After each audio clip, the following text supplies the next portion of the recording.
2v2s in Halo Infinite are settled for now. This past weekend, we had a 2v2 LAN that featured professional gameplay hosted by FaZe Esports at their headquarters that was produced by LVT. And, well, this weekend, we had some of the best gameplay that we've seen here in 2026 period. It was 2v2, of course, and maybe there were some big names missing like Frosty and Royal 2, but we had so many of the Halo Infinite MVPs like Legend and Renegade competing that this event had star power and it had everything that goes along with that. Oh my god. Good shit, bro.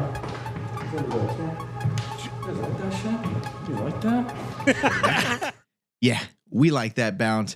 Like I said, the star power was there this weekend, and it makes me happy because I don't know if you remember, but there was this time period, the grassroots phase between Halo 5 and Halo Infinite. When Halo 5 was sunset by HCS and Halo Infinite had to come out, that's when LVT started. And when LVT started, we had this event called Louis V Titans Money Tuesday, and they were pretty much exhibition show matches that would feature some of the world's best players. Well, this LAN that we produced this weekend, shout out to FaZe Esports, was like a culmination of that. And honestly, I'm super proud of what we created because we feel like we created what we always wanted to see back in those grassroots days last time. And so here we are again, right in the grassroots phase, and it feels good to make the type of content that we think the scene needs. So I went out and I made this video today. We're going to trim all the excess fat and we're going to upload it in 4K. That way you guys on YouTube get to witness everything from start to finish. There will be timestamps and all that good stuff. By the way, the live stream did get cut mid YouTube stream for some reason because I guess maybe the AI thing like flagged our stream. Nevertheless, right, we got it back up, but there was a good portion that was missed. And now I thought, hey, we have the 4K raw files. Why not upload them for you guys? So that's what we'll do today. The star power was there, ladies and gents. So without further ado, let's get into the Halo Infinite FaZe Esports Doubles in Dallas 2v2. Yeah, the vibes have gotten more and more serious. You walk in, everyone's, oh, you know, salutations, good morning. Everyone's getting some coffee. And I think the friendliness is all but melted away in this Texas summer heat as the boys are ready to compete. And Tony, I realized I said competing for the line share of $10,000. Let's add 2K on top of that. 12 grand on the line. Wow, okay. You're going to add any more? Hold on. So I'm not going to personally add any more, but I will get very excited and inject all of the energy I've got into these competitors. There you can see Aiden and RyaNoob. So good to see Aiden. Aiden, man, 2v2s, free-for-alls, 4v4s. What can't he compete in?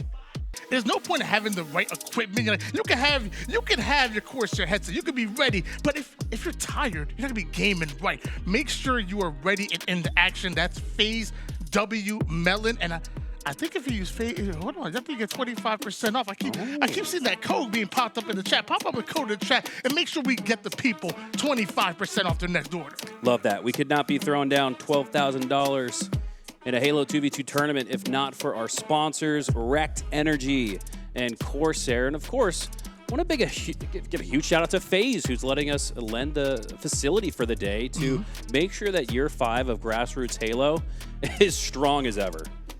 It really is. I mean, it's beautiful in here. I got to see where some of the COD players play. When I see all the lights, I see all the. I mean, even right here, you got the viewing section. I'm sorry, you guys aren't here, but you got the viewing section. We can see the giant TV, and of course, look at that. You got all of the room. This is like the main stage right here.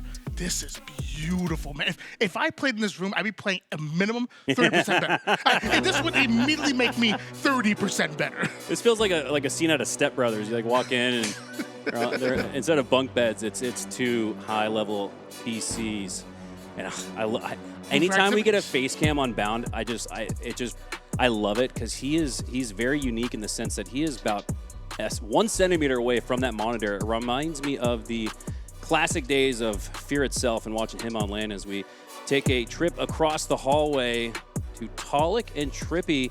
2 boys representing that Luminon gaming roster, and this is going to be an incredible way to start the day. And speaking of starting, Tony, we're not going to wait any longer. It is time. Halo Infinite 2v2 on LAN live from Frisco, Texas. Let's get it on. Solitude between Bound and StelluR, and Trippy and Taulek is Bound. Taulek already getting their greetings out of the way. Trippy gets the first slay, but Bound makes sure to clean that up, but it ultimately nets a 1-kill lead for Trippy and Taulek off the start. Although the shock rifle is on the map, notice that the focus of the fight is always going to be on that middle when camouflage is up.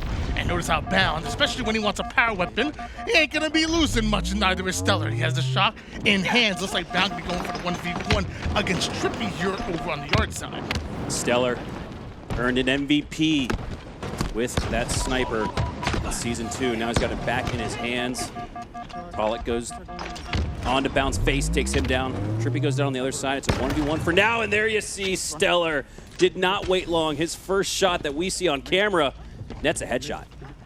4-3 lead in favor of Bound and StelluR at the moment, but still plenty of action on our hands. And notice StelluR still has a couple of thrusts in the back pocket to work with as he and Bound navigate over toward the back tram side. Trippy cutting that angle over toward the short side, doesn't know that StelluR spots him, and Trippy goes in immediately for the reach out. StelluR does get the kill, bit of trade out in lives. Really surprised to see StelluR take down Trippy. I don't think he expected him to double back, so sometimes your best friend is the unexpected play, even if it's a little aggressive, as this one's still close, just a 2-kill game. Bound now has that shock rifle in his hands, both Trippy and Taulek sending off the snipe tower. Trippy's down to 1 shot, Bound will clean him up, now looking towards Taulek on the truck, does not clean him up. Taulek takes him down instead, and it's still close. Just barely misses out on the double kill, but it is still the 1v1 now between Taulek and StelluR. It looks like Taulek wants to actually double back towards his teammate who just spawned up over on the glass side, and Trippy, the moment he comes off a spawn, he's in the action. He goes at StelluR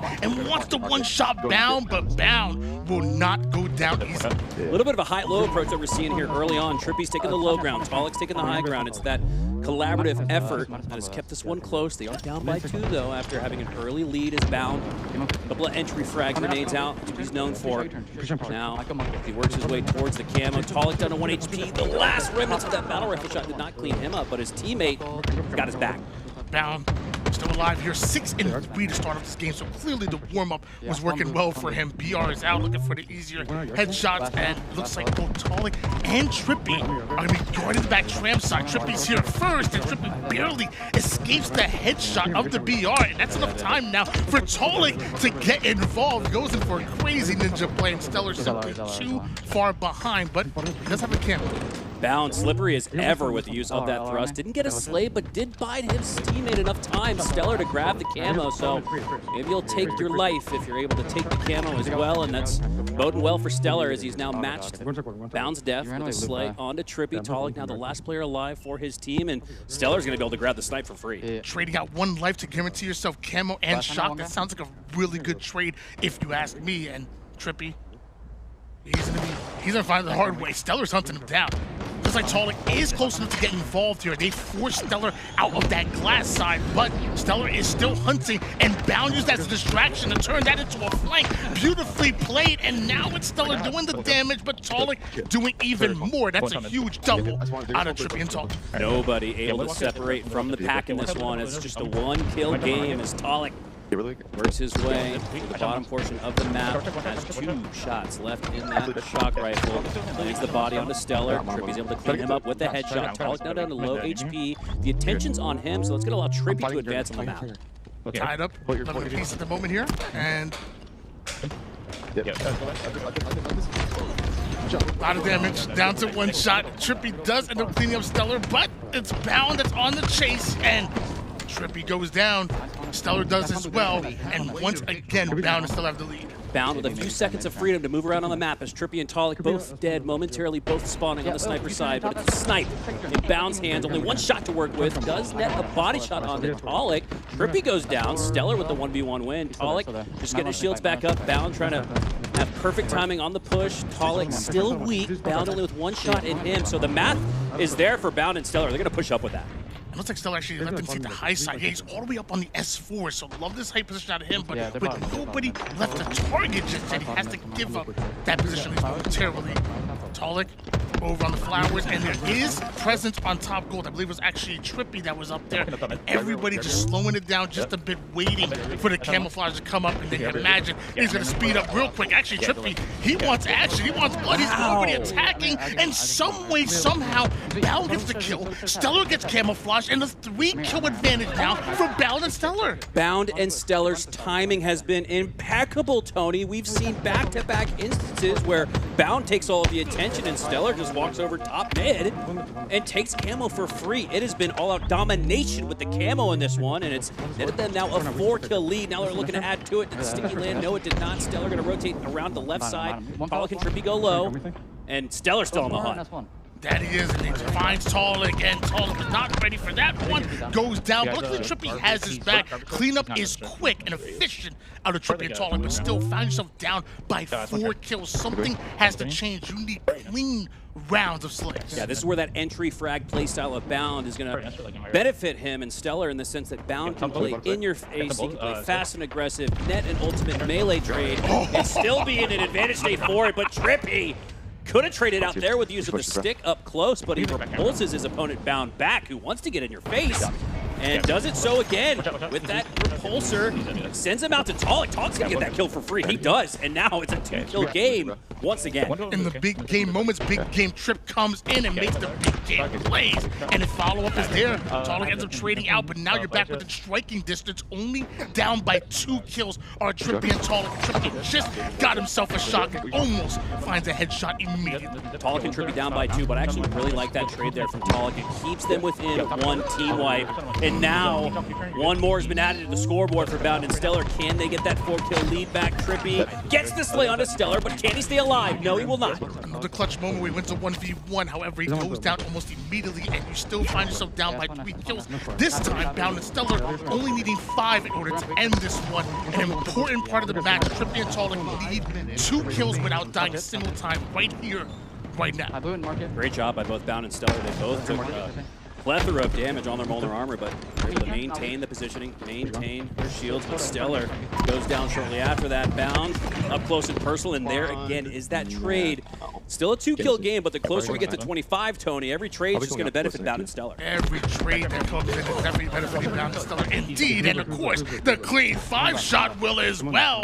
Takes down Taulek, and just like that, Bound and StelluR once again have momentum. Trippy can't find the exit route. Just 2 more kills needed, and you allow Bound to get a camo. That could not be a part of the game plan. Too much pressure, too much camo control for Bound and StelluR, and it's why they're just 2 kills away from taking this game 1 victory. Is Bound, which is way towards the cafe. Trippy's trying to spot him out. He does not know where he is. Bound's gonna get the backstack. No, he gets the kneecap, if you will. Takes his opponent down to 1 HP, but he's got the freedom now to push up, try to finish that damage off. Trippy still does not know where he is. He does! Just kidding! Trippy keeps the game alive with a stick, but they need to get 1 more at least. Taulek go for the 1 HP's finish. He gets it on his StelluR, and it's a 2-kill game. 2 kills left for Bound and StelluR to take the win. A bit scared with the missed melee, but somehow Taulek was able to find the headshot, and notice how Bound spawns over toward the bottom S1 side and slows things down immediately, trying to wait for StelluR to get activated. Now that he is, StelluR is on the attack. Taulek wants to get involved, but Trippy is in the 1v1 that he did not want. StelluR wins it, puts him at 24, and now they're looking for 1 more kill. Match point. Taulek is not going to have a chance there. Unbelievable use of the bait and switch, but when it came down to 1v1 wins, Tony, I feel like Bound and StelluR won every single one. My gosh. A lot of the 1v1s did go their way. But I will say, a couple clutch moments by Trippy. Yeah. Remember, I mean, the 1 stick was absolutely crazy over toward the window side. Yep. There was other clutch 1v1 that he won for like a non-advantageous position. He was at the bottom side of the map, someone right above him. So there were a few that we saw big game Trip coming out of nowhere. But like you said, more of those 1v1s tend to go Bound and StelluR's way. And it feels like definitely reflected in the score. Yeah, this is where you thought maybe the momentum shifted a little bit there. Trippy, what a predictionary grenade toss on the camo Bound. Taulek, a little shaky on the shots here. I think those are going to start to line up a little bit more as we get throughout the day. I think Taulek and Trippy, that was a little bit of a warm-up game for them. Don't want to make an excuse for them. We lost by 4. But it really, for me, it goes back to on Solitude, camo control. When did we ever see Taulek and Trippy with the camo? Do you ever recall it?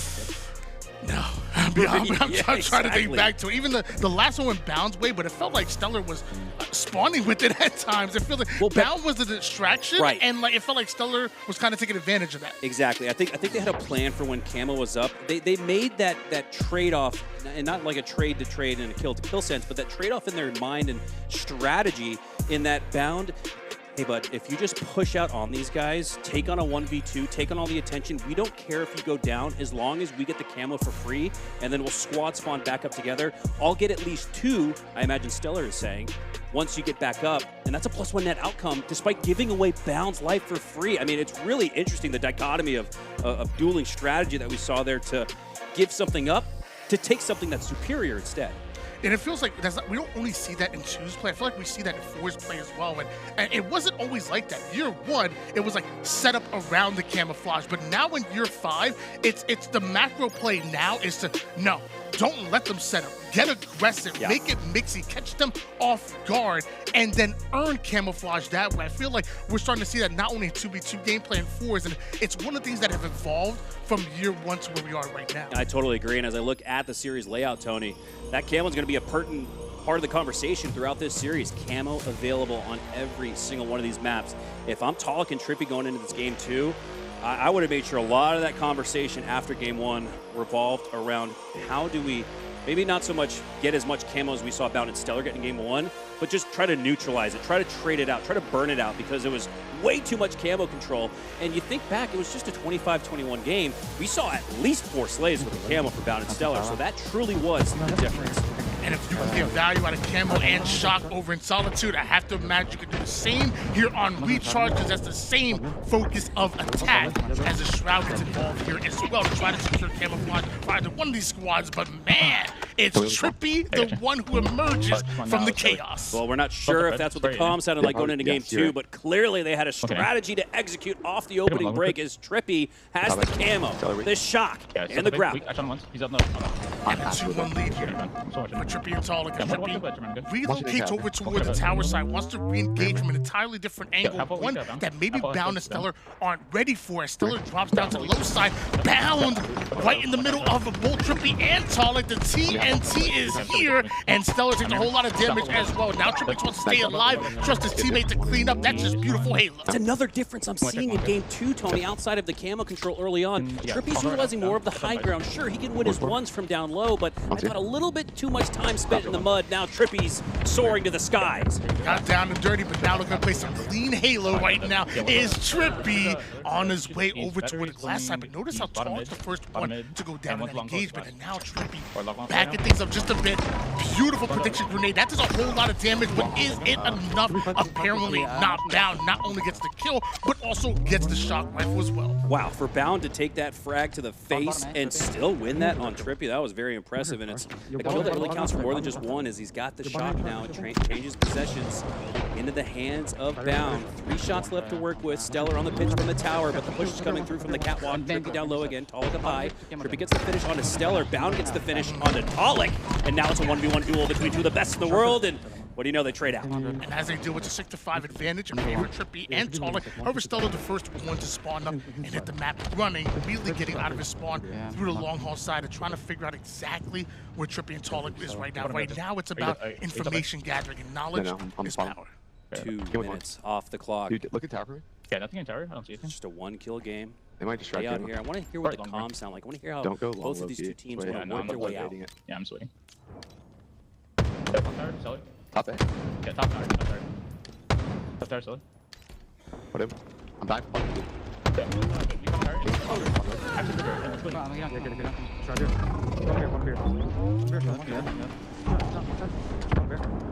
Actually, I'm pushing. Team is spawning by StelluR. Team is spawning by StelluR. I'm coming here. He's mango on me. Bottom mid. Okay, fuck him out there. I think I StelluR. It's top tower window. Wait. Shot him 3 times. I'm going back StelluR. The other guy's mango B. Okay, Both 3 shot tower. Yeah, I'm living. Top tower still. Yeah, one shot. Top tower B. Yes, I'm down. Shot me. One shot. Absolute mid bridge. Going orange door. To wall street. Triple side. I'm good. I'm high secret.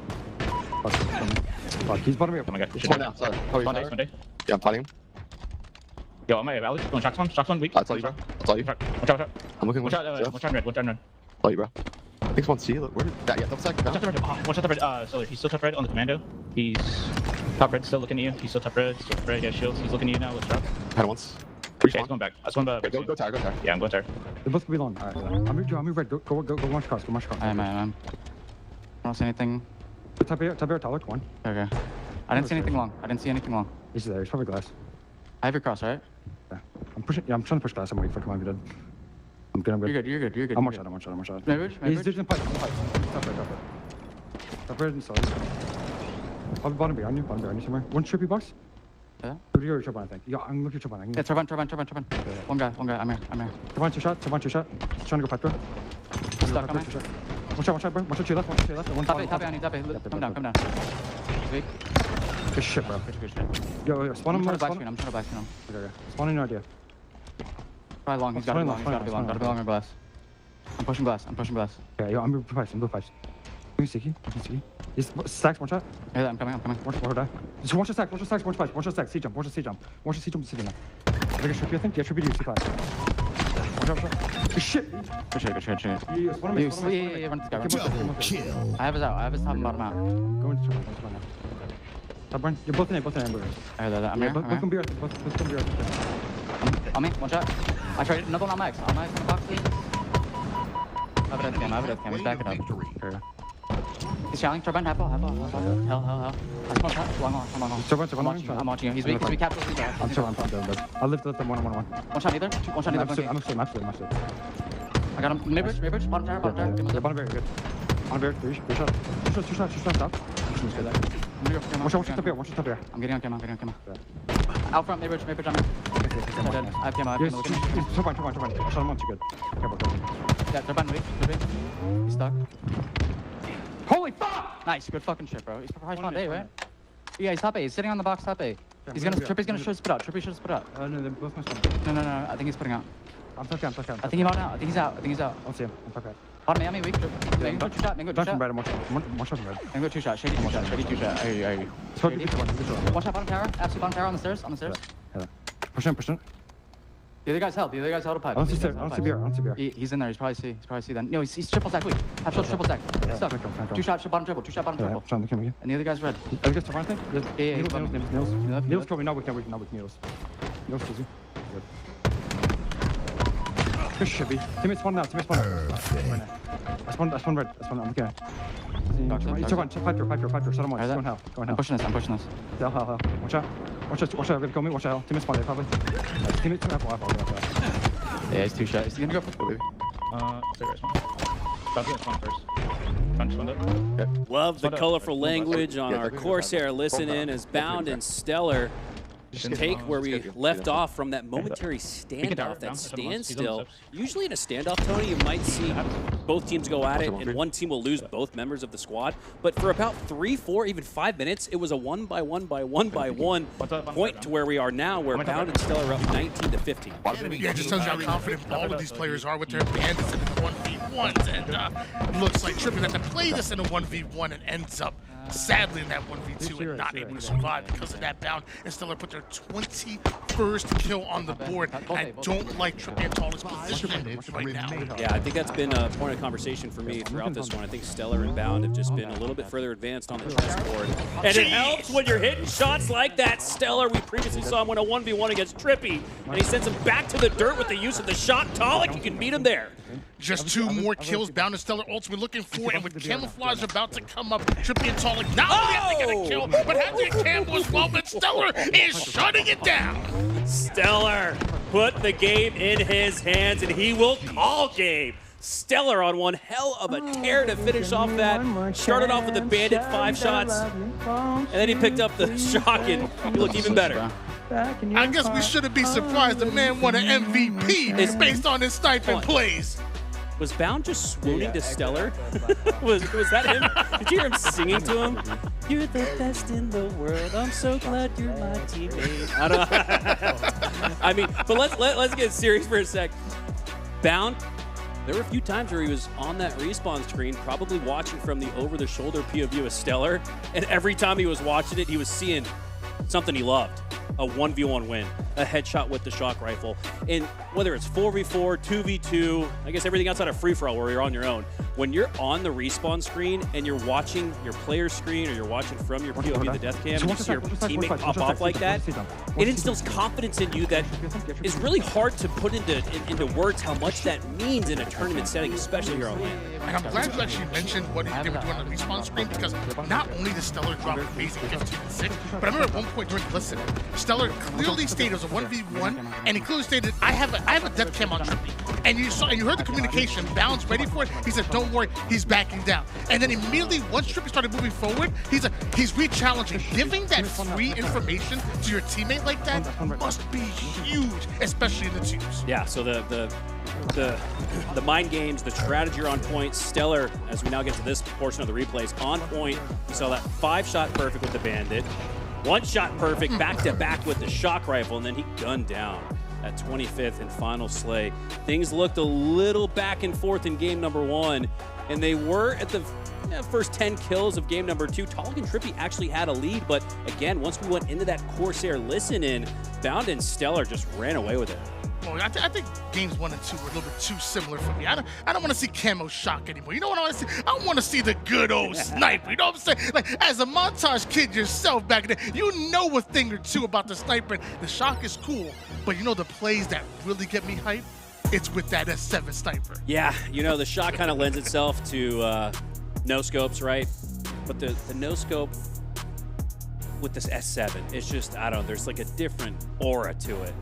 We're going to get every chance to see that here in this one as we're lining up a Game 3 on live fire. And we talked about how StelluR earned his MVP in Season 2 with the snipe. It was really of the UNSC variety, but he's going to let his teammate Bound pick up instead. Bound the entry fragger, so expect a no-scope melee attempt here. And he just needs the no-scope instead.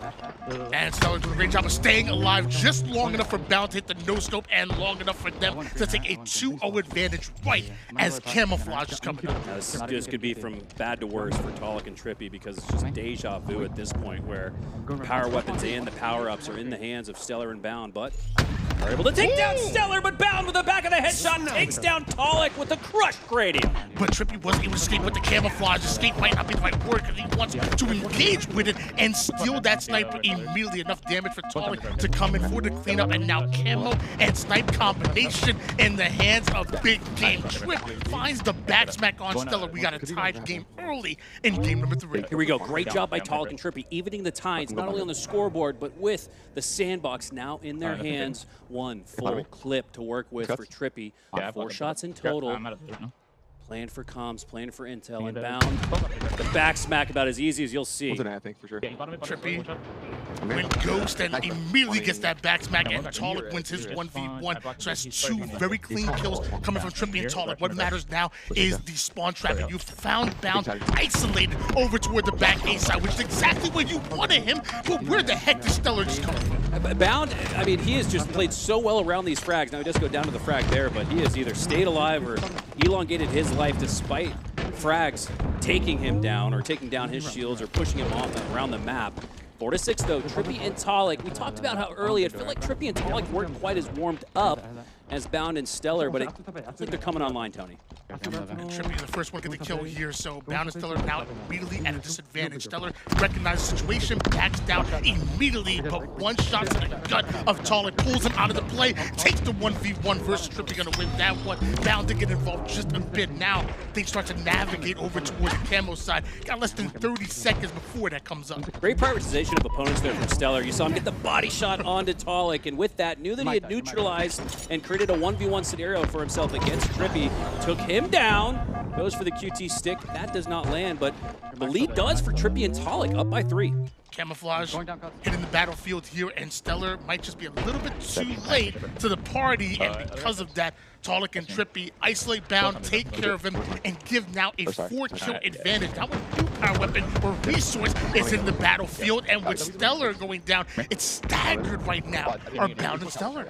Bound does take down Trippy though, but I think a self-nade there took down Bound. I heard a little bit of a giggle, but I think that was from Taulek and Trippy. They're amused by getting 1 for free here as they're now up by 5. One of the largest leads that we've seen in this series now belongs to Trippy and Taulek.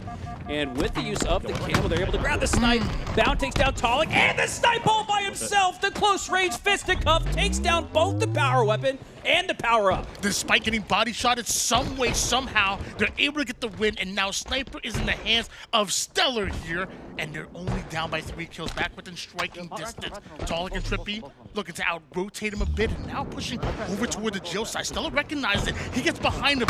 Bound is the first one to engage, sets him up, gets a double kill. StelluR's like, I didn't have to do anything. Have you seen those viral videos where they do in London, they do the fights in the phone booth? Like, Bound is the content creator that they've chosen to take on all challengers. Everyone in the public stepping in that phone booth, and they're not walking out of it. Bound up close has been so damn good in Game 3. That he has, and the movement from StelluR somehow gets behind enemy line, hits the no-scope, that's a double, and just like that, Bound and StelluR are within 1. That's that compounding confidence that just builds up when you're not really kind of just a spectator at this point. StelluR's been watching Bound pop off, and now Bound gets to watch StelluR net himself a nasty double with the snipe. Goes for another one on a Taulek, takes him down to 1 shot. Bound's gonna clean that up. Now it's Bound versus Trippy in a 1v1 on the pillars. Bound with good shots onto Trippy, but Trippy with good shots as well, but not good enough. Bound with another double. We're tied. They are moving and grooving right now, and another Sniper enters the hands of Bound, and he has half a clip to work with, and clearly he knows what to do with it. As Taulek and Trippy have a 1-kill advantage, it feels like all of that momentum was in the hands of Bound and StelluR, but a heat check out of Trippy and Taulek slows them down just that much, but you haven't gotten the Sniper out of the hands of Bound. Bound with the no-scope. Don't do it again up close. If he takes down Taulek, he's going to at least buy himself enough time to get back to StelluR, or at least allow StelluR to advance on the map. And now Taulek was at an advantage state, but Bound with the patience. We see him play so fast and aggressive, but he's playing the pace perfectly. We're seeing Bound almost play as like 2 types of different play styles, and it is just masterful to watch. Bound might just be the best version of himself 5 years down the road. Seemingly out of nowhere, 2-kill advantage for Bound and StelluR. Now you have yourself with camo, and you really have yourself with a flow state. They are feeling way too confident. And right now, Taulek and Trippy are a little bit split. If they recognize this, it could be huge. As early damage doesn't go on Taulek. Actually, StelluR, despite having camo, takes a whole lot of damage, goes down. Trippy and Taulek, they're the ones slowing Bound and StelluR down this time. That was huge. We've seen a lot better job of Trippy and Taulek not only grabbing the camo, but also neutralizing it. It's really been that sniper that's been the thorn in their side. As Bound has that in his back pocket. I do believe it's depleted of ammo. StelluR takes down Taulek, and he gets another double kill up close and personal. And I thought maybe we were going to see a dead back smack, a teabag, and StelluR just kind of looks at him and says, "You're not worthy of my attention." That is just unreal. Using the dummies in order to have that cover fire, little jiggle peek action. Taulek doing the same thing over toward the pillar, and Bound says, I want no part of it. Repositions right into the hands of Trippy. That's exactly where they wanted him. Tied, 19 all. It took a couple games, and we got our best one of the day so far early. On a Saturday, the first series of the day, starting to deliver some intrigue here as Bound and StelluR have a 1-kill lead. Trippy goes down. So that leaves Taulek all by his lonesome. StelluR trying to seek out where he is, as both will spawn there on the A side. Taulek going high, Trippy going low. It's been a common occurrence throughout the series. Oh, QT stinky from Taulek, but he does get taken down shortly after. But Trippy makes sure it's a +1 now outcome. 4 kills left. Both teams need 4 to win Game 3. 2 do go down, and Trippy the only player on the map trying to influence those spawns. And instead of spawning over towards A, they're actually behind them over on the tower side. So you better be careful, because StelluR has taken up a lot of space here while you're looking in and A. They're actually coming right behind you. Beautiful flank, but Trippy on the escape route. Masterful over toward the top mid with the repulse. Re-engages. That is beautiful Halo. We're seeing 22 to 21. Can Taulek and Trippy start the road to a reverse sweep? They're paving their path. Trippy, been so good with the repulsor in this series, both offensively, defensively. He's using the trade, but now he needs to hit his shots on StelluR, but StelluR denies him instead. On the other side of the map, the camo's up. 3 kills left now for each team. We're still tied. Nasty straight by StelluR. That's some win, but still tied up there. 22 apiece. Bound able to steal a camouflage, and he thought he was gonna have to really contest for it. They have to fight for it, but he was just way too quick. And now Trippy and Taulek need to identify his route immediately. These uncontested camo grabs have come far too often and far too uncontested, as Bound has it in his suit once again. 5 perfect shots. I'm not sure how he worked the reticle up to get that 5th headshot onto Taulek, but he takes him down nonetheless. And now they can settle with a 1-kill lead. Only 2 more needed for Bound and StelluR. They see StelluR, he's spotted Trippy here, and they're duking it out. And Trippy having a slight advantage, but StelluR getting aggressive somehow. Trippy gets the kill, Taulek is there with him, and Bound is just waiting for the right time to strike, and it might just be when StelluR spawns, especially because Camo has just run out. Perfect example of just because you can doesn't mean you should. Bound probably could have taken some shots onto Taulek there, but in a 1v2 situation, didn't want to give Trippy and Taulek the last 2 kills that they would have needed to win that game. So I really like the patience. We've seen the best of Bound in both worlds. He's been playing fast and in your face, and he's also been very passive, but at the moment it calls for it. I'm loving the decision making of Bound in the series. He and Trippy have been going at it. 15 kills for Trippy, 13 for Bound, and decision making has been wonderful on both. Meanwhile, Bound backing down, he's going to be a distraction again, goes for the sniper, and once again, an uncontested resource that Trippy and Taulek are practically giving Bound and StelluR. And he's going to get away. Oh, No. no! Oh! He does recollect. Taulek sits off the remote detonation. We're tied 24-all. StelluR with the no What? to secure the series. What a shot! Good shit, huh? You guys like that shit? You like that? I do, Bound. I like that. Yeah, I love that. That was at the back and forth, and for StelluR to literally pick up the snipe, call game, put one down. That was absolutely insane, and that's how you start off a tournament. Thank you very much, Bound and StelluR. Of course, Trippy and Taulek made it quite the fight, but man, the focus right now is on Bound and StelluR, especially when StelluR has that sniper. Wow. What a game and what a shot. I mean, you can't ask for more. Not only did it come down to 24-all, Tony, but it came down to a 1v1. Sometimes those 24-alls occur with a 2v2, all 4 players up on the map, but it was an isolated gunfight through the cuts, and StelluR cuts him down with a nasty no-scope for this series win. What a way to start the day. And if I remember correctly, sniper hits the ground. So StelluR has to pick up the sniper, and he doesn't have time to line up as if he had the sniper the whole time. He has to pick it up, like re-line it up, re-engage, and just hit a shot, which, by the way, he had to thread the needle for. Like, if we go back and actually break down that play from his point of view, like, only one person could hit that. There we go. I'm about to see it right now. So Bound goes down. StelluR has to pick up the snipe immediately and then find some crazy angle, and he doesn't have the sniper in the hand to begin his play. So he just pick it up, reposition, have his reticle reset off of picking up, and then hit a shot that I can't even see him. What is that? God, He's curving bullets like it's wanted. I mean, there's so much to appreciate in that sequence. First of all, Bound does a great job to recollect himself. Your timing and pacing can get a little thrown off when you get repulsed back like that. You're expecting the barrel stuff no scope, which is rather easy for these guys to achieve. But with the use of the repulsor, Bound had to really pull himself back up on his bootstraps, realign that reticle like StelluR, his teammate, did afterwards. So perfect centering there, Tony. You don't necessarily have the gun loaded and ready to shoot, but once the game allows you to take that shot, both Bound and StelluR had the reticle perfectly lined up, center mass, back-to-back no-scopes to win the game 25-24 between 2 players changing hands with a snipe. That was sick. And you really have to feel for Taulek and Trippy in that situation, because, like, think about how that game started. Like, they were in control for a large part of that game. And honestly, if you told me from the start of that game to the end, like, oh yeah, Trippy and Taulek in the win, I would have believed you. But going down 0-2 and then that matchup, you almost want that to happen in game 1, and then like have almost like game 2 and game 3 back. I feel like Trippy and Taulek were just starting to get warmed up a bit. Right, I agree. Bound and StelluR, they came out hot. Well, now they're going to have to continue warming up from the lower portion of the bracket as Bound and StelluR move on. We're going to run to a quick break, guys. That was just the first series of the day. Don't go anywhere. Doubles in Dallas, hosted by FaZe. We'll be right back.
Hello everyone and welcome back to Doubles in Dallas, hosted by FaZe Esports live from the FaZe facility in Frisco, Texas. Not a long break because we got plenty of Halo action for you. We just saw Bound and StelluR move on to winners round 2, and speaking of 2, Acid with the double. We've been talking about this young man for a minute, and you're starting to see why. 7-3 is the start, and him with the shot is scary, as Acid and Leuor have a 4-kill advantage over Kuhlect and Pznguin. You know, one of the great things about being on LAN, Tony, is that this was an international competition on the come-up, which means it's online to qualify. We had representation from EU, we had MX, we had NA, but now everybody gets to come under one roof and compete with no latency, and I think Acid and Leuor are feeling that buff. Oh, definitely, especially Acid. I had to talk to him after one of his scrims, and he talked about how he missed out on DreamHack, and he was very upset his team didn't qualify, and he decided not to go, and it was a bit upsetting for him, and all of his friends were there, now back on LAN, and he wants to prove that not only can he do it online, but he can do it when it matters most, right here, right now. Yeah, it's been so fun to watch MX as a region come up and really thrive amongst international competition. Right now in game number 1, up 9-11 against Kuhlect and Pznguin, who are some of NA's best. Pznguin, outside of the Halo World Championship last year, had never placed outside the top 3. Kuhlect has always just been a ringer, right? Like he is always one of the top performing players on his team. If you need a substitute, you pick up Kuhlect, you're probably winning that tournament online, and he's just as good on LAN. You just saw that there with a nice takedown. Is only down by 1. The headshot. Acid, make sure you watch your step. And with Camouflage already up here, taking down 1 is huge. That's a free, or seemingly free Camouflage for Kuhlect. Look how aggressive Pznguin is being with that. All that damage going down, Pznguin wants to get it. However, Kuhlect loses Camouflage and his life. Pznguin wants the double. He takes down at least 1. Is the second. Ultimately, that's a trade, as the trade will filter through to the overall scoreboard. 13-13 here as we're about the halfway mark. 6:30 left on the clock as Kuhlect works his way through the cafe, trying to gather some intel. Identifies, I believe, just based on his body language, that he knows the spawns have occurred in the yard for Leuor and Acid. They just need to find an angle. Pznguin has a little bit of it, but look at the job they're rotating. They're isolating Kuhlect, keeping him out of the play. Now Kuhlect gets back into it, but now Pznguin's out of the play. So really nice movement here from Acid Leuor. They haven't gotten a slay off of it just yet, but they're maintaining their life because of it, and they're playing from a front foot position, right? They're being the proactive of the two in the lobby, and all of that results in what we just saw there. So patience pays off once again. We've kind of saw that as a storyline in the first series as well. Although the shock rifle has been up this entire time, the focus of the fight was getting aggressive, getting the kills, and now spawning Pznguin and Kuhlect on the snipe side, despite the fact that the shock is up. This is how dangerous this S1 spawn trap is, and you're seeing it live. Pznguin's already down to 1 shot. Kuhlect ends up going down as well, and just like that, that is a 4-kill swing in favor of Acid and Leuor. Checkmate, frag toss, Leuor hands the L to Pznguin and Kuhlect as he nets himself the double kill. And what was just at 13 all game, Tony. I feel like I only just witnessed 2 kills, but somewhere another double occurred on the screen. 4-kill lead now for Acid Leuor, and because of those slays, they've got the shock in their hands. All of the ammunition still to work with. And you're seeing the change of pace and gameplay between Acid and Leuor. They can speed it up on a dime, but also this is where they slow it down. They do the same thing to create that snipe spawn trap. Now, slowing it down once again, keeping Pznguin and Kuhlect not just isolated, but trapped over on the yard side as they set up their next move. And mind you, Camouflage coming up. Pznguin and Kuhlect have to make a play. They do so. Pznguin opens up with the kill onto Acid, and Leuor takes a whole lot of damage that pulls him away from the snipe tower. Huge takedown there. Leuor had only let out 1 shot from that shock rifle, so now one of the best shooters with the shock in the game. Kuhlect has got all of it to work with, and he's paired it up with Camo. Cannot trade out here. You do not want to burn Camo and shock grenades. Chasing him out, down to low HP. You can hear those shields ticking. But the timing now is in the favor of Kuhlect and Pznguin, and now they're the ones who are being proactive and pushing out onto Acid Leuor. 2-kill advantage here for Acid Leuor. Like you said, Kuhlect and Pznguin don't are the aggressive ones, and you're gonna get aggressive right into a stick, into the double as Acid melts through you and gives this team a 4-kill advantage. Feels like every time we're witnessing Acid Leuor take down 2 for Kuhlect and Pznguin, it's been in the double kill variety. So, and really more often than not, it's been Acid. 14-7, a 2.0 KD in a 2v2 tournament. Leuor goes down, loses his 1 against Kuhlect. Is Acid going to chase that out? No, Acid's over close enough to Pznguin to address him in a 1v1, but he gets the trade sticky and up by 3 with 5 kills left. We'll take that. Can I just point out something real quick? What's up? The entirety of Kuhlect and Pznguin is a duo at 17 kills. Acid is 15. Yeah. He's 15-8. I don't even care if he's having an assist. He's 15-8 right now, about to pull a 2.0 KD. Acid is actually on fire right now, and a large reason why Pznguin and Kuhlect have been so discombobulated this entire time is because Acid just keeps isolating them, finding those fights, and more importantly, winning them. Yeah, and if you break it down mathematically, Acid, every engagement he's getting in, he's walking away with a +1 on the scoreboard. There, see it again, a +2, in fact, with Leuor helping out as well. 17-22. We hear a nice ring out here on the LAN floor in Frisco, Texas, live from the Star, the FaZe Esports facility. And talked about how LAN, we're playing on the best possible network. These PCs are pretty nice. The Corsair headsets, everybody's playing at their optimal position. Definitely a FaZe W melon in the chat right now. I love what I'm seeing. It's a beautiful facility and a beautiful game that we're playing right now. 22-17 in favor of Acid and Leuor, and Acid not able to find the shot, but luckily Leuor still hits the 5 on Kuhlect over toward the flank. And mind you, 2 more kills is all they need right now. Gonna slow it down once again, and with this 6-kill lead, this is Acid and Leuor telling Kuhlect and Pznguin, you guys got to come to us. You guys got to make the first move. We're setting up traps all around the map. But Pznguin, with that frag toss, does take down Acid. Now the camo is there right before him. Wonder if he's going to work his way to the camo, maybe back to the shock. He's going to allow Kuhlect to grab the camo. Maybe Pznguin works his way back to the shock, and down by 5 with just 2 kills left. It's an arduous task to ask here for Kuhlect and Pznguin, but they've got the experience. They've got the sandbox. We still got ourselves a game here. Certainly not impossible, but you have to imagine a bit improbable for them to come back from this deficit. But I will say camouflage definitely helps you, makes me a bit more of a believer, but you have to get value very quickly. 45 seconds in 2s isn't as long as you would think. As the nades go down, Explode not going to connect. Barely any damage done to Acid and Leuor. So a bit of a reset and a big re-engage, and Kuhlect puts him down, and now Acid is by himself. But there's only 60 seconds left. There's only 1 minute left, Tony. Acid and Leuor have manipulated the game clock down to where it's essentially like their third teammate, and Kuhlect cannot stand on 10 toes much longer. He needs to get going. The clock is as big a factor as the shots that we've seen from Acid and Leuor. They're 1 kill away. Acid going for the finish here on Kuhlect. Leuor's gonna clean it up instead. Masterful work from the boys from MX as they take game 1.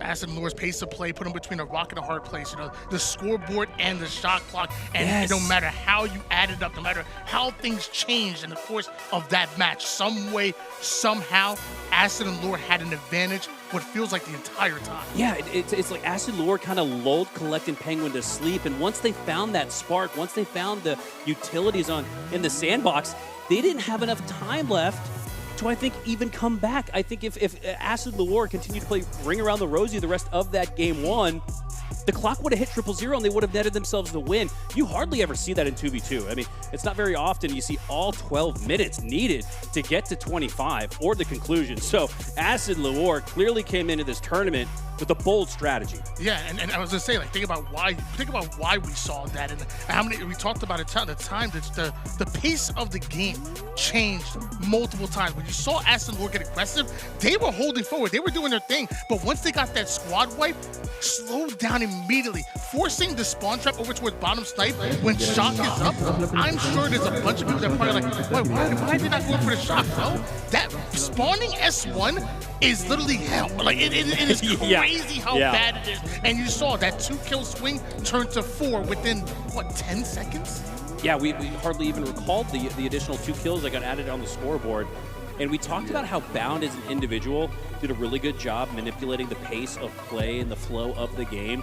There we saw, for it feels like the first time on the day, a team of 2, Acid and Leuor, both taking that sort of counter clock strategy and using it to their advantage. So Pznguin and Kuhlect got to keep that in the back of their minds and recognize and understand that when they go 1 or especially 2 down, they can't wait as long out of spawn. They can't sniff around the map as long. That's the only advantage you have after going down, is having some idea of where the opponent is, and they have to take advantage of the disadvantage, if you will, in that situation. Otherwise, Acid and Leuor, they're going to bleed the clock out. Move over to game number 2 is going to be on recharge here, and you have to look at Kuhlect and Pznguin and almost see this as a must-win situation. The last thing you want to do is go down 0-2 in a best-of-5 series. They really need to treat this almost as important as game 5. All right, here we go. Kicking off game number 2. Acid damn near dropped 20 in game number 1, and he gets sent back to the respawn screen rather early there by Kuhlect. Kuhlect going for the double, and doesn't quite get the Jeff Steitzer announcement, but he gets 2 on the board nonetheless. Grabs the camo as well. Nice bounce back here from Kuhlect. But did he expect Acid to spawn over toward the A side right there? Almost a little startled as he turned and Acid was immediately there. But with camouflage, he kept his presence concealed. And Acid and Leuor still trying to figure out exactly where Kuhlect and Pznguin are starting to push through. And it might just be through the middle. It's really interesting that Acid and Leuor are still playing this sort of keep-away game, even when Kuhlect had previously gotten the 2 slays. So whether they're playing from an advantage state or a disadvantage state, Acid and Leuor have a game plan and they're sticking to the strategy. Kuhlect now sticking that grapple into the top side of the tower, works his way up, takes down Acid with the body shot, then the headshot cleanup. 4 kills for Kuhlect, and it's a 4-kill lead for his team. That's what you want to see in a bounce-back game, and that's exactly what we're seeing out of Kuhlect. All 4 kills for his team right now, but with camouflage out, is he able to keep that same energy? Acid is getting aggressive, and Kuhlect puts him down. Will he keep that energy? He's got the Rekt energy on his side. He is clearly drinking some FaZe W melon here as Pznguin and Kuhlect open it up a can of whoop-ass here in game number 2. 6-0. They're about to skunk. Not done just yet. 5-0 is the start. Acid and Leuor now try to navigate over from the A spawns and over towards gold. In some way, Kuhlect is actually feeling that gold side pressure already. Damage onto Acid, but not enough. And mind you, Pznguin is just waiting for the right time to strike and also watching from a complimentary angle. Another headshot. Are you kidding me? This is nuts. Kuhlect with one of the better stretches of gameplay we might even see all day. It's still early, just the second series that we've had on the broadcast. But Kuhlect 7-0-0, and he might just make it 8.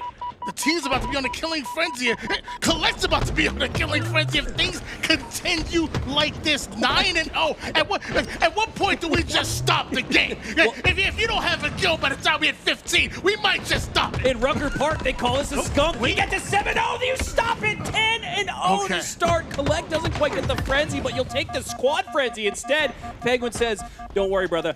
I will clean that up. I will grab camo, and I will make sure that we continue in our advantage state." 11-1 after Acid and Leuor just had a rather easy win in game 1. Yeah, we thought that game number 1 was dominant, but I mean, we are seeing true dominance in the early game here with Kuhlect and Pznguin. However, it only takes 1 kill to turn the tides, and it's not over just yet. Luckily for Acid and Leuor, it's still early, but that's a dozen. You can't win it early. You still got to play to 25 or the conclusion of that 12 minutes, but you can certainly lose it early, and it feels like Acid and Leuor have not given themselves enough opportunity here to come back in this one. And Kuhlect and Pznguin, now they can kind of play more free-flowing. And you don't want to get too far away from your game plan like Acid and Leuor were really mastering in game number 1. But now is where you just build up the confidence, build up the score, and go on to game 3 with a 1-1 series tie. We often talk about how important it is to bounce back after a game 1 loss, but I feel like if you're going to do it, punch your opponent in the mouth. Make it a haymaker, and a 13-1 run is exactly what the doctor ordered. All that momentum that Acid and Leuor built up in game number 1, it's gone. Like, we might as well not even mention it anymore, because this right here is how you start off a game. And that's not another 5, is it? That's, I heard Jeff. Yeah. Jeez. Yeah. Wow, and you read my mind, Tony. That's exactly where I was kind of thinking was momentum, mental. And not only have Kuhlect and Pznguin even the tides, not only in this series it feels like we're kind of getting ahead of ourselves, but this one's over. But they've actually probably regathered that momentum and mental to where they're going into game 3 with that advantage mental state. So it's as important to consider as the X's and O's here in Halo. I'm gonna be honest with you, I think there's almost even more pressure on Acid and Leuor, not to even win the game, but to stop this. Yeah. Like, this right here is demoralizing for the mental. Yeah. This right here tells me, I don't know if we have a chance. This is what needs, I don't even care if you win the game at this point. You need to stop them. Yeah. It's about creating the building blocks to get some type of punch back in here, because This has just been absolutely brutal. A 5x advantage on the scoreboard and a 5.0 KD for Kuhlect as Pznguin works his way into the tower, takes down 2 all by his lonesome. 17-4 now. This is a victory lap at this point. Kuhlect 10-2 at the moment here, and goes in for yet another fight. And it feels like every engagement they are willing to take. This is just pure confidence that you were seeing out of Kuhlect and Pznguin, who went for 2 fights in the same life at that point. And the distraction in the chaos is what Pznguin takes advantage of to get himself what seems like a free camouflage and use it immediately. Everything is going right for Kuhlect and Pznguin. Halo's like a science experiment. You get to the point where you're up 19-4, and you get to press that litmus test a little bit further beyond the boundaries of the control group that you may have established when you walked into the classroom. So now Kuhlect and Pznguin have every opportunity to maybe glance out, take that 1 extra shot. Am I really that guy? Am I really shooting shots like that right now? And I saw Kuhlect, he usually will take an extra look or an extra shot at an opponent, but he's taken 2 or 3 more now because of this advantage. And here we see again the aggressiveness. He goes down there, but again, it's almost like a litmus test at this point. It's not even about winning the game because it's been over before it even began. I'll be honest with you, Mac, you lost me at science. I wasn't too good at school, but I did sports. I'm sorry. Try to provide some analysis with Eli not here this weekend. He's with me in spirit, and I'm trying to be as smart as him. I don't think I ever will be, though. I think you're making him proud of this one, and the collective Pznguin are making everybody proud in this game number 2, 24-7 as you look for just the final kill here. And, I mean, that's the 8th kill for Acid and Leuor, but obviously way too far behind. You don't want to call it, but no, I'm calling it. I think we already did. We called it at 14. Now, yeah, there you go. It's official. Wow. Game over as Kuhlect and Pznguin gotta be feeling really good about their performance. And man, like sometimes Louis has to do a little bit of extra work when he pulls up the replays. You gotta kind of do some trimming, do some pasting, some cutting up. I think you could just start the replay from the start of that game and just let it run free because Kuhlect was doing just that on recharge. A 7-0 start.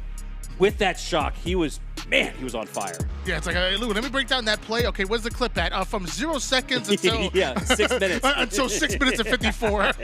Give me that in the amount of times. Let me break that down real quick as Kuhlect 14-4, 11.3 KDA. I also will say a respectable 11-5 out of Pznguin with 7 assists. And that means...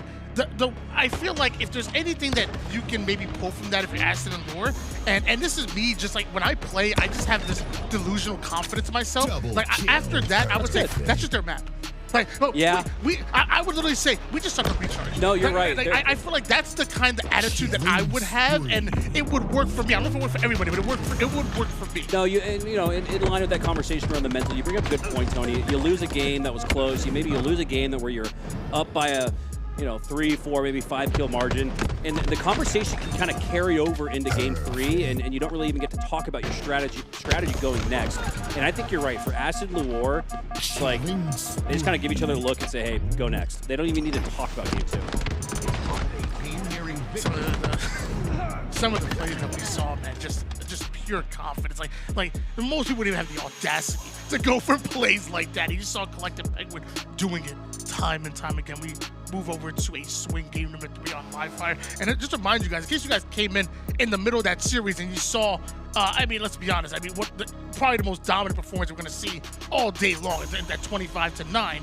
I want to remind you guys, Aston and Leuor won game number 1. Yeah. This is a tied-up series. And mind you, that game number 1, Aston and Leuor looked like the favorite team the entire time. So I do think there was a conversation going into that game, too, between Pznguin and Kuhlect, where they recognized that Aston and Leuor were really cranking down the gas. And this opening strat really exemplifies what I'm trying to mention here is that Pznguin and Kuhlect, especially Kuhlect, his playstyle is so fast and aggressive. I think they had a conversation where it's like, hey, man, they're really trying to slow down the pace. Like, let's not let them use that as an advantage. Let's make them play off their back foot. Let's be the ones proactive. Let's make them have to react to us. And that's exactly what we're seeing in games 2 and 3. Pznguin and Kuhlect have cranked up the pace as far as we saw Leuor and Acid pull it back. Yeah, and I also wonder how much twos practice have Pznguin and Kuhlect had to. I know Leuor and Acid play a ton of twos, and they have that experience. Mind you, Kuhlect and Pznguin aren't even on the same Force team, you know, as many of these duos are that are here today. Obviously, Acid and Leuor, the same thing.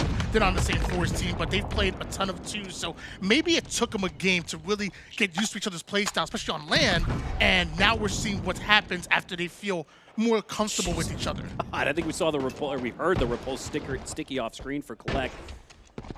A 10 spree to start game 2 for Kuhlect and Pznguin. A 5 spree to start game 3. What happened to Acid and Leuor? Because they looked dominant in game 1.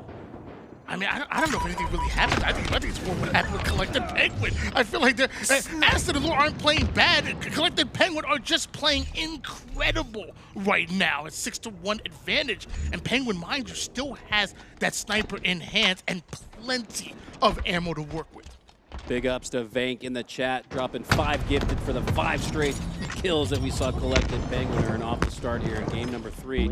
It's a swing game to determine who takes the lead going into game 4, as Pznguin still has that sniper lined up at the lower portion.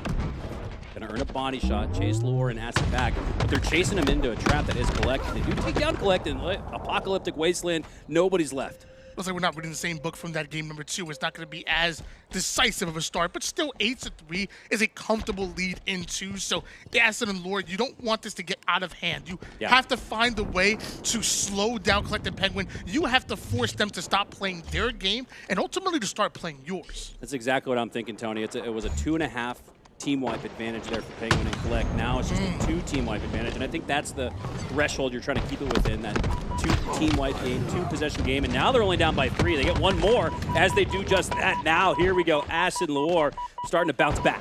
I think Leuor was a little bit of distraction to allow Acid to get camouflage, but he came in like a wrecking ball, and Acid was like, I should get a free camouflage, but Leuor did so much damage, let me take down both. And now just a 2-kill game, camouflage is activated, and Kuhlect gets caught on the rotation. That's a whole lot of damage. Pznguin tried to cover his back, but it is just not the right time. The reinforcements just wasn't there. And that all started with Acid grabbing the camo and pushing up that line of scrimmage to where he did not allow a squad spawn to occur between Kuhlect and Pznguin because of his advancement on the map. He split the 2, split the difference, and now it's just a 1-kill game.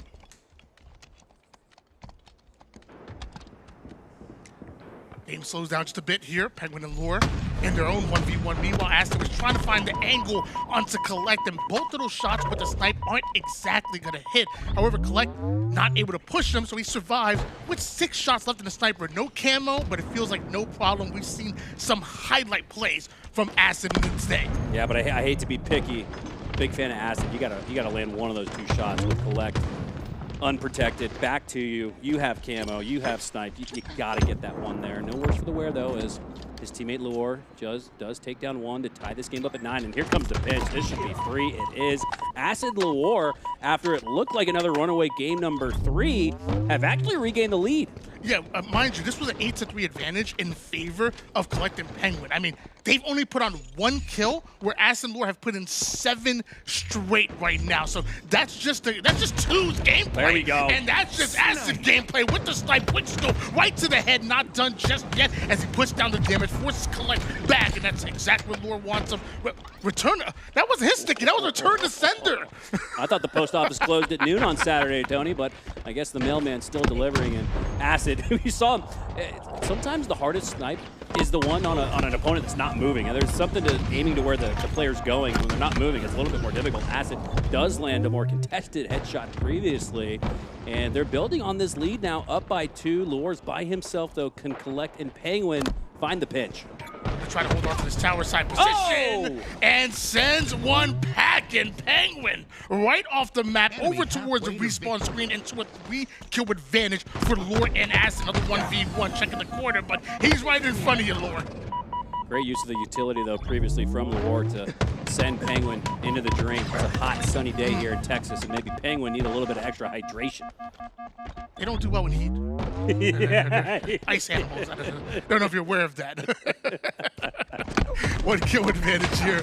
Acid and Leuor as he takes down yet another one. Pznguin, the first one to go down. Every time that first pick goes, that first strike, you notice how aggressive Leuor and Acid get with that. If you have a player isolated, they ultimately want to take advantage of it, but they're not able to find Kuhlect hiding in a sneaky spot, and Acid and Leuor have already thought they clear tower. They're actually moving towards green. 2-kill game as it slows down momentarily. 10 seconds till that next sniper is up, and I believe both teams are biding their time, playing for that. Pznguin's got closest access to it. Kuhlect's got the angle to watch through the middle of the map, but here comes the push from the backside. Leuor gets a little taste of his own medicine with use of the repulsor. Doesn't get quite into the drink, though.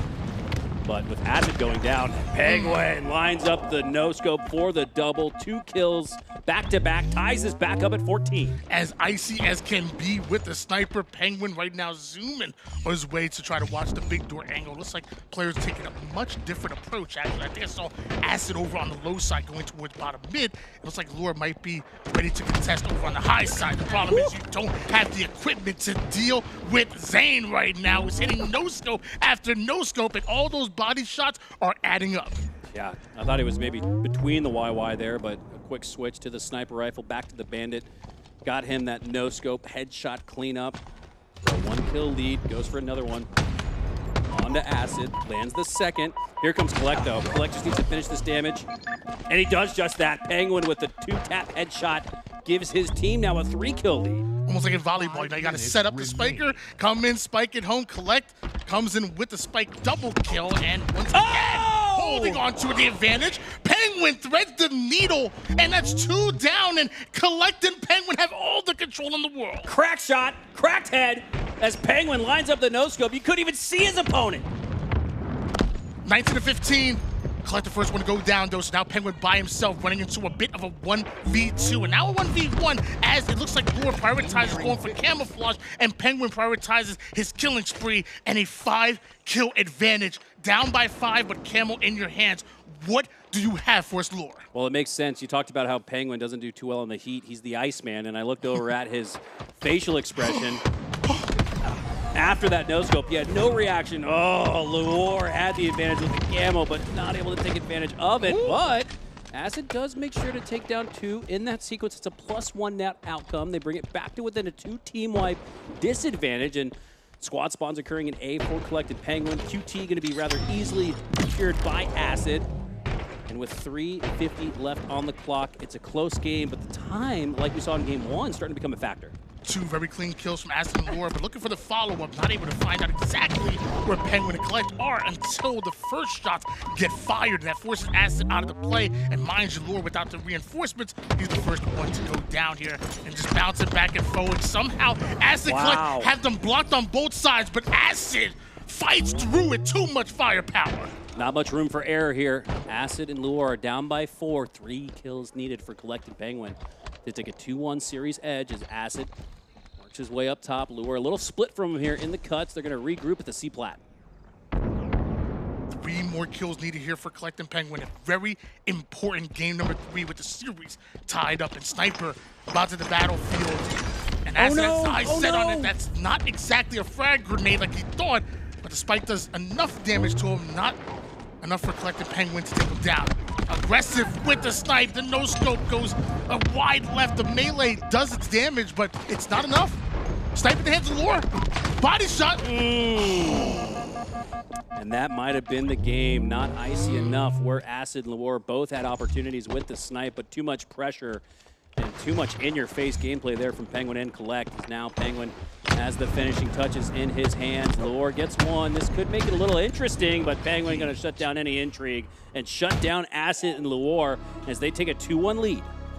I'm gonna be honest with you. I know they were down by a bit, but I have to think if Leuor was able to get that like snipe melee without going down in the trade, I really think we could be talking about a much different game. I mean, at that point, obviously Kuhlect and Pznguin would needed 2 more kills still, but I think it would have been, what, 19-23. You have Sniper. Yeah. That could have been a little bit more of a game there, but sadly, not for Acid and Leuor. 25-19 is your final score line, and that has to be because of Pznguin, who on the map was just, again, icy at all times. 15-9, a 7.7 KDA. And honestly, when I even think about when we're on his screen, even the plays that didn't lead to like direct kills for him, like it still felt like he was always making, like, I guess, macro-minded, great plays. Like whatever his team needed in order to set up Kuhlect, he was doing that. Like, I feel like the plays that maybe go a little bit outside of the scoreboard. No, and that's exactly why Pznguin, one of the most consistent players in Halo history, placing routinely inside of the top 3 and making it onto the main stage in the grand finals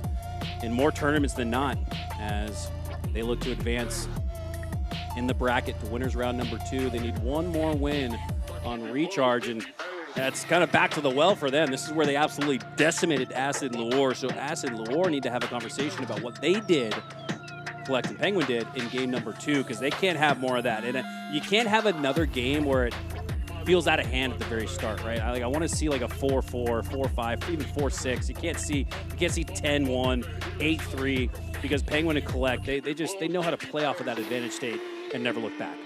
Well, I mean, we still see the fist bumps going in, so, you know, the spirit's still, you know, trying to keep it high right now. We talked about it before this this game number 1. And, you know, Acid didn't get the chance to compete at DreamHack. And he's talked about it. He said it was a little emotional for him. You know, he wanted to be there. He wanted to compete on LAN. He wants to prove that he can be that top player, even against some of the best in the world. And it feels like right here, right now, you have the opportunity to do it. And in game number 1, you guys showed us what you have. So yeah. I feel like I know game number 2 was a slaughter. I know. Game number 3 was bad. But you showed me enough in that game number 1 that you can force a game 5. And a big part of that, Tony, though, was the advantage that they built off the start. If you, the passive sort of you got to come to us playstyle doesn't work when you're down by 3, 4, or 5. Off the start, it's bad signs for Acid and Leuor, as Kuhlect already has exactly what he had when he went on a tear in game number 2. That really is the beauty of Halo. If you want the lead, you have to fight for it. All of those power weapons are in a compromised position and pull you towards it. You have to fight and earn every inch and ultimately turn it to a mod. That's exactly what Kuhlect and Pznguin do. 3-1 start. You got to get this shock rifle out of the hands of Kuhlect as he plays a little juggling act there. Now works his way into the elevator portion of the map in the whirlpool. He's got 2 players dead ahead, goes for the explode, takes Leuor down to 1 shot. I believe Acid is also weak. No, he's not. He get a couple shots in him. Pznguin cleans it up, and wow, slippy use of the grapple hook. Keeps Kuhlect alive, allows Pznguin to get an easy cleanup, and a little bit of deja vu. We're seeing that runaway freight train once again. Still a little bit of ammo left in the shot right now, although no more camouflage. And I love the fact that he starts to grapple, because Kuhlect is one of those dynamic players that will make a play for it. But it starts with damage first and creating an opening. And that's exactly what they're looking for. And it looks like Pznguin and Kuhlect maybe pulling a page out of Leuor and Acid's playbook, saying, yeah, you want to slow the game down when you have the lead? Well, guess what? We can do it too. Yep. Hey, if you see something from an opponent that works against you, try it on him. Exactly what we're seeing here. Kuhlect, case grenade goes out. Acid didn't know he was there. He ran in unbeknownst to Kuhlect's location. Lucky enough to get out with his life. And wants to engage into both players. He goes. He ends up taking down one of the 1 shots. And even a 1v2, I think taking a trade definitely isn't the worst, especially when you have a lead. Yeah, I'm thinking to myself, actually, there, Acid and Leuor probably needed and especially wanted to get a +2 net outcome. It is a +1, so it does bring it back to a 3-kill game, but you got to win this 1v1. Leuor does just that. Takes down Kuhlect, pulls him off a little bit. Here comes the chase, insta-explode! Walshy would be proud! Oh my gosh, that is a beautiful insta-explode. That's a double out of Leuor, which brings them back within just 1-kill game here. And mind you, Acid, little sprint straight action onto Kuhlect, tries to throw off that aim assist, enough damage to back him down. And now it's Acid and Leuor trying to double push right back onto the same angle, but camouflage came up. And all the attention's on Kuhlect. Acid and Kuhlect will both knock each other out. And Pznguin's left to just grab his camo for free. Now Leuor kind of looking back at it a little too late. And Pznguin's going to regroup with Kuhlect. Oh no, I thought Kuhlect might spawn top A, but he spawns top gold instead. Pznguin's going to wait out this 10 seconds, I would imagine, unless they feel confident enough to push out for the shock rifle. Yeah, Pznguin is not going to wait for the shock. They're going to take the fight to him. Yeah, Acid and Leuor were a little bit too focused on that B-box player instead. They allow Pznguin to get a camouflage because of that. His presence concealed. It's a double push that they can't even see. And look how aggressive Kuhlect is being. Another kill goes their way. 3 kills the advantage for Kuhlect and Pznguin. Yeah, when they link up, they find the +1, do Pznguin and Kuhlect, and when they are isolated in those 1v1 duels, they routinely have won those throughout this series. As Pznguin, no more camo left to work with. He does have his teammate Kuhlect over his left shoulder. Kuhlect goes down with the shock. Leuor, again, you cannot trade this out. I know it's just a 3-kill game, but it feels like more than that after what we've seen in this series. You got to start finding some +2s to chip away at the lead. Acid was trying to trap a player, but didn't expect Pznguin to get that aggressive. He gets up close and personal, and with Acid the first one to go down, Leuor is on full retreat mode, but that exit route is being blocked. Pznguin forces him right over toward the C-plat, and Kuhlect perfectly cuts him off. Another 1v1 win. I mean, that's just been routine for Pznguin and Kuhlect here. As Kuhlect has the high ground. Acid goes for the trade there in a situation where I don't think the trade does you any good.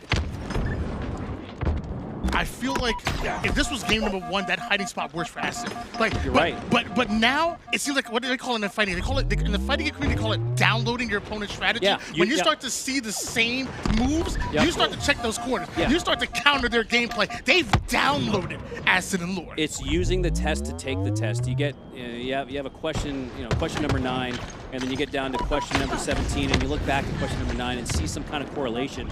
And you get both answers right because of you connecting those dots. That's exactly what we're seeing right now from Pznguin and Kuhlect. Not done. 16 kills already, and Acid and Leuor starting to allow this to get out of hand. It isn't just yet, but it's slowly starting to move in that direction. So how do you respond? A big double kill out of Acid puts them back within 5. It's exactly what they need. Still down by 5 though, and now they need the camo. But it feels like Pznguin and Kuhlect, maybe they were baiting it. No, they get to the party a little bit, but Kuhlect with that frag actually neutralizes the camo. Pznguin with the bandit shot seems to be 1 or 2 shots better than Leuor right now, and he's gonna take the fight to him, go for the finish, and he does in fact clean it up. He does trade out Tony, but with Kuhlect cleaning up the shot across the map and with a 6-kill advantage, you're in a situation now where if you're Kuhlect and Pznguin, you can trade out the rest of the way. And they're perfectly confident with doing so. I mean, they've been the aggressors the entire time. When Acid and Leuor are constantly backing down, trying to play their game, Kuhlect and Pznguin are the ones holding forward here. And we could see that once again, Acid away from that blue side perimeter, and Kuhlect even crouching to make sure that his footsteps aren't heard. Yeah, heady played, Halo being played here, as Kuhlect will start to advance, clamber, grapple. A little bit of Mortal Kombat action there as he takes down Acid with the fist. Get over here. Get over here, indeed. Pznguin goes down. That nade doesn't quite take down Leuor, and it just catches him peeking. And Leuor, he's like, where can I hide here? Somehow Kuhlect finds the angle. But finally, he gets his shields back, and with his shields up, his weapon should be hot as he's ready to fight. 6-kill advantage, just 5 needed. Secure the series 3-1 as Leuor does secure the shock rifle, needs to secure a headshot. They want to get back in this fight.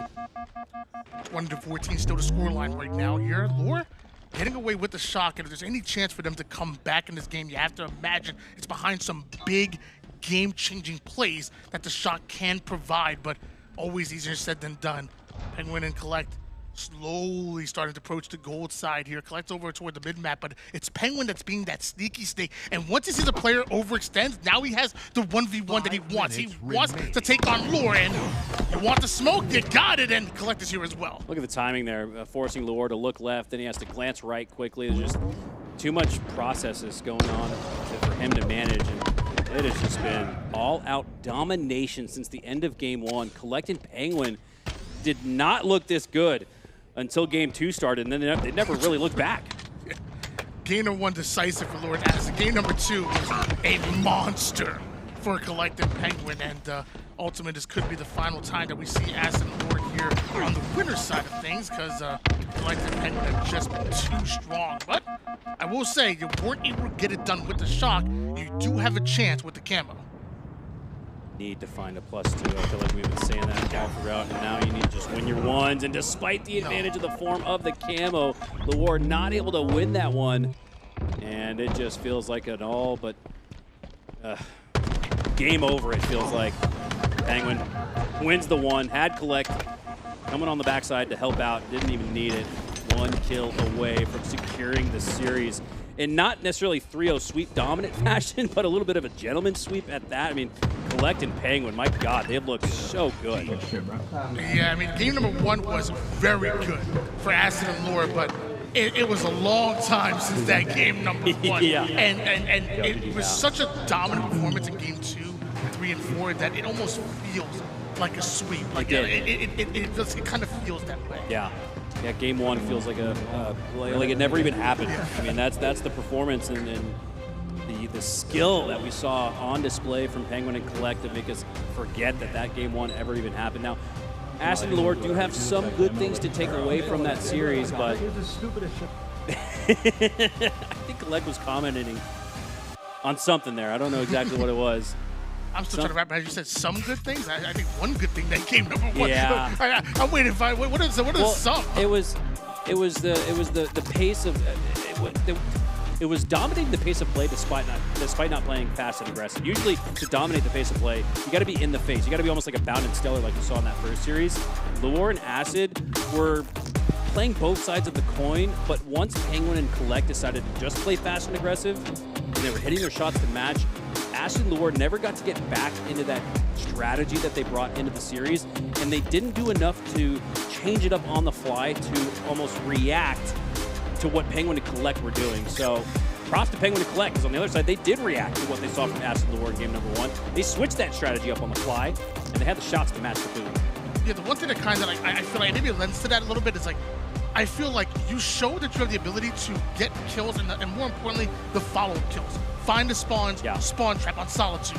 Now we got to figure out how to do that on other maps. I guess to start, we're getting the kills first. I guess it's easier to find the spawn with the kills. They just weren't getting those initial 1 and 2 kills. But you know who did? Kuhlect and Pznguin on their way to a 3-1 victory. And they'll actually play against the winners of, and that's why your eyes don't deceive you guys. In case you weren't paying attention to the last qualifier, that is Legend and Renegade. They're going to be competing, you know, coming back to Halo in order to play against the Luminon duo. And if they win, they get the honor of playing both Pznguin and Kuhlect. We just saw look very good in that game 2, 3, and 4.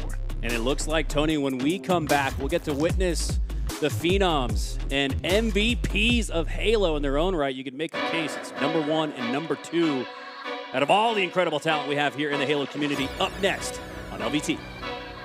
Hello, everyone, and welcome back to Doubles in Dallas, hosted by FaZe Clan. Mikowski on the mic. Joining alongside me now is my man, Tools.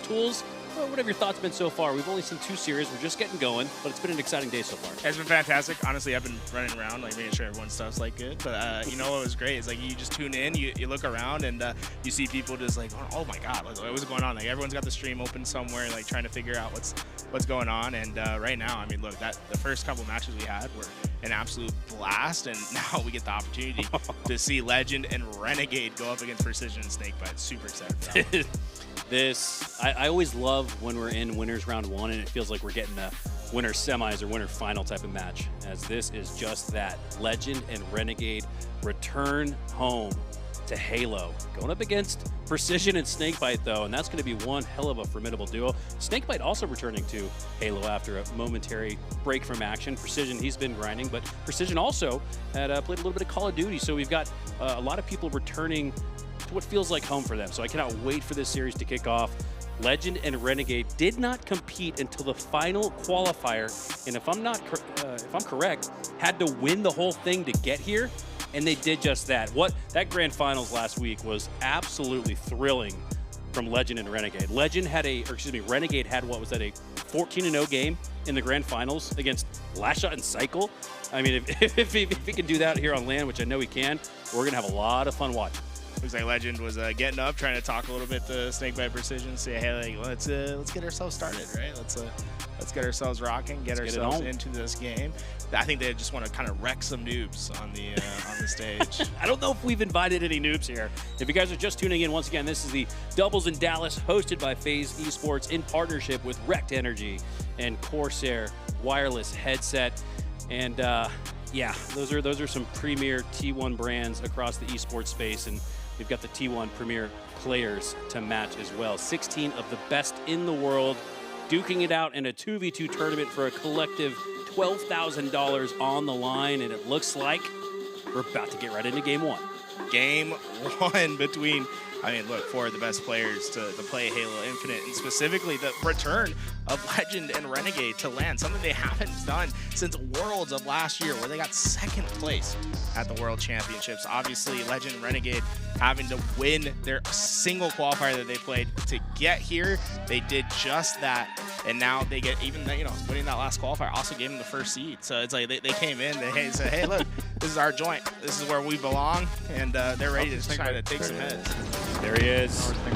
This is what we've all been waiting for, the return of John Halo, in this case, John Renegade. We're on board with the man himself, taking high side positioning on the top of yard, looking out towards Snakebite, who looked to have snuck away with the camo. Precision, pepper and shots on a Renegade did not allow him to clean up onto PJ, and now PJ has the ability to push into the yard with that power-up. I like the patience here. Try not to let me.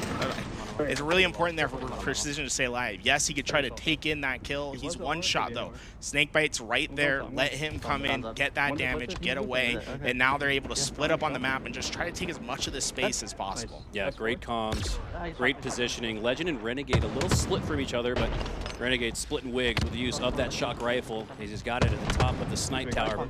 Snakebite still with the use of that camo. He's taken every bit of that 45 seconds, and now he's making his move. Renegade looking across the map, shots going out. He was 1 shot thanks to the damage from Precision. He does get cleaned up, but it's still a 1-kill lead for Precision and Snakebite. I think Snakebite really happy with what happened there, though. Even though it comes at the cost of Precision's life, you didn't have to give up that much to get that shock rifle in your hands. The big thing now is just executing in a way that you don't give this away for free.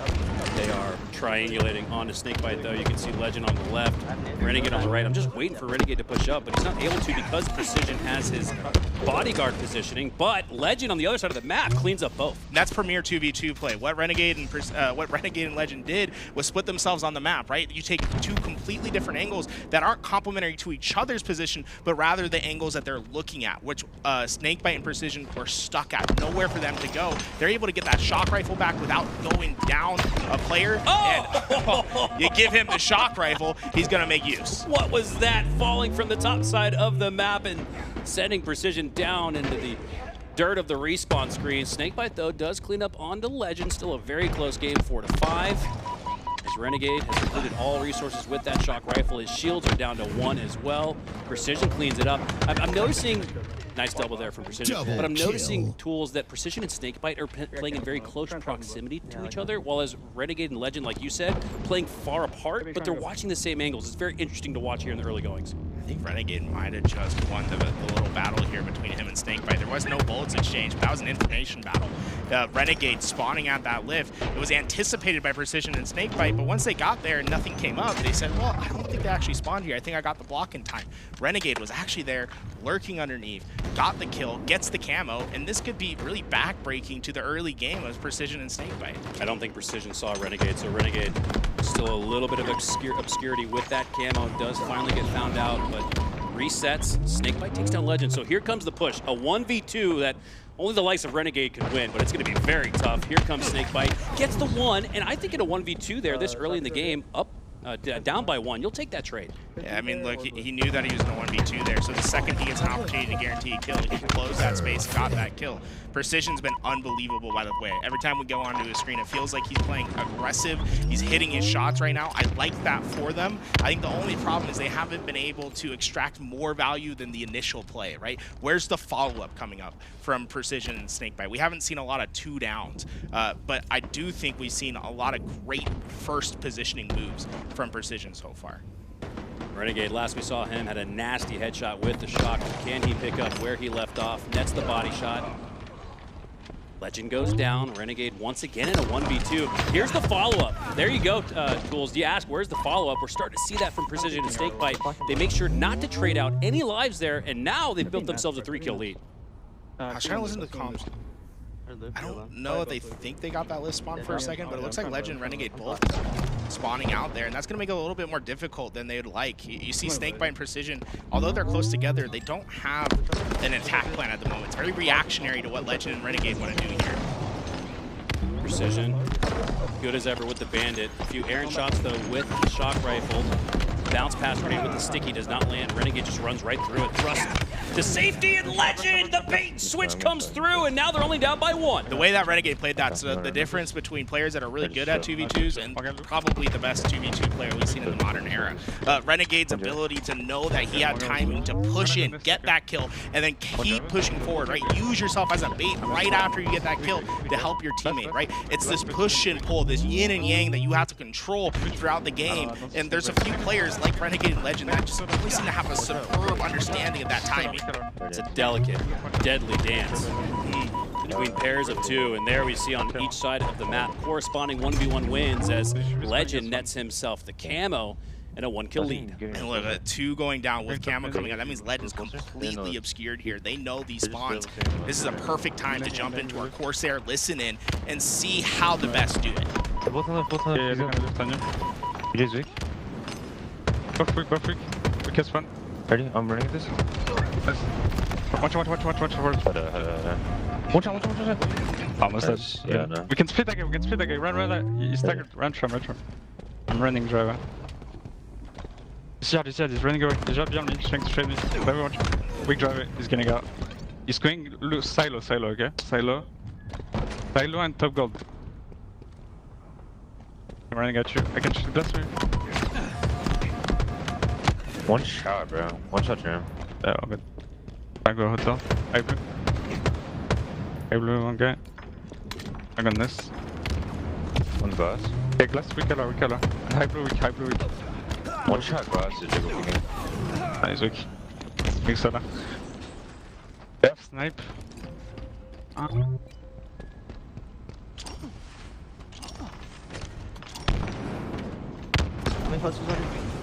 Yeah, soda on you. Nice, right. One hit. I'm dead, man. Left camo. He is shot. He's LR 1 shot. Still LR 1 shot. Still LR box. He's one strike. One shot. Watch out, Peach. I'm coming. Yes. Where are you? He's flowers. Yeah, check it in yard. I'm yard right now. He backed up, bro, flowers. Gold. Holy shit. They're probably both in blue, bro. The rest is up and... I'm gonna take space on the other side, okay? That one's blue for sure. Blue for sure. Take his space, soda. Ready, I'm hiding top good. Okay. I high blue. Ready, out of the map. I don't know where Snakebite. Press it, high blue. Yeah. Yeah, both yard. I'm going yard. Both LR. Both weak. Ready, press random. He's trap, the other guy trap. Maybe driver. Hey, drive on me, drive it. Two shot driver. Going trap. He's weak. He's trap behind you. He's driving. Nice. Nice. I got it. Okay, shot mid on you. 5 in a row for Precision gets Strong him guys, and spawn Snakebite right back in this match. Tied up 18-all, and Precision has the camo. As Legend running out. Underneath him to his left, Renegade watching his angle from the cafe side, but because of the camo, Renegade does not know he's there. Yeah, Precision, I mean, has really kept this game close by some of the incredible plays he's had just in the isolation and trying to pull off another one against Legend. He's forced back for now, but really been impressed with how he's kept this game close. And as we approach this end game, the camouflage can be just what they need to finish it. And Renegade rotating out towards the back. Precision gets the intel. Snakebite, I believe, over at the shock rifle. Now they're starting to put on the trap. I imagine Snakebite's pushing up on this. Otherwise, Precision's going to be all by himself. This could be the bait and switch that would take him down. And Legend and Renegade are just playing a perfect game of keep away. Now Snakebite starts to make his move towards Precision.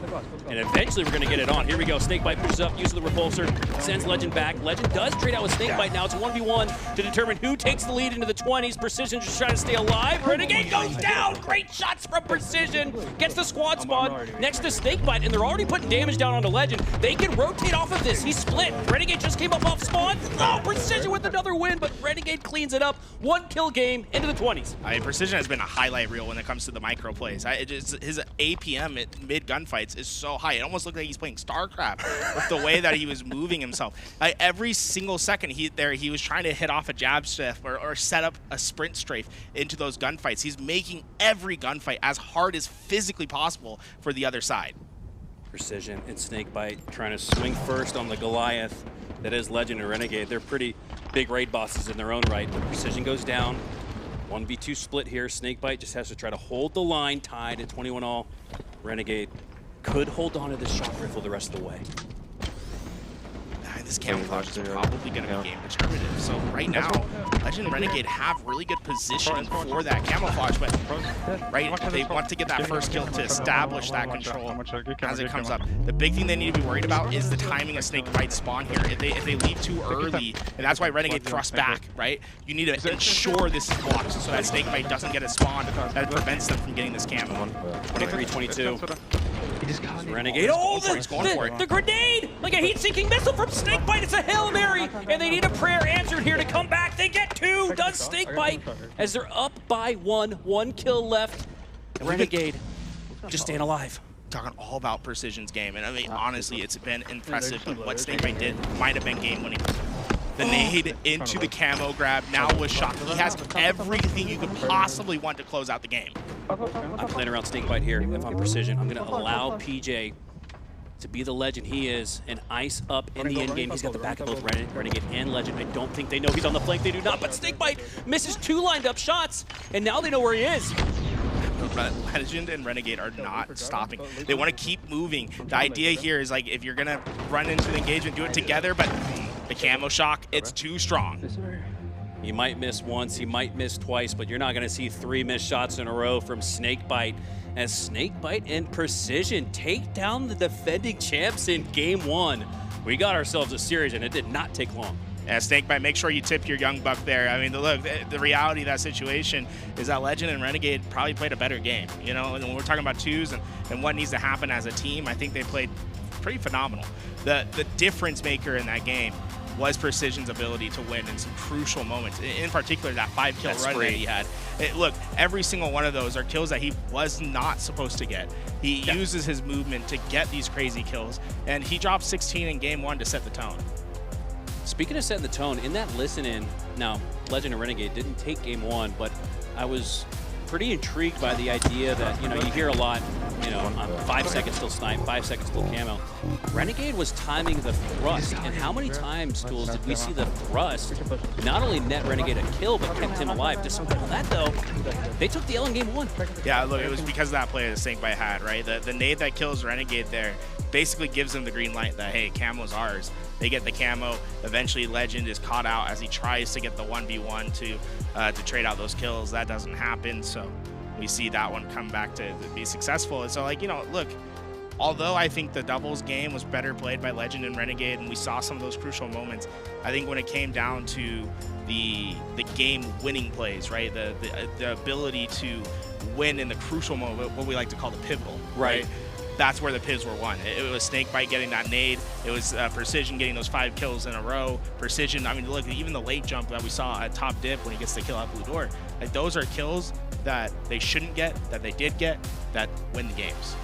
Yeah, in twos, you've got more time and space to work with. You've got more isolation ball to be played. And we saw a lot of that from Precision. Like you said, that spree, the 5 in a row, to just simply tie the game back up at 18 were all 5 kills that you could argue he should not have gotten.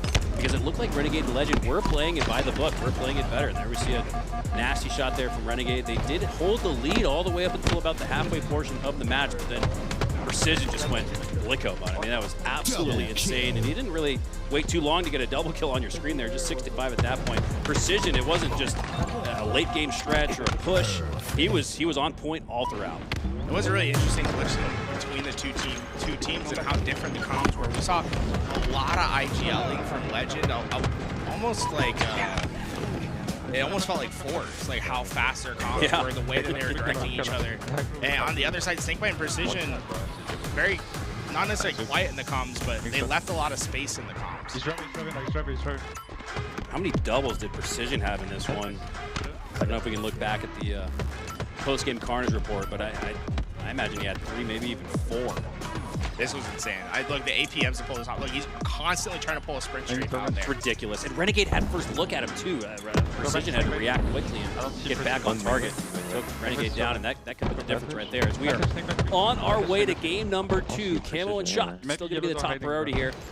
As Legend and Renegade work their way out towards the C platform, and again, they're split. Both teams giving a lot of respect to each other. I mean, look, that camel's still up on the map. It's because they're all heavily playing those perimeters. Precision going to be the one that tries to break that ice, but it was a trap laid by Legend and Renegade. They gave up the shock to get this opportunity. Snakebite tried to get the punish, but the shot doesn't connect, and now he's got to worry about wherever Renegade's coming from. Legend and Renegade take the camo. Snakebite takes the shock rifle and regroups with Precision. He saw it. He's shooting the pad, trying to get some of that tentacle damage. And Renegade just gonna chase down Snakebite, who no longer has the shock rifle. Precision, unbeknownst to him, Renegade's still lurking, pushes him out towards Legend, and Legend with the absolute body shot cleans him up for free. I like the idea for Renegade. I'm gonna wait just long enough to try to get that 2-for-1 combo when your teammate wraps around the corner with a sticky on him. Eventually does get that kill, just nice plays, and this is the big thing in 2s, right? There was a change that was made a little bit back in Halo where we have 45-second camos now. It just gives you so much opportunity to really slowly play yourself with that camouflage and optimize your opportunities. Legend gets the trade. It's left to Snakebite and Renegade. Classic fight between two of the best. Doesn't look like they're going to match up just yet. Oh my god, Renegade predicts the spawn perfectly. He knew Snakebite was close by. Might have netted Precision the squad spawn right where his reticle was laid like a trap. Knowledge there from Renegade. I wonder if he's going to let Legend go. Legend is just going to try to get this by himself. A little too overcommitted there, but he did get out the doorway. Unfortunately, just no exit option. Renegade not quick enough to get that shock rifle to get the kill. Gonna push you. Renegade. He's long on you, with one final shot, and the shock rifle does not land it on the head of Snakebite. So Renegade now left to his lonesome on the map with his bandit. Works around to Precision, gets the pre-fire shot onto him. Snakebite, he's not going to use that grapple proactively. He's just going to get back to safety and maintain his life. What a play there from Renegade. Wow, and then he follows it up. Patience pays off. Renegade eventually gets the man he wanted, and Snakebite goes down 2-7. Legend and Renegade on top. I think Precision thought he had a little bit better timing than he actually did there. Legend and Renegade, that's perfect, right? Able to get that kill. Not only do they kill the camo right away, but they're staggering out these spawns. A massive kill by Snakebite to stop this stagger spawn from continuing on. Oh, Legend. We going back a year. Almost. Tried to get the kill, but did enough damage. We're seeing trade for trade, and those trades right now, I mean, they benefit Legend and Renegade. A huge couple kills that went their way that gives them this big lead, and now it feels like they're really just dictating the pace here. Yeah, depleted enough shield and time off the clock to allow for Renegade to get the cleanup there. As now we see one of our largest leads of the series, up by 3 team wipes are Legend and Renegade.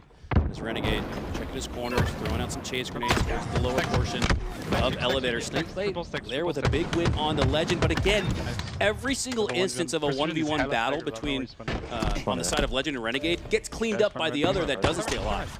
Grab by Renegade here for that shock rifle. He's got to grapple though, reposition himself quickly too if he decides to. One of the benefits of playing 2v2s is there's just always so much more open space. Lanes, by the nature of the game, are left open. That's a big piece for that grapple, right? You can really maneuver to quick spots if you wanted to, but Precision, he feels like he's coming up big in all these really tight spots. I don't think there was any. Oh, there was plenty, excuse me, of ammunition left in that shock rifle. And this is where Precision went on a little bit of a run in game number 1 and was able to help get Precision and Snakebite back in the fight. They were down, not by such a considerable margin here as they were in game number 1, but if Precision can do what he did in game 1, we might just have ourselves a 12-12 tie, but he's got to spree out. They definitely hear Renegade coming. I'm here, man. My Legend coming underneath. Yes, yeah. Trying to live. Renegade's getting into this play though. Precision though, I think it's gonna catch it. Oh, it was actually Legend that got extra damage in there, but unfortunately for Legend, Renegade. Oh, what? In the 1v2 to be that aware of what's happening, right where you need to be looking. Legend somehow able to make that a 1v2, a 1v1. When you watch Woodham on mouse and keyboard, you see him able to swipe the reticle across and get that slay. Legend turned so fast you could hardly even see him make his move. That was sick. That's just such a cracked out play. And it's like those types of plays that keep this game at a distance for the other two. Renegade able to get that camo and catches Snakebite on the rotation out. This is where Legend and Renegade can pad the stats. 8-15. Legend though. Full dead to rights. As Precision does take him down. Renegade's by himself, but he does have the camo to work with, so he can pass around the map freely without getting detected here. He's going to actually detect Snakebite first, get the first 1, 2, 3, 4, 5 shots into him. And now it's Precision on his lonesome instead. John just flipping the game state on its head, but Precision lands 5 perfect shots onto Legend. Still a close game, but it does feel like it's a little more uphill than you would like. This game is much closer than it probably should be or it ought to be. I agree. Look, you want to talk about two different teams right now? Just look at the stats. There is 0 assists between Precision and Snakebite. There is over 10. We have 12 assists for Legend and Renegade on the other side. They have more assists than Precision and Snakebite have kills. It just shows you the style of game. And that's largely coming because of the split and stagger plays that Legend and Renegade have been able to pull off. There just hasn't been a lot of opportunity for Precision and Snakebite to be fighting together. It's so interesting because we brought up how Snakebite and Precision are routinely within 10 yards of each other, while as Renegade and Legend are a little bit split on the map, but they're watching the same thing, they're shooting the same thing, they're communicating clearly, and yeah, to see 0 assists, way too much hero ball on the side of Precision and Snakebite. But the fact that they're only down by 5 despite not playing collectively as a team of 2, you can argue that's just as impressive as the performance we've seen from Legend and Renegade here in Game 2. Honestly, I'd like to see these two just force a team fight. Right now, they've been playing, although they played close to each other inside that white tower, we saw them playing completely different angles, completely different entry points, and they both end up having 1v1 fights that go opposite ways, where they split those kills 1 for 1. If you see an opportunity for a team push, I think you should absolutely take it at this moment if you're Precision and Snakebite. Like, you need some more teamwork coming in. And look, Legend and Renegade, they're fighting a team that's inside pipes, and yet still somehow are able to manage teamwork inside that effort, while it's still hero ball on the other side for Precision and Snakebite. They still don't have an assist.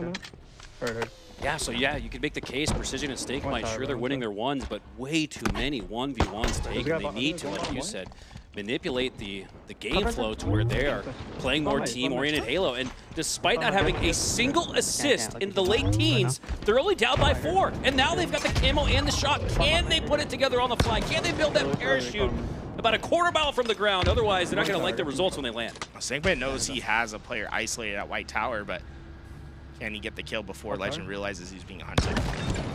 No, that's a clean play by Snakebite. And that's just heads up awareness of what you're doing, what kind of damage you're providing on the map and what that's preventing. Renegade was never able to cross. They isolate Legend, they get the kill, and now it's their turn to try to split and stagger, but the help is always there for Legend and Renegade, it seems. Legend, though, not able to get that kill in time, and Renegade went down. Another kill for Precision and Snakebite, but once again, in isolation. They're down by 2, and they haven't even played collectively as a team of 2 just yet. 0 assists with nearly 40 slays in total on the map. This is like the most peculiar game of 2v2 I think I've ever seen. And look, and time could play a factor here if they keep trying to eye each other's positions. Bottom mid, John, and bottom mid. Come on, He hears that step. Oh, he went through his legs. Precision not able to connect, but he does land the grapple to get back up top, get to safety. Great use to flip. Honestly, that's a huge testament to the Corsair's Precision's wearing right there, by the way. You could hear those footsteps even though he has the hoodie up. He's blocking all the sound. Hey, look, it doesn't matter. Precision's still hearing those crystal clear footsteps from his Corsairs. Top tower. OP. Maybe got red, I'm not sure. Use of the headset there. Precision gains the intel, gains the high ground, now gains the shock, but Renegade is pushing. Here's the chance to get the first assist of the game and collapse on a Renegade, but Renegade scurries out, takes down Precision, takes the shock rifle back, but still, Garrett, it's just a 2-kill game. 0 assists for Precision and Snakebite. This is unheard of. You hear Renegade and Legend communicate, trying to get themselves the right spot. I like this play by Legend, just to cut off the middle of the map. Here it comes. That's the first assist of the game, and that might be the one that they just needed the most, though. Like, finally able to get something to go there. Renegade left in isolation. Now, just 2 shots left. Camouflage coming up in 5 seconds. And there's the second assist of the game across the map from each other. It's tied 20-all. Camo goes Snakebite's way, and he has gone incognito. They're putting it together on the fly. The parachute is starting to become complete. They jumped out of the plane, you could argue, with no parachute built, but they're starting to find the teamwork with just 2 assists to tie the game up at 20. Push it. Hear them calming for the push. Nothing's here yet. Legend and Renegade playing really tight together inside that pipe room. And right now, that's what Precision and Snakebite, they're going through their checklist, checking everything. Where are these players? 90 seconds left. The clock will be a factor here. Oh, Snakebite has all the initial damage with that commando. They're chasing out Legend, chasing out Renegade. With the use of the grapple, he's going to be able to close the gap. And with the fist, takes the lead by 2 with just 60 seconds left.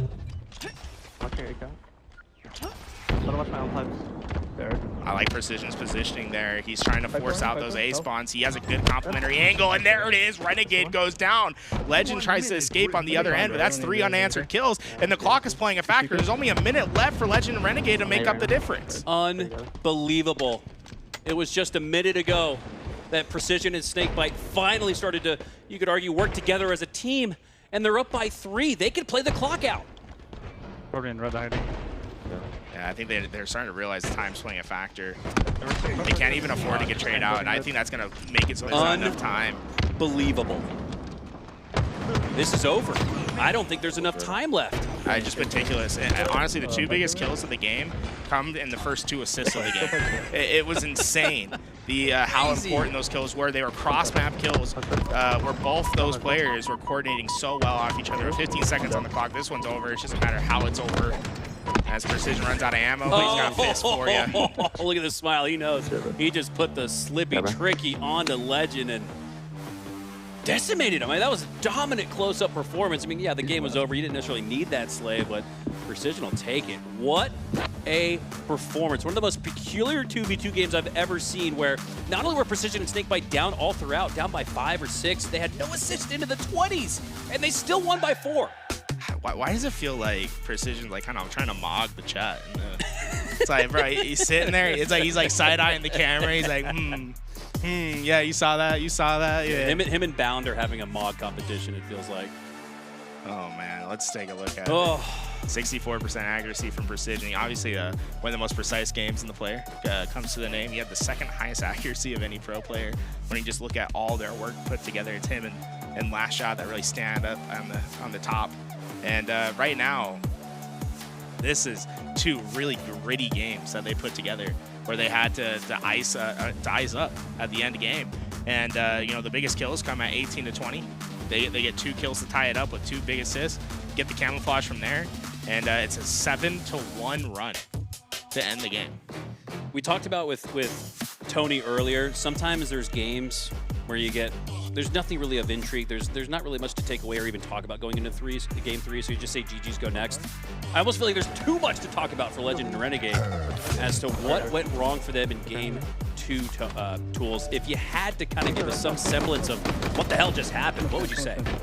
I think the big thing was some of the hero ball plays that were working for Legend and Renegade in the early stages stopped working at the end, right? We saw we saw Precision and Snakebite staying alive a little bit more, and they were finally able to get spacing that was complementary.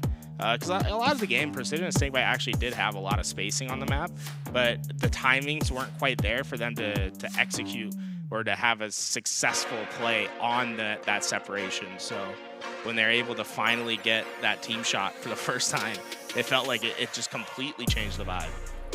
Yeah, a total tonality shift that we witnessed there in game number 2. And by taking a 2-0 lead in the series, Precision and Snakebite have our #1 seed up against the ropes. As Legend and Renegade, they're going to take every bit of their 5 to 10 minute break after game 2 to talk through not necessarily what's gone wrong in this series, because we've seen glimpses where they do look like the #1 seed, but they haven't been able to put one on the board. So clearly there's some type of adjustment, however minute, that Legend and Renegade got to make if they want to start that road to a reverse sweep. It's going to take 3 in a row from them against Precision and Snakebite, who they don't relent. They don't relinquish control like that. So this is going to be extremely difficult. You talk about cranking up that difficulty level to 11 and maybe even beyond that for Legend and Renegade. They got their work cut out for them. See him getting locked in. I think we saw Renegade get up to take his allotted break after game 2, so I'm sure we'll see them get back in. Big thing is, right, that first seeded team coming into the tournament, the one that made the big run to get here, going down early could be a big blockade to what they wanted to do. And, you know, Precision, Snakebite, obviously 2 fantastic players, didn't have as much success in the 2v2s online as they would want, but have a chance to make a huge upset, the 1 versus the 8 seed, and just disrupt this bracket in a way that I don't think many people thought would happen. No, this has been... Now, here, it's just such an intriguing Winners Round 1 matchup, because I would not at all be shocked to see Precision and Snakebite move on to Winners Round 2, but it's just the fashion in which it's been in, especially going back to that game 2 where they didn't have an assist till about the 20th kill, and that was when they gained the lead. Like you said, the moment really shifted when they started to play that collective 2v2 type of style of teamwork. The bait and switch was on point. They were chasing out damage and running that opponent into the waiting arms of their teammate. They really were able to put it together on the fly, and now Legend and Renegade got to make some minor tweaks, not massive, but minor tweaks in their gameplay if they want to get back in the series. Let's see. Getting back to their setup for the first time, get themselves ready to go.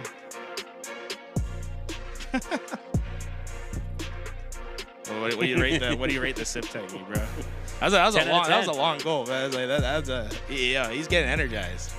It's like you're about to go into a meeting, you're about to go into a match, and you just take one final huge swig to just lock the F in. I think that's what we just saw there from Precision. Renegade fist bumps go out towards his duo Legend. I don't think Renegade even like registers on the Norwood scale, bro. Like, Zipsman, like his hair is just like so. Like, dude, he's got such a good hair. He's got such good hair. Yeah, now getting a little jealous. Now that Lucid's going full-time content creation in year 5, you need a new top Halo tier list guy. I think Renegade might be that. He needs to match the follicles with the accuracy and with the performance here in game number 3, back against the wall, down 0-2 to Precision and Snakebite. But now the S7's on the map and got some good gunners on the other side. I think Precision's actually one of the best snipers in the game, but can Renegade do him one better? We're about to find out. Getting into game 3, Renegade coming in with Legend down 0-2 in this series. They have no more opportunities to give one up. Live Fire's a must win, and Renegade starts off hot. A double kill, a sniper in his possession, and they're immediately going to split themselves on the map to try to gain as much presence towards this camo as possible. Going to be able to compound that advantage here by potentially going for the camo, but I don't think they want the camo. They want to push out on these spawns, maintain pressure, but Snakebite makes them pay for it, so too does Precision. And while Renegade got the double off the start, Precision and Snakebite split the difference to tie things up at 2. A little risky play by Snakebite, but one that pays off dividends for them. To not even put your eyes towards that camo, but rather to commit to your gunfight at mid with your teammate, get the kill on Renegade just in time to keep Precision alive, who then rewards you by getting a perfte kill. And look, that was supposed to be a perfect start for Legend and Renegade, but what's supposed to happen often hasn't when Snakebite and Precision have been in this lobby. Well, I'm going to see, okay?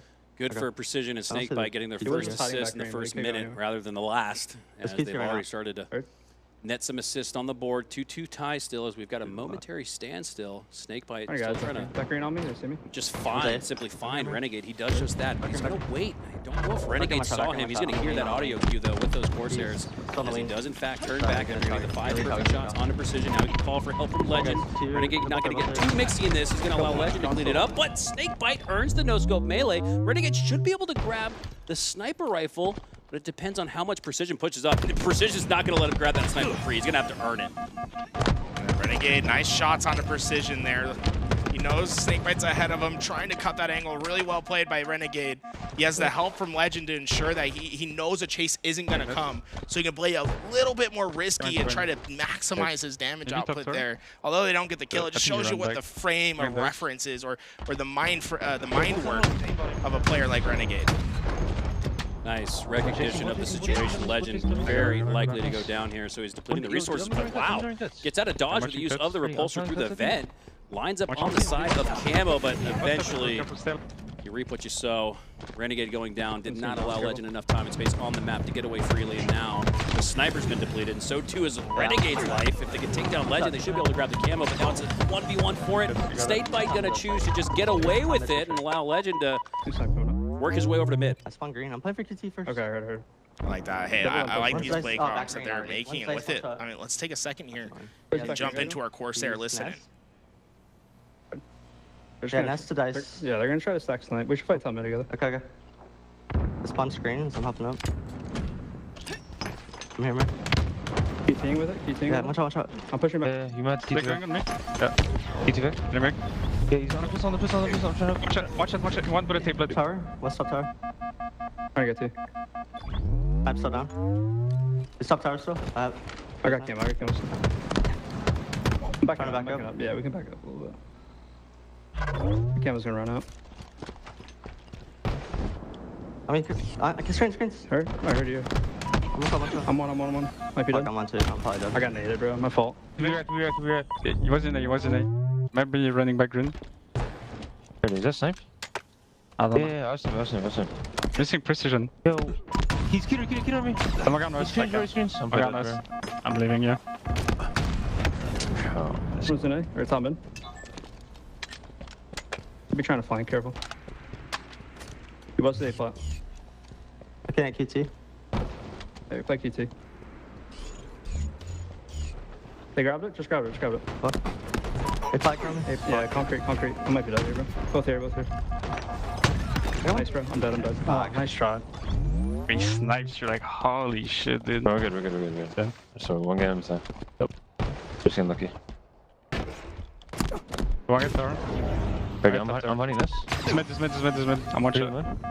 Mud on me and dice, bro. Mud and dice. These pillars are a snipe shot, and another one nest. He's walking up your pillars. Yeah, just try to play right there. He's watching my QT, I'm dead. Yeah. Got up tower on me. You dead? I'm dead. Bad on me. I got him mid, one shot. One shot mid. He didn't die, bro. I think he's still one shot there. I spawned A. Camo. Yeah. Playing for camo.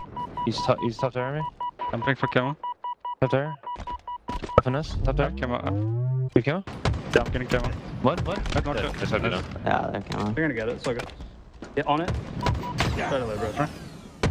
Absolute top tower. Heard. I'm in this. I think it's gonna spawn green. Yeah. Or you might be going dice. I spawn. He's mud. One top tower still. I'm watching top tower over you. There you go. Top tower. Top tower, one shot on you. Just kills me, bro. Top tower. Just save. It's fine. Enemy halfway to victory. Both top tower. Good. Dim. Gets weak. Three cuts. One check cuts. Mr. James, dim door. The other get top tower. You don't top tower. Top tower, dim. Kill me. No, we down. And with that, look, some extremely frustrating moments from Legend and Renegade, and you can hear it in their comms. It just feels like every time there's something that could go wrong, or something where they're not quite having the play pan out the way they want.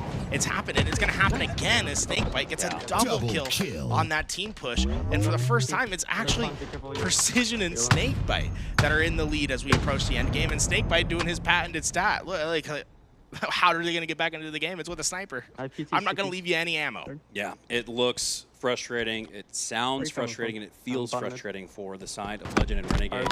You even heard John say one point, just unlucky. I think there's a little bit more to that in the sense of what Precision and Snakebite are able to enforce and impose their will like they have, but it has felt very frustrating for Legend and Renegade as they're down by 6 now, and like you said, Tools, they've actually been in the lead throughout most of this series up to this point, so Snakebite and Precision really starting to run away with it now. And the snipe shots just continue to hit. And there's another from Snakebite. And we heard the frustrations during the listen. Every snipe shot going against Renegade and Legend, and now the world's against them. Down 8 kills, no more maps to give up. Another snipe connects. They have 3 deaths that they can give up. 4 means the end of their winner side run. Last one, see. Maybe it's what they need. A little bit more time in the lower bracket to get their Halo feet wet again, because they do seem a little out of sorts. Snakebite working his way from the nest bridge. Precision has the back of Renegade. Perfect position.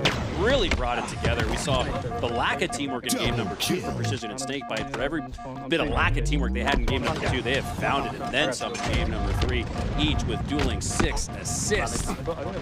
They are up by 9. And this is just the perfect way to show how this series has gone. Renegade gets the initial damage on the camo, has good timing, throws nades. The nades don't quite hit. It hits the player on a pre-fire, does not get the kill. It goes down to absolute, and the camo is still there. It's just every single time the things have not gone the way of Renegade this game. And this is a perfect way to capstone. The Precision's able to find another. Renegade finally gets the kill, but it really feels like he's climbing Mount Everest every single gunfight. Snakebite taking the fight to Legend, confident as ever, despite being down 1 shot at the initiation of that gunfight. As Renegade, more frustration. It just happens again, right? A player getting away from a gunfight that they have no business getting away from. Smart plays by Snakebite. He's using the Spartan's hitbox, sprinting into the wall to minimize it, and Renegade not wanting to commit to that gunfight. Eventually has to let that player get away, and with it, the win. Precision and Snakebite went on a hell of a run, had to play a gritty first couple games, and then capstoned it with one of the best performances we've seen all day. Not what we were expecting. Sure, you could absolutely have seen Precision and Snakebite winning this series against our #1 seed defending champ Legend and Renegade, but in 3-0 sweep fashion. I don't think anybody predicted that. See the GGs come out.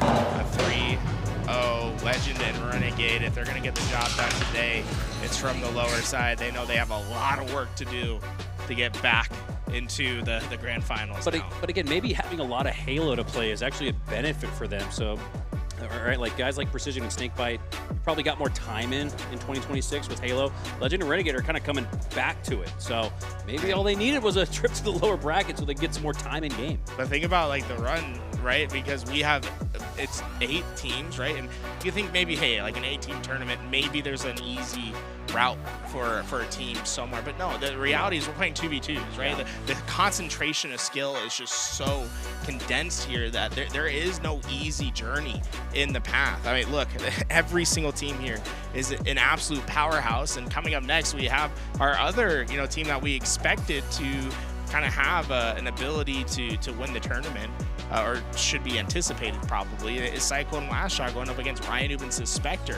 on our next match on stream. That's coming up next. One more matchup from the winner one portion of the bracket. Then we will have our winner semi-set. Precision and Snakebite going up against Kuhlect and Pznguin. Will it be LastShot and CyKul, or RyaNoob and Svspector taking on Bound and StelluR? We'll find out next.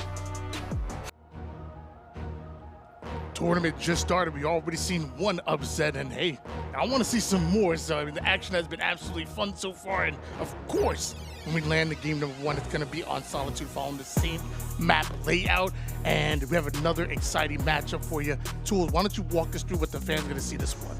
Yeah, this is a really exciting one. Obviously, CyKul LastShot been running through 2s, but they got some tough competition on the other side. It's RyaNoob and Svspector. They're going to be playing up against them here today. We start our series like every single one today. Solitude Slay. We have a few duos that actually aren't teaming together in the forwards department. Can't say the same for this one. You got a little bit of sending baseline action, a little bit of Shopify Rebellion action, and a whole lot of RyaNoob taking a hold of that camouflage that a thrust ain't bad to have in the back pocket as well. The big thing right now is just being worried about how aggressive CyKul and LastShot can be the second they get any sort of advantage. They did get, the camo, but it comes at the cost of giving that shock up to CyKul. So it's going to be a battle of the camo versus shock. Svspector getting aggro. RyaNoob perfectly watching his back, but Svspector does catch the stick, so a trade out in lies. RyaNoob still trying to get value from that camo, and CyKul was trying to figure out exactly where he went. And that's where some of this value can really be found. Is what you can do when you're supposed to die, right? And that's where CyKul and LastShot are so good. They're just getting trades where they're not really supposed to, or when they know they're gonna die, getting that trade. CyKul able to get that kill. RyaNoob's been on the hunt, but this camo runs out and still a CyKul. is up above RyaNoob. Does he hear this? Oh, the spawn! Oh, just a tough break for RyaNoob. We tried to stay alive. Trying to take it slow, maybe a little bit too slow. Gave time for the spawner to get involved here, and now an isolated Spectre finds himself in a bit of a 1v2, and CyKul cuts off the exit route masterfully, down to one shot, but no problem. As the shot comes out, it does a little extra damage onto RyaNoob, and you know LastShot wants every last bit of that damage. RyaNoob under trouble. LastShot able to get that kill, and Svspector knows that he needs to back up, but they have a weak Svspector. CyKul and LastShot know that there is no help for him. They're trying to hunt him down before RyaNoob can get there. And honestly, big play by Svspector to realize that, look, this isn't going to go my way. Let me try to get the trade. And well, so far we see sticks left and right. Yeah, I think the third or fourth stick we've seen so far. Spectre was on the receiving end of one earlier, but hands a nice one in order to cause a trade. That nade doesn't exactly catch RyaNoob, but have two one-shot players in front of you. LastShot, who do you pick? And RyaNoob gets his shields back, so a bit of an unfair fight. Little bait and switch leads to yet another trade. Look, and that's once again, LastShot has no business getting a kill there. That did not go right for him at all, but the way he's able to get those trades, and one thing that helps him a lot there is actually the max sensitivity. He's able to flick his reticle over to get that punch in time to get the kill, and honestly, like, this isn't looking bad for CyKul and LastShot. CyKul pulling out everything he can. RyaNoob down to one, and RyaNoob dead. A reversal from CyKul, a huge play that gives the camo. Yeah, despite having the camouflage, I mean, you're in a non-advantageous position, but CyKul able to survive and now thrive with it, because you see RyaNoob Spectre spawning up right in front of him, and he sees the rotation over on the yard side. He activates LastShot to get involved as well. LastShot hits the respawn screen, but you can say the same thing for Svspector. A momentary 1v1 and a 4-kill advantage for CyKul and LastShot. With it, trying to go incognito. 12 to 8. Big damage coming out of RyaNoob here. I mean, RyaNoob kind of stuck between a hard rock and a hard place, but somehow able to get himself a huge kill onto LastShot despite being in between two different players. The Spectre says, okay, I'm gonna get aggro as well, but CyKul shuts that down almost immediately, and now RyaNoob has the shock over on the high ground. Big time slays back and forward here. RyaNoob looking able to get in, gets tight with this fight. CyKul goes down, but so does RyaNoob. Svspector trying his best to get in there, but man, this is a tough fight. LastShot trying to commit to it, and LastShot will win. And it seemed like Svspector was not quite sure if he wanted to be in or out on that gunfight. RyaNoob currently only 2 kills at the moment here, 4 assists to his name right now, and kind of stuck over toward the hotel side. Looks like Spectre is going to put enough damage to keep him off the top fold, and Svspector the one to also take down CyKul. So putting damage on the 2 different players, stealing the kill, and now with all of that damage, RyaNoob says, okay, this is my time to strike. Keep him weak, and Spectre might just knock him down. RyaNoob just lurking in his back pocket here with the waiting on this camouflage that's going to be coming in 15 seconds. LastShot able to trade out with Svspector, so this is really an information battle between RyaNoob and CyKul. You can see that's why they're playing so slow, and really the big thing is they're trying not to reveal themselves too early, but I think RyaNoob did get caught on that cross. LastShot, I think, had eyes, and that's why CyKul's so ready for this gunfight, but ready as you can be, RyaNoob was ready to hit every single shot. And does it right as the camouflage is coming up, so that's a big-time play coming out of RyaNoob. Svspector should be able to grab this camouflage because of that, and that's another win condition that goes the way of RyaNoob and Svspector. You're down by 3 kills. You need every last resource and every last play to go your way. That CyKul lurking underneath. Svspector obviously knows, and honestly, right there, if I'm Svspector, I don't know if you need to close that space, right? You have a camo, you have so much more time left in it. Have the confidence that you're him and hit the shots, back up. Like, do not close down that space. Don't give the opportunity for a trade, especially when you have such a big advantage like camouflage. I don't know if I want to take that fight against CyKul or LastShot, though. That's a tough one to take, but like you said, definitely could have got a lot more value on that one, 17 to 16. Advantage so far for CyKul and LastShot. Both players one shot, and CyKul wins the SWAT battle. LastShot, despite not having the shield, still enough to fight, and CyKul gets the double kill. Is that the 6th stick so far this game? Yeah, look, that was a little bit of a funny one. I actually like the idea of Svspector there. He knew he was stuck. He tried to insta-splode his own stick off his dead body, which is kind of a 5-head play. He just unfortunately didn't have the angle to get the insta-splode to connect. 21-16 is score line. LastShot once again with a shock in his hands and waiting for the spawn trap. Looks like they don't spawn over on the blue side. They spawn back trap. One player breaks out towards posters, and LastShot with the perfect to the dome. Now Svspector's by himself, and CyKul trades that life, and they'll take every trade at this point forward. Yeah, at this point, it seems like a tough task ahead of RyaNoob and Svspector to try to make this comeback, especially when LastShot has a shot like this. He'll close down the space, don't get the second as well. That is gross from LastShot. I mean, whew. The shock rifle into the perfects, 25-17, game 1 heads to the Shopify Rebellion duo. Man, they won back-to-back qualifiers, the first and second one, and showing why they feel like they should be one of the favorites, or the favorites coming into our LAN, 25-17 against RyaNoob and Svspector, and the teamwork is looking fantastic out of CyKul and LastShot. That recharge is going to be the next map in rotation, and I feel like CyKul and LastShot probably got so much momentum going on their side after that last game. As we take a look at the stats, CyKul in particular, man, look at that 13-7, almost double positive. Largely part to LastShot's 7 assists in that game. Yeah, it feels like CyKul and LastShot really complement each other really well. You always talk about the aggression, the accuracy that LastShot has. Well, CyKul has this finesse to his game, always picking and choosing the right spots. And whenever you look at the stat line, he's always seemed to have the least deaths on the lobby, oftentimes in single digits. And you gotta love that when you're talking about 2v2 gameplay. That recharge. Gonna be a map that's largely about that camouflage control. It can play such a big impact, and the big thing in 2 is the camo's like so much stronger in 2s than it is in 4s because that 45-second timer on it, right? You have so much time to work around the map to get what you need, and there's less opportunities for the teams to spot you, so you can just have higher impact plays, get those drops, get those kills. Camo should be your #1 focus at all points in time on recharge. Game number 2 about to go down here. We're going to see what RyaNoob and Svspector have. The ascending baseline duo down 0-1 and looking for a bounce back. And they're going to need it right here on recharge. Focus on the fight. It has to be that camouflage over towards the bottom middle. But I will say, don't forget about the shock. How many crazy shock plays have we seen in this tournament already? And it's still fairly early. Yeah, with that, we see a little bit of a false start. These players going to get themselves back into the lobby as fast as possible.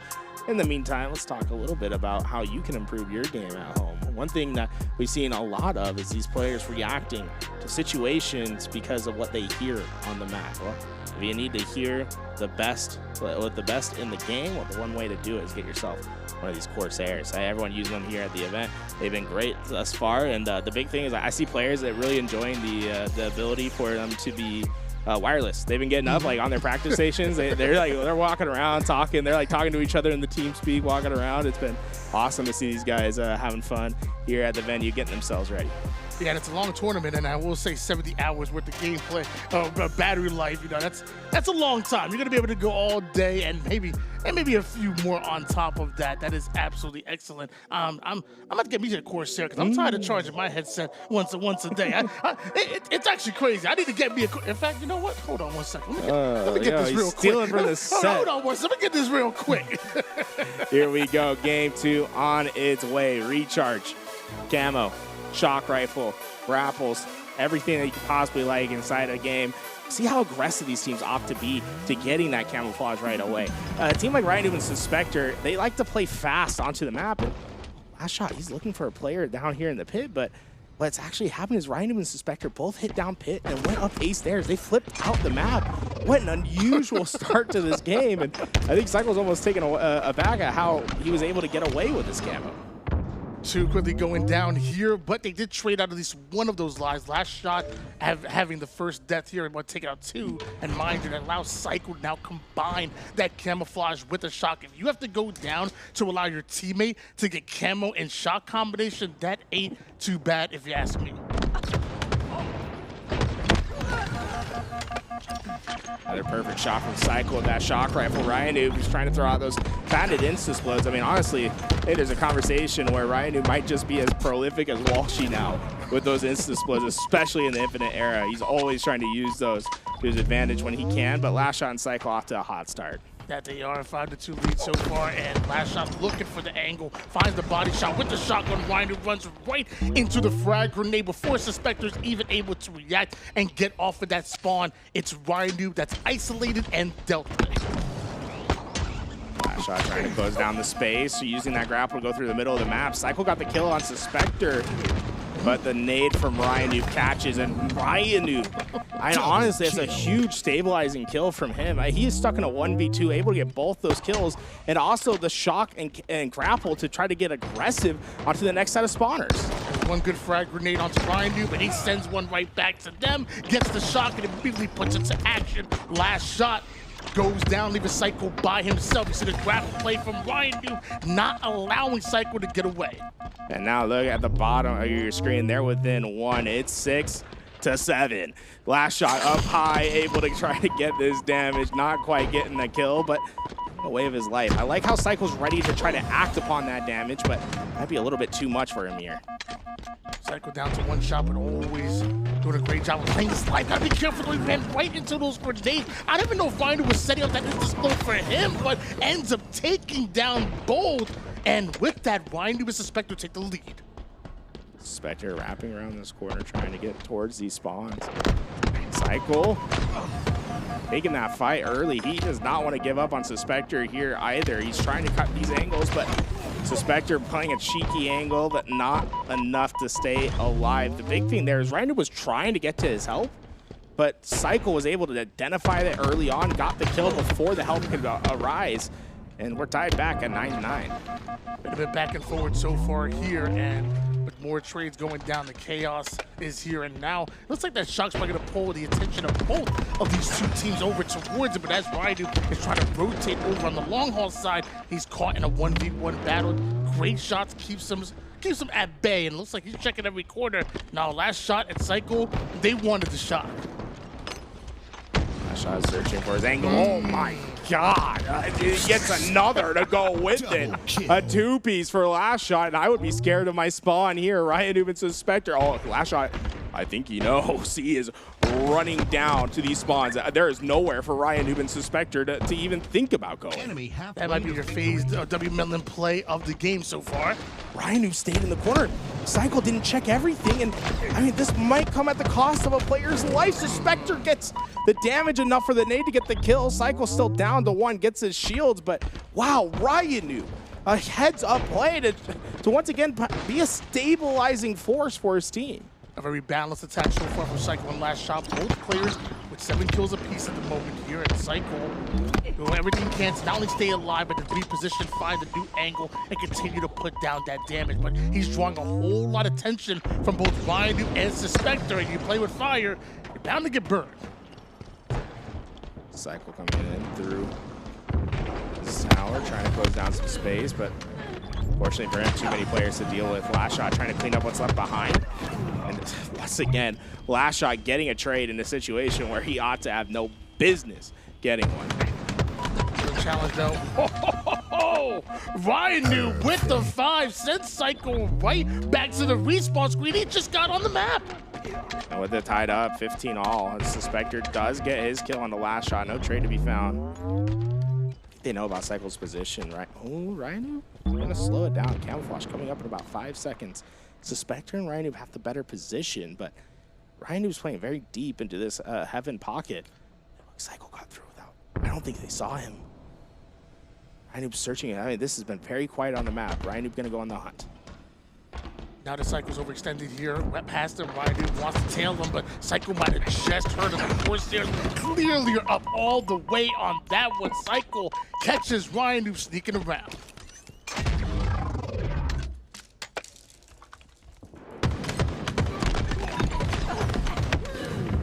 Perfect shots. Camo. Through the hands of LastShot. Trying to find RyaNoob here, and he'll get that kill, and this is where things can get really dangerous. I mean, a 2-kill advantage as CyKul and LastShot are able to use this camo, but it feels like every time we're about to see the separation, Svspector and RyaNoob have kept it close. And we see another situation where LastShot's not quite confident that he can continue moving on because his teammate went down.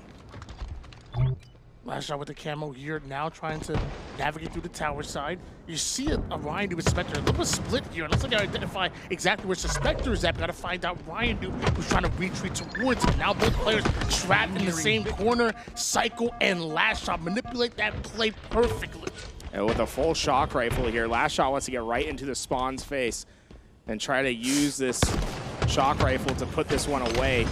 This is a critical junction for RyaNoob and Svspector. They go down to, without getting trades here, this game's basically over. I don't see a pathway back, and CyKul gets the first onto Svspector. RyaNoob's hiding below. Catches him, shoots the body. By the way, before that happened, did you see LastShot check the blue angle, notice nobody head glitching, and then snap over towards tower? Like, he immediately identified, oh, there's nobody on blue. They have to be A. Like, that type of reaction and quick thinking, I couldn't even dream of that. Look, at this point, it's going to be a really tough task if they can get the job done. RyaNoob and Svspector, unfortunately, just do not have a lot to give away here. CyKul manipulating his space well, closes it down, gets the trade out, and with it, just one kill away from taking a 2-0 lead in our quarterfinal.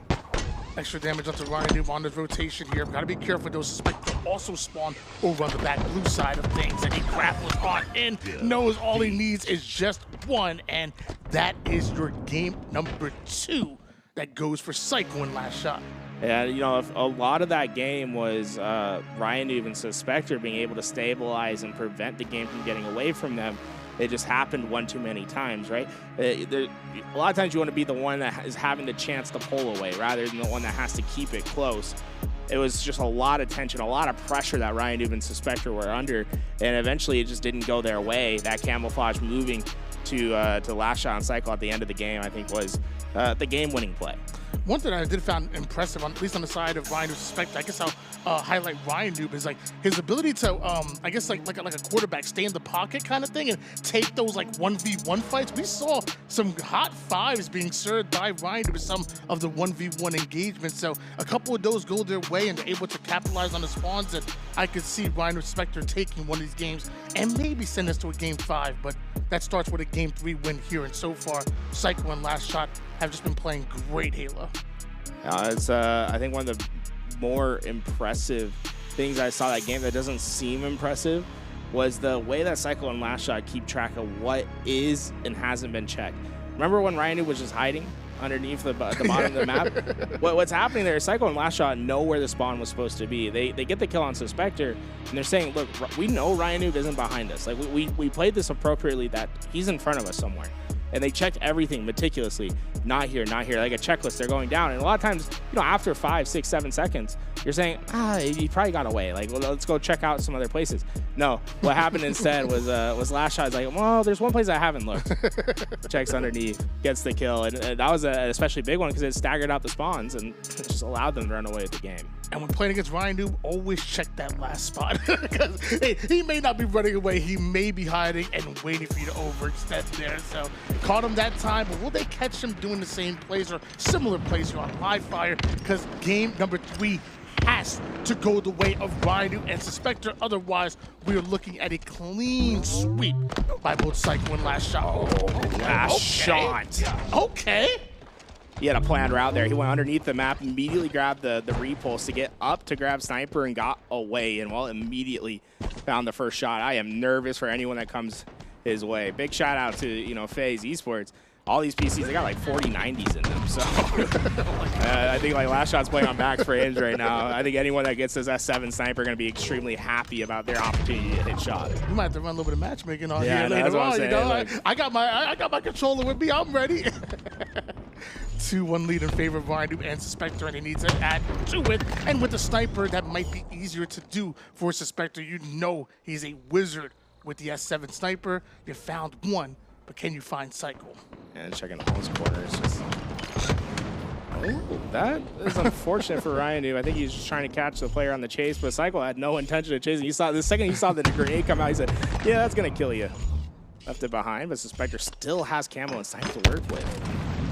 We saw CyKul give RyaNoob a taste of his own medicine. Meanwhile, Svspector not able to get the 2-tap with the sniper to the bandit. RyaNoob will escape with the snipe, and shields are right back. You know, LastShot is still hunting him down, not for long. You can't hunt anybody without your head. I see you, noob. I see you. What in the world, Ryan? A nice headshot there. We'll get it lined up, and now trying to hunt down what's left behind. Another for RyaNoob. The sniper's getting hot. He's turning back time right now. RyaNoob is slaying, and he might still have some ammo with that sniper. Meanwhile, Svspector is over on the small window side and trying to figure out exactly what CyKul and LastShot's next move is. It's you, buddy. It's you. It was good trapping by CyKul and LastShot, right? They lured Svspector into that spot, like a little siren song saying, hey, I'm a little weak. Come try to take care of me. You know, there was a kill zone right at that entryway, and LastShot and CyKul, they didn't waste any time getting that kill. Yeah. 3-kill advantage, though, still for RyaNoob and Svspector, and LastShot was making a whole lot of noise there, and eventually they are able to find them, are able to deal with them. Still 3 kills, but more importantly, camouflage hitting the battlefield with the nades going down. CyKul knows he has to fight this out. Both Svspector and RyaNoob using this as a bit of bait. Oh no. Nade, unfortunately, is going to stop LastShot from trying to get that cleanup. Svspector, that long route, and the LastShot is stuck between a rock and a hard place. Still able to get the kill and the trade out, though, and with it, it's going to be a 1v1 for the camo. Svspector secures that kill, but can he secure the camouflage? Although you got it, doesn't mean you can get away with it. CyKul shuts him down and almost gets to RyaNoob, threads the needle in order to get that kill before the trade goes down. Hold on to an 11-7 lead. But that's a whole lot of damage LastShot is taking. You see RyaNoob, he's getting a little speedy with it. Yeah, and sometimes damage is all that you really need to secure something, right? It's not always about having a numbers advantage, a damage advantage, giving that sniper to RyaNoob and Svspector and pushing, you know, LastShot and CyKul into really weird angles. There is no help that LastShot can provide to CyKul there because of how he's pushed to the back beat.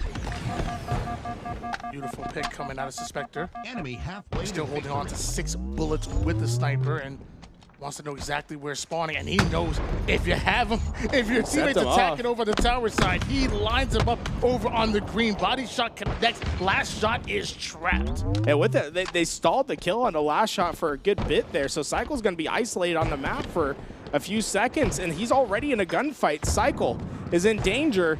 Spawn was close for LastShot. I think Svspector realizes that. You see the way he's backing out of this gunfight.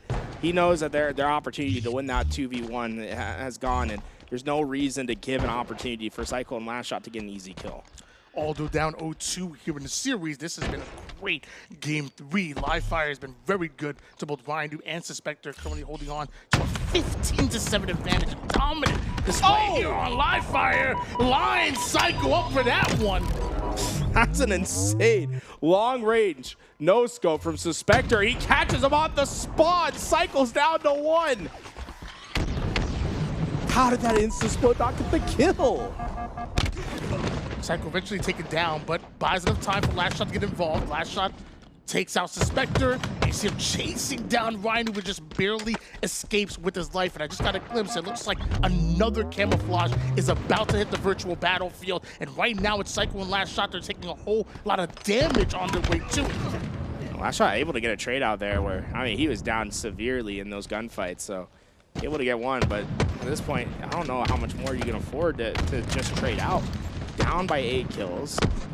Almost eclipsing the 20 kill mark. This camouflage feels so important to the game, and this fight is going to be the opportunity that CyKul and LastShot need to get back.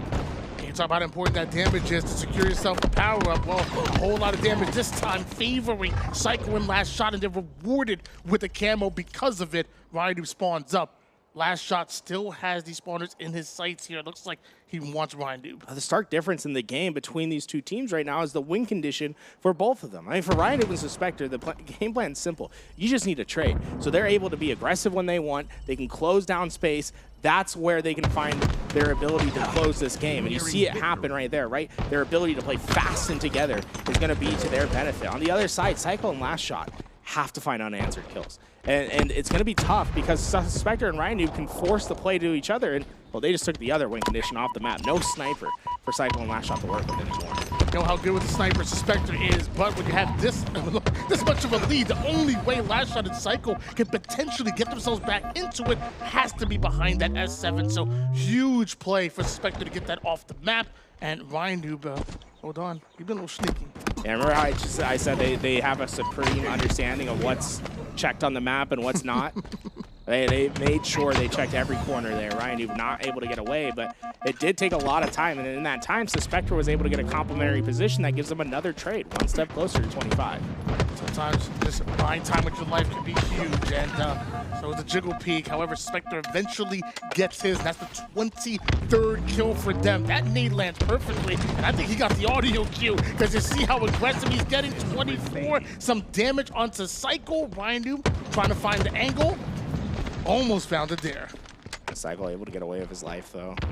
Down to one shot, will be hunted. RyaNoob and Svspector not only take the game, but take it convincingly. A 25-16. The sniper, the S7, was so hot in both Svspector and RyaNoob's hands. They hit some incredible long-range snipe shots. Really is the type of bounce-back game that ultimately you need out of RyaNoob and Svspector. I'm sure many in the chat after the first 2 games were thinking this potentially could have been a sweep in favor of CyKul and LastShot, who again won back-to-back qualifiers in #1 and #2. Well, the only problem for RyaNoob and Svspector is that CyKul and LastShot have already done it on Recharge and Solitude, and those are the next 2 maps. Not a great situation to find yourself in, having to make a reverse sweep happen, but obviously some big momentum being earned here. See, I mean, look, it's been rare to see CyKul and LastShot get shut down in that way. I think the only team that we've seen really have a shutdown performance against this team was Legend and Renegade in the last qualifier week. I think that's a huge sign for RyaNoob and Svspector that they can maybe make some waves happen here, and just taking it one step at a time. I think one of the keys to this game was honestly the power weapons. Just hitting crucial shots. Both RyaNoob and Svspector, I felt like took turns hitting some crazy ones. Look at this one. I mean, look how long this shot was on the CyKul. Oof.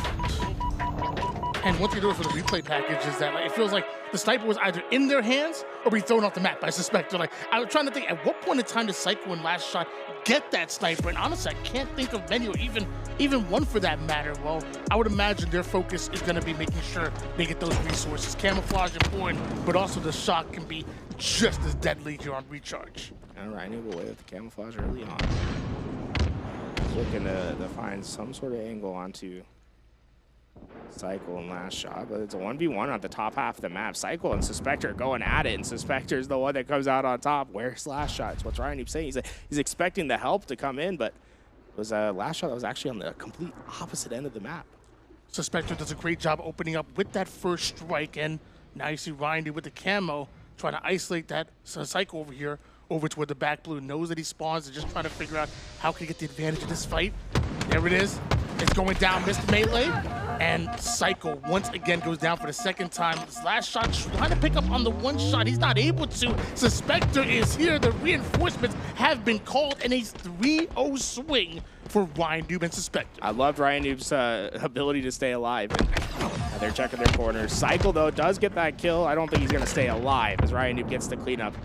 Big plays early on. RyaNoob and Svspector have clearly caught some big momentum from the last game. Not done just yet, and LastShot, he just grappled right into the middle of both RyaNoob and Svspector. They steal one away. A couple of shots onto CyKul from down range, keeps him that way. Does he know LastShot's spawned right in front of him, though? It's another fight.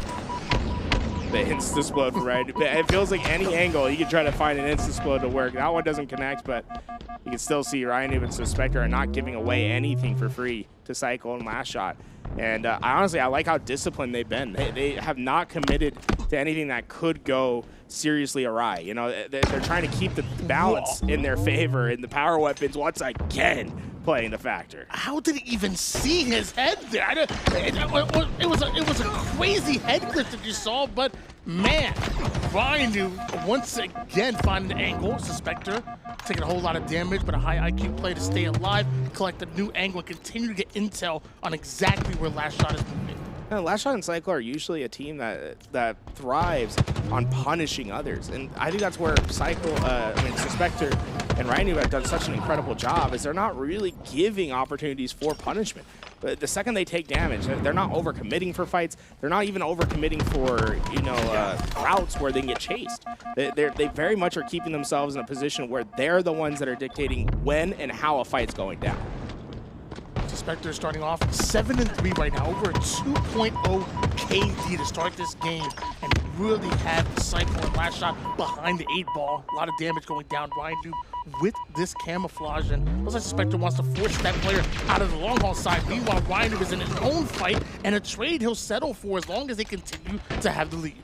Yeah, but that might just be creaking the door open a little bit. That's a kill that probably should not have gone that way. And instead of getting a clean 1-0 and away, you're giving up a trade, you're giving up a shock rifle, right? It's these little butterfly effects that are happening, right? By not hitting one noob combo shot, what's going to happen later on? Beautiful double push out of them. Unfortunate for LastShot. He runs right into a brick wall there.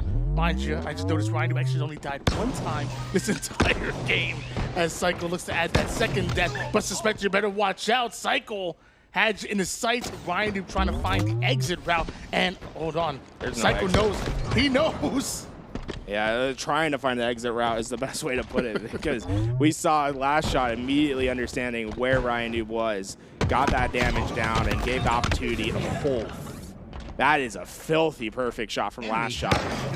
RyaNoob's in trouble. Oh, he finds out the hard way, and man, CyKul movement's crazy on that one. Hold on. Might just grab win over towards a player that's hitting over towards the A side. It's actually Svspector flies right on in. Got him. That's not real. That's not real, is it? And look, remember, like, this all transpires because the noob combo didn't have one bullet that hit, right? RyaNoob was going for that easy kill early on. He gives up a trade that opens up the map for CyKul to get the shock rifle. The shock rifle starts hitting. It's these small ripples that can have massive effects down line. And that massive effect is now being realized. It's a one-kill game. CyKul and LastShot have brought this back. CyKul over towards the top A, has a teammate with him. RyaNoob, some great shots over the low side. Both LastShot and CyKul are down to absolute one, and all it takes is one grenade to open things up so much. Svspector doesn't want to overcommit to that one, gets the one kill, stays alive, and now wants to work the 2v1, but looks like RyaNoob has that eternal clock in his head. He knows that CyKul spawned, and it happens to be right behind him. I have this camo. It's going to be a big play. LastShot, though, cannot stay alive, and CyKul trying to keep them off the camo, but he's going to have no success in that. RyaNoob knowing that he can get away with this one. And they're clawing their way back into this dominant position. This is dangerous for CyKul and LastShot. I mean, look, LastShot goes down. CyKul's left alone, and he could get staggered here badly. And every time we see CyKul and LastShot try to claw their way back into this game, it's RyaNoob and Svspector that seemingly have an answer every single time. And RyaNoob want to be careful before he crosses the goal side, checking every corner, hits the stick, and we talk about trades all the time that favors the squad that's in the lead. And right now, it's like RyaNoob and Svspector, the win condition is those straight outs, right? As long as you're not giving away unanswered kills, you're fine. Shock rifle's up once again. This time it's CyKul and LastShot that are closer there, but that nade's gonna throw it off the pad. Down into the middle of the map, LastShot, do you dare to go for it is the question.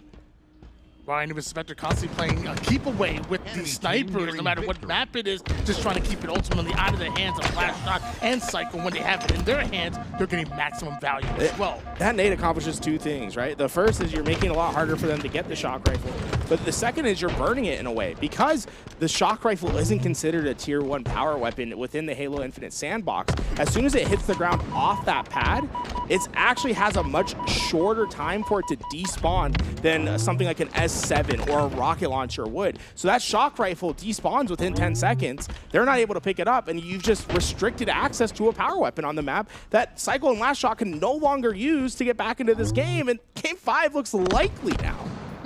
This could be back-to-back wins if things continue to go this way. CyKul and LastShot obviously not out of it just yet, but this is a comfortable lead that we're seeing out of both RyaNoob and Svspector. And CyKul gets the word as a player over on the battery side, but it's no man left behind. Svspector watches his back from downrange, and as RyaNoob gets the shields back, he tries to activate, but the cross map right back at him. LastShot awarded the kill for that one. Svspector is now down to 1 shot. It's a great play for CyKul and LastShot. And what you should take away from CyKul's play there is that LastShot and CyKul don't think they've lost this game yet. The way that how heavily he was playing his life it infers to me that they think they can still come back. They're trying to play perfect Halo, but it is a tough path. 23 kills, just 2 left. And with camouflage up, that might be an opportunity for Svspector and RyaNoob to try to grab and get away, but it looks like they're going to stall it out for now. Svspector not committing for anything serious yet.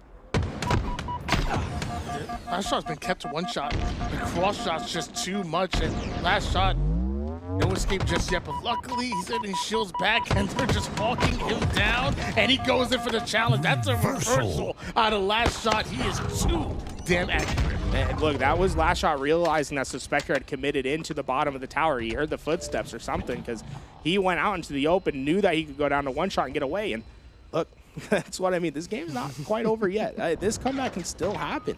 With the way that CyKul and LastShot are playing, they are truly valuing every single life. They are not trying to give anything to RyaNoob and Svspector. They're taking it 1 step at a time. A 45-second camo is the first step to making this comeback happen.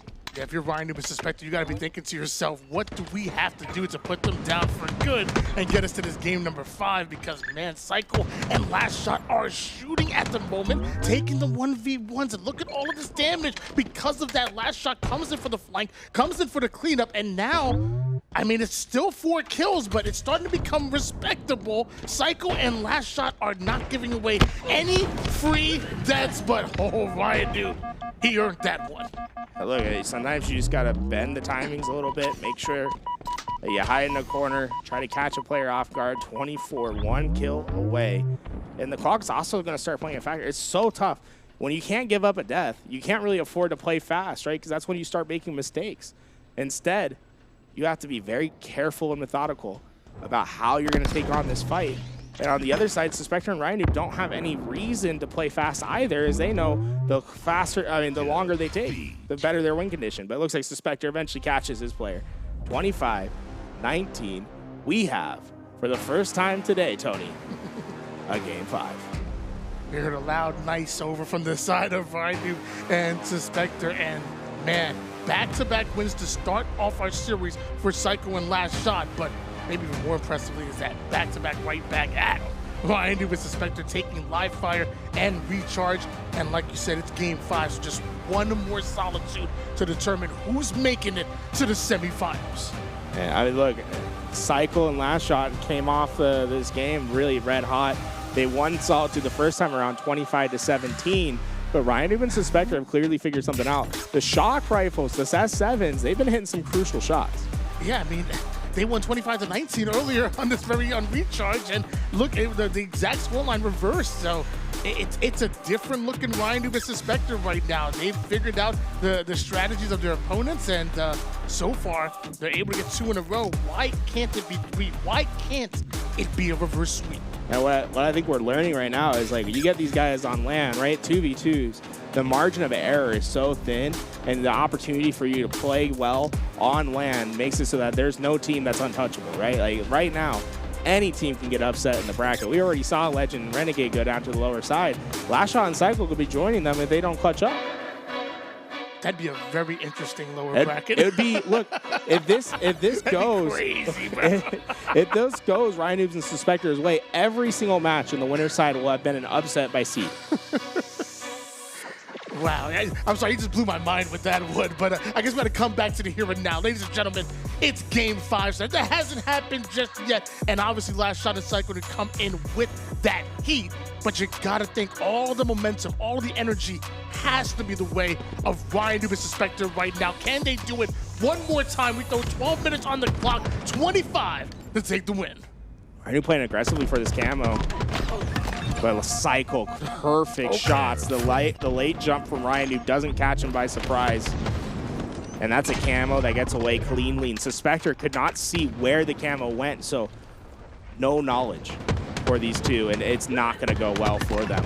The perfect flank from LastShot just barely misses the finishing blow onto RyaNoob. CyKul says enough talking about them, start talking about us. That's a big 1v1 win, which allows LastShot to get away with the camo and takes that over to the gold side almost immediately. You gotta be careful. Svspector just barely avoids that sticky, and it's a 2-1 lead still for CyKul and LastShot. As this 45-second camo, remember, so LastShot has a lot of time that he can use to try to pick his angle. Doesn't necessarily have to commit right away. The camo should be running out in about 5 or so seconds here. Camo's out. Somehow CyKul and LastShot are still in the mix right now. CyKul with the shot, takes down one. Then LastShot is there to knock down the second. A 4-1 advantage for CyKul and LastShot. Great job by CyKul, keep himself low. Did not need to commit to that gunfight. Trusted his teammate to get the job done. 3-kill lead early on, and still plenty of shock rifle to use. You see LastShot starting to take a direct route over toward the bottom mid side here. He's riding to the dance, and CyKul wants to cut in onto that one. Now it's Svspector by himself. Svspector somehow able to take down LastShot, which is a big kill, but does he have the shields in order to fight CyKul out? RyaNoob spawned on the backside, and that's going to prevent CyKul from cleaning up Svspector. So Svspector not only getting that kill, but staying alive.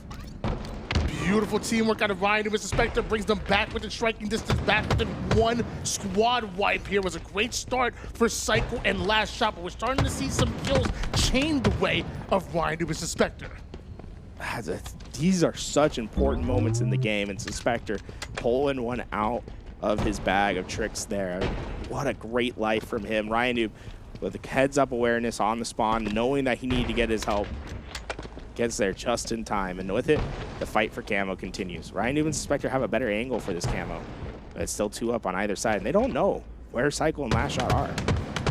And CyKul going to introduce himself to the fight here from the high side. I think that was another insta-explode that shreds the shields of CyKul, but also creates a distraction for LastShot to steal away camo. That was an absurd insta-explode by RyaNoob, by the way, underneath the tower there, but not enough to get the kill and camo. You can only commit to one, so camo does go LastShot's way, and he'll immediately pick off Svspector. RyaNoob stuck in isolation for a few seconds here, and I think LastShot wants to try to stall this kill to split these guys.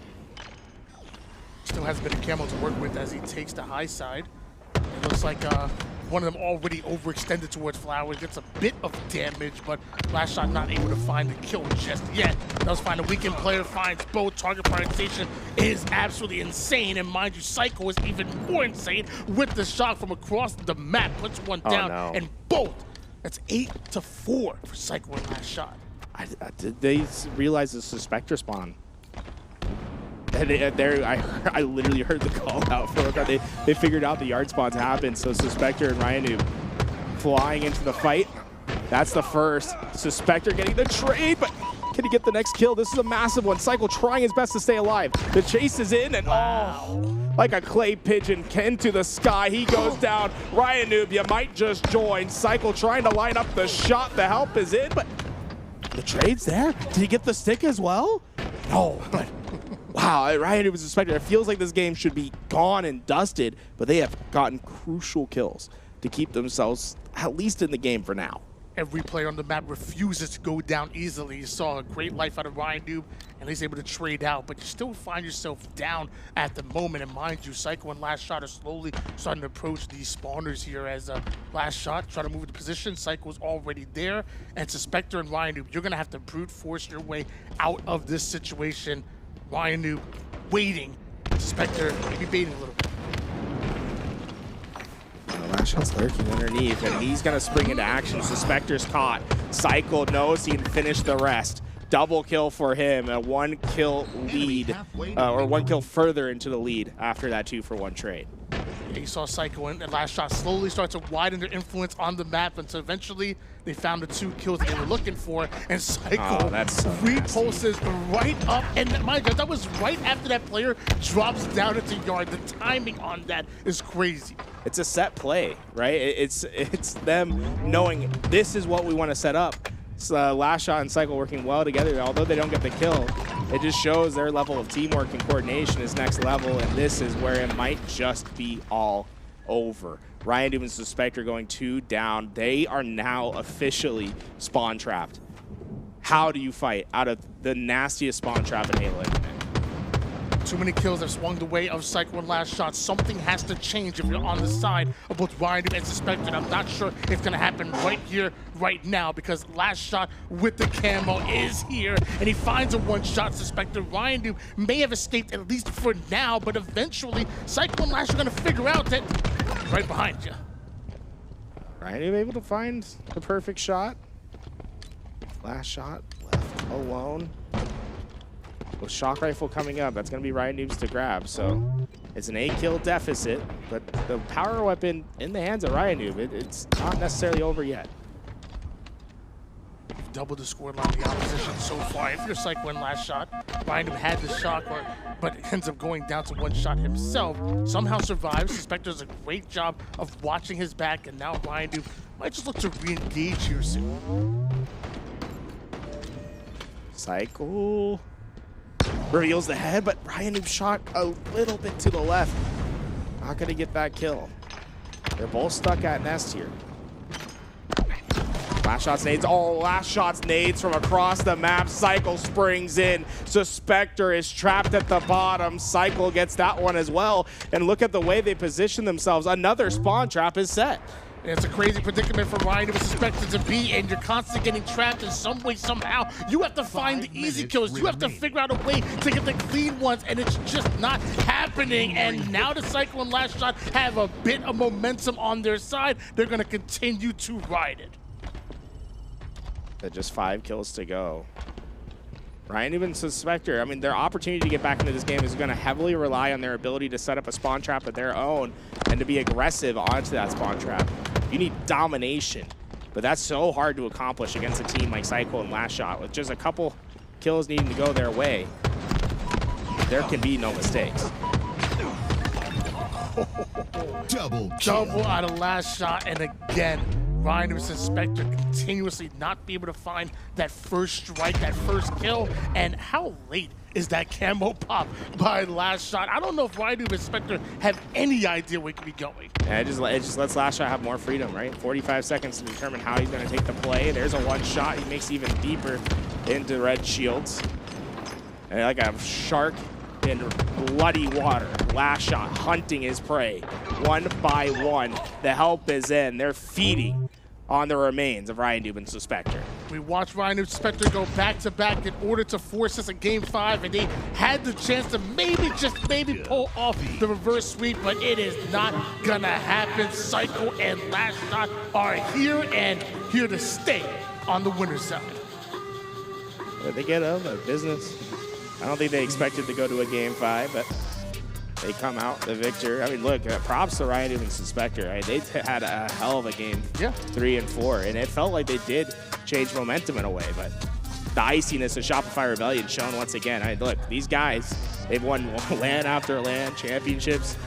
They know how to finish the job. They get the job done. Even in the Choose gameplay, I mean, we had 3 qualifiers to lead up until this point. They took 2 out of 3. CyKul and LastShot, I don't think anybody in the chat is having them not as one of the favorites to win this tournament. And especially on one side of things, you have one of the winners of the qualifiers actually down in the lower bracket right now. And that's Legend and Renegade. They have to go through Acid and Leuor and go on an incredible lower bracket run. But, I mean, weren't Optic kind of known for that back in the day? Yeah, right. And with that, I mean, we see it on our winner's side. Precision, Snakebite, Kuhlect, and Pznguin going to be going up. That's going to be our next match on stream. After that, CyKul, LastShot bound, and StelluR will take their place in the winner's match. We're going to see those up next. Or get yourself ready, get your snacks, get what you need. If you need a little energy, make sure you grab some Rekt. We got some new flavors. The FaZe. The W Melon, right? It's out, dude. I'm gonna go when we go on break. Okay. Pop one of these open. Okay. Try to get myself a little pep in my boots. Okay. Yeah. You know, hey, look, I need to jam to some music. Put on my Corsair headset. I don't need to have. I'm no longer bounded by the wires, right? 70 hours of battery life. 70 hours is crazy. I can listen to so much Frank Sinatra in those 70 hours. How much? at least 10 songs. Yeah, I mean, 10. Hey, a little bit. You know, back in the day, they had longer songs. So that was your math. Ladies and gentlemen, make sure that you show some love, of course, to the sponsors. And so far, I mean, we have a whole lot of Halo to be played here. I mean, we're just getting done with round 1 on the winner's side. So when we come back, we're going to have that winner's bracket semifinals. Don't go anywhere. Hello, everyone, and welcome back to Doubles in Dallas, hosted by FaZe Esports. I'm Mikowski. Join alongside me on the mic for this next series is Why Not Be Casting. And Tony, we've had an incredible day of Halo so far. We finally saw our first Game 5 where RyaNoob and Svspector actually took the favorite the distance. But now we're moving into the winner's semi portion of the bracket. Up next, we've got Precision and Snakebite versus Kuhlect and Pznguin. And mind you, Precision and Snakebite coming off of a huge win against our #1 seeded, both Renegade and Legend here. So Kuhlect and Pznguin stand in their way, but I will say, I think a lot of people might have Precision and Snakebite as the favorites in this matchup. Yeah, they've not only stolen the seed, but they may have stolen the favorite spot as far as the betting favorites for who's going to take this tournament. The hearts, yeah, a little bit more pure, the hearts instead of the bets. But here we go. Snakebite and Precision taken to the high ground, but Taulek pushing up on that right side. Goes down, quick snap, 2-tap from Snakebite. Able to net them their first slay of the game, and Precision. It's almost like we've jumped through a time portal because it's been about an hour or two since we last saw Snakebite and Precision, but this is looking like more of the same from those two. And you got to cast them a little bit earlier, and I heard you guys kind of mentioned a lot about them splitting up, maybe not getting as many assists as they normally would, but still keeping things very close and being very good in the 1v1 fights. Like, how did that go the first time we saw them on stream? That was, I'm still shook by that nice shot there by Snakebite. Now we're starting to see the collectiveness. But to go 20 deep into a 2v2 matchup to 25 and be down to Renegade and Legend and still take the win, that was incredible. They didn't get their first assist until the 20 kill mark. And now for the first 4 kills, 75% of those have been via the assist. So they're still winning their ones, Tony, but they've locked in on the 2v2 gamesmanship as well. They can win their games a multitude of different ways here. Meanwhile, maybe a little bit of misclick coming out of Snakebite there. Fires one right into the ground, and the next one goes almost to the head of Kuhlect, and that's just the assist that they wanted, and they one-shot Pznguin has nowhere to go. 6-0 start. Man, the Luminon duo looking quite good. Yeah, you set the narrative at the start of this series that maybe we're watching the new favorites. You still got to worry about CyKul and LastShot. They were tested in that previous winner round 1 matchup, but my God, if Snakebite and Precision looked damn good here today. Off to a damn good start, 6-0 as Kuhlect and Pznguin do get their first slay of the match, but they've got an uphill battle early. I'm honestly not sure exactly how much 2v2 practice they've had in the past, but I know they've been taking the 2v2 practice very seriously after Snakebite with a big-time reversal. Leading up into this event, they were streaming 2v2 scrims. They were actually scrimming and preparing for this tournament. Yeah, a lot of money on the line. Might as well throw down and give it your all, and that's exactly what we're witnessing here. And after Pznguin and Kuhlect had a really good bounce back series against Acid Leuor, this is a little bit of a notch up in the difficulty bracket as they have not quite risen to the challenge just yet. Still early though. Snakebite and Precision are both just not missing. Nice frag toss there from Pznguin, but he gets cleaned up by, what do you know, 5 more perfect shots from Precision. He's got the camo as well, and he is not missing.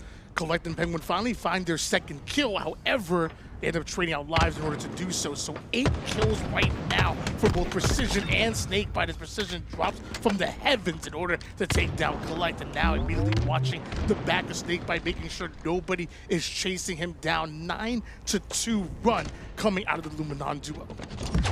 Oh, perfect timing. It was pixel perfect, frame and frame. Repulsor sticky combination sends Pznguin back to the respawn screen yet again. One might say it was precise with that sticky, beautifully played with the sticky and repulse combination, and the shots looking quite mean as well, despite the jiggle peek coming out of Kuhlect, somehow not able to escape the shot out of Precision. And once again, Pznguin by himself, they have been staggered, it seems, since the moment the game started.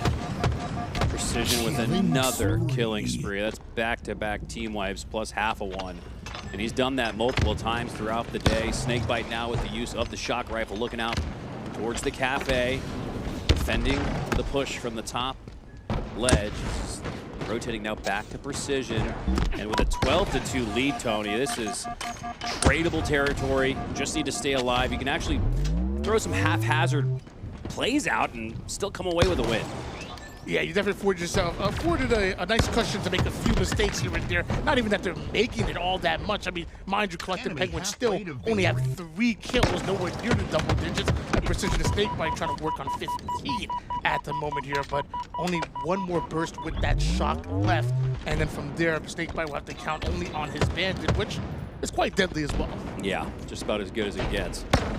As swipe shot goes out towards the weak Penguin, but Penguin are going to be able to reshield, reposition, now pushing up with his duo Kuhlect. This is their best chance to get an outright win, and they do just that. Kuhlect with the double kill brings them back to within 8, so 4 team wipes down.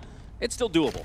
And that could be the start of something beautiful, something serious for both Pznguin and Kuhlect, putting back-to-back kills and now looking for the spawners, trying to make this ultimately into a 4-kill swing as both Precision and Snakebite stuck over on the snipe side. You see the pings going down. Enough damage could activate Pznguin there, and with camouflage coming up, somehow Snakebite is able to escape and really start to widen his influence, to take some space over on the LR side. Yeah, no matter what happens here, it's still very impressive, like you said, for Precision and Snakebite to work out of that S1 spawn, the most disadvantageous spawn here in Solitude, and they're still alive. Kuhlect, though, was able to secure the camo. Precision just one shot around that corner. Kuhlect gonna take his time, but line up the shot, now has another one shot Snakebite for the free and easy double, and there we go, from 8 down to 6.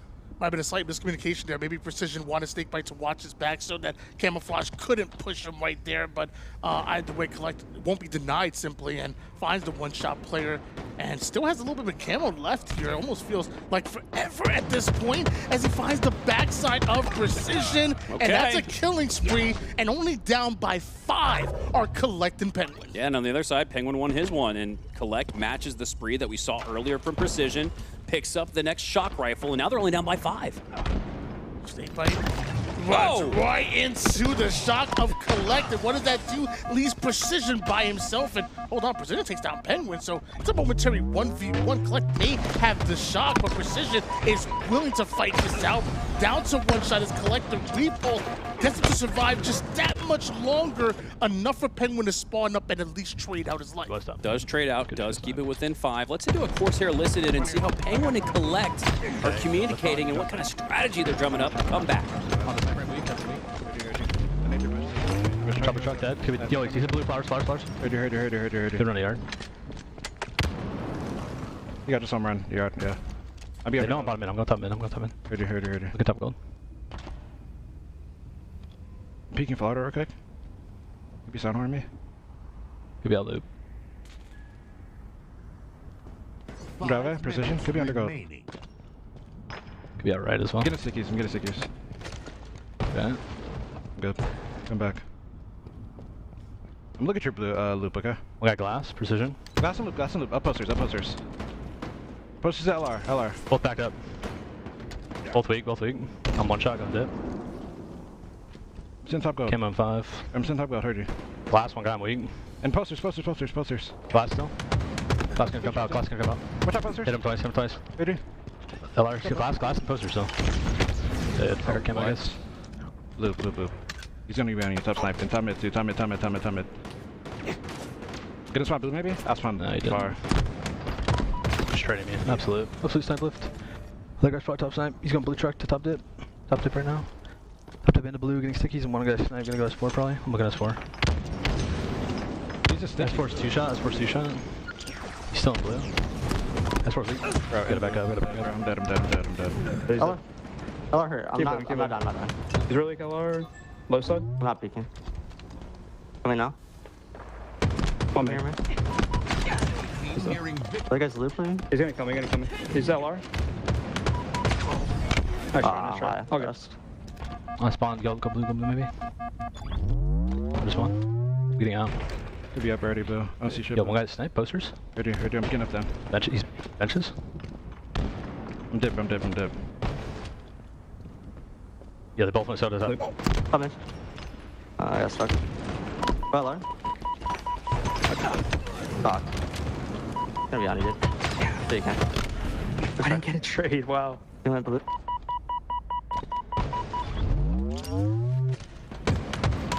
It's on top weak. Right. Match is weak. One shot already. Match is still weak. One shot under S4, one shot under S4. They did it. Other one's hotel. Hotel me. Yeah, he's still hotel. Coming up, dip weak. Watch out outside. He's gonna sound her. You dead cam. Dead cam. Cut to one. Ready? That's one in 1 second. PJ's up already. That's one yard. Yeah. Hold on. He's LR hole. Ready? Still LR weak. One shot out. The other one's on loop. One shot out front LR. Could go top gold. Yeah. Could be dip or top gold. I'm looking at Tram, okay? Could be Tram. Tram. Can LR. One shot on me. Full. Oh my. Full. Yes. He's going Tram. He's going glass. Two shot. That's one flowers. Kuhlect and Pznguin bring it back to within 3, but there's only 2 minutes left. They got to pick up the pace, and they got to get that slay, but Precision takes down Pznguin instead. They've built that lead back up to 4. Camo up in 4, and so too is the shot. Now looking for the final 2 kills are both Precision and Snakebite, and there's the 24th right there. Camouflage activated, and Kuhlect and Pznguin, you find yourself just a bit too far behind. Done well enough to get back in this one, but it might be too little too late, as Snakebite and Precision need just one more slay to secure game number 1, but we have seen enough here from Kuhlect and Pznguin to feel like they could make this a series and keep it contested. Snakebite has the shot, has the camo, has the back of Pznguin, but not able to line up the headshot. But it's really on Pznguin and Kuhlect at this point to make a move. There's only 90 seconds left, still down by 4. They gotta go. And it looks like Snakebite faking, going long haul, trying to figure out exactly what's the best route for him to take here to find the backside of both Pznguin and Kuhlect. You have an idea of where they're at and just run out of camouflage. But at the end of the day, I mean, there's a little over a minute on the clock. So if Snakebite and Precision really want, they can play cat and mouse all the way until time winds down. Yeah, we can see it exactly that. Precision going out on the front lines to bait in the potential angle and shot from Snakebite to secure this game. And it has been 30+ seconds without a slay. This is all going to benefit Precision and Snakebite. They don't need to make a move. Instead, it's on Pznguin and Kuhlect to try something at this point. The clock is ticking, boys. We got to go. Yeah, if you're Pznguin and Kuhlect, this is a tough position. You can't afford a single death, but yet you're the ones who have to get aggressive. You're the one who have to figure out a lane in, and the moment you do, it just takes a little bit of damage to activate Precision on the chase, and that's a big-time win in game number 1. Well, we thought we were witnessing a little bit of a runaway freight train there for Precision and Snakebite, but Pznguin and Kuhlect absolutely made it a game there in the end. They were able to get within 3, but it really felt like the clock started to become more and more of a factor, as Precision and Snakebite will ultimately take game 1 by 5 as we head to Recharge up next. Yeah, Recharge is going to be a different one, but I mean, if Precision and Snakebite are able to play the same pace, you would imagine that if time starts to wind down, I feel like Recharge is a map that maybe even favors their play style. If you want to play it slow after getting a lead, well, Recharge is a fairly big map, and there's a lot of corners you can hide in. Yeah. It's going to be really interesting to see how Kuhlect and Pznguin play this one. They've done a good job throughout the day to navigate a game 1 loss. Remember that previous series against Acid and Leuor is about similar. It was 25-19 in that one. That one didn't feel close. This one did at 25-20, just a 1 kill difference, but it felt closer than that. So we've seen Kuhlect and Pznguin make the adjustments to get back on top, to play from the advantage state, but they're gonna have to do so here. You do not want to go down 2-0 against 2 of the best in the tourney. Precision, taking a look at some of his stats here, almost a 70% accuracy. I mean, talk about being precise is young Ethan, and I feel like he's been a little bit of a journey throughout his Halo Infinite career. Like, it feels like obviously starting off, you know, in open bracket at some point, but always seen as that main guy, that main slayer, and then you find yourself on this Luminon roster, and you're amongst some of the best in the world. Yeah. You know, you have a player like, you know, like a Trippy, who's had a fantastic year, might I say, and really has been that big game player. You have Taulek, who's sneakily been one of the best players for our stacking KD, Snakebite, a do-it-all player. So it feels like Precision must be loving his position. Like, if I have to pop off, I will. Yeah. But I got teammates around me that I can play my role if necessary, and I feel like that must be really nice for him with this new Forge roster. Yeah, 70% accuracy for Precision. That's Snipe Down-esque. There's actually a picture of Snipe Down in the halls here of the FaZe Esports facility. I posted that on my Twitter if you guys want to take a look back at that Halo history when Snipedown played for FaZe. But this is the modern day. These are for the best as it stands here in 2026. Pznguin, shots out. Snakebite able to clean up onto Kuhlect, but I do believe Pznguin's going to get that cleanup onto Precision, which he does. But Snakebite has the pre-fire lined up with the shock, but just a little bit of disruption there from Pznguin prevented Snakebite from taking his face. Tied up early here, and it's like both Snakebite and Precision want to take the same angle through tower and just try to figure out exactly where Pznguin and Kuhlect could be pushing from. That nade. Very good. If anybody overextended, they would have ran right into it. Kuhlect is in his sights. Looks like Pznguin wants to inch forward as both teams just soften each other up until Pznguin gets the flank, and that opens things up. There we go. First lead of the series for Kuhlect and Pznguin as they're starting to play that delicate dance a little bit better than they were before. Nice bait and switch. But here comes the push through from Precision and Snakebite. No bait and switch needed there. They're both going to hold forward on the left stick, but ultimately a trade for Pznguin there keeps the score notched up at 3. Cross-map shots as Snakebite identifies exactly where Kuhlect is and also gets information on where Pznguin is as well. So Precision now wants to push right through the long haul side and just wait for Snakebite to catch up with them. Action is about to go down here, and in the tied game, it feels like this next play is so important. Yeah, and you can tell how important it is because how much the pace of play has slowed down here. This is the type of standstill, Tony, we see when it's 18-18, not 3-3. Shows the respect that both of these teams have for each other. You know, if you make one false move, it can cost you a kill, it can cost you a play, it can cost you the game, even at this stage of it. Precision goes at Pznguin. Pznguin able to take that win, only takes about half damage here. So that's enough for him to continue to get aggressive towards Snakebite. And now Kuhlect just flying in like a bat out of hell, trying to take that one. But it looks like Kuhlect goes down, so now it's Pznguin, the one by himself. And Snakebite and Precision love that position. Yeah, maybe a little too much chip on that dip for Kuhlect there as he came in flying faster than I've ever seen a Spartan soar. Dip on the chip. Chip on that dip. Too much dip, you got. There's so much dip, the chip's on it. You know what I mean? Snakebite decided to dance with Pznguin and must have 2 left feet in that one because Snakebite does get the advantage, and maybe that gets some camouflage. Kuhlect trying to get sneaky before Snakebite goes after it, but they're able to identify it, they're able to put down the damage, and right now camouflage is still being fought over. 6-5, still close, but Precision and Snakebite have regained control of the lead, but not for long as Kuhlect takes down Precision, ties things up at 6. Now Pznguin looking across towards the tower, so too is Kuhlect. But with that numbers advantage, 2-1, content to just grab the camo and keep things close. This is huge for Kuhlect and Pznguin.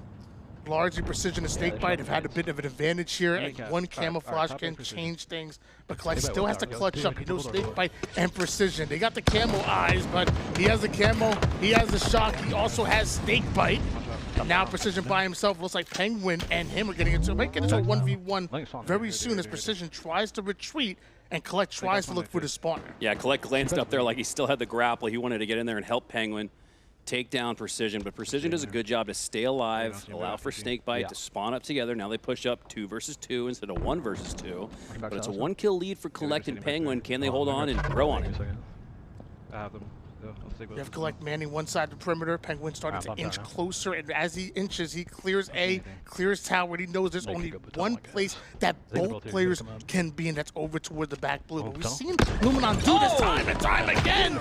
Wait and bait them, but Kuhlect not having any part of that. Line him up, knock him down, Kuhlect with the shock.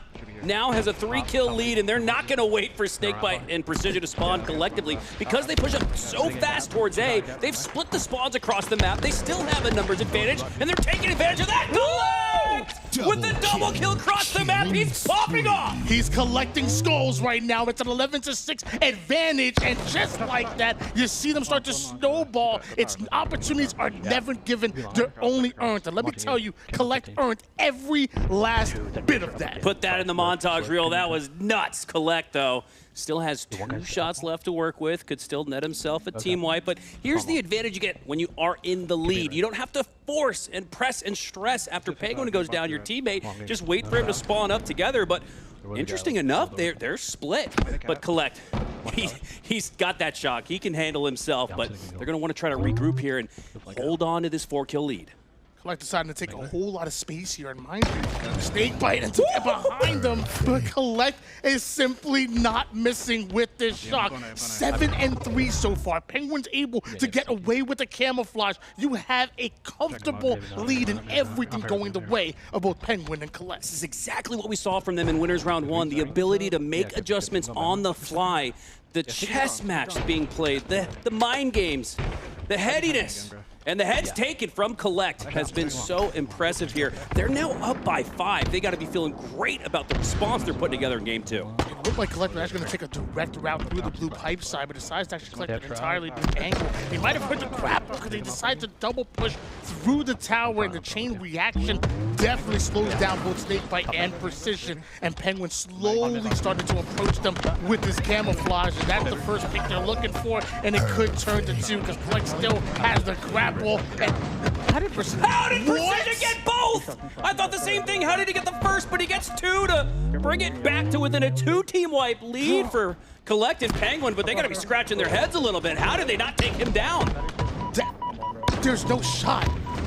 Precision with the double kill out of nowhere that he ultimately had no business getting, and because of that, it just turns the tables almost immediately. And although down by 4 kills, you have the shock, you have a bit of momentum. What do you do with it? Precision. Ooh, he had the lined up headshot onto Zane, but Zane takes his face instead, takes 2, turns 2 onto Snakebite, and just as it felt like Precision and Snakebite were starting to get back in this one, Tony, Kuhlect and Penguin have regained that 6-kill lead. It was one big play by Precision. However, the scoreboard is still heavily in favor of Kuhlect and Penguin, who look way too comfortable on recharge right now. Kuhlect gets the 5-shot off the screen, and now an 8-kill advantage back for Kuhlect and Penguin. Feels like a third of the slays Kuhlect and Penguin have earned in this match have been via perfect 5-star or shock rifle headshots in the feed. They have clearly woken up. Okay, snake by glass, okay? Still have 1 burst in the shock here for Penguin. Meanwhile, Precision taking a stroll down the mid-map, and Penguin gets some free information on that one, and the damage goes down. Kuhlect starts to move over towards one side of the perimeter, because just because you identified where Precision is doesn't mean the same for Snakebite. Kuhlect though, right after Precision. I think Penguin might have grappled that camo from bottom mid to himself. Beautiful, maintains your high ground. And you still maintain 2 uses of the grapple, so it's not like you utilize, I'd still utilize my last grapple to grab that camo there, but the fact that he gets the camo and 2 grapples to work with, keeps the shock rifle in his back pocket with no ammunition. You're keeping all the resources out of the hands of Precision and Snakebite, and down by 9, you need every bit of sandbox that you can get, but it's all with Penguin. As of right now, Kuhlect 10 and 5 at the moment here. Snakebite and Precision as a whole have 10 kills. So, I mean, you're seeing the level of dominance. They've almost doubled the scoreline of the opposition as Precision and Snakebite decide to take height over on the glass side. As the information goes in, Penguin repositions, knows that he has to make sure they do not double push. I mean, obviously, Precision Snakebite have to take it slow, but you also have to give it a camo.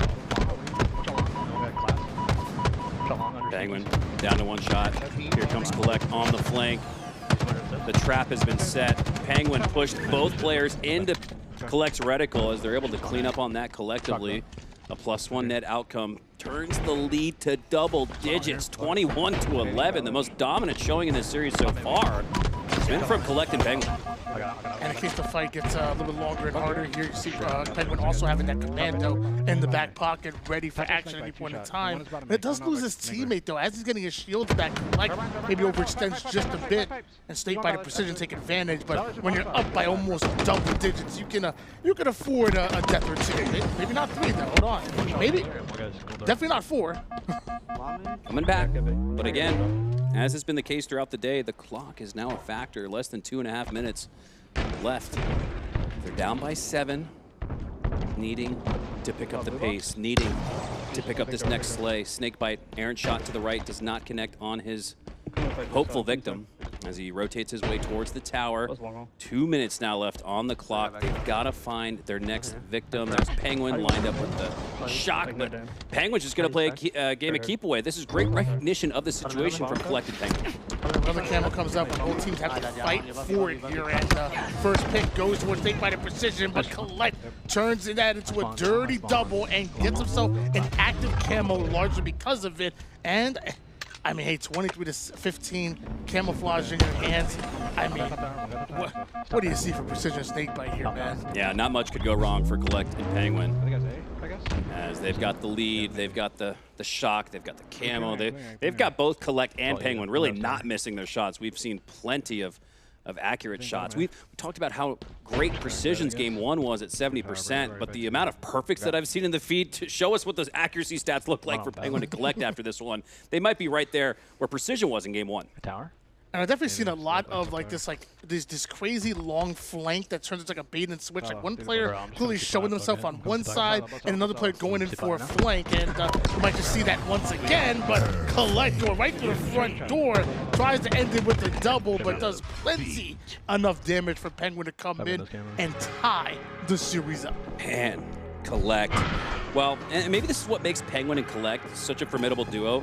Pznguin probably one of the most consistent players that we have in Halo, but when it comes to that ceiling, that glass ceiling getting shattered, Kuhlect seems to be able to reach another level of his game that you may not even known is possible. In the wise words of Swooty in the chat, Kuhlect is so good. I'm gonna agree on that one. I'm taking off the headset. We're flying him out. We need that type of comment. That is well said, my friend. Just summed up the whole match. I mean, we could have just said that. Yeah. We wasted so many words. We can just lay out and go get a sandwich and refuel for this game 3 because I don't think anything else needs to be said. Going into game number 3 with a tied-up series, and although Kuhlect and Pznguin have been so good, it was Precision and Snakebite that did take game number 1. And live fire is going to be our first map. We switch things up and take the shock out of the equation and put the S7 sniper back in some of the best players' hands. Yeah, I think Precision, I mean, all 4 of these guys can blame at the highest level, but Precision might be your best S7 user in the chat. And there we go. Kuhlect, wow, 50%. I was expecting much higher than that, but Zane in the 60s, right at 60%, so not quite the efficiency we saw from Precision at about 68, 69% in game number 1, but hey, above 60%, Pznguin was not missing too many shots. With how much pre-firing Kuhlect does, though, you'd have to imagine, like it feels like the ones that he's purposefully trying to actually go for and hit, it's probably up there in the 65 to 70%. But he's definitely a player that does a lot of pre-firing, especially with the jiggle piece. When he's jiggling, you're just firing at that point. That's a great point. Yeah, he's not too concerned what his accuracy looks like. He just wants to take the win. And for now, our series is tied up at 1 as we take a look back at the bracket.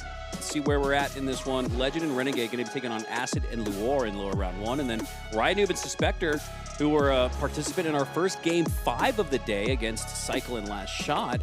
They'll take on Trippy and Taulek on the lower portion of that bracket. So the action is only heating up. We're about towards the 35% mark on the day. So still plenty of Halo to be played.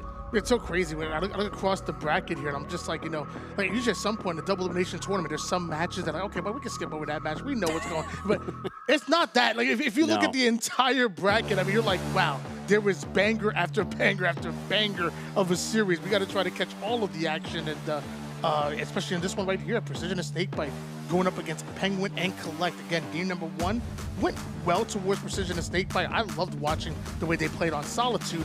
However, game 2, Kuhlect and Pznguin really just broke out. They're not only, like you said before, their individual kills were crazy. The shock rifle kills were crazy, but I think some of those plays, those 2v2 type of plays where you're baiting and switching, one player's distracting and trapping the other, like those were really going in favor of them. So I wonder, like, now for Snakebite and Precision, how do you respond to that? Like, what's your counter to the counter? Yeah, you got your own will to live and slay when you're playing Halo, but it felt like in that game 2, the will was being decided by Kuhlect and Pznguin. Precision taking a stroll, like you said, bottom mid towards the stacks. That didn't look like the Precision that we're used to. We saw towards the glass side of the map in the long haul, where Kuhlect was set up towards the C-plat, Zane was up top in the glass, just pushing players out and making the game a little easier than what it usually looks like when you're playing against 2 players like Snakebite and Precision. So very masterful work as it relates to 2v2 gamesmanship from Kuhlect and Pznguin. As we take a look at another one of our matchups, our lower round one matchup here between RyaNoob and Svspector versus Taulek and Trippy, 3-3 off the start. Yeah, while we were in the break kind of talking, like something scared me. It was somebody that just yelled. And I was like, Dad, what was that? And I realized, well, on the other side of things, you have RyaNoob and Svspector already started their match against Taulek and Trippy. I'm not gonna lie, that scared me. I'm like, wait, what are we missing? I don't want to miss anything. And we will not here on LVT. We're gonna try to give you every single slay that occurs throughout the day. And so far, the slays are even here, 5-5, but RyaNoob, the last member standing on Solitude, he'll be able to work his way out towards whichever part of the map he wants to, and he's going out towards the cafe, but Taulek and Trippy know that they're working that way, so they have a little bit of flank working, and it's coming through. Svspector goes down with a headshot from Taulek as they get themselves the 1-kill lead, and here comes the pinch. RyaNoob set up defensively, posturing with that repulsor, but now he's got to turn towards the cafe. Here comes Trippy, and Trippy cleans him up. Yeah, another perfect execution coming out of Taulek, you know, from the first kill over to the setting up his teammate for the spike. That was just beautifully played. And of course, again, in the 1v1, Taulek is one of the best to do it. I said it constantly, he was the best player that nobody was talking about for way too long. And now in this Luminon roster, it feels like he's quickly becoming a household name, which he should have been for a long time. Ooh, nice shot there by Snakebite. Earns it the hard way, the possession of that S7. 1-1 off the start, still tied, but Snakebite looking to split the difference. With that sniper, gonna work his way up to the advantageous part of the map. At top snipe tower, Precision in a 1v1 with Kuhlect, cleans him up, I should say, kills him outright, but Pznguin cleans him up afterwards. Now it's left to Snakebite and Pznguin to determine where the score goes from here. So Snakebite with 6 bullets in the sniper right now. I'm gonna use that camouflage as a bit of bait because Kuhlect wants to get his hands on. The only thing he'll get though is a body shot courtesy of the sniper. And you know what, Pznguin? Why don't you take the headshot as Snakebite plants one right onto the dome of Pznguin. But Kuhlect, okay, it's one of those give and take, right? We'll give you the kill on the Zane, but Kuhlect's gonna grab the camo. I kind of like that, especially early on. You can afford to take those risks and give something up as long as you're able to gain an advantage that you feel like can help build more on the lead. And if Kuhlect is able to take down the sniper and pair that up with the camo, I actually think despite the no-scope from Snakebite, that bodes more advantageous for Kuhlect and Pznguin here. Psychic in the back pocket of Kuhlect, keeping the bandit front. Meanwhile, Snakebite watching over toward the mid side with this sniper. And barely any ammo to work with, but you see Kuhlect, he done found somebody real quick. That's a back-smack onto Precision. So although Snakebite has a bit of snipe ammo, he's on retreat mode. He's trying to get out. Interesting that it looked like Kuhlect was close enough to grab the QT, but he did not go back for it. Instead, Snakebite gonna go down. Kuhlect working his way up with the sidekick, playing for sound here, trying to spot out where Precision is on the map. There he is. The gunfight ensues. One with close range weaponry in his hands, and the close range weapon in that sidekick is gonna come out on top against the bandit. And like we said about that trade, right? Like, we'll give you the kill on the Zane as long as we can take the camo. Snakebite only got 1 sniper kill on the Zane. Kuhlect got 2 kills with the camo, so that's a risky decision to be made by Kuhlect and Pznguin. But again, masterful work. Their ability to make adjustments on the fly, whether it's from game to game or within the game, has been maybe the most impressive we've seen all throughout the day. With Snakebite not being able to portal out, you see Pznguin and Kuhlect able to get those 2 kills and actually get themselves a camouflage, but not able to go far with it before having to trade out his life. Beautiful stick by Pznguin, but you know he wanted more with the camo. Meanwhile, Kuhlect, he wants to make the sidekick into the main character, but Precision again with the kill. Yeah, we're starting to see some bait and switch lineup for Precision and Snakebite. Great teamwork by them, and in that case, they are down by 3. Kuhlect and Pznguin, the first to reach double digits. Snakebite looked like he had a ghost melee there. Instead, he turns into one instead as Precision trying to clean up on what potential damage could have been earned there, but everybody dips. You can see he's trying to find Kuhlect and Pznguin, but Kuhlect's worked his way to the tower with a full 8 shots to work with in the snipe. Can they build on this lead? Can Pznguin stay alive? He gets the sticky with the use of the repulsor and ultimately gets another one in the feed and trades out up by 5. That trade is a huge win for Zane. Kuhlect may have the sniper, but it's Pznguin that makes the hero plays with the double stick that we saw in the feed. And 7 bullets in the sniper. It's so much ammo. And Kuhlect wants to use every last bit of it, gain maximum impact and value out of the first. And ends up crossing the street without looking both ways. Precision might just make a pay for that one as Kuhlect is down to one shot. I don't know how he gets out. With the repulsor, he gets away. And on the other side, Pznguin trades out with Precision, and again, up by 5, now 6. It's a little too early to just explicitly play for trades, but every trade is going to be a net benefit for Kuhlect and Pznguin. I am so impressed with how they've bounced back from what looked like a really shaky start in the series. Half a clip to work with Kuhlect. Trying to find Precision. Precision barely able to get away here, but the lineup is right back on him. Body shots, at least one of them. It honestly might have been 2 as Kuhlect doing max damage, but only 1 bullet left. Can this one find the head? No cap. Snakebite can QT back to safety as he does. Shield's beeping. He's going to wait to get those back up before going back up to the snipe tower. I like the timing. I like the process played, but they've filtered out. They've cleared out from the snipe tower. They're not giving Snakebite anything for free. Snakebite and Pznguin decided to engage over on the mid side. Pznguin finds the exit. Kuhlect finds a kill. Snakebite and Kuhlect now going at it. And Snakebite able to thread the needle on that one. The nades force the Kuhlect into his reticle. And now Camouflage has been gathered by Snakebite. I just noticed that was only Kuhlect's 3rd death. Wow. I just noticed that. Down by 5. Snakebite trying to clean up on a Kuhlect, but Kuhlect, it looks like he's going to get away with his life. On the other side, on top of the tower, Pznguin sneaks through. No camo needed. Top cuts. I'm here with you. 17 to 11 is your score line here. Kuhlect and Pznguin obviously having an advantage, but with Snakebite and Precision able to gather up that camouflage, it's ultimately Kuhlect and Pznguin the ones just slowing it down, trying to drain every last bit of that 45 seconds. Pznguin and Kuhlect hiding on top of each other right there, just enough for Snakebite to knock them down. But sometimes you got to get creative. Yeah, it kind of looked like Snakebite turned the corner into a room where he saw something he wasn't supposed to see. Kuhlect and Pznguin were not ready for what Snakebite had planned for him. But despite the double, Tony, they're still down by 5. But now the double from Snakebite does earn them the S7 of full bit of ammunition to work with. A couple of missed shots. Snakebite's not going to miss much longer. He's actually on a spree. Might just earn a double, but no, it looks like Pznguin is going to get away. Precision's dead, so he's not going to be able to clean that up. Instead, Snakebite just going to back himself up to the top of the tower and try to pick off this next opponent.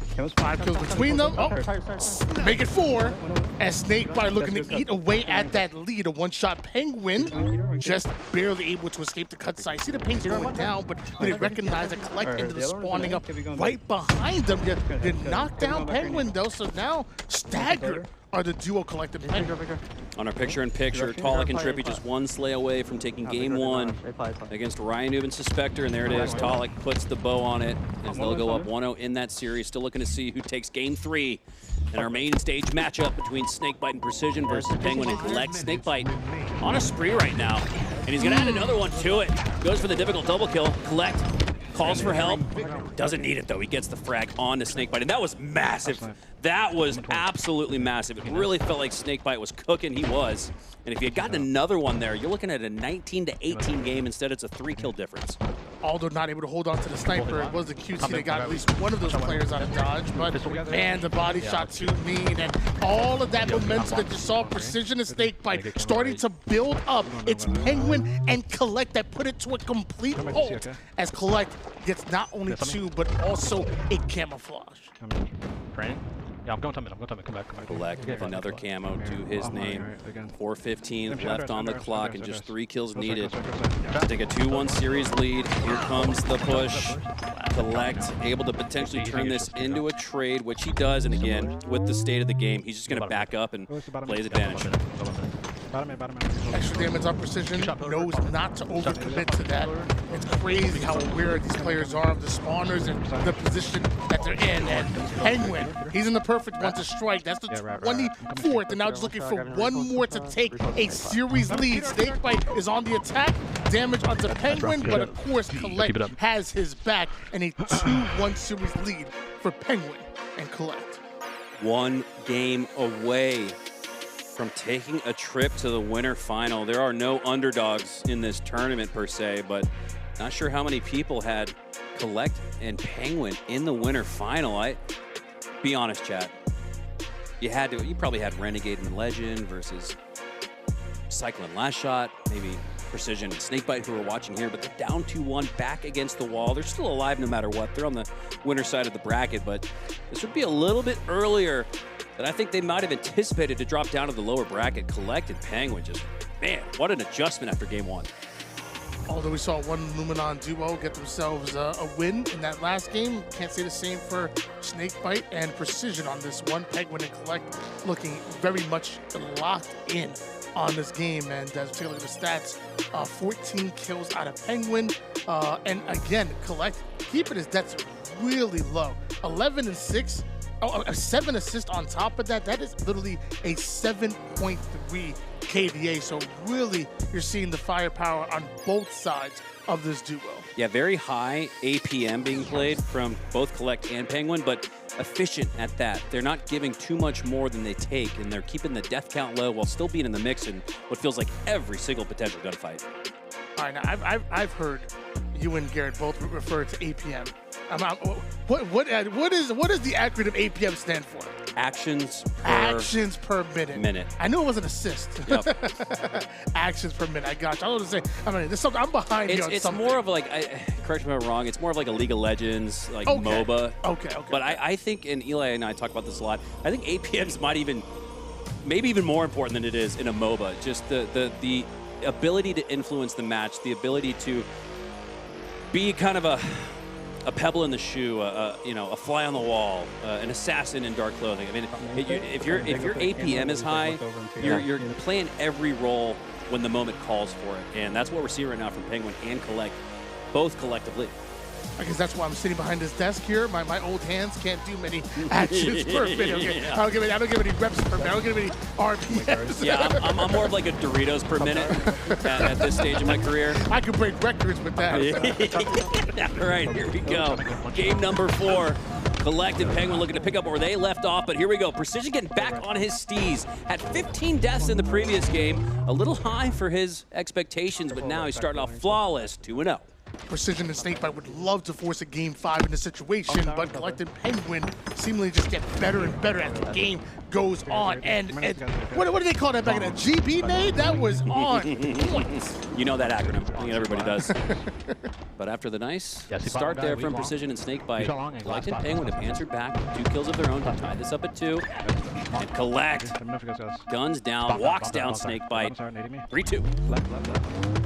Cross-match shots are very good for Kuhlect because of that. Pznguin's able to get the easy kill and barely takes any damage in return. So what does he do? He continues to get aggressive towards an isolated spawner in Snakebite, and Kuhlect also flies on in with the grapple, but what goes up must come down.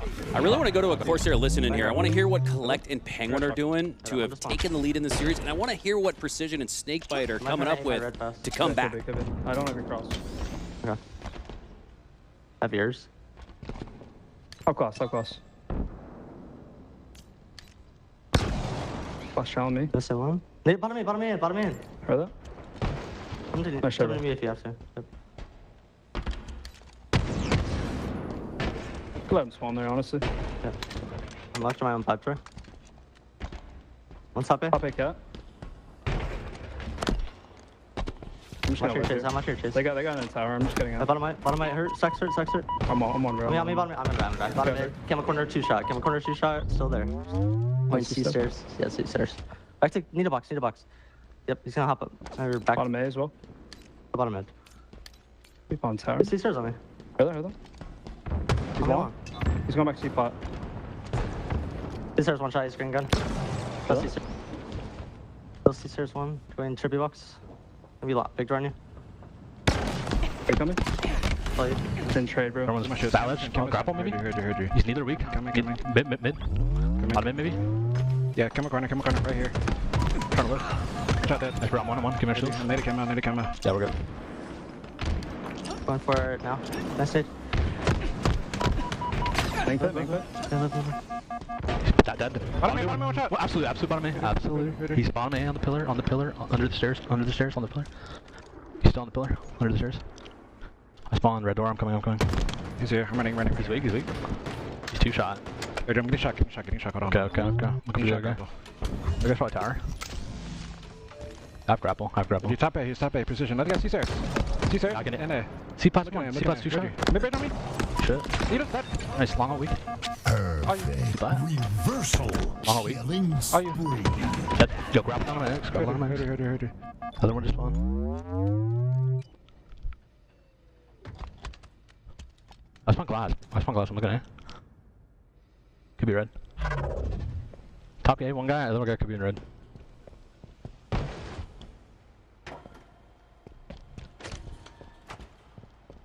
I'm sorry. You look. Yeah, I'm coming. You go mid. I'm watching C-Pot. Yeah, I'm going back blue.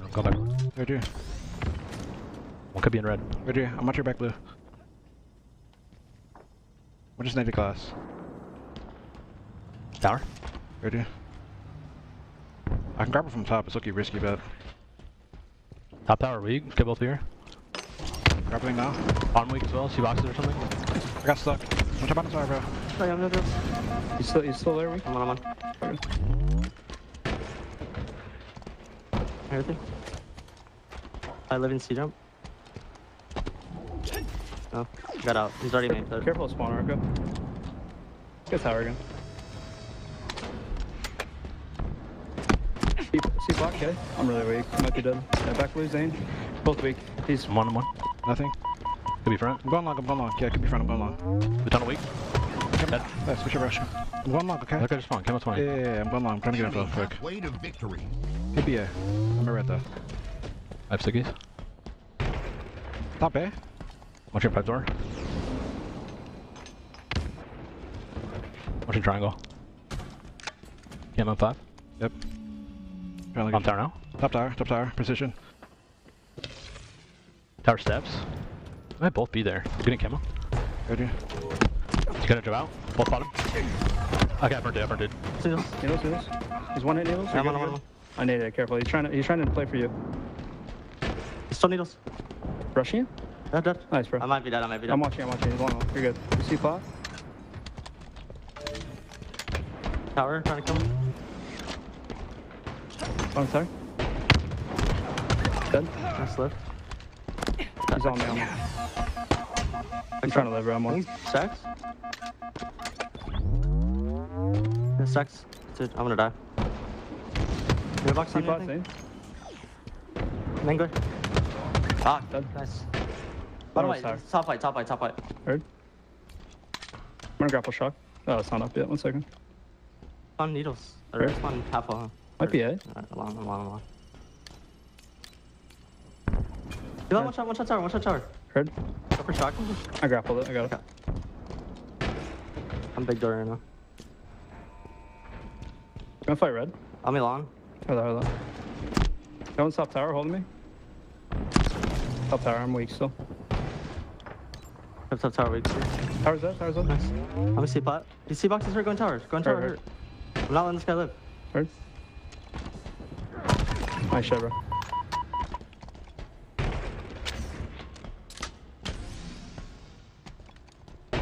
Careful long. I needed it. Yeah, long. One's long, one shot. I seen. Okay. Going back blue.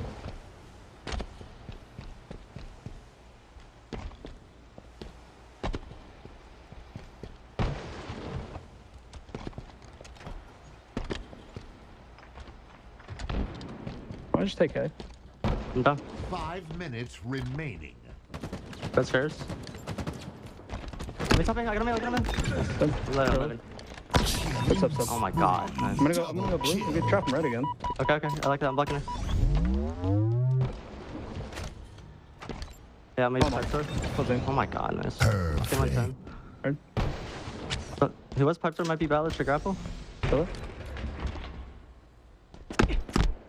Dang, stop, bro. They might try grapple on me. I'm weak. Yeah, one's half one. All you, bro. All you. No, I died. One shot bottom man. He's needles. Snakebite on an absolute tear with that shock rifle. He's got himself a spree, sensing the pressure, just wants to deplete those resources, up by 3. They want to send us into a game number 5, and it's a must-win situation for Precision Estate by playing for their winners. You're bracket lives at the moment, but that stick is simply not going to connect, and you allow Kuhlect to get away with camo. We're down by 2. Did feel like Precision and Snakebite were on one hell of a run, but now Kuhlect could kick something off for in the corner. His team. Could be both long, maybe. Because they're just playing for intel here. They spot out Snakebite, they spot out Precision, so they know where both are. On the other side, Precision and Snakebite do not know where both Kuhlect and Pznguin are, so they have the ability to make the jump, hit the pinch. Kuhlect's being very patient here. Thought maybe he was going to look for the bat ledge and collapse on the pinch, but here we go. Now is the time to push. The grapple, use of it, gets him up to the back of Precision, bait and switch. Pznguin going for the finish onto Snakebite. This would tie up the game at 18 with 3:30 left. And he gets it! We're tied! 18 all.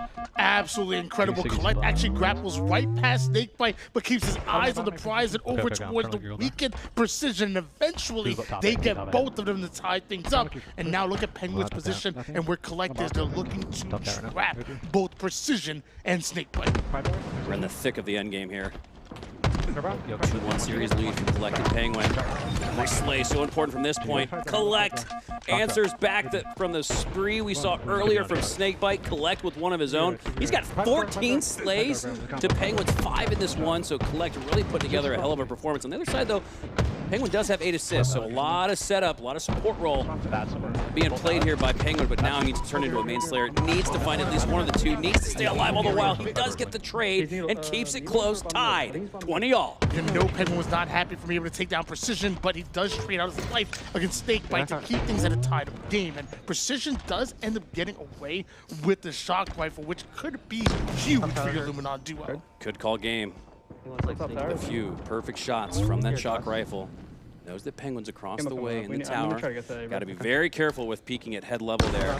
Oh, and that's exactly why. And I love that little micro rotation from Precision down the gold stairs. Pznguin was still looking up top towards the glass area, and Precision got him with his pants down. Snakebite away with camouflage, and Precision finds the backside of one, but can't find the same onto both. Still, Snakebite just about escapes with the camo, and Pznguin trying to get the kill, but he couldn't exactly figure out what Snakebite's route was. 2-kill game, and what could be a 2-2 series tie. Snakebite has the camo. Kuhlect dead ahead. Pznguin in the long haul. Potential split and collapse here with Precision on the left side. Towards the tower. He's now making his way to the C plat. Snakebite still with camo. Wow, Precision gets the cleanup on the Pznguin, but Kuhlect cleans up on him. Keeps the game at 2, but just 1 kill needed for Precision or Snakebite to secure a game 5. Couple nades going down. Kuhlect does get aggressive. Snakebite gets some free shots there, but not enough for him to activate on that. And still guarding the tower right now with Snakebite until his teammate spawns up, and they look for a double push. And they can recognize that Kuhlect and Pznguin are a bit separated. This could be the 25th kill ultimately that they're looking for, but both teams gather up. Plasma Pistol, not sure that connected, but Pznguin is here. Apparently so is Snakebite. Everybody's down to 1 shot. They have to keep their shields up. Shroud screen keeps him alive. 35 seconds left, but the clock is not too much of a factor in the sense that it's just a 1 possession, 1 team wipe game, but you got to get 2 in quick succession here. Clock's ticking. Trying to take the low side. Pznguin thought he's being sneaky, but somehow, some way, Precision and Snakebite read the situation, put their 25th on the board. Ladies and gentlemen, we are going to a game 5. This series deserves a game 5 when it feels like the most highly contested matchup between these 4 players. It's going to come down to 1 final game. Looking at Pznguin right now, doesn't look very happy about that. Obviously would have loved to end it in 4 games. However, game 5 is what we wanted, and even Snakebite and Precision on the other side, you know, there's no celebration here, and the job is obviously not done. They would love to advance further into this winner's side, so it's just business as usual. Get to a game 5, and then ultimately win it, and that's what Precision and Snakebite are looking for. And of course, it's something beautiful about starting the game on Solitude, you know, starting the series on Solitude, and then ending it there as well. 1 Solitude match in order to find out who's making it to the winners finals. A bookend, if you will, as this story has 1 final chapter left to be written. We don't know what the conclusion is going to be, but we know who our main characters are. Snakebite, Precision, Kuhlect, and Pznguin have put on one hell of a show here as we are already loading in. Fist bumps going across Pznguin, Snakebite, and Precision. A little bit of momentum at their back, and Precision back on his steez. Like we said, Game 3 was a very rare 15 death performance from him, and now he's back up into the 70s or so as far as his accuracy is concerned. If he can take that back into a Game 5, and it's going to be tough for Pznguin to collect. Yeah, I think I saw even Snakebite only dying single-digit times as well, so definitely leading as far as the slays, but also his deaths were extremely low as well. And if ultimately Snakebite and Precision can continue to have that same energy going into this matchup, they could be feeling comfortable, but there's one duo that stands in their way, and that is a very formidable Kuhlect and Pznguin, and we've seen how they look when they're playing at their peak. Kuhlect and Pznguin are scary, even on Solitude. Here we go. Opening break going to be so crucial to not only determine who gets the lead here early, but who gets the ever-important camo and shock. The answer already starting to be determined now, as Snakebite does have that power weapon in his hands. Now you could use this to grab the camo, double up on your advantage, but first you got to earn a couple slays. Almost finds the headshot, great damage, but can he finish it is the question, and Camouflage officially off of the map, so the only resource that truly matters right now is the one ultimately in Snakebite's hands. That's the shock. Precision may get himself a thrust as well, so things looking very good for your Luminon duo. Great job by Snakebite there, recognizing that he didn't need to net the slay onto Kuhlect. He just needed to, with the shots, push him back into the waiting reticle of Precision, as Precision gets a rather free one as far as he's concerned. And now Snakebite and Precision are up 2-0. Shock ultimately in the hands of Snakebite, wants to take height with it immediately, so back over to the S4 tower. That's some big time damage onto Pznguin, sets Precision up perfectly for Precision to get the headshot and put their third kill in a row before Kuhlect and Pznguin have even put their first. Kuhlect with some excellent grenades, because of that he and Pznguin able to break out of the spawn and put their first kill. Yeah, great job by Kuhlect there to make sure that Precision and Snakebite don't start to run away with it. We've seen how important it is to build not only an early lead, but when you really start to stack up a 5-0 advantage, 6-1, 7-2. You really got to do some work to get back in this one, but Kuhlect with 2 straight slays has made sure that it stays close early on. Headshot with the shock leaves Precision and Snakebite staggered a bit. Find out where the spawns are. Actually, they are staggered and they are split. And there it is. Easy kill onto Precision. By the time Snakebite gets involved, too little, too late. Right now, Kuhlect and Pznguin executing perfectly. And Kuhlect, he just executed Snakebite, took off his head. Last shot, and I'm not talking about Wyatt. Kuhlect with the last bit of electricity in that shock rifle, able to take the face off of Snakebite. Now Kuhlect and Pznguin, after what looked like a really strong start for Precision and Snakebite, they're the ones up instead. Pznguin right over towards the mid-map. A confident position coming out of Pznguin here as the initial damage goes down, gets the knowledge of the rotation, and now it's actually doubled up over towards gold, while Snakebite and Precision double through the long haul, and more importantly, double back to get the kill. 4-4, tied, and a series that's tied 2-all. This Game 5 will determine who moves on to the winner final. It's Kuhlect. Pulses, I thought a grenade away from him, but nonetheless stays alive. Pznguin wanted that cam off the start, got it, but Snakebite made sure to burn him out, but now Pznguin gets it rather easily. Kuhlect, that's huge, cleans up on Precision. This is going to allow Pznguin to pinch with that camo, but it gets burned once again. Huge trade sticky there from Snakebite to keep it close. So once again, the Camouflage burnt and barely having with the one kill there, as 7-5 advantage still in favor of both Kuhlect and Pznguin. Kuhlect repositions over toward the glass side and might run into Precision. Made it. He could have, he should have, he would have if his teammate wasn't there. Yeah, we're right across from the Dallas Cowboys practice facility. That was a 40-yard pass from Dak Prescott to George Pickens there, as that one connected from deep. 6-9 now. It's collected Pznguin. 3-kill lead. Also, Kuhlect previously had the last shot in the shock rifle, and he's got the first opportunity to use the next one as well. Kuhlect just waiting for somebody to pop up over on the blue side. As he does, they get a couple shots in the back here for him, but Kuhlect still kind of focused on covering his teammates back across the map. Precision runs right into the reticle, make it 2. Kuhlect with the shock is a deadly combination. You cannot stand still, because Kuhlect will make sure that you stand down. The double kill with the shock rifle extends the lead to 5. He's only died one time.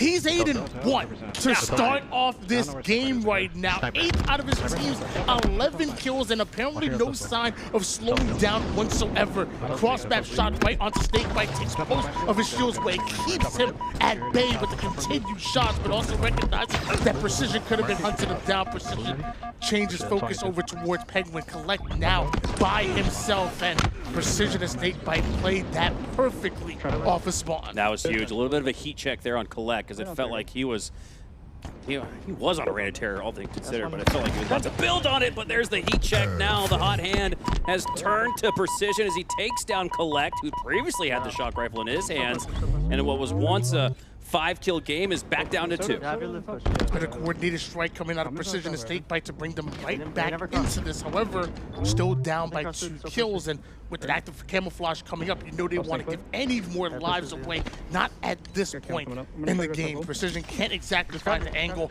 and Kuhlect gets what seemingly feels like a free camouflage. Not away with it just yet. In fact, Precision with the camo eyes spot him before he's able to get a single kill. Continues to hold on to the high side enough for Snakebite to come in for the bait and switch, tied up in game 5. That's 3 straight camos for Pznguin and Kuhlect, Tony, but they've done nothing with it. Every single one has gotten burned within 10 seconds after picking it up. So while Precision and Snakebite haven't touched a single camo, they've done a great job to negate it. Great damage onto Pznguin. Precision going to leave that over for Snakebite to come in for the cleanup, and it does so extremely quickly. And now it's Kuhlect that's over on the hotel side. Would love to trade out his life there, but it is not going to happen. A 2-kill swing now for Precision and Snakebite. I'm looking back on that heat check from 2 minutes ago, and it turns to be even more important because Kuhlect was just simply on a tear and not looking to slow down anytime soon. But that slay, that Precision earned onto him has kept Kuhlect on the respawn screen for the last couple of minutes. Now Precision and Snakebite are up 2, but another shock is up. It's been quite the recovery here. He's running a lot.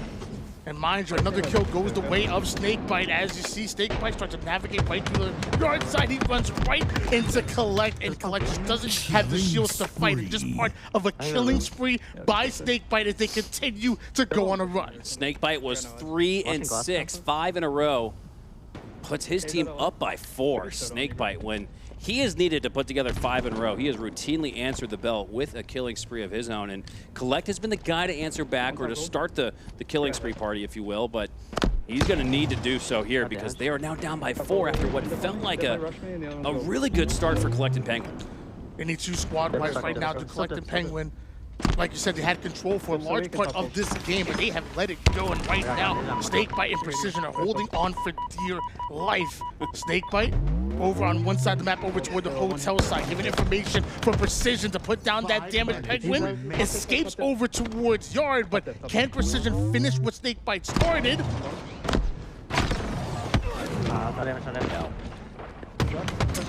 2-kill lead, but Snakebite comes off a spawn. 5 perfect shots into Pznguin. Uh-oh, here we go. Kuhlect, I think this is exactly what he was working towards. He wants that shock rifle back in his hands, and the instantaneous TTK 0-0-0 could notch this game back up at 16. Camel hits the battlefield. Snakebite from across the map absolutely rips Kuhlect, and I say it all the time. If you mess with the snake, you get the fangs. And Snakebite comes in with the camo and a 5-kill advantage, and the deadliest combination that we have in Halo Infinite. He's like the Black Mamba right now. You do not want to get bit by that. There is no anecdote for the legend that is PJ, as he and Precision are now up by 5. S1 stuck are Pznguin and Kuhlect. They do work their way out towards the top, but that audio cue lets Snakebite know exactly where they are. They both drop down together to collectively take him on, but with the camo, he's going to be able to stay alive. They can't find him. They're searching. There's a search party for him. The hounds are out, but the dogs aren't sniffing the trail. Snakebite's still alive. Kuhlect gets 1, but Snakebite turns 2 to go up by 6. Killing spree by Snakebite, a 13-7 KD out of him with 3 assists to go along with it, and 5 more kills from advancing to your winners bracket finals. Kuhlect and Pznguin, you gotta start valuing your lives right here, right now, and the problem is Precision simply doesn't. Wow. Snakebite in a game that's we've witnessed a killing spree from him. That might have been the most impressive sequence yet. As he grows on the advantage. 7 up. are Snakebite and Precision. Going for the ninja is Kuhlect, but it's going to take assassin level craftsmanship and marksmanship to come back in this one. I don't know, Tony. I don't want to write off a team in a game 5 like this, but this feels over. You can go for the ninja, but right now Snakebite moving like Rock Lee. He can't be touched.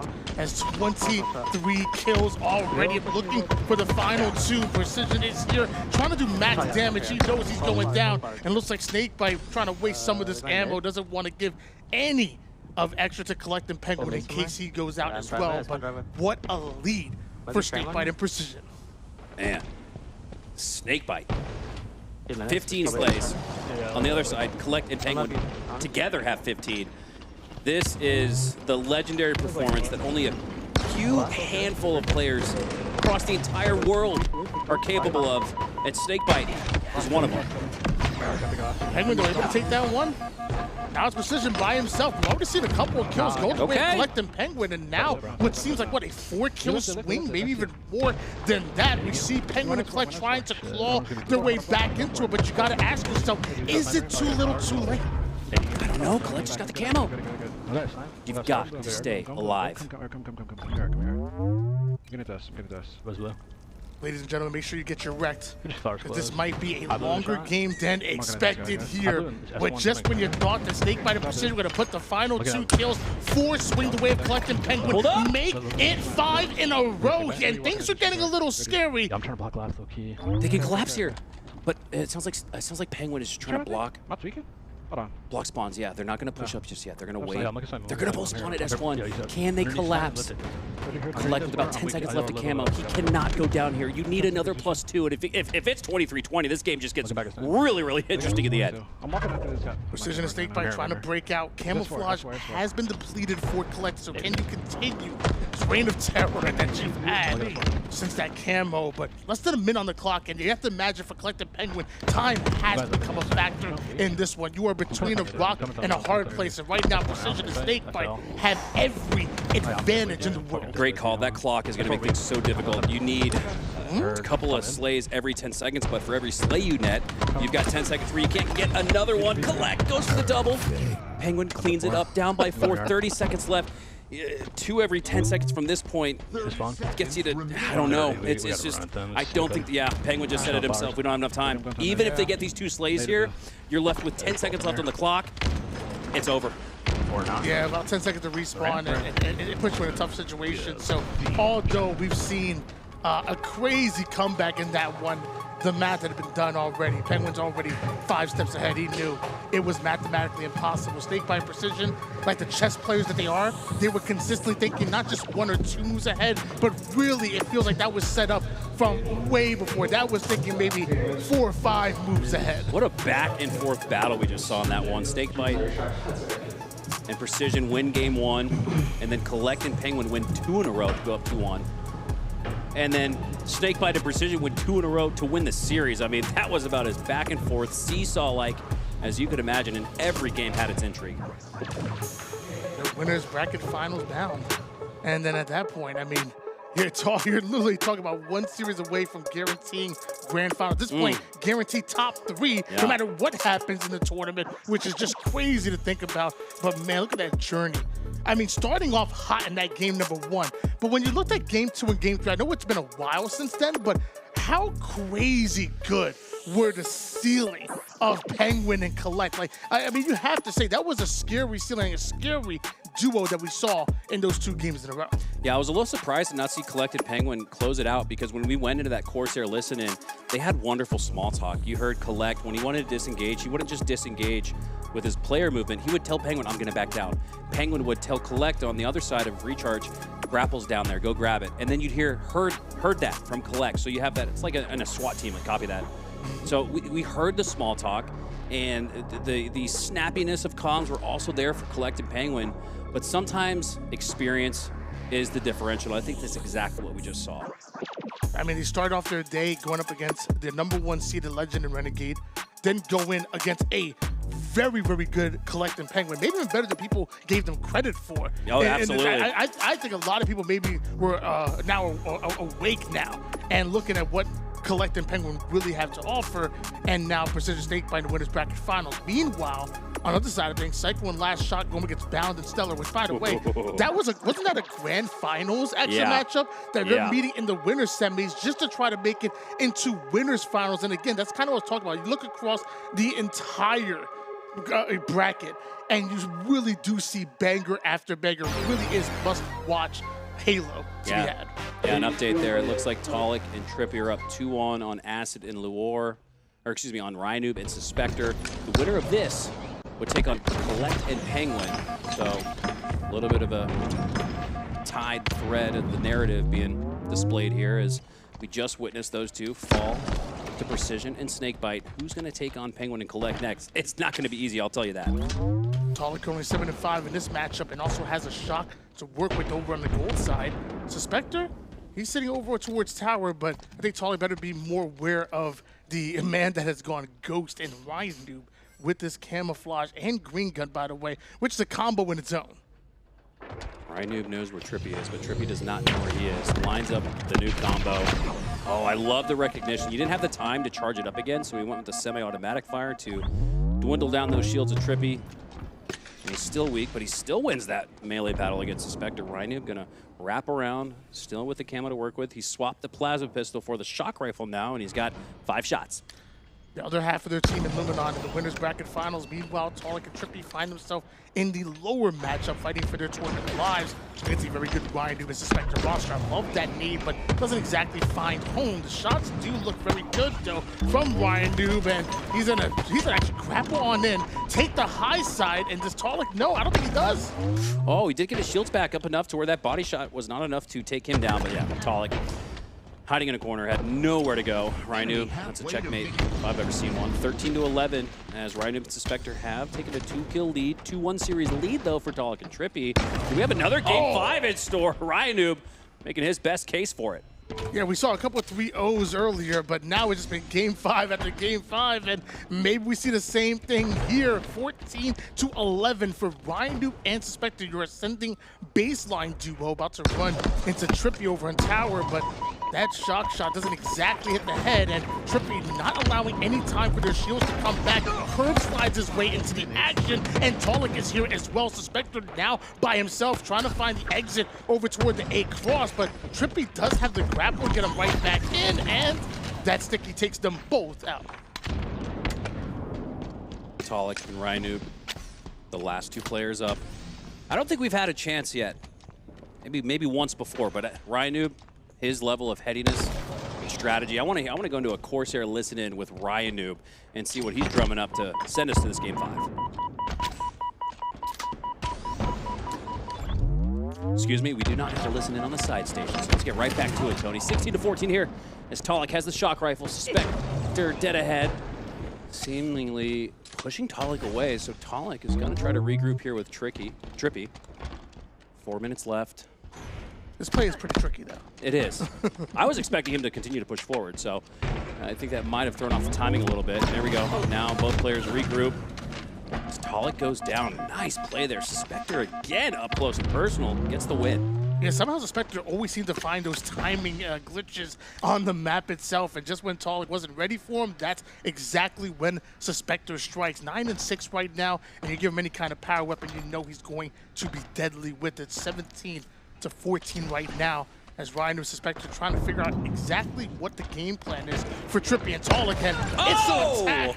A direct route right into the shot of Svspector. Jeez. The reaction time, 0.01 at that. As Svspector looked like a quick scope as much as it was a no scope. That was filthy. Waste that last bullet in the shock and trades it out for a green gun. That did would have been haywire, and eventually they're able to find the kill. Was in a 5-kill advantage for RyaNoob and Svspector. Mind you, Taulek, he's navigated his way throughout the gold. He's in a 1v1 with Svspector, and he catches a sticky grenade. Huge trade, great recognition. Seeing the situation so clearly with Svspector there, up by 5, knows that trade is going to be a beneficial component to his game. As RyaNoob gets right back with Svspector. Some team shots going out here. Both are going to have an opportunity to clean Trippy up. Can Trippy get away here? He does. Wow, Svspector does not go for the finish. Maybe up by 4, doesn't feel like he needs to press for it, but I thought that was a rather free slay to go for. 4 kills between them. Trippy, uncharacteristic like 6 and 11 performance out of him so far, having a little bit of slower start here on recharge, but the shock might be exactly what you need to get yourself right back into the fight as RyaNoob plays a little bit of jiggle peek action. I want to do that too much against Trippy. Eventually, he's going to find that headshot. 22 to 18 here. Just 3 kills away are RyaNoob and Svspector from sending us to another Game 5. The action is only heating up here in Frisco, Texas. It's Trippy, maintains his positioning, drops down to the batteries, trying to encroach on the position of Svspector and RyaNoob. Here comes Taulek. Oh, the chase grenade goes out from Svspector.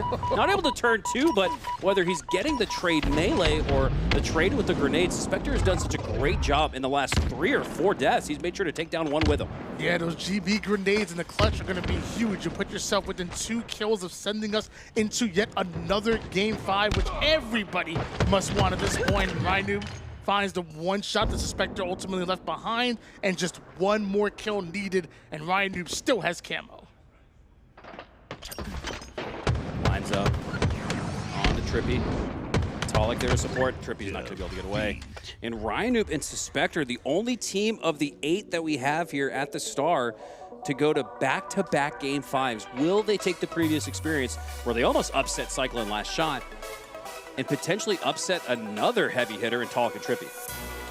And this time, you got to do it when it matters most. I mean, you're down in the lower bracket. It really is do or die for both of these rosters at the moment as we take a look at the stat sheet. You have Svspector dropping a respectable 15 and 10, couple assists, along with that 5.7 KDA is for Svspector.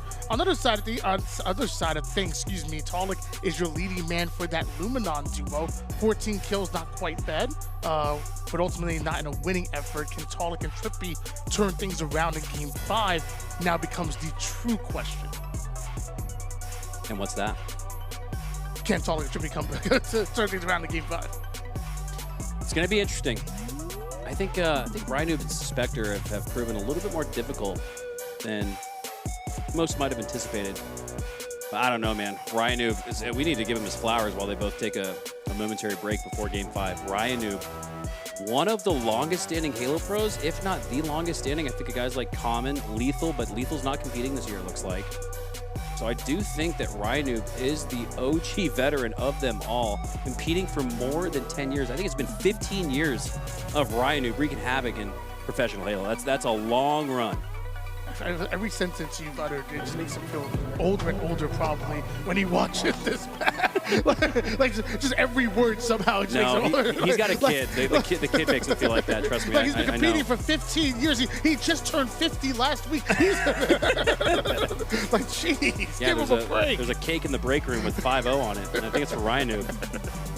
Well, it's first to 25 takes the win here, and we're going to find out who takes it in that game number 5. Meanwhile, we have Legend and Renegade getting ready for what could be their next matchup, and an important one, because although we've seen some legendary runs from these guys down in the lower bracket, I mean, you got to do it again from round number 1, which again, we've talked about this before, but from round number 1 all the way to the grand finals, I mean, they've done it before. That is true. That is true. Let's jump in with Legend and Renegade. We haven't seen them in quite a while. Let's hear what the comms sound like as we drop into a Corsair listen. I don't know where they are. Yeah. On me, both on me. Like that. Wait, he's shot camo still. He still has camo. He's going Yabia. Yabia now, driver chasing. Good press. Good. They just have everything. Yeah. One soda.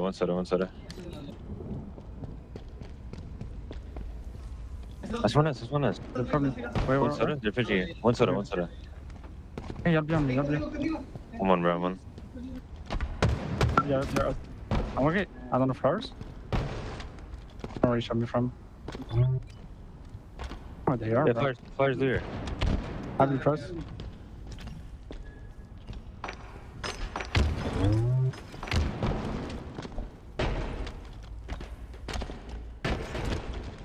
You Hogan? Yeah.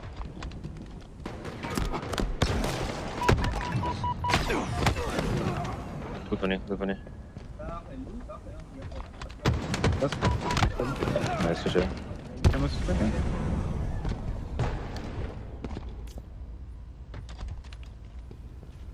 Minus one.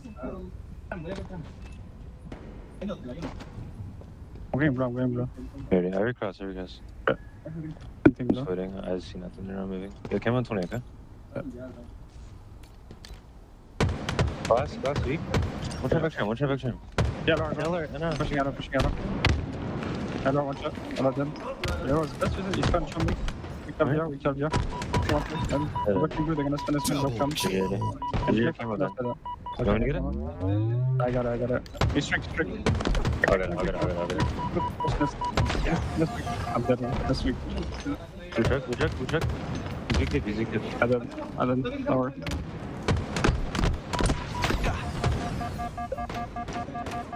U-turn, he dropped. Left, weak as bro. Yeah, two left front. One left front. Yeah, no left front. Watch out. Where's he? Nice. I'm gonna get for sure.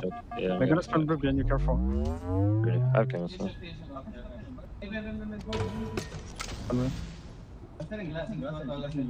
Yard on me. Ready. Hey, Pierre. Where are you? I'm too low. Yeah, come here, beer. He's your bear. How much? On your bear? Cool.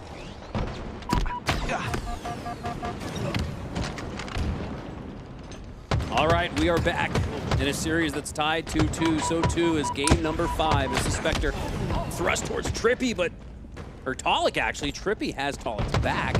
Great use of the movement and positioning though to stay alive. Thought Svspector had him dead to rights, but instead Taulek and Trippy take a 3-2 lead. And again, guys, to remind you of the stakes of this matchup right here, right now. You have both these teams, or both these duos fighting for their tournament lives. We're down in the lower bracket. It's game 5, do or die between RyaNoob and Svspector, along with Taulek and Trippy. And right now, Trippy has RyaNoob and Svspector both in his sights, and look how he navigates the fight between both. Svspector now dropping down from top snipe. See if he can spot an opponent. He's got Taulek there, but Taulek is able to take down RyaNoob before he goes down. Trippy, a little bit of a shield advantage in this one, so he's going to push forward. Svspector, though, clambers back up on top. RyaNoob has an angle. RyaNoob has a grenade, but Trippy still finds the slay on Svspector. The reversal variety. RyaNoob should clean him up, though, as he does. Still close, 4-5. Yeah, it's the 1-kill game at the moment here. RyaNoob, without his shields, has to retreat just a bit, but gets his shield back just in time to fight away Taulek. It does enough damage for Svspector to come in quick for the cleanup. Another camouflage about to hit. And Svspector doesn't exactly get his clamber, but a different route should generate. 5-5 in game 5, and now Svspector had the camo. He gets taken down with it. Now it's up to RyaNoob and Taulek, the last two players alive on the map. Taulek trying to gather some intel. RyaNoob sneaky as ever. Oh my god, did he see a glimmer of his face shield? I think so, because Taulek knows RyaNoob is there, despite how sneaky he was. Could have been a check grenade, but also could have been just a little bit showing from RyaNoob. Either way, that nade was exactly where it needed to be to force him out. Not quite enough though. RyaNoob survives and now back over toward the posters and trying to jiggle peek his way into the action. But does he realize that Taulek was able to get away with the shock? Svspector almost gets away with his life. The double back though, they want this shock out of the hands of Taulek. They're willing to fight in order to get it, but Taulek fights back. Svspector makes himself a tough kill, but Taulek gets it nonetheless. Now he's looking to regroup with Trippy in the cafe. Taulek now clambers back up, but takes cross shots down to 1 shot. And Svspector finds one, so too does RyaNoob. It's a +1 net outcome to tie the game back up at 8. RyaNoob, who's actually started 5-2 so far in this matchup, still has that shock to work with. And I'm not gonna lie, that looked just about as clean of a headshot as I thought it was going to be. But there it is. Headshot right onto Trippy. Taulek is now literally right under him, lines it up just to knock him down. 2-kill advantage for ascending baseline. Up by a team wipe. RyaNoob and Svspector looking to upset some brackets here as Trippy and Taulek down by 2 in a do or die lower bracket game number 5 here. RyaNoob 3 shots left to work with in the shock. A momentary slowdown in the game. As Svspector has the high ground, so too does RyaNoob. So I do like the positioning of the red team over the blue. Nice up there. Big damage.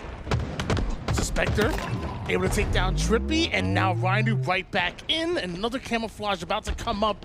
And meanwhile, RyaNoob just relocates with this shot, so both teams getting a chance to reset a little bit.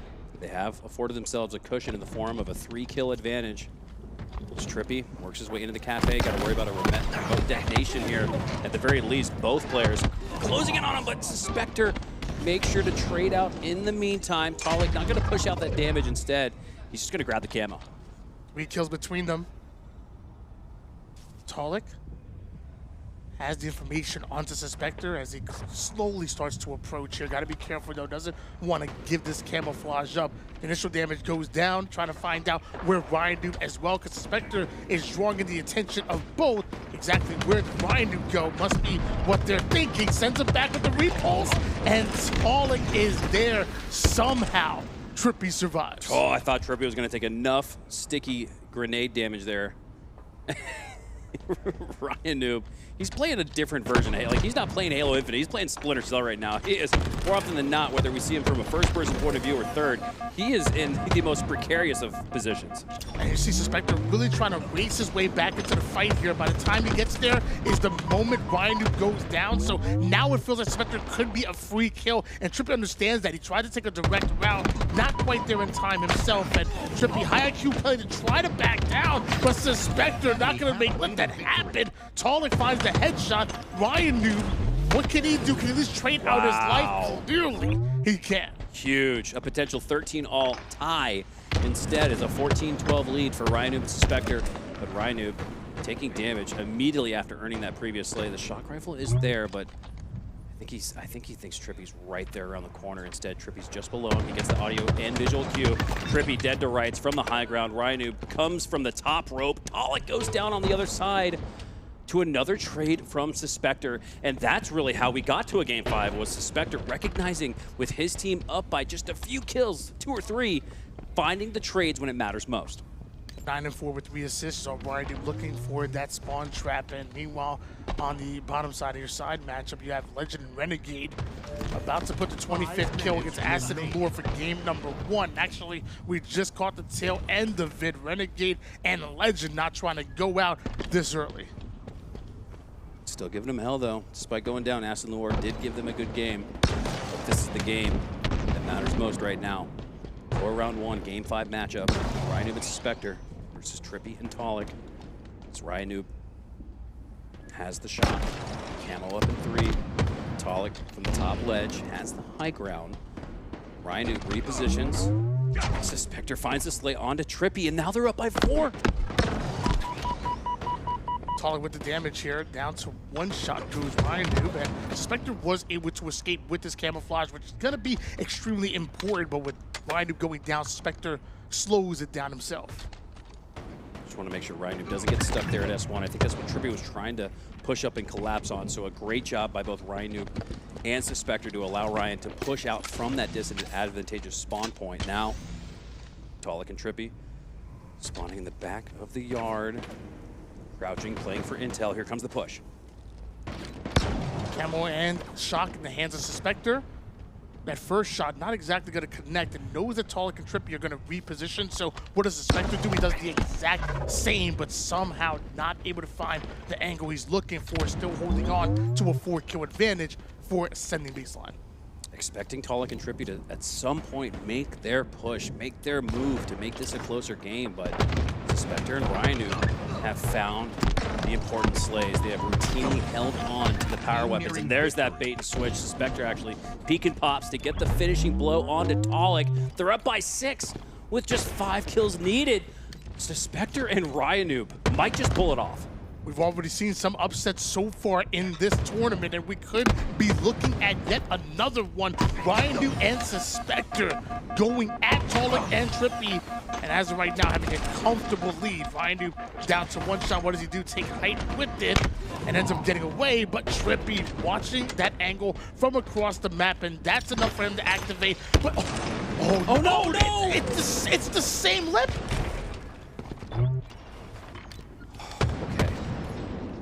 He's actually going to find it. He's going to find the sleigh the hard way. He wraps around into the cafe. Thought his own grenades might have been his own undoing. And at this point in the game, Tony, if he were to die there and not find the sleigh, that could have been game, set, match. RyaNoob and Svspector still trying to trade their way over to the finish line. Mind you, Taulek and Trippy. Taulek, the only player alive on the map. Camouflage up in about 10 seconds here. You see exactly where RyaNoob and Svspector spawn and immediately trying to break out of that. We talk about that bottom snipe spawn trap being so deadly. Well, Svspector finds himself over toward the high side. RyaNoob over on the top dip, and Taulek and Trippy start to take space, but Trippy is caught out, and now Taulek is down to one shot, 23 kills. Taulek not able to get around the corner, and with just 1:44 left on the clock, RyaNoob has the camo, Svspector has the shock, and this might be GG. This really could be it. You see Svspector with the shock lining up and just waiting. Body shot onto Taulek, makes him weak. RyaNoob tries to find the extra damage, and Taulek caught out. Trippy's now left. Svspector's closing in, and that's it. Taulek and Trippy are going home. Wow. Put some respect on my man Aiden's name. Ryan as well as fist bumps go out, and they move on. We've just seen another upset here. RyaNoob and Svspector move in different in game number 5. I mean, that's back-to-back game 5. They took CyKul and LastShot to game 5. Like, they could be staring down a potential to be in the winter final. I mean, if a few different plays, a few different sequences go another way, we're looking at RyaNoob and Svspector in the winter final. I mean, you said it. Put some respect on Svspector's name. Well, you know what? Put some respect on both of these players' names. Yeah. Because the way they have been playing, like you said, pushing LastShot and CyKul the distance with game 5, taking a game 5 over Trippy and Taulek. RyaNoob and Svspector are showing that they're quite the duo here on LAN, and LAN is when it matters most. However, you run into yet another challenge down here in the elimination bracket, and that's Kuhlect and Pznguin. And when they are firing on all cylinders, I said it before, and I'll say it again, they might just be the most dangerous duo that we have here in this tournament. When they're playing at their peak, sheesh, they're scary. I cannot wait for that elimination quarters matchup on the lower portion of the bracket. Those are two teams that maybe we didn't expect to be this deep, but man, this, I think if I'm RyaNoob and Svspector, I'm mentally preparing for another game 5, because I feel like that series is bound to go the distance as well. It's been such a long matchup back-to-back for that ascending baseline duo. As soon as the match is over, Svspector runs in and grabs some food immediately. Back-to-back game 5. I need some food, man. I need some food ASAP. As it's been a fantastic tour, it really has. And when we talk about the elimination bracket, which has been exciting, when we talk about the winner's side, Precision and Snakebite with a 3-2 win over Kuhlect and Pznguin to make it to winners finals, and they wait for CyKul and LastShot and Bound and StelluR to duke it out. Honestly, I want to see that matchup. That's a matchup I really want to see.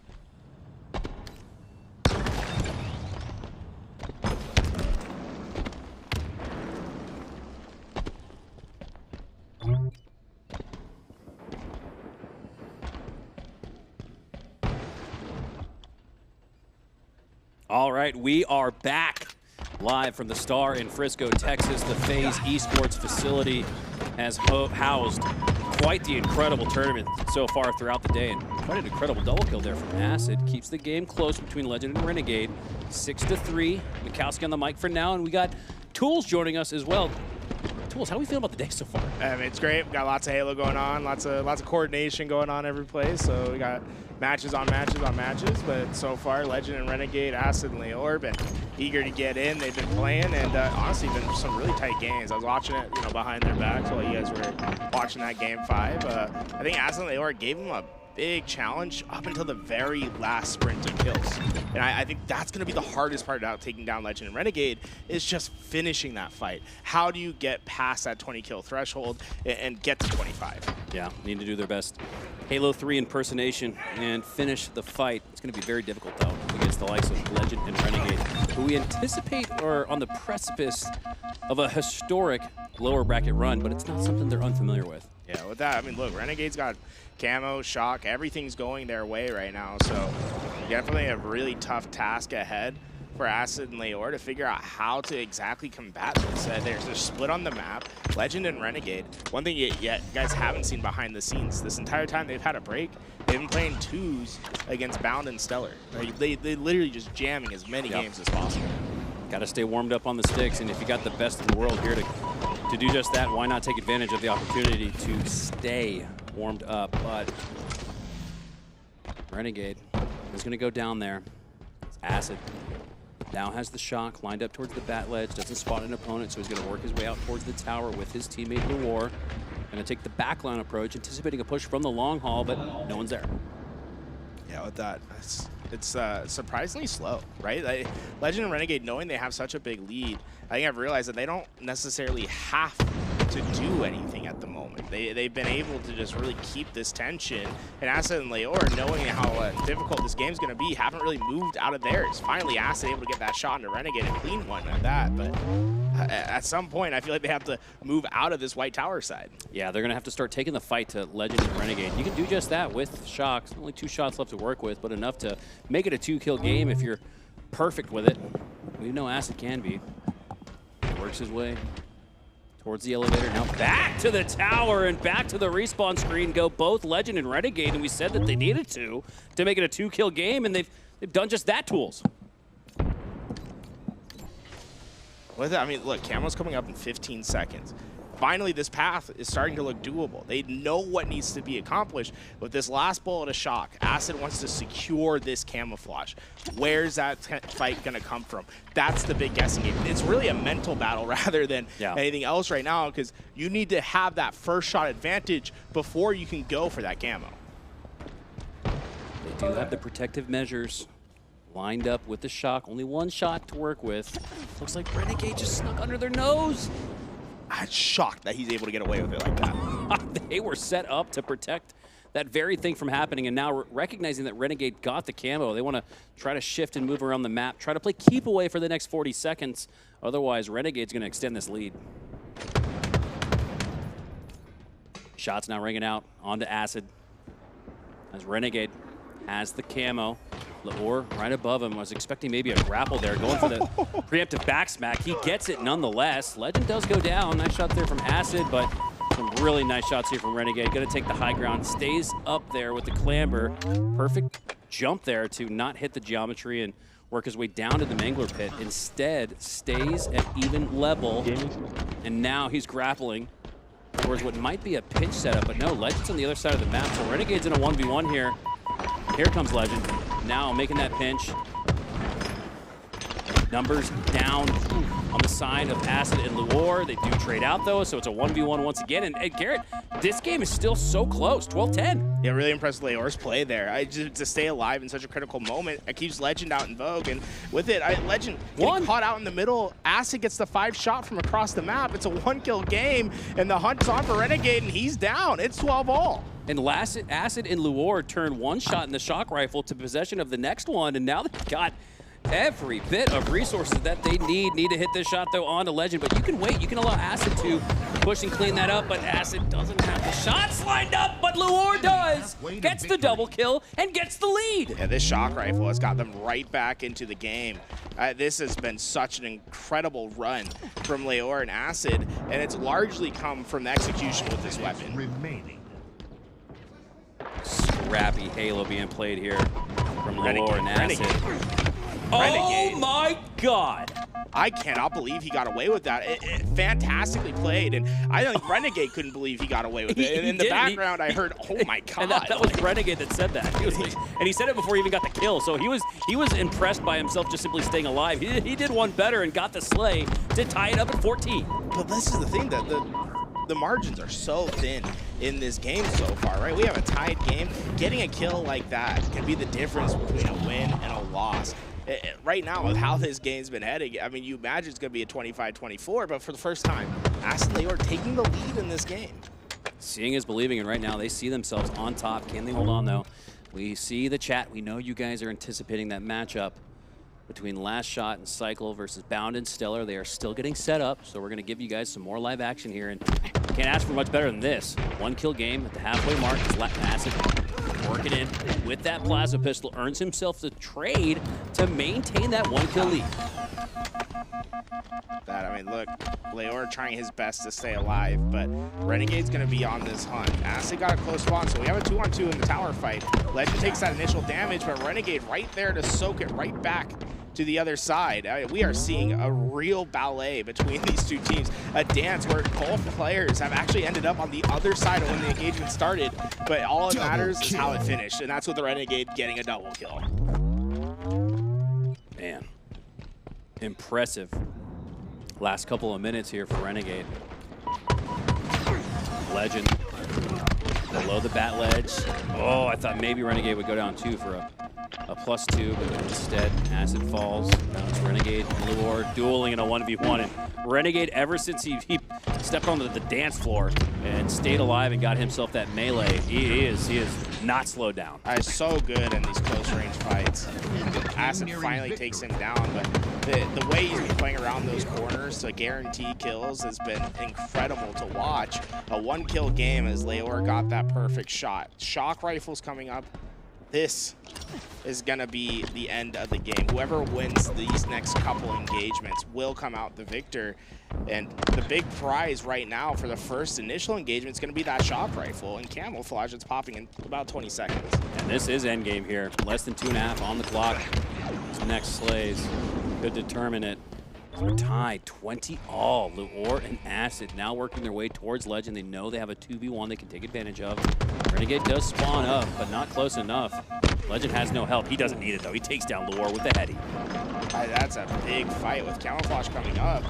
It's going to give a big advantage to Legend as he's going to guarantee the spawns that they want. Renegade got the shock rifle at the same time. He knows the spawns. Oh, there's nothing Leuor can do. He's forced back, and he knows now that there's a Renegade camo shock rifle loose on the map when they just need 3 kills to win. Renegade lines up the shot, hits the shoulder, then cleans up with the bandit. Now 23-21. It's still close, but it does feel like Legend and Renegade are starting to break away. Renegade breaking noses with the headshot, with the shock. One more. And look, it feels so similar to what I saw in game 1 when I was standing behind these guys and watching. It was a very close game up to the 20-20 point. And then once it gets there, the end game dominated by Legend and Renegade. And once again, we're seeing the same situation transpire. Renegade with a camo shock. This feels almost guaranteed at this point. And there you have it. I don't know if anything's more guaranteed than Renegade taking a shot at an opponent who's not even looking his way as he'll net their team the 25th and final slay. It's a 2-0 series lead for Renegade and Legend, but these games have been close. Yeah, dude, it's been incredible. It's like I feel like 2v2s are always kind of like more of a toss-up than a 4v4, right? Just less players on the map. It can be a little bit more mixy. When we get to LAN, it just feels like it's anyone's game. It really comes down to more of the micro individual plays that can make such a big difference. And so far, I mean, we've seen that between, I think, every match that we've seen thus far. I just think about the last specified that we watched with Svspector and RyaNoob. They've been to 2 Game 5s now, and it's like it is a war out here on these PCs. An absolute war indeed, and it's been a war in this series up until the 20-kill mark, and then like you said, Garrett, as soon as it gets to that point, the experience differential. I mean, think about the handful of main stage grand finals appearances Legend and Renegade have over Acid and Leuor. I really think that's shining through once it gets to the nitty-gritty. That live fire going to be our next map here. For those that are wondering, LastShot and CyKul versus Bound and StelluR is getting itself ready on the main stage. They're just making sure they have everything ready and going on those PCs. So we'll be heading there as soon as that one is ready to go. In the meantime, we're getting the servers reset for game 3 here between Legend and Renegade, Acid and Leuor. And honestly, Acid and Leuor can definitely make a comeback happen here. they've been in positions to win these games. It's just come down to some crucial fights when it comes to power-up control in the late stages. Yeah. I think the key for Acid and Leuor is to have that 19-15, that 20-15, 20-16 advantage going into the end game. That way they give themselves a little bit more cushion, because we know that when push comes to shove, Legend and Renegade are going to crank it up to where they can get 2, 3, maybe even 4 slays in a row without losing a life. And that's what we've seen so far in the series. That's really been the tail of the tape. That's been what's happening before us here, is it gets down to the very end of the game, 2 minutes left on the clock, and then Legend and Renegade just put on the afterburners. See, I mean, look, it has to be a reverse sweep if it's going to get done. We've seen one attempt at a reverse sweep today when the ascending baseline duo, Svspector and RyaNoob, pushed it to Game 5, but they weren't able to complete it. Acid and Leuor going to try an attempt at their own. Game 3, a must-win for the 2 best players out of Mexico. We'll see how Acid and Leuor fare against Renegade and Legend on My Fire. Here we go. Camo, going to be a top priority. So too is that snipe located in the middle of the map. You know, Renegade and Legend are absolutely nasty with it. We've seen Acid and Leuor do some pretty nice things too, as the battle ensues for it. Straight through the middle, wall of death. Like we're at a metal concert, both teams on both sides trying to make their way to the middle, but both have taken too much damage to feel content to push through. But that line of scrimmage battle has been won by Acid and Leuor. I thought Renegade actually was working a pretty heady flank there to find the first slay. Instead, it goes to Acid. And the big thing for Acid and Leuor is that they're okay with taking that damage as long as they don't give up their life. They held strong to their positions, and what felt like was going to be a successful flank turns into anything but as they hit their shots at the crucial moment, but revenge is fast and swift. That's the sniper that's heading to Legend and Renegade as they're able to take it down. They have camo as well. The only reprieve here for Acid and Leuor is that they wasted 4 bullets before it went the other way. Don't know if that's going to be enough. Still close though, in the early goings. But Legend and Renegade have everything. The QT, the camo, the snipe. Now they're making their way. Legend with the quick scope takes his opposition down to 1 shot. As he now wraps and rotates through the garage door, spots both Acid and Leuor at the pillars. No scope connects onto Acid to finish him off, and it looks like Leuor is just going to try to tuck his tail and scurry away. Well, Leuor needs to be careful about this rotation out here. If he dies too early into it, he's putting themselves on a stagger spawn, but instead of even entertaining the idea of dying, he wins his gunfight, leaving Acid in his own 1v1. Legend hits the hits the body shot, but doesn't get the finish, and it's actually a complete change in the situation. It's Legend and Renegade that now have to be careful about splitting on the map. Yeah, they're on their heels despite having every bit of utility in the sandbox in their back pocket and in their hands. As Legend goes down, Renegade makes sure to clean up on Acid, but he's 1 shot, and he'll get cleaned up by the 1 shot from Leuor. They've tied things up at 4. Now that Leuor playing quick towards this outside. Quantum Translocator coming up in a few seconds. And Quantum Translocator, I think, only gets more powerful in the 2v2s, right? Just the ability to pepper in, get out. It is so strong in these 2v2 maps where your influence is so important to how fast your team can play. Renegade goes down bottom mid, and his team goes down by 2. Acid and Leuor. Can't be too surprised by this. This is what we've seen all throughout. It really, again, goes back to, can they build themselves enough of a cushion in the end game to where they can hold off that sprint from Legend and Renegade when it matters most? Acid able to get in, gets that camo onto the body. 1 kill difference here, but that we see already. Acid going on his hunt. Let Renegade pass him. Does Renegade know, though? It's just Acid's been very patient with this thus far. Feels like they're trying to figure out where's Legend as well. Acid gets the first shot advantage onto Renegade as Renegade is supposed to reshield, reposition. Now taking on the fight in an advantage. Oh, Leuor lines up the no-scope onto Legend, gets the headshot, and they're up by 3. Acid won his fight over at Renegade as well, so look, Acid and Leuor coming to life, and this might be what they've been missing, is just an opportunity to build a lead, to have something to go into that late game with. So far, they've always been trying to make the comeback happen. This is their chance to really put some separation. A 7-bullet snipe from Leuor can really provide that separation. Trade occurs in the rat tunnels. Now Leuor and Legend engage in a 1v1. Leuor has the sniper, just trying to land a body shot so he can clean up with the bandit. Wow, Legend does not want to push, and he must have recognized that Acid had spawned with him at A. A smart heads-up play from Legend. Has much as you want that sniper, you really can't afford to just go and give away a life. Oh, they almost lined up. 2 one-shots left behind, but Acid's not even on the map. He just has to watch helplessly on his teammate's death cam. Oh, and he ended up actually having the opportunity, Garrett, to clean up on Renegade. They both were one shot, but Acid, what felt like a reversal, goes down. I think Renegade might try to take a heat check here soon as well. You can tell that they're trying to get a little bit more aggressive. A 4-bullet snipe as one depleted now, as Legend has gotten back into the fray. It felt like the sniper needed to get wasted at some point. An unexpected death that's giving a huge advantage to Legend as he hits 2 body shots. Oh! But despite going down to 1 shot, both of them, both Legend and Renegade go down instead. This game has been so back and forth. Leuor and Acid are giving Legend and Renegade everything they can muster up. Acid's trying to get involved in this fight, but man, they're making it tough for him.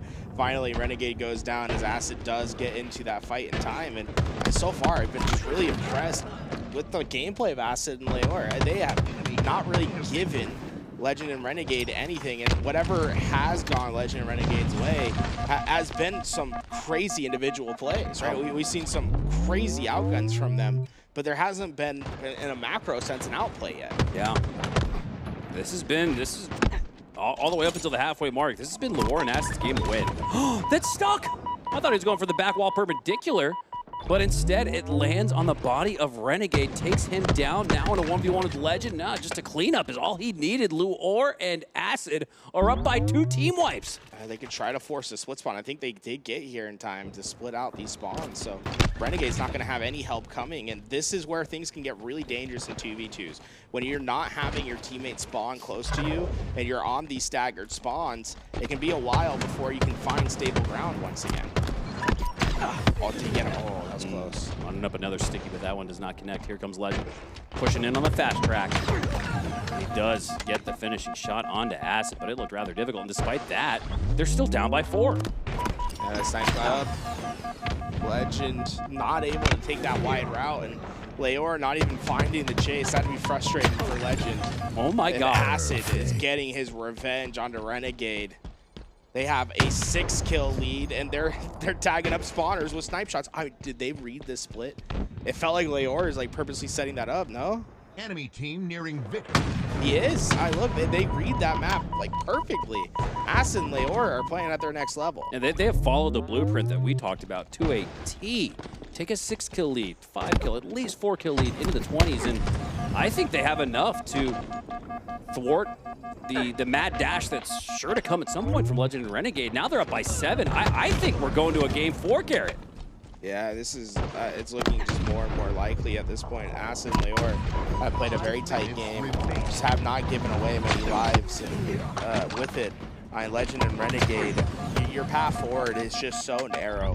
You have to be very light-footed in how you take this approach. The sniper's a good first step, though. Camo's going to be coming up soon. If they can, kind of maximize. I think emphasis on that, maximize the value of what's left on the map. There's still a way to make your comeback. Path is there, and it's in the hands of Renegade. Needs to prevent a camo grab, though. As Acid and Leuor are lining that up. They're actually going to push that out instead. They're going to go for more slays. Renegade going to make it pay.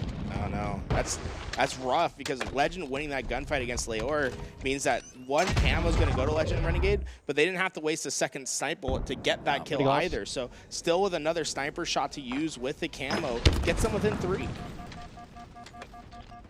Acid and Leuor drumming up a potential upset here, but here we go. Your winner semis between CyKul and LastShot between Bound and StelluR is live, as CyKul down low gets the help from LastShot to take down both Bound and StelluR. 2-0 off the start.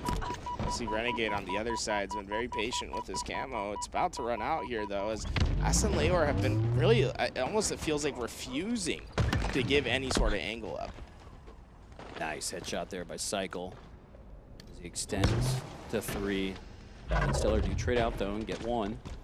CyKul makes his way towards the cafe. Shock rifle in hand on the top left. Sniper in hand on the bottom right. We're expecting the mad dash at some point from Renegade and Legend. And here it may have just begun. They are only down by 3 now. They've taken what was a 7-kill game down to 3.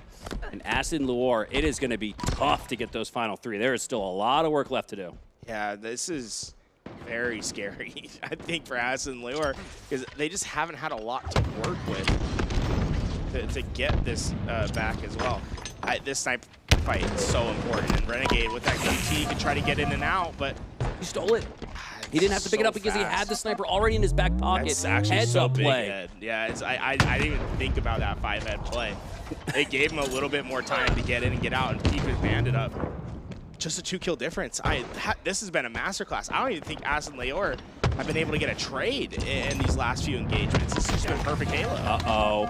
And we said they needed a 6-kill lead into the 20s. Maybe they needed an 8-kill lead.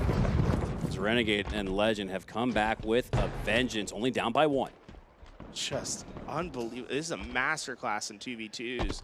Legend and Renegade being pushed to their limits, and right now it's surpassing what they thought they had in them. I think the way they played this, I don't know if any team could have beat them. Just how methodic they've been with how they've done all this. They really aren't leaving corners unchecked. They are playing perfect Halo. They've done a great job managing the clock here as well. And great job with that shot. Lands the body onto Leuor.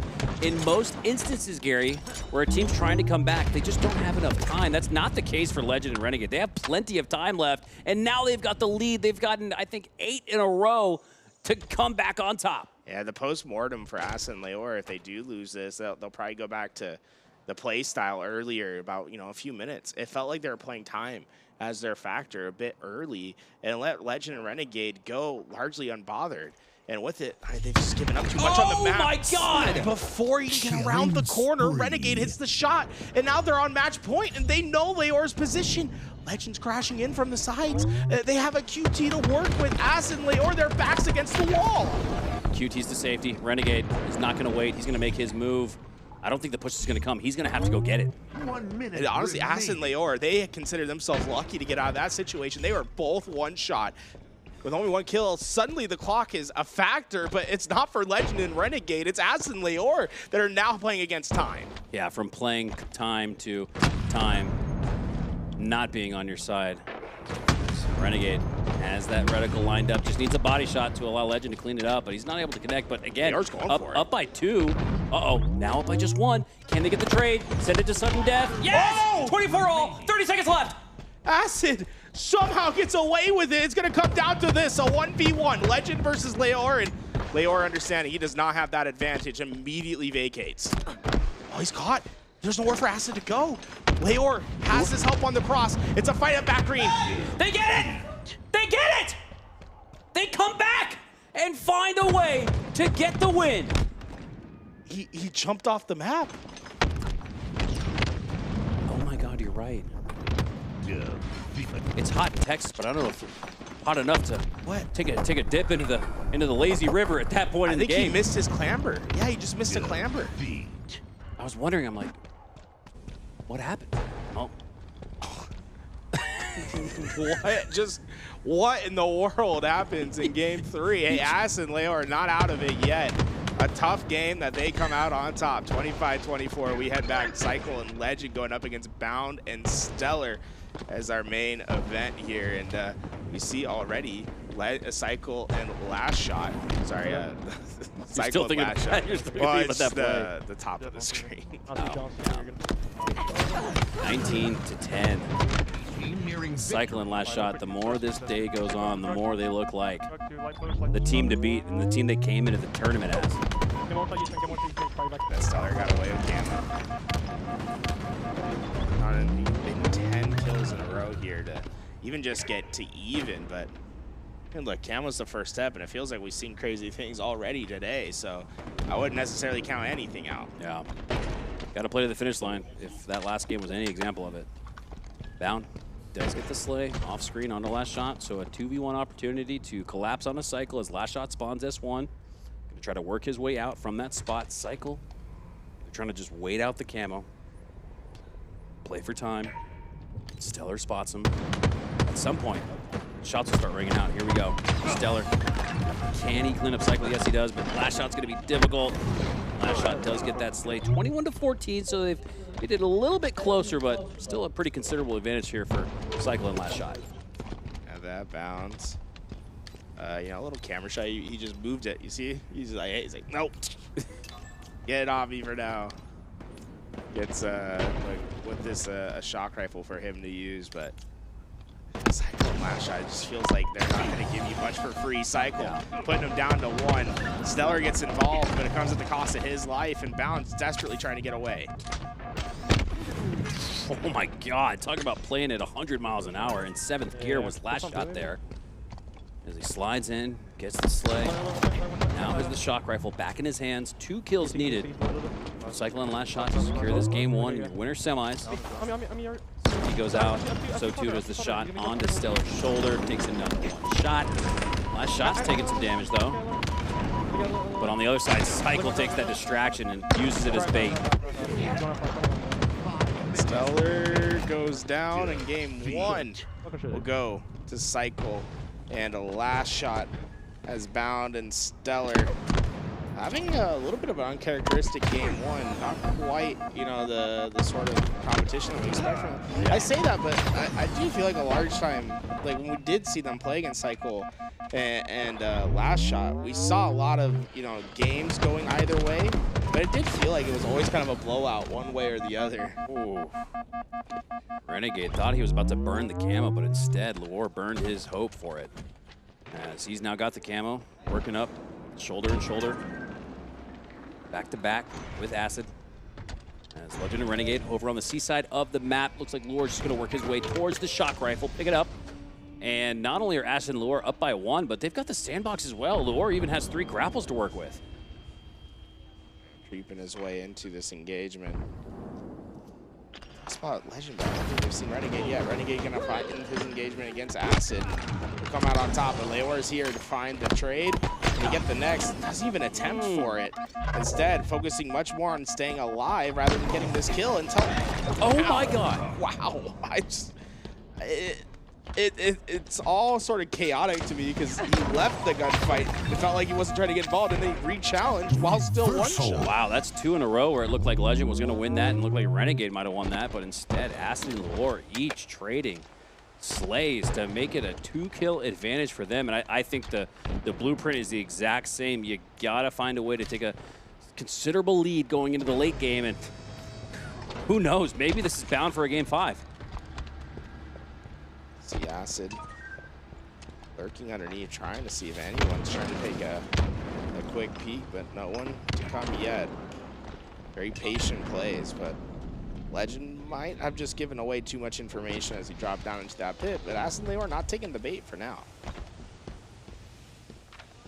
Yeah, we're seeing the pace slow down a little bit here. Acid and Leuor gonna allow Legend and Renegade to make the first move, and Leuor and Acid want to counter instead. Still waiting for that push. It's a standoff. A Legend trying to stay up on the upper ledge. Gets the word to go, but 2 players are staring at him. Acid gets tons of damage, but not the kill quite yet. It looks like both these players gonna largely stay away. I believe Renegade did get away with camouflage. So he's on the hunt, but they just changed positions. Yeah. One was in A, the other were in white. They've swapped it out, but Renegade has the freedom to move about. 2 shots in Leuor, just 1 shot into Renegade. So the numbers advantage is in the hands of the red team. But Acid does have that shock rifle. Anticipating a push from the tower side, but they're coming from gold. Renegade does go down, but not before taking 2 with them. The camo gonna come out to their advantage, and it's actually a 3-clip shock rifle as the new one came up and Legend picked up the remaining ammo. So a very rare moment where we see extra ammo in a shock rifle. Stickies ringing out. Renegade gonna reposition towards the whirlpool. Acid Leuor over in the tower. So we take a look at our picture-in-picture. It's another considerable advantage for CyKul and LastShot, up by 5 against Bound and StelluR. In the top left, it's Renegade waiting for the next attack. Yeah, with that, I mean, look, CyKul and LastShot trying to take a dominant start against Bound and StelluR. That's there. Renegade not quite hitting his shot. Close game between these two so far. But it feels like you can feel the tension between Acid, Leuor, and Legend and Renegade. There has not been a lot of movement on the other side. It's all flying action. It's like you're seeing two very different games of recharge at the same time. It does feel like that. It's like a free-for-all on the bottom right, and it feels like a 2v2 in the top left. So Legend and Renegade lost the previous game to open up the door for Acid and Leuor to potentially earn a reverse sweep. They're on the path. It's going to be difficult. They're on their way. Up by 1 here. Renegade still with that shock. Spots the opposition. Tower 1. Leuor at the C-plat. And Renegade, more games a keep away. I mean, we haven't seen a slay for the past 2 minutes. Yeah, it's 5-6 with 7 minutes on the clock, guys. Like, this is pacing for a 12-11 finish. I think Acid and Leuor just trying not to do anything to throw away this game. On the other side, we see StelluR has gotten away with camo and shock. Finally, some engagements going down between Renegade and Legend, Acid and Leuor, but no kills yet. And that looks to remain the same. I believe Leuor gets away with the camo. We're going to get into the 3-minute mark where we have not seen a slay occur in the feed until finally it does, but it's in favor of Acid and Leuor. They get the slay on a Renegade, and now with numbers, they can push towards Legend. He takes a pop shot from the shock, and they both go down. +2 net outcome gives Acid and Leuor a 4-kill lead. And we're already at the halfway mark, 6:30 on the clock. This one's not going to 25 tools. No, I mean, there's just, it would be extremely surprising if it did. It's just, this game has been tough for Legend and Renegade to find an engagement where they feel confident enough to just run. Acid and Leuor have done a fantastic job of just making it really tough to commit to in a gunfight, and that works to their advantage as they have the 3-kill lead. +1 outcome, so it brings it back to within 3. And Renegade has the new shock rifle, and I believe at least 1 grapple left in his back pocket. As he spots Acid trying to work to the middle of the map, but Leuor finds the flank and finds the slay. They're back up by 4. Make it 5! It's going to take a killing spree to get back to this one. We might be headed to a game 5. Acid and Leuor have been resilient, to say the least. I think about what happened in the previous game. It felt like they had thrown it away, but they stayed strong, got it to 24-all, and eventually won that game. They are cruising through game 4 right now. Oh my as God. Renegade goes down again. Oh my God. It's happening, Garrett. This is happening. In what looked like a series sweep, Legend and Renegade were up by 3. I believe it was 24-21, and Acid and Leuor found a way to win that game 3, and they are cranking up the heat. It is absolute domination at this point. They're up by double as they finally cool off a little bit, but Acid makes sure to trade that out ultimately. 8-15, Acid and Leuor might just be game 5 bound against 2 of the best that we've ever seen play Halo. The other side, we see CyKul and LastShot bound. StelluR having a very tight affair in game 2. Just a 1-kill difference there, but Acid and Leuor seem to be holding on. There hasn't been much of an opportunity for Legend and Renegade to get these kills, and finally, Renegade does break the ice. 10-15. You know, honestly, after all that, a 5-kill difference isn't too bad. I think the only thing that could be playing a factor against them to make this comeback is probably the time at this point. Is the time. Yeah, it's, you know, not that you can't get that 5 kills in that amount of time, but it's just, it actually takes a long time to break down a lead because your trades, right? You have to go positive on these trades. And on the other side, Bound and StelluR have their first lead of the series, however minimal, 19-18 now, tied 19-all. But StelluR has the shock. Acid goes down. So here we're starting to see, just like we did in the previous game, Legend and Renegade chip away at it. Now that, look, now it's just a 3-kill lead. Besides StelluR trying to break into the 20s first, shock rifle in hand, CyKul and LastShot going long haul and White Tower. 3-kill game on the top left, 1-kill game on the bottom right in your winner semis, and Bound and StelluR are clinging to that 1-point advantage. 5 minutes left. Much further along the road than we are in our lower round 1 matchup between Legend and Renegade versus Acid and Leuor. Can they send it to a game 5? Nasty shot there from StelluR. He's not done just yet. Lands another body shot, gets the assist. And that looks like, if not for a few more, it's going to be a tie game, or excuse me, a tied series. And in the top left, it might just be a tie game here. Renegade should clean that up, does. And now they're only down by 1. Watch out. Oh my god, Legend and Renegade just slowly but surely breaking away at this lead.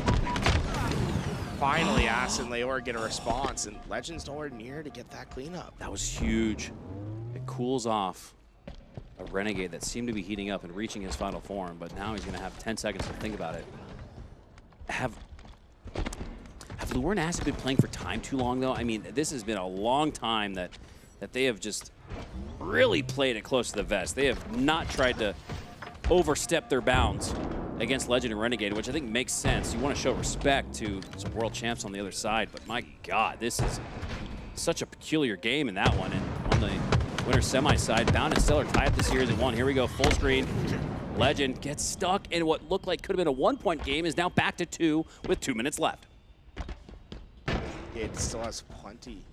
A full shock rifle to work with. 2 minutes on the clock. Camo. This will be the last camo in regulation that's up. 17-19. What would be an improbable Game 5. We expected some blood to be spilled, but not at this level. Renegade, he's getting chased out by the frag tosses. Gets backed up a little bit, but now he's back on his front foot, pushing into the tower. Acid and Leuor are going to play more games to keep away. And while rotating away from the fight, they engage in it, and Leuor hits 5 perfect fadeaway shots. Renegade had the headshot lined up, but didn't take it. Now he does. Back down by 2, but there's only 1:15 left on the clock, down by 1. Renegade and Legend, we talked about how they're going to be primed for a mad dash. They need to really get and go here. They're hunting down this last one. Acid and Leuor, I mean, they could theoretically play keep away long enough. They did spawn on the opposite side of the map, so 1 minute remaining. The question is, how do they take on these engagements? Right now, playing very opposite lanes. They do not have each other's help, but it's not necessarily that Legend and Renegade are getting into that engagement either. They've been sitting into the back. Feels like both teams are playing for the next fight, and the next fight is going to determine this game. 40 seconds left. Renegade has plenty of ammunition to work with, and that shock rifle creeping his way towards the plasma pistol where Leuor waits. The new combo comes through the door. Leuor is in isolation right now. Acid tries to get out the doorway. They know where both of them are now. Renegade catches Leuor, but not enough damage. The nade's coming through the back. Oh, Renegade got the kill, but Renegade goes down. It's up to Legend, 1v1 with 10 seconds left. Acid secures the slay and Game 5. They don't have time. There's nowhere for them to go, and it'll end 22-20. Acid and Leuor, they played a game of attrition, but one that they come out on top. Oh my God. Call a friend right now and tell them they need to tune into LVT Halo, because 2 MVPs, 2 world champions, the defending 2v2 FaZe doubles in Dallas champs in the qualifiers might go home in round 1. Acid and Leuor smell blood in the water. With it, Solitude gonna be the last map in rotation. Take a look at the stats. Leuor and Acid able to come out on top.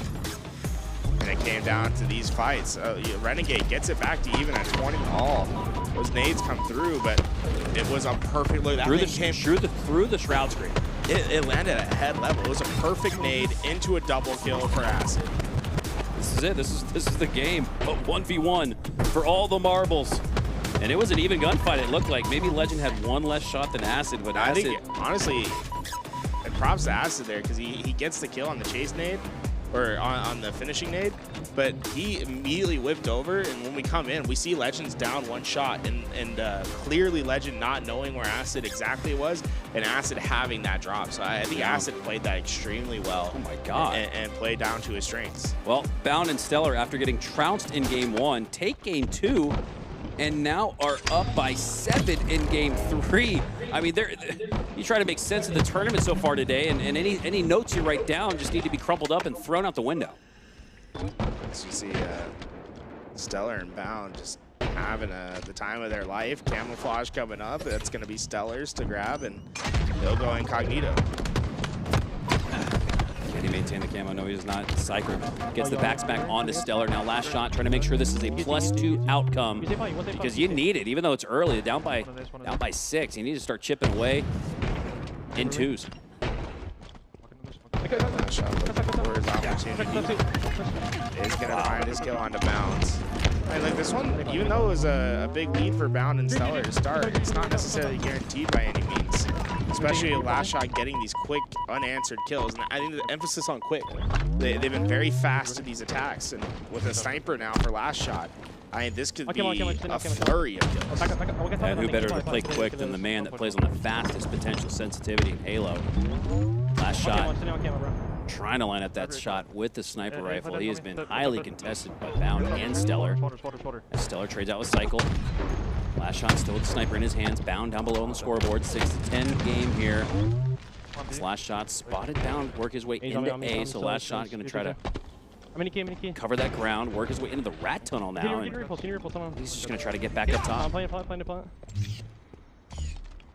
Looking for I just hit a punch, now. where they're going to come from. It's going to be StelluR that reveals himself at sandbags. Bound goes down. His LastShot hits the no-scope, and that's going to be danger for StelluR as he's isolated in a 1v2.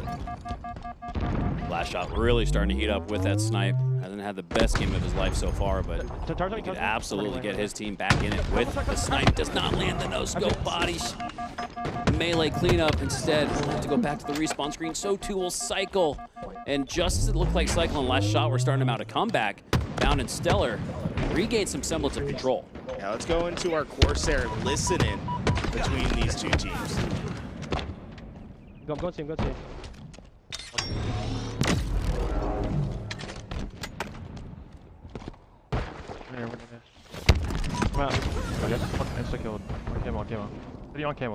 Enemy halfway to victory. I'm in going cuts. I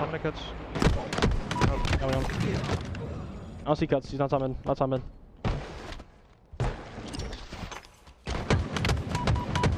That's funny. Move.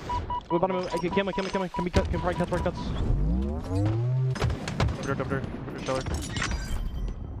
Over there. I'm screens. We cover. Key me. Key 3 shot going cuts. He's going back to auto red tunnel. You can get Kemma. He's red tunnel.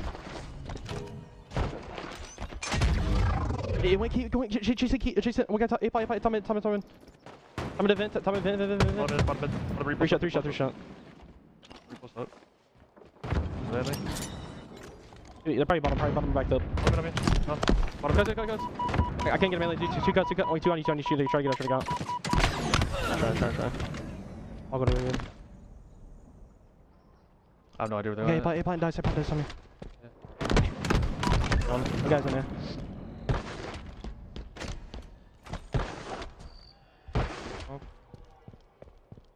We time no sign. Next week. Watch out. Go mud. He has repulse. Gonna repulse on me, tower. Stop. He's repulse up tower. Stop cuts, bro. Stop cuts, we'll get up there. Unless he cuts, he's not cuts. I'm in jail. Nearing victory. Top cuts. Yeah, sniper there, bro. Push. Up. 25. Push.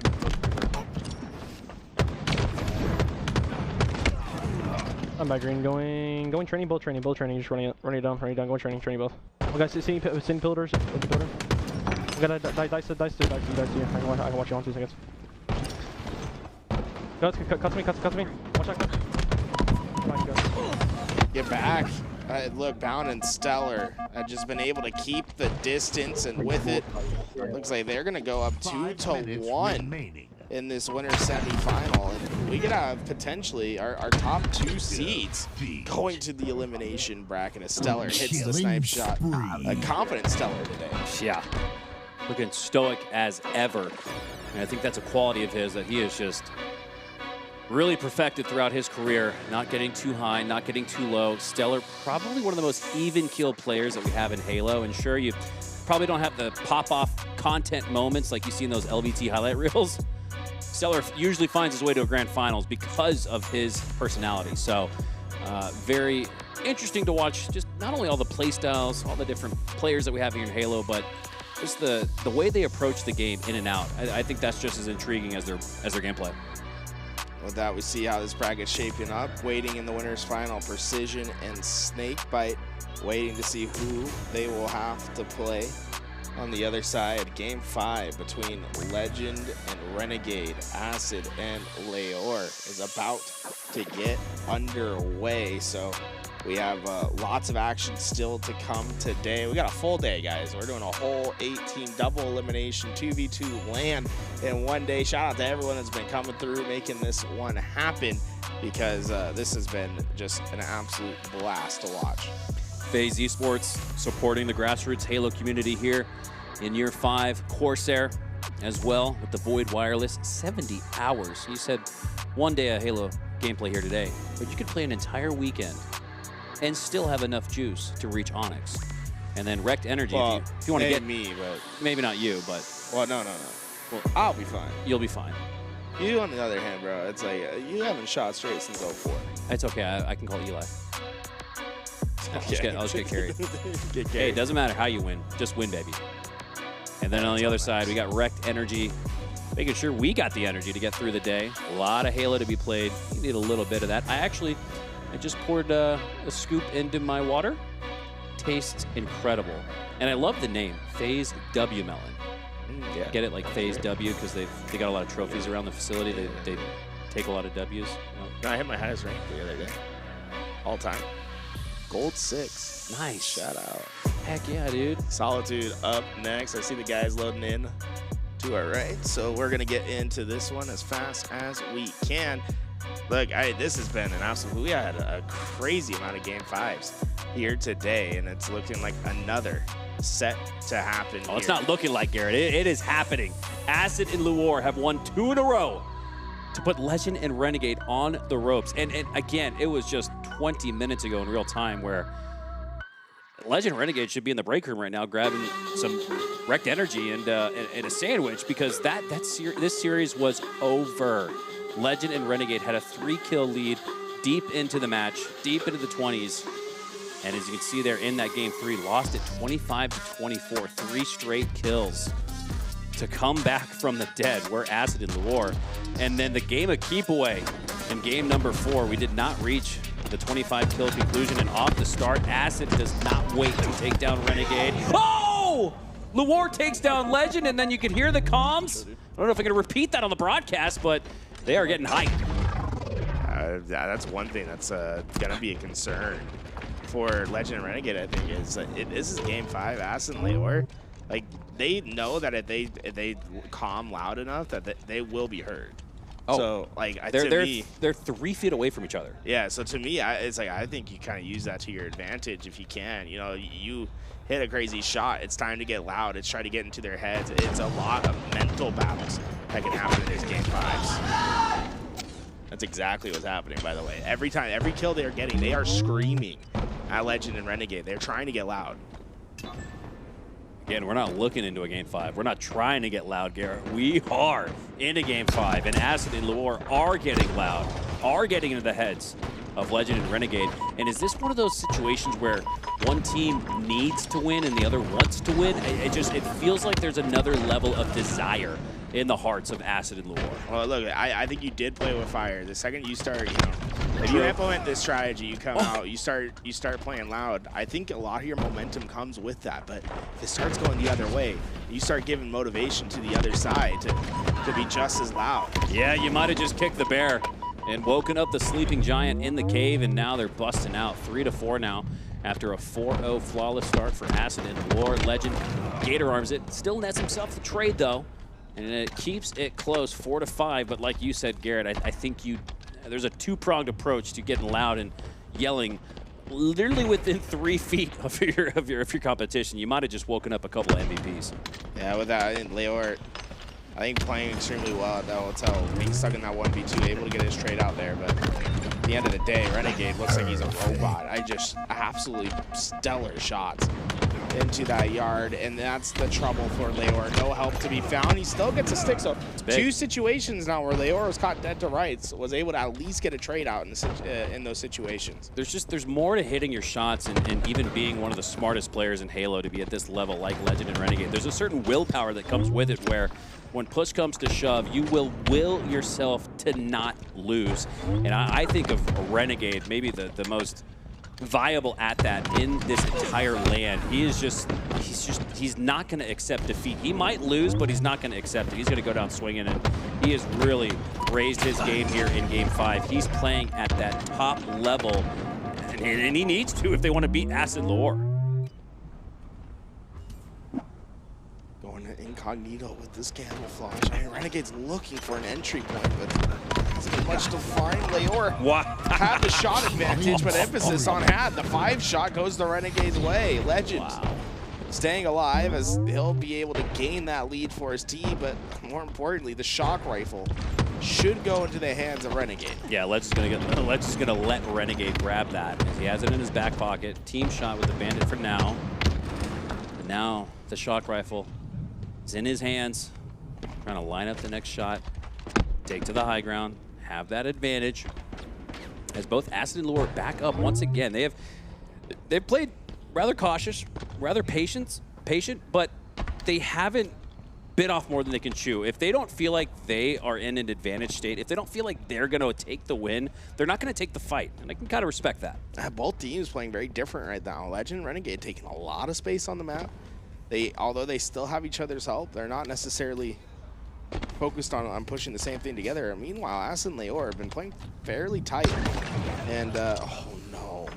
The second Leuor thought about going up into the yard, his head was exposed. Oh! Acid getting the rare fastball with a sticky. As a sticky. I do think, like, right now, Acid and Leuor, it feels like they are out and targeting the stickies on the map. They want to make sure they have something to have a martyrdom. I didn't know you could even get a fastball with a sticky. The frag makes sense, right? Because it does that 1 HP of damage when it connects with the armor, but a sticky, it would just stick and blow up. Anyways, we'll let the smarter people in chat break down how we just witnessed a sticky fastball as Acid and Leuor back to within 1 and back with that shock rifle in their hands. Camouflage coming up in about 10 seconds.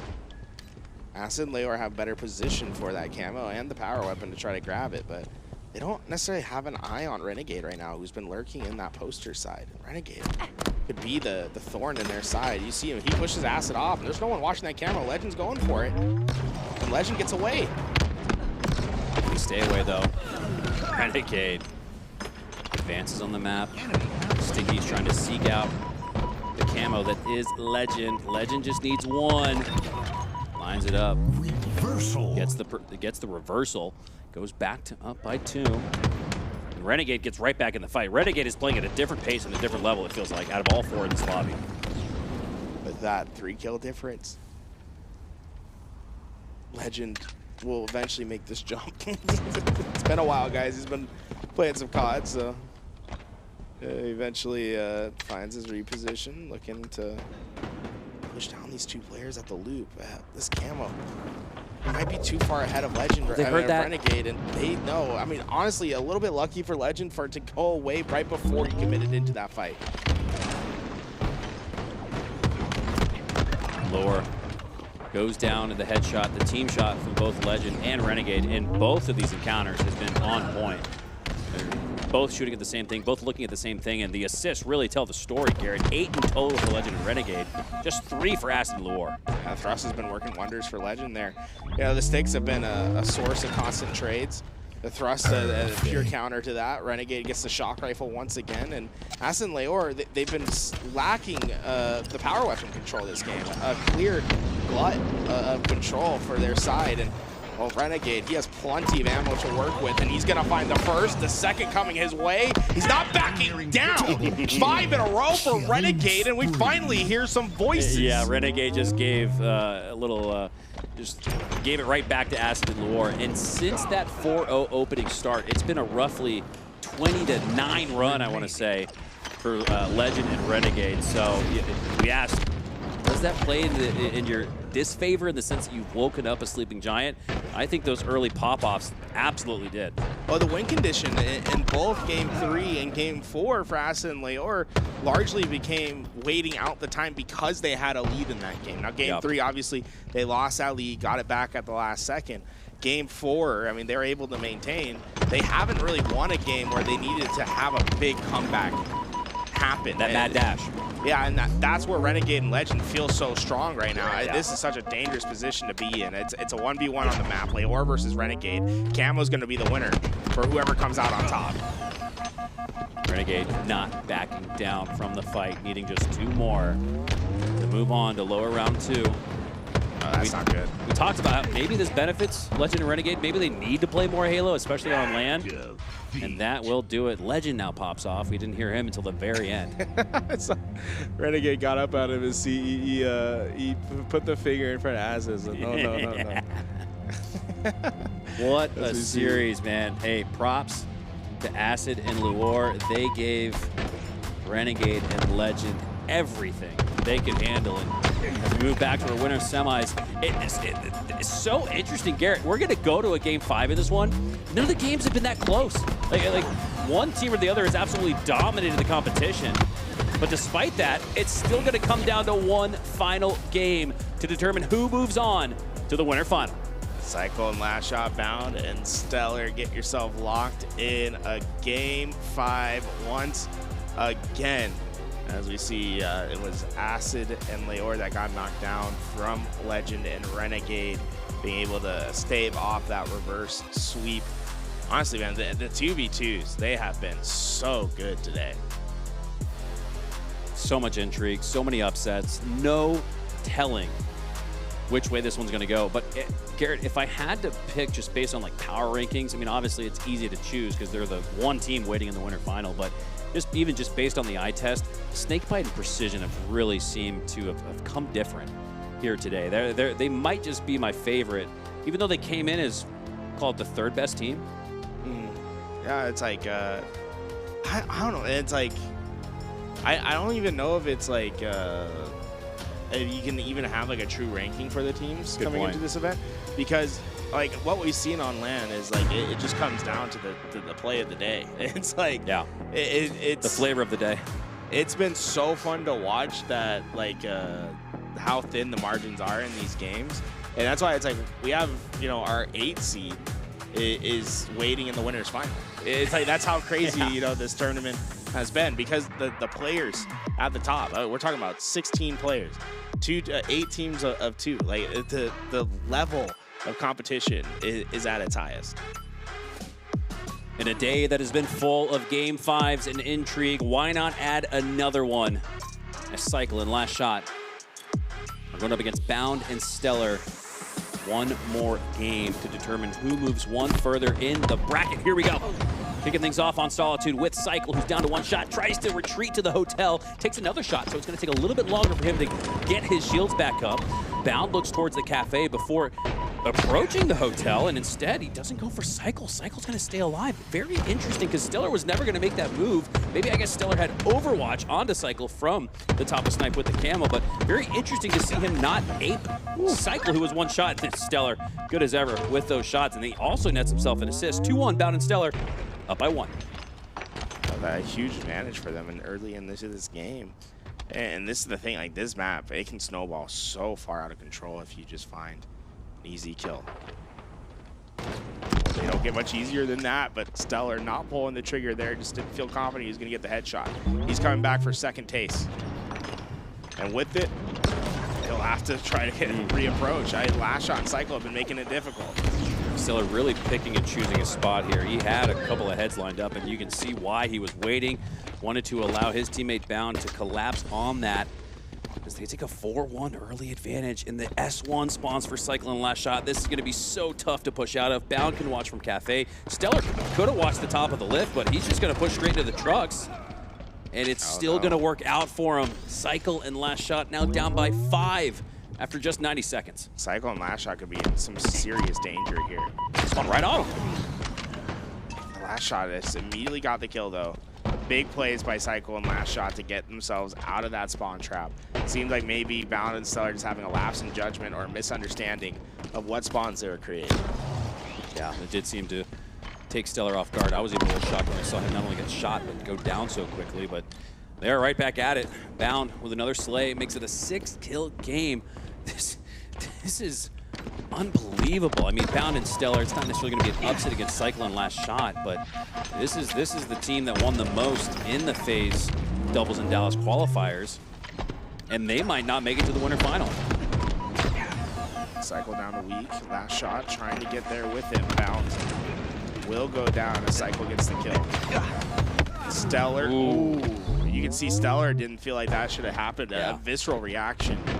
It's the most emotion you'll see from him. Yeah, it's a, you know, just some definite frustration coming out. He gets caught right off spawn. CyKul puts him down to one shot. That's going to leave Bound in isolation as StelluR cannot get to that help. CyKul and LastShot starting to put it together. Down by 3 with a momentary numbers advantage.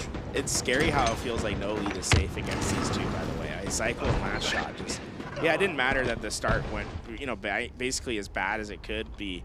They're right back into this game, and right now it seems like they're controlling the pace.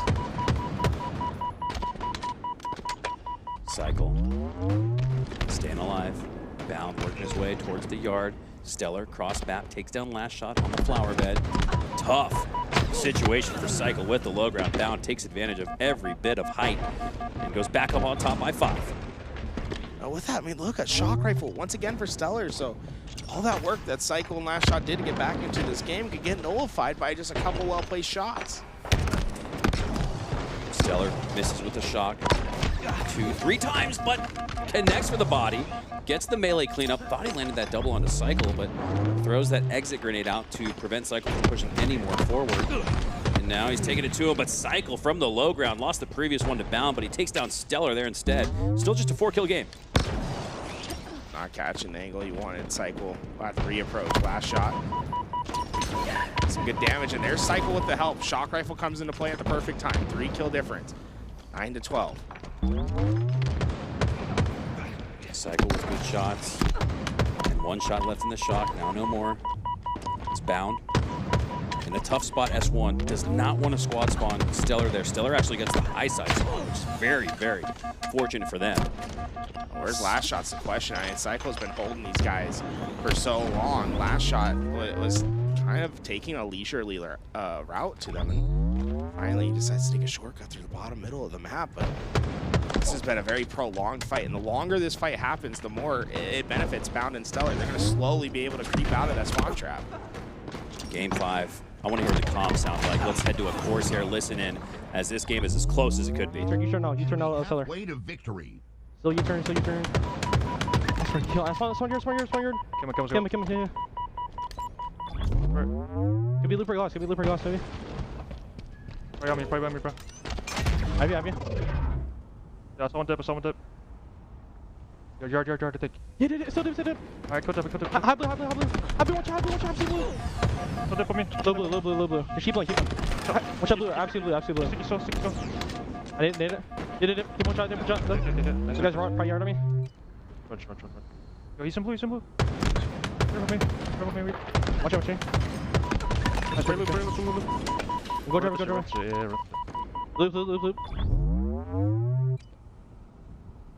Yeah, Loop. Still loop. Show that, kill that. Come on, loop. Nice, bro. Alright, blue, come here. Break a snipe. Alright, death cam, I don't really see anything. Stop bench on me, bro. I'm one shot, bro. I spawn loop. Stop. Front LAR, what gets on it? Turn it down, front LAR.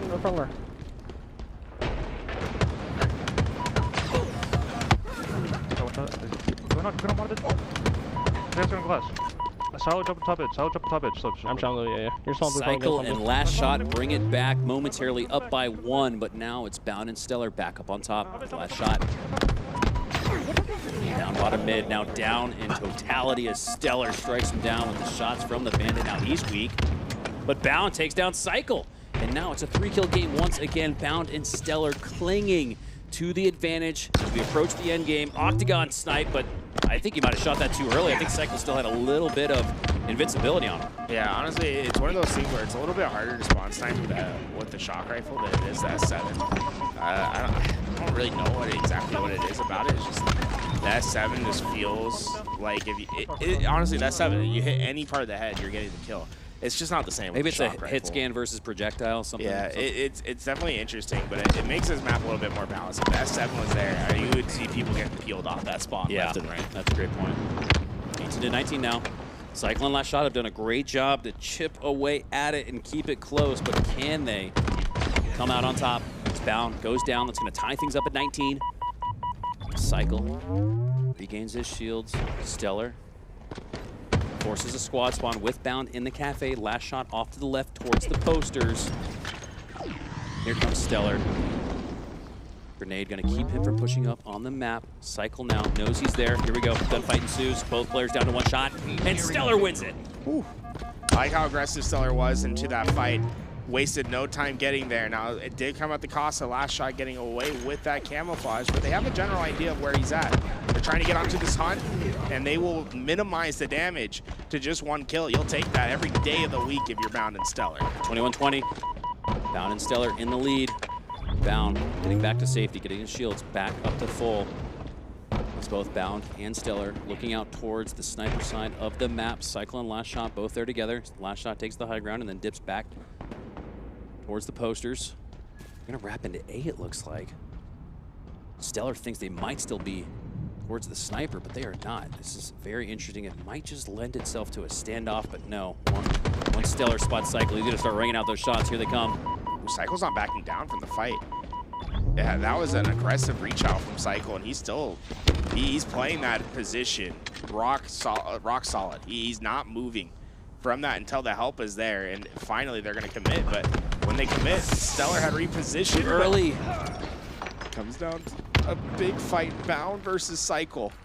Shock rifle's coming up, so although you usually don't want to be at the nest, it doesn't necessarily bother CyKul at the moment because he's going to get a shock rifle. He stays alive, but the help spawned far away for him, and StelluR spawned right behind Bound, putting it in a 2v1 in their advantage. CyKul and LastShot down by 2, but Bound and StelluR only need to secure the series and their spot in the winter final. StelluR just trying to stay alive. That frag, I think, did enough to take CyKul down to one shot. He is. StelluR gets the slay, and Bound is hype.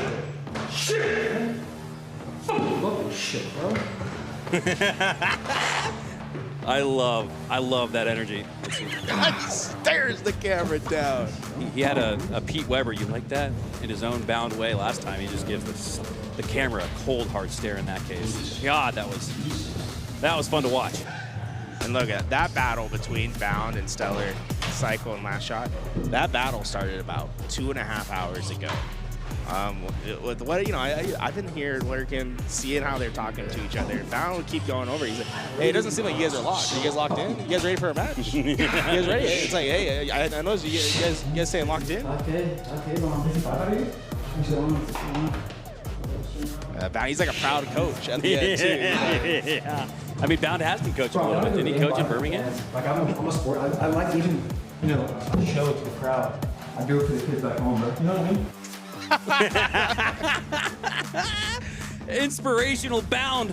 Put that on a Twitter poster. Oh man, winners finals Bound. Dude, Garrett. No CyKul and LastShot. No Legend and Renegade. We thought at least one of those two teams would earn a spot in the winter final.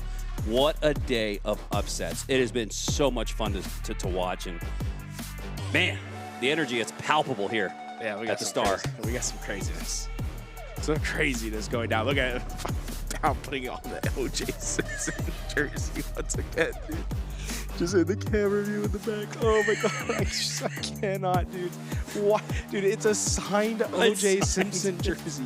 Why, dude? Look, I wonder, can you see the signature? It's just... He said, yeah, dude, I had like a real big image, right? He's so excited that he wants. Dude, this guy is too much. He's just too much. You need big personalities, though, right? Like Halo, you know, it's not the biggest esport, but man, are there some very interesting players to follow. If you're just tuning into Halo Esports for the first time, if you just found yourself in the Halo directory and came across LVT, you, my friend, are in the right place because we have a lot of fun with this. I mean, like Bound said, we live for this. This is what we live for. With it, our bracket is starting to look more clear. We're getting down to the end. Winners final between Precision and Snakebite, Bound and StelluR.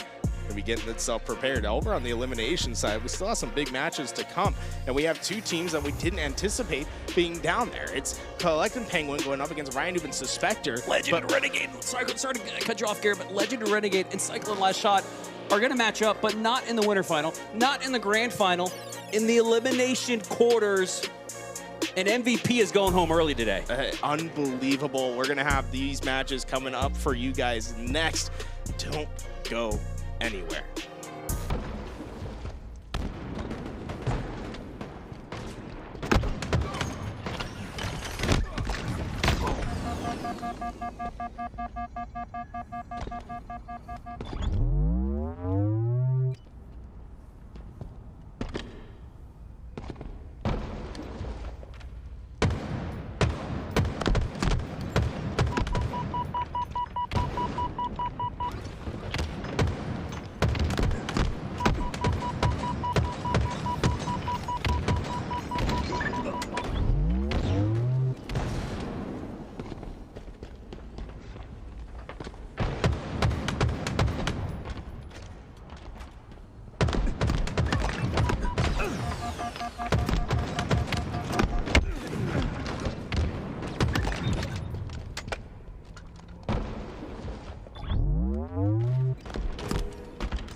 Enemy halfway.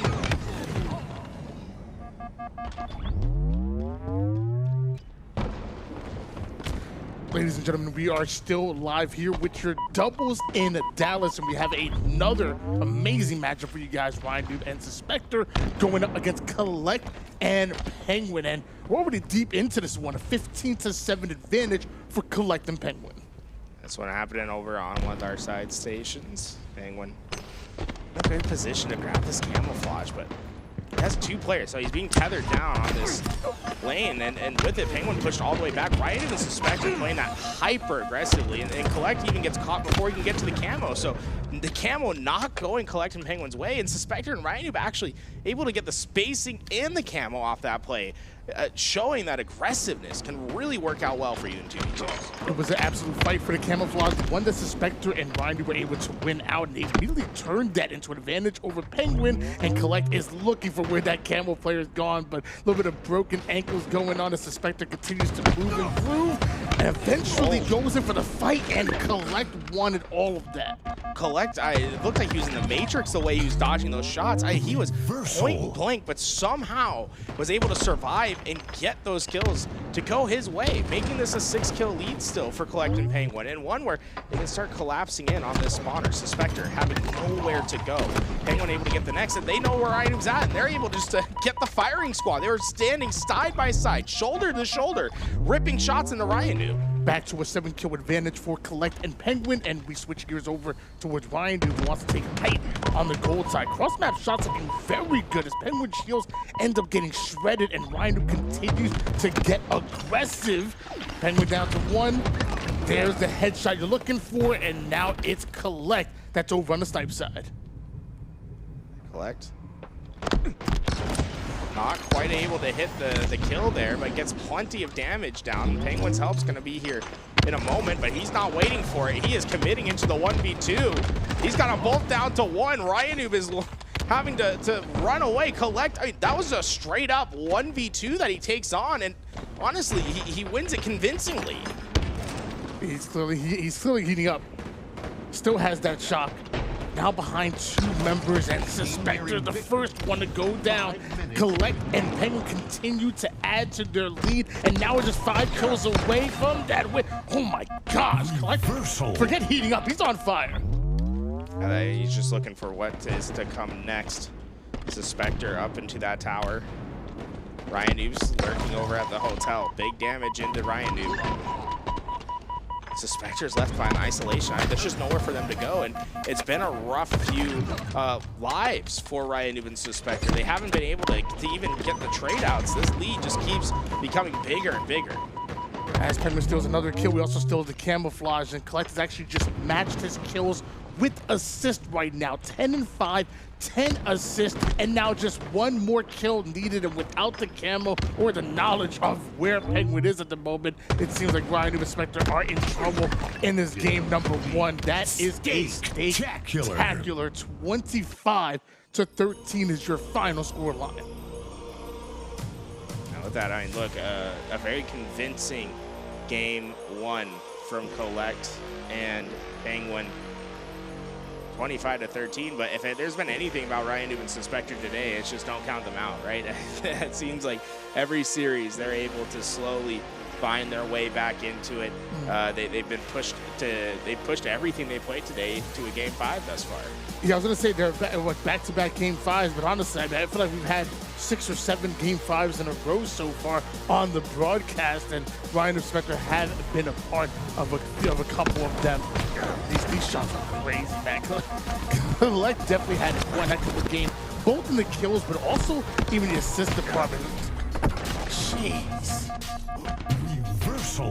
Nasty kills from Kuhlect. I mean, look, they played unbelievable, and I still think that 1v2 that Kuhlect had against RyaNoob and Svspector at that nest site, he just bullied those players down. Game number 2 coming up. We're going to switch things up to Recharge, and as we kind of talked about, it's the same exact series layout that you're going to see every single series, but you're also going to see both a shock and a camouflage, then obviously in a much different looking map. Score line looks very good from both players. Again, Pznguin really showing off in the kills department. 15 and 8 is incredible, but to be able to drop 10 kills, only die 5 times, and 11 assists the way that Kuhlect did in that game number 1, I feel like that's equally impressive to me. I think they both had one hell of a game, and game number 2, they look to really ride that momentum. Game 2, here we go. RyaNoob and Svspector going up against Pznguin and Kuhlect in our elimination round 2. Top 4 on the line between these 2 teams. Recharge can be our venue here. Camo early push for Camo goes to RyaNoob, but Kuhlect just immediately puts him down with a 5-shot. That's going to be, oh, but the native Svspector hit them, so the camo's just down on the ground. It's going to be a foot race, and RyaNoob, who ironically was the first player to go down, seemingly giving up the camo, will be the one that gets to recover it. Yeah, being the first one to go down somehow is the advantage. he's the benefactor of that because of it, and the first one to get hands on camouflage but not able to get away. Kuhlect and Pznguin had their eyes set on him, not allowing him to escape, and Svspector going to try to moonwalk his way back into the gold side. Just great decisive movements there. Right off spawn from Kuhlect and Pznguin to know we have the timing to catch this camo before it gets away.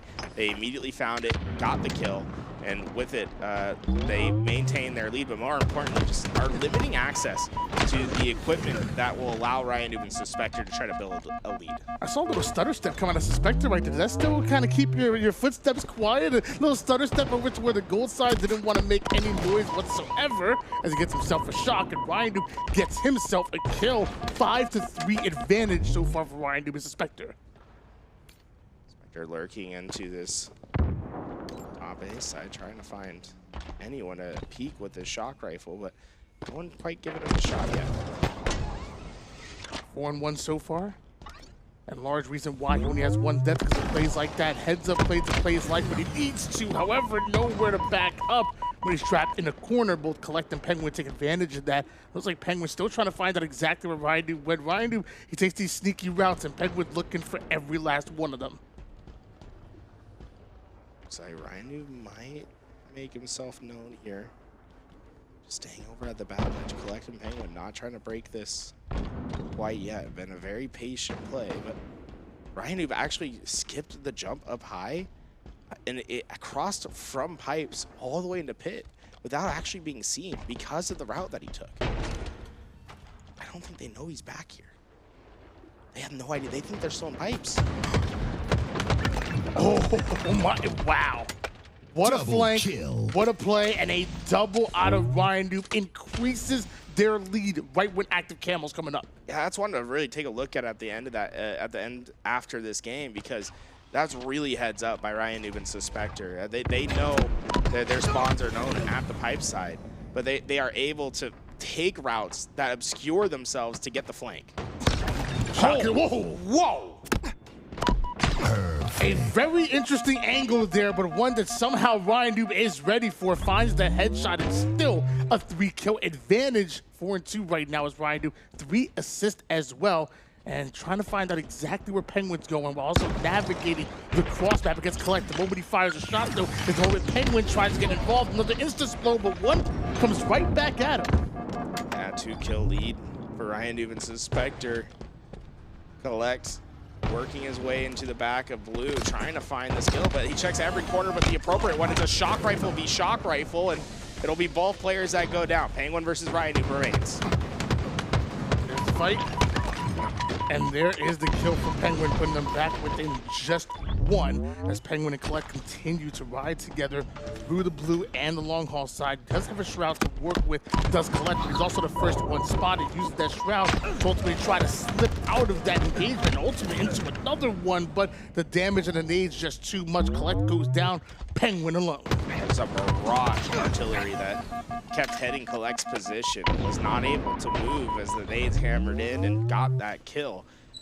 Maintaining that 2-kill lead so far has been RyaNoob and Svspector, but it feels like it can change at any moment. This is the first fight. Kuhlect caught off guard. RyaNoob able to extend the lead, and with it, Svspector might just win his own fight against Pznguin, trying to buy the time. Pznguin luckily gets the stick onto Svspector, but RyaNoob and Svspector are starting to catch flow. Some people didn't have RyaNoob and Svspector even qualifying for this LAN here, and look at how far they have gone. You pushed CyKul and LastShot into a Game 5. You won another crazy Game 5 against a Luminon duo, and now you have a bit of an advantage over Pznguin and Kuhlect as you continue to try to go deeper and deeper to the elimination bracket. But as I say that, Svspector is the first one to go down. RyaNoob does get the stick that he has no business doing, so at least one hits the respawn screen. Looking to turn it into another. RyaNoob lives. How? Yeah, I think that's a question that is often asked. How is this man alive at the moment? And he just gets another, and hey, he got up, he tried to make a little eye contact there, says dead. as he gets the next. My gosh, 15-11. And right now, RyaNoob being the hardest kill on the map. The man just continues to turn back time and somehow continues to get better and better. He's 33, by the way. I just want to 33 years old and still shooting like this. Meanwhile, Pznguin, pretty young himself, but not able to get away with that camouflage. 16-12. RyaNoob Svspector still have the lead. Kuhlect was able to get away, but looks like RyaNoob might be anticipating this. I don't think they checked it. They didn't. RyaNoob gets the kill, and he has a little yell again. It's seemingly effective strategy, trying to get into the head of Pznguin and Kuhlect. They're right across from each other, so they could definitely hear what's going on the other side of things, and RyaNoob clearly feeling himself right now, and rightfully so. I mean, 11-5 is a crazy stat line to see on a must-win game, what feels like, you know, bounce-back game from your sending baseline duo. Meanwhile, Svspector might have taken down one with the actually, no, RyaNoob awarded the kill for that one, and getting a little tricky with it, but Kuhlect keeps the high ground and ultimately gets that one. Shock rifle for Kuhlect. In this game, it's not too far out yet, especially, you know, Kuhlect having a full shock rifle, grapple to work with. It's just about catching players off guard. RyaNoob caught in the doorway. He'll go down, and Svspector, he was in a gunfight. That nade actually so important to at least give him some breathing room for now, and he catches Kuhlect with some weird timings there. It doesn't matter as Pznguin comes in, swoops, gets the kill. Now just a 3-kill lead for RyaNoob and Svspector. Kuhlect does a great job of keeping that player trapped over toward the A side long enough for Pznguin to get involved and ultimately steal that kill away, but still down by 3 kills, and you still have to value almost every single one of your lives. RyaNoob and Svspector getting dangerously close to that 25 kill mark, and ultimately trades may not be what you're looking for at this stage of the game. It's Kuhlect trying to find an angle. No one is nearby. Pznguin is on the opposite side of the map. There is no connection between these two players. If one of them gets caught off, it would probably mean their life. Svspector gets into his engagement, trade outs. It's a 1v1. Kuhlect has the high ground, but RyaNoob got the camo. Had the camo. Kuhlect was right on his tail, 2-kill game, but no more shock to work with in the hands of Kuhlect. And notice how Svspector immediately catches him a bit with his pants down. A bit of damage goes in, but not able to find the kill. Oh, Pznguin got the remote detonation from across the map. That cuts the lead down to just 1. RyaNoob, it feels like they know that he's lurking around back here somewhere. Pznguin will now get the information as RyaNoob takes the shot, tries for the insta-explode. No damage there. But the help was in. They got the kill, 22, and they do not trade out. RyaNoob gets the double with the help of Svspector. 13 kills. Only has died 8 times right now, and looking for the final 2. But Kuhlect and Pznguin, not too far out of it. Couple slays go their way, and we could be talking about a game here as Svspector looks to grapple all the way across the map in order to try to stay alive here. Might just be able to do just that. It looks like Pznguin and Kuhlect cannot keep up with him. RyaNoob gets into the challenge. Svspector now trying to find an entirely new angle. Pznguin does get the kill, and he feels like he needs to trade out his life, and he's able to do so. Svspector gets that one. Just 1 kill difference now. You see Kuhlect trying to find his reapproach. A nice nade from RyaNoob to finish it. It looks like a 1-1 series now, but we did see, you know, some emotions coming from RyaNoob and Svspector, some noise being made after some critical kills, and once again they find themselves on the board. And they've been only involved in Game 5s all day today. And honestly, the way this one's going, I feel like we could potentially be seeing another. It definitely can be, and I mean, I feel like RyaNoob's no stranger to a little bit of trash talk. He gets loud every once in a while, and to the point. I remember there was a specific interview with Formal where he wasn't too happy about it. If you remember that on the main stage, but hey, that's RyaNoob. He wants to get into your head, especially with a setup like this, where you're right across the way from your opponents. He wants to get in their heads and also want to get a 2-1 series lead, which ultimately both of these teams are fighting for, going into live fire in a tied-up series. We keep talking about how many Game 5s that we've seen in a row, but I don't think they want to see a Game 5. They would love to end it in 4. Sometimes you don't get what you ask for, unfortunately. Live fire. Gonna be the swing map here. That the only map in rotation that has that S7 sniper, and one that we seen earlier today where RyaNoob and Svspector were hitting some incredible shots, putting on basically a highlight reel. Yeah, it feels like everybody in this lobby can definitely heat up with the sniper, but more recently we've seen RyaNoob and Svspector, what they can do with the S7, and man, are they deadly with it. So has to be the name of the game. Get that sniper in your hands and obviously keep it away from the opposition, but also try to get maximum value out of it every single time as we get ready. Live fire is our swing game number 3. A win here will swing momentum into your favor, and will it be Kuhlect and Pznguin, or will we see 2 in a row for RyaNoob and Svspector? That sniper gonna be the claim of the first engagement here. Pznguin not trying to give away too much, stays back, and RyaNoob, unfortunately, is not going to be able to commit to the mid-fight as his teammate goes down, but we've seen this a few times where RyaNoob, knowing he's in a 1v2, will purposely just take a ratty angle. You normally don't hide behind those boxes, but you don't expect someone to be there. He pops out right when they least expect him, and the sniper's on the ground. That's just perfect communication and perfect timing coming out of both Svspector and RyaNoob, but specifically RyaNoob waiting and baiting for the right moment. 2-1 lead, but right across the street without looking both ways. That's a back smack. Yeah, that's one that at least stops a tough momentum swing going the other way as Kuhlect and Pznguin find some big answers there. Still plenty of snipe left for Svspector, and this camo should last him a good chunk of time, so let's see if he's able to find the angle appropriately. But right now, Pznguin and Kuhlect have just been rotating in a way that he has not been able to capitalize on. He's barely missing out the headshot on that. Could have been a quickly if he played his cards right. As Svspector and RyaNoob still manning the A side of the map, and Svspector chose trying to find an angle and also trying to find information on where Pznguin and Kuhlect could be routing towards. Coming back towards that big door. Not quite able to hit the first shot, and unfortunately for him, the next 2 went astray as well. Kuhlect and Pznguin take advantage of getting that kill. RyaNoob in a tough situation where he will not be able to come out on top. A 3-kill lead as Pznguin moves this sniper into the high ground.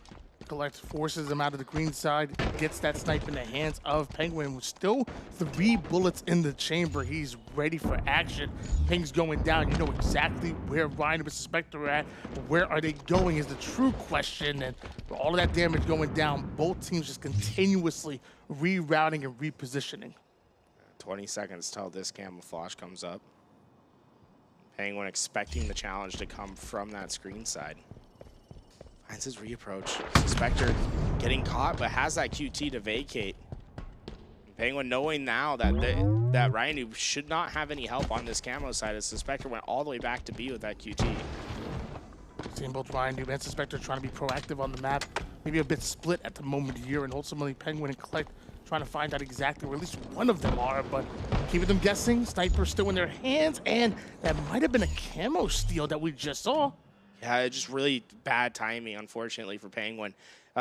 You know, right idea to get onto that flank, and I think they didn't expect it at all. The problem is, right when he needed to take the shot, he went just a little bit further to get a better angle. That's when RyaNoob went. And, you know, it's like it's a 50-50. You take the other angle, I get away with it. 2 snipers now, by the way, for Kuhlect and Pznguin. Still have a little bit of camo to work with. Well, could be had if RyaNoob gets hunted down there, down to 1 shot, but not taken out. Looks like Svspector ends up jumping over towards sandbags and gets 5 because of it, but hits the stick, trades out his life, and RyaNoob looking to go +1 in the situation and get the snipe. And camo used fully to get this snipe away for his team. Next shot goes astray. Pznguin able to take down RyaNoob to 1 shot, but the help of Svspector has finally arrived. 6-5 advantage. Kuhlect and Pznguin still holding on to it, but just barely. We see a quantum translocator coming up, but oftentimes teams will like not to actually pick it up. And I guess in exchange for not giving up their position, Svspector over on the big door, backing down. It looks like both RyaNoob and Svspector want to get this resource, and they're able to grab a hold of it. That's the QT and the snipe now in the hands of RyaNoob, but down to 1 shot. Can he get his shield back? Svspector the same right now, so they're trapped, and Kuhlect and Pznguin slowly starting to push them out. It's a 1v1. Can he win it? Ooh, no! Oh, he has the QC, he has the QC. Stay alive, RyaNoob just able to get his shields. All of that was to get to this point. The stick takes them both out. That might be the longest 1v1 with the most change. They had to put everything on the line to finish that gunfight. I mean, you gotta love the idea though. The QT's up, you go down to half shields, jump off the map to get your shields back, and then come back in full shields. Like that is something right there. It's funny to use the QT as a piece of equipment to get your shields back. Yeah. It's like okay, yeah, if I go to this ledge, I jump, and then I drop down, I can get my shields. Pznguin going down to half shields, camouflage up. And with that, I mean, RyaNoob and Svspector want to get this. Oh, it seemed like Pznguin was standing still. I don't know if there was a crash there. I don't see them getting up or anything. Maybe he was just looking somewhere, but camouflage has gone to RyaNoob and Svspector. No city signaling going out to anybody, so maybe he's just looking somewhere. Maybe he had a controller disconnect. I don't know, but it could have big ramifications in this game. And big props to RyaNoob Svspector understand the situation. It's like you play until the whistle. You know, you play until a ref stops you. Well, yeah, it's like, look, they're sitting right across from each other. So if there was a problem, Pznguin would get up right away. It's like he didn't. Tied game. Sniper not quite up just yet, but very soon here, RyaNoob understands he would love to back down and play his life, but he knows he has to stay in the pocket here and try to keep them as far away from this sniper as possible. And that's a big time assist that he just got. The Spectre comes off a spawn, gets himself a kill, and there's the sniper both of these teams wanted, but only one of them will get, and that's the Spectre for ascending baseline. Player lurking underneath. I don't know if Svspector necessarily hears it though. It's Pznguin. He has the repulse to get up. He'll get right to the height he needs to be to get the smack, and now the sniper alongside it. RyaNoob is in trouble at the nest as Kuhlect comes in for the hunt, but Svspector came right back. He said, I know what's mine. Svspector spawning over toward the camo side, getting a direct angle over on Pznguin from the tower, so not the worst case scenario for both RyaNoob and Svspector, but could be bad for Kuhlect as that nade damage comes in, but he still has 5 bullets with the sniper and a repulse, so he's definitely not bad at this. Just trying to catch an angle. RyaNoob and Svspector both working towards that QT. They commit for it. They both go down to 1, but they haven't necessarily cost a life yet, and they actually got one into the engagement. So although Kuhlect knows where both of them are, this isn't necessarily a routine situation. Woo! Headshot. Snipe. That's one. RyaNoob now next. Pznguin's already there and Kuhlect already trying to get his shields back, but mind you, it's RyaNoob that does have the quantum translocator, so able to relocate away from the pressure that Kuhlect and Pznguin were putting down on him, so stays alive, tied up at 12 apiece. And now Pznguin's position is known. He's taken now. The sniper does come back in, still in the hands of Kuhlect, but he wants the camo, not gonna happen, and RyaNoob lets him know about it. It gets loud, yells across the stage. RyaNoob will get away with the camo. Plenty of time to work with. 45 seconds. RyaNoob doesn't necessarily need to force an engagement. The big thing is just trying to get information. Act like reconnaissance for the other for your team. If you can find where they are and then try to coordinate something, a 2-kill swing can go a long way here. And you can tell RyaNoob trying to breathe life into his team. Oh, no! Oh my gosh, send the backing. Kuhlect going for a bit of a swim as RyaNoob survives and thrives with his camo. Takes the 1v1. Like, oh my gosh, Pznguin was down to 1 shot. There was just nowhere to go. Yeah, look, it didn't look pretty at the start, but he eventually figured out what he needed to do. Got a couple big kills there, and I like the way he took the approach against Pznguin. You see a player starting to rev up the jab steps, and they're starting to pull out the movement in the fight. One of the best things you can do is almost stand still or just try to keep the distance away. The longer your shot is there, the easier it is to hit a player hitting those sprint strafes. 16-14 lead still for RyaNoob and Svspector in a very important game number 3 tied series. Pznguin are going to force Svspector out. Down to 1 shot. RyaNoob comes in out of nowhere, covers his teammates back, and I think Pznguin just fell off. There's been a lot of falling off the map here. But it's one that's been benefiting RyaNoob and Svspector here. A 4-kill lead for them. RyaNoob has his engagement against Kuhlect. Penguin's on the other side of the map, and the sniper's back into Svspector's hands. 6 bullets left in this. Oh, what in the world was that shot? Svspector not giving up on it quite yet. RyaNoob gives away the position. With it, Svspector will follow behind. The curve slide fadeaway shot by Svspector. I have to find the name for that one as he continues to body shot everybody with the snipe, but with only 1 bullet left, you see Collective Penguin quickly starting to move into position here. That body shot's gonna connect, and that's a 2-tap, but now a 1v1, he simply does not have the shields to fight that one. And with that, I mean, big win for from Kuhlect. With 2 minutes on the clock, the last camo is coming up right now. But this is a camo that Kuhlect and Penguin can use to get right back into this game. A couple unanswered kills, a 2-kill game, under 2 minutes on the clock. RyaNoob and Svspector, they've had the lead for a large part of this game, but right now it's in severe danger. And Kuhlect winning that fight and getting camo does his team huge justice. What happens right after that? Penguin gets his, Kuhlect ties it up. It's 20 apiece here in the late game. Man, that's a 5-0 run on these kills. Kuhlect and Penguin are back in it. Kuhlect trying to get the angle. Svspector got the spot. RyaNoob's there to try to get the finish, but Kuhlect takes a reapproach. Penguin wins the fight. They take the lead 21-20. RyaNoob's in trouble. He will not be able to get away. It's now a 6-kill run, or I should say it's actually a 7-kill run for Collective Penguin. There has not been an answer for RyaNoob and Svspector in well over a minute's time.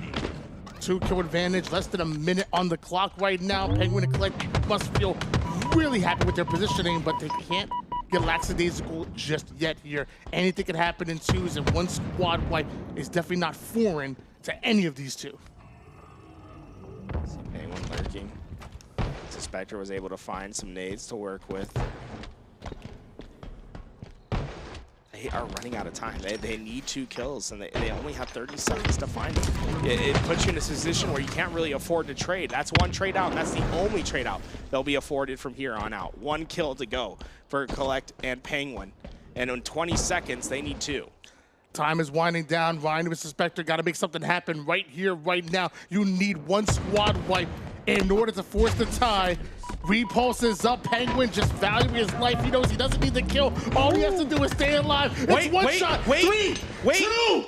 Oh my God! 24 up! They got the kill at the very last second, and the sniper, it's in the hands of RyaNoob. They know the spawns. Penguin's caught out into the open. The shots go in. Sniper is out, and Kuhlect somehow sneaks that one away. Don't think I can repeat what Kuhlect just said on the side, but that was a close battle. Holy. Wow. That was a fun matchup, man. I mean, what did we start that? We started out maybe 18 seconds on the clock, just a 2-kill game, and literally at the final second, had to sneak away a kill to tie things up. And it was funny, you said it was the last camouflage. Boy, it didn't count overtime. Yeah, right. And run it back first. I mean, look, RyaNoob, huge play to back up. He gets the kill on to Kuhlect the nade. I mean, this might be at 0-0s. Gets it right then. Yo. We get overtime. Penguin goes down, and I mean, look, it's a shame. RyaNoob gets the snipe. He has an opportunity to close the game right here, but just can't quite call it. I honestly, one thing I think could have made the difference here, and I'm sure if RyaNoob goes back, he'd play it different. When he wraps that corner, I think he needs to have sniper in his hands. We didn't get to see exactly how that went down, but clearly RyaNoob was 1 shot, and I wonder if he like jumped over the sandbags to try to get some extra damage in when Svspector was pushing, and ended up catching a headshot because of it. And I think Kuhlect kind of lasered on the sandbags and was expecting him to jump out, despite the fact that Svspector was trying to force him out of there. Yeah, I think the only thing that I think RyaNoob and Svspector did wrong at the end there was just not having the sniper out on the initial grab. Look, Penguin's out in the open. It's like the difference between having the bandit and the sniper out is a kill and not a kill, in my opinion. Well, either way, a very exciting 25-24, but ultimately one where Kuhlect and Pznguin take that one, and going into yet another recharge. RyaNoob and Svspector need to bounce back to see another Game 5, which again, how many Game 5s have we seen on broadcast so far? It's Game 5 after Game 5 after Game 5. Just buckle in, folks. They're accused of being scripted, you know. Someone in the chat has the theory, I'm sure, that this is, I promise you guys, it's not scripted whatsoever. I can tell you on the other side, these guys are definitely chirping at the end. Kuhlect had some choice words. Yeah. For RyaNoob, and right now Svspector, I think trying to get RyaNoob's back right here is starting to get loud as well. So I think I think right now we're gonna hear a lot of yelling in this next game. Well, I mean, it's always been a strat for RyaNoob on the main stage. You know, try to get in your opponent's head, you know, and really get loud. And we're starting to see that right here, right now. He's trying to get in their head, and he might be doing it. With that 4-1, and they are chirping. They are chirping at each other right now, as it's a 3-kill lead. Svspector getting the camo shock. Again, last grapple to get himself that high ground, but Pznguin, I think the corner actually obfuscated the head enough for it not to be possible to get that headshot.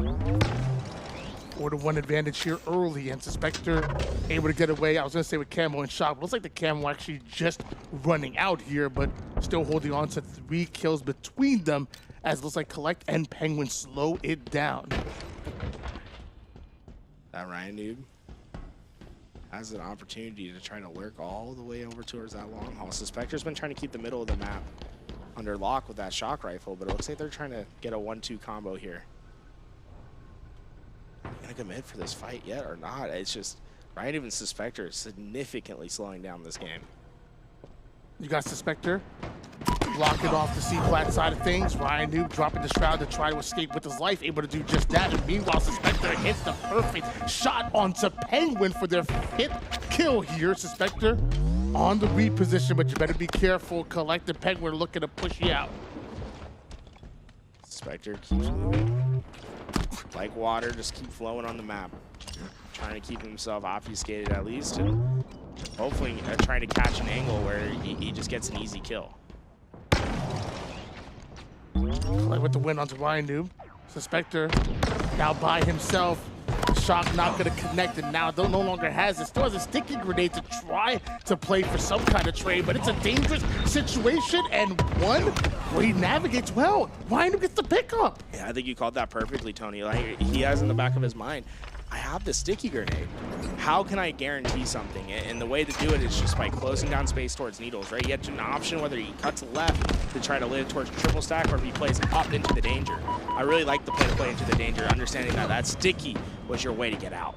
Enough damage on for RyaNoob, for Svspector to get the cleanup, and it's a 9-4 advantage as the spawners. You're looking for them, not quite over toward the A side, but a couple of shots onto Kuhlect the moment he comes off.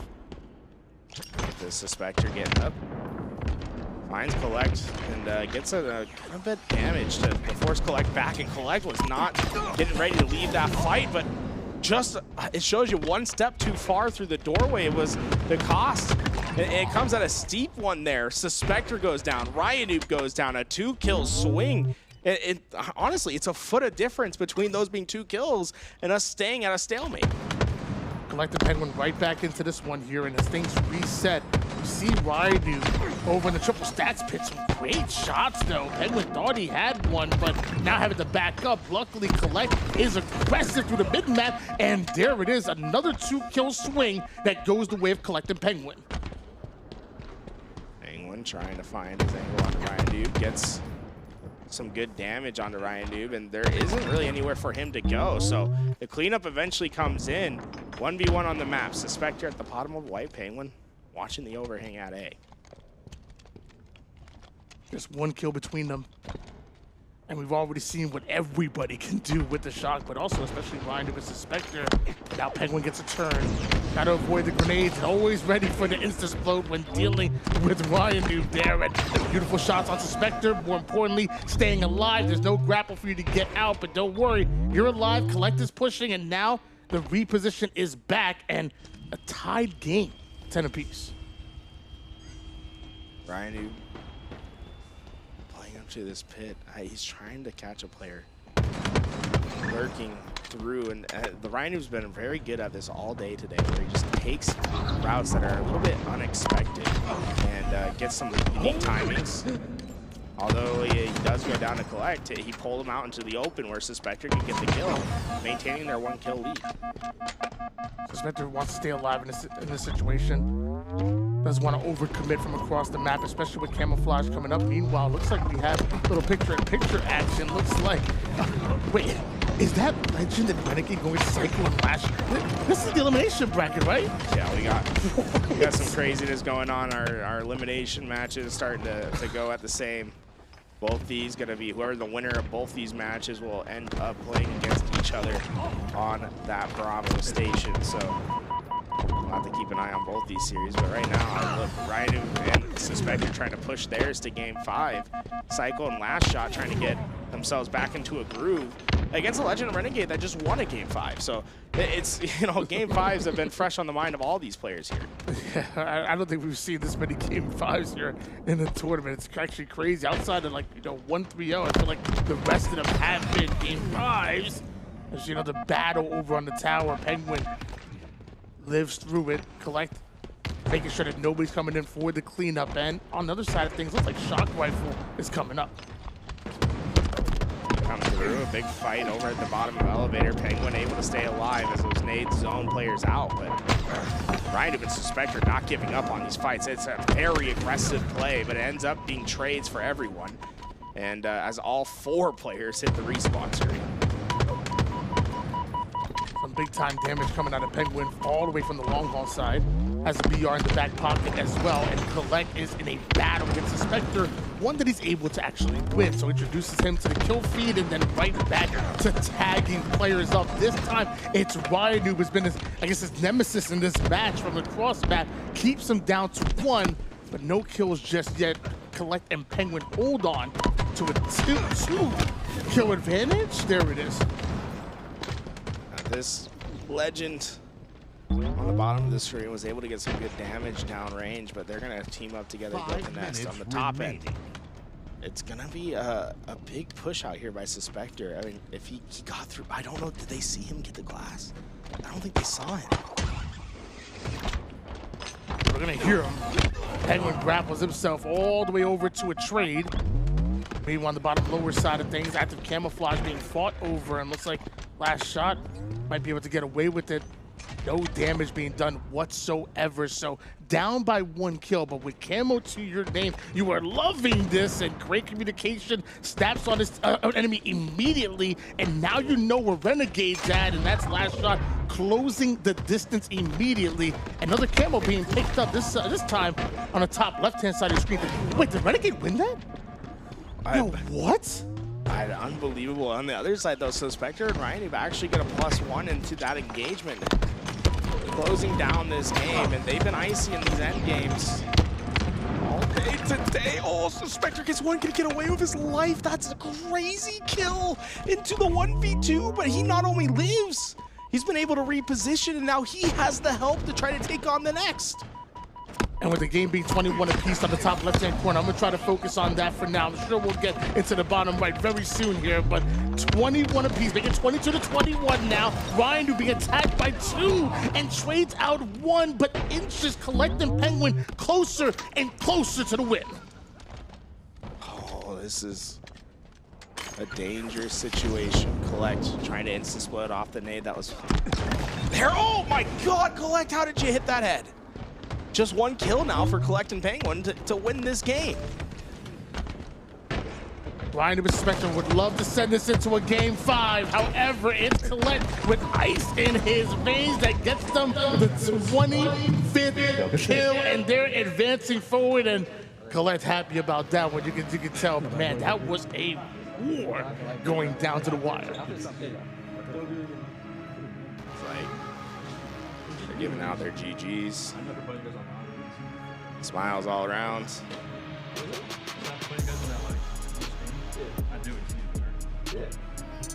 And we get back into our other series. LastShot and CyKul going up against Legend and Renegade. A close series so far, but one more LastShot and CyKul are finding themselves down by 2 as Legend and Renegade have had a good start.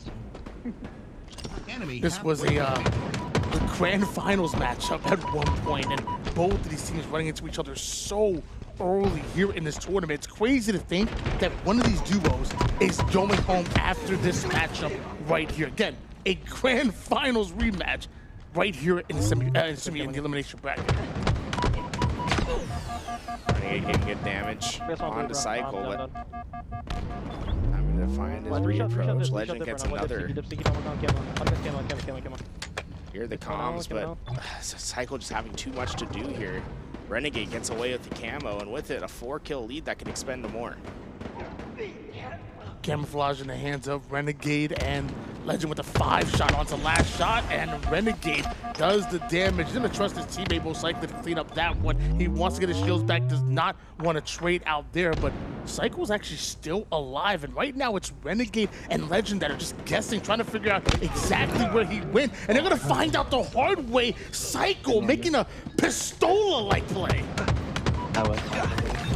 Jeez. Shot perfects into the feed. CyKul and Legend left into the 1v1. Still alive. Small blue. The fact that he's still alive right now is crazy. It makes no sense. Like, he was one shot between two players for how long? And he's only died 5 times.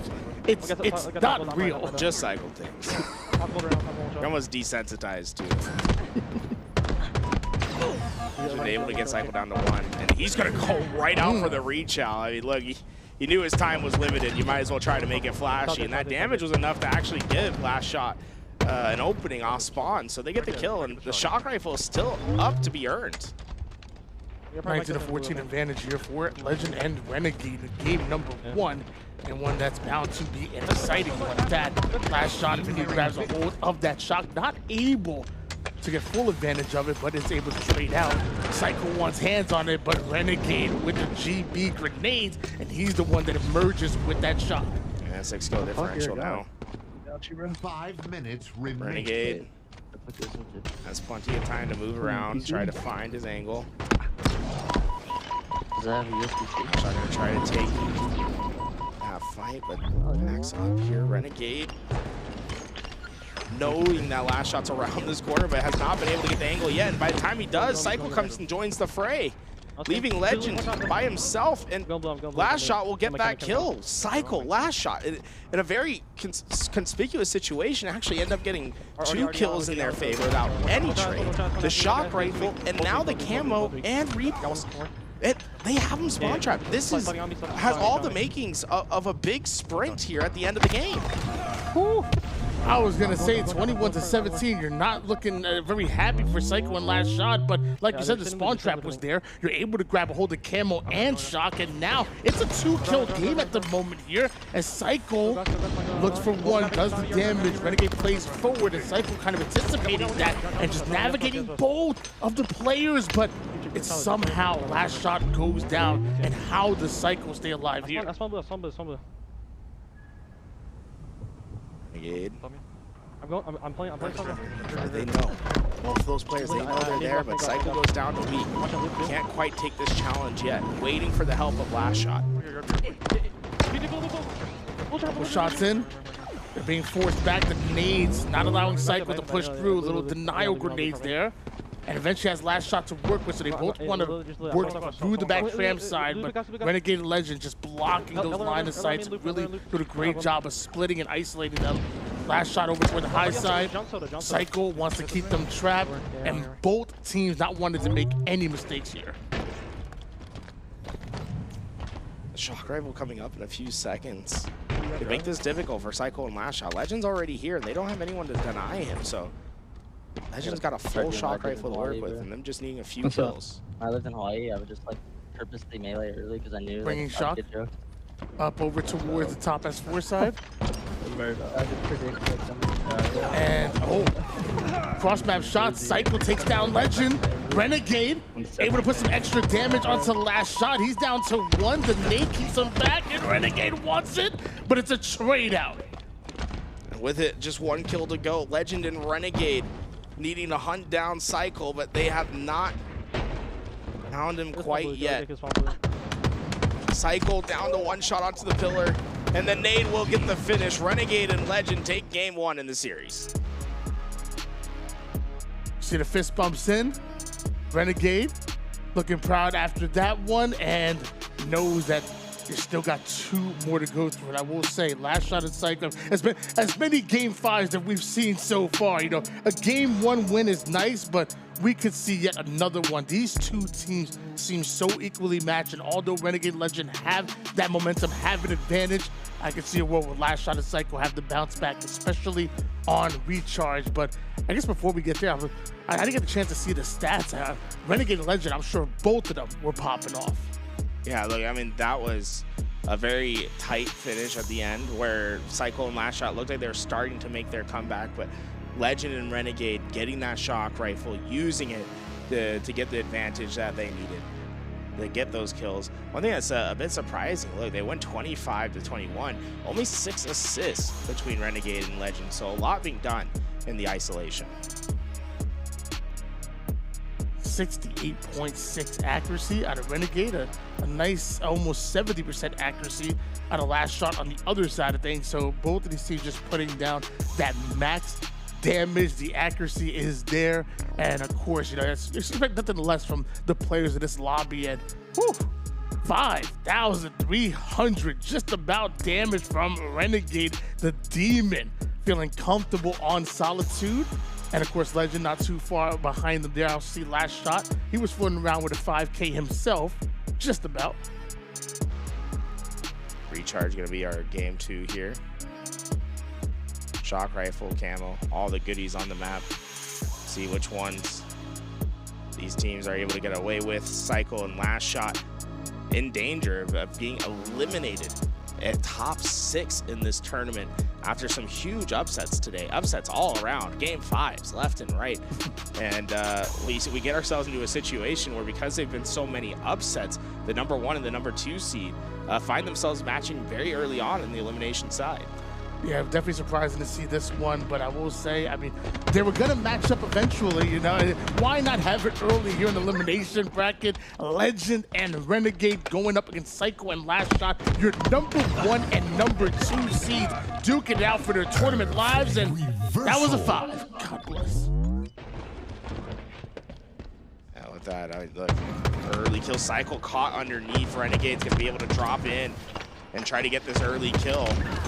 Nowhere for CyKul to go. He gets the kill, and LastShot is stuck at in isolation. At least has a shock rifle to try to take it on, but Renegade, this is no fear. The demon's going into the fray.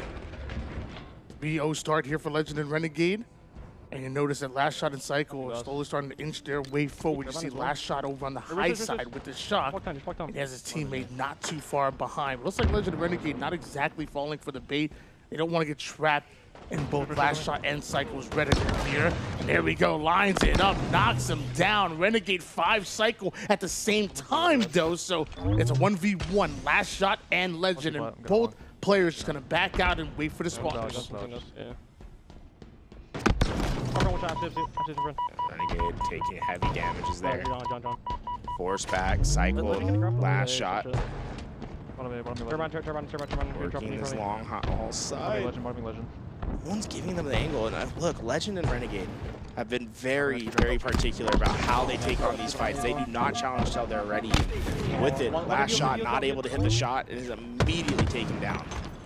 Renegade Legend not skipping a beat whatsoever. 6-1 is the advantage, and still early, but obviously looking very comfortable on recharge as they did on Solitude. And you poke your head for just a second, and Renegade's gonna take it off, turn it into 2, an 8-1 run.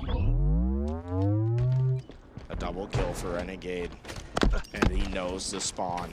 7-kill lead. Camouflage was up. I don't know if anyone's gotten away with it yet. It's coming up in about 15 seconds. Oh, wow. My God. Renegade from across the map. I mean, Legend and Renegade look untouchable at the moment. 7-1. I mean, he barely has been taken out. And when he's shooting like this, he's scary. Renegade so far going off in this game number 2, one that CyKul and LastShot really need in order to keep themselves into the series. Legend trying to get away with the camo, not able to do so, but at least able to deny camouflage away from the opponent, so not a bad decision there. As LastShot continues to attack Renegade without the reinforcements of Legend. You isolate him, you take him out, and you make this quite a game, only down by 6 at this point. Let's get shot, short. I'm going pipes, Top red. LastShot and CyKul trying to get themselves on the same page here, but Legend and Renegade just continue to be a brute force that get kill after kill. Switch gears over towards Legend. 4-2 right now, and has that green gun out, and this is going to be dangerous, but looks like he turns away right when he could have gone into a engagement. LastShot, here's the footstep, drops down immediately, and LastShot put both in the dirt real quick with the trade. I'm surprised he's able to get to in such a tough situation there. And with it, I mean, look, shock rifle's going to go to CyKul. Although they're down 6, like, the path isn't necessarily too difficult, or at least it's simple, right? I don't know if difficult is the right word to say, because I imagine it's going to be very difficult to find unanswered kills against Renegade and Legend, but you're depending on your shock rifle. Make sure it hits, get the big kill, but more importantly, stay alive after. Do not let the cleanups come in. Yeah, the game plan definitely simpler than the execution, and it's up to the LastShot and CyKul to show what they got with the trade. Keeps him right back in it. CyKul, he's down to 1 shot, but looks like the Renegade wasn't close enough to exactly pick up on that kill, but he's trying to get there. Renegade through the blue pipes, over toward the blue perimeter, and CyKul, if you're not careful, you might run right into it. Oh. Down to 1 shot, the stick gonna be left behind. We'll clean it up. 6-kill lead, that's just been constant. Legend drops into LastShot, able to get those trades, but trades that value, that have just positive value for Legend and Renegade, right? Having a 6-kill lead makes the math so much easier for them. Renegade has himself a grapple. Looks like you have LastShot over toward the A side. Legend across the map going to try to provide a bit of cover fire, and both teams really playing split right now. Both have covered a whole lot of ground, but which one is able to get the advantage? Legend in complimentary angle. You see CyKul, he's the first one in, but I'm not sure how much damage he's taking. Not enough. Back-to-back kills coming out of CyKul and LastShot. Underneath. And this is where it's so important for the teamwork to be on point. Don't commit to something that your teammate's not ready for.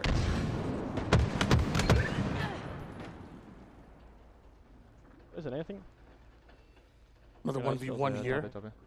Legend slowing down. LastShot sitting over towards the mid-map. He would love to get into an engagement, but right now it's all about just gathering information. At this point, you probably know that both Legend and Renegade are together over toward the A side. Now, how do you get behind him? How do you get value out of this camo? You start from the low side, catch Legend off guard, ends up getting the melee into the headshot, and Renegade was still looking for CyKul. Needed to watch out for LastShot as well. They have the shock rifle now, too, to work with. And just a 2-kill game. I like that LastShot's taking space here. He doesn't necessarily need to be alongside CyKul, just ready to catch players in open spaces. Give me a tarp, the bomb tarp. Legend over towards tower. LastShot just get the intel. You see him here feeding it over towards CyKul, and CyKul on his way to respond to the tower call out, runs into Renegade, leaves Legend 1 shot. LastShot looks to hunt him down somehow. Legend will escape, but CyKul and LastShot bring them back within 2 kills. I like that LastShot didn't commit to that 1-shot player. There's too many variables about what things that could go wrong there if he lurks out that C corner. Instead, knowing that he has plenty of shock rifle left, try to get back to where you're the one that's having the advantage into the gunfight. But this is a big one. Legend goes down. How is LastShot alive? Renegade's trying to take down CyKul, but he goes down as well. It's 18-all. CyKul flying his way over toward the long haul side, trying to manipulate the spawns. They want an isolated Legend. They may just get it. Takes the 1v1, at least for now, for LastShot to come in for the cleanup. Legend being a tough out here, but LastShot not going to allow him to escape. And Renegade does come in, but might just be a little too late. He's forced back over on the Trippy corner, and LastShot steals himself a camo. A few times they've left a one shot away alone because they know what's more important is what comes after. Last shot, camo, shock. They have no idea where he's at. That's a shot that comes through. Last shot gives them the lead back again. Renegade's position's known. Big shot creates an opening. Renegade would love to trade out one. He doesn't want to take the 1v2, but you don't have a choice. It takes nobody with them. And now Legend off spawn and last shot and CyKul know exactly where he's at. Legend takes out one with a beautiful 5, might I add, but the cleanup is there, and so is a 2-kill advantage for Shopify. But this camo's gone, but replaces the shock rifle for the new combo.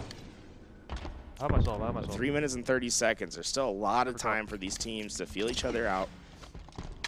I wouldn't expect to see a fast commit from Legend and Renegade here. Instead, CyKul and LastShot, I think, are going to be the ones that can largely determine when this game's going to end. I see Renegade starting to take a little space himself. He's over towards the last side, finds an angle onto CyKul, and also knows that LastShot is split. Nades go in.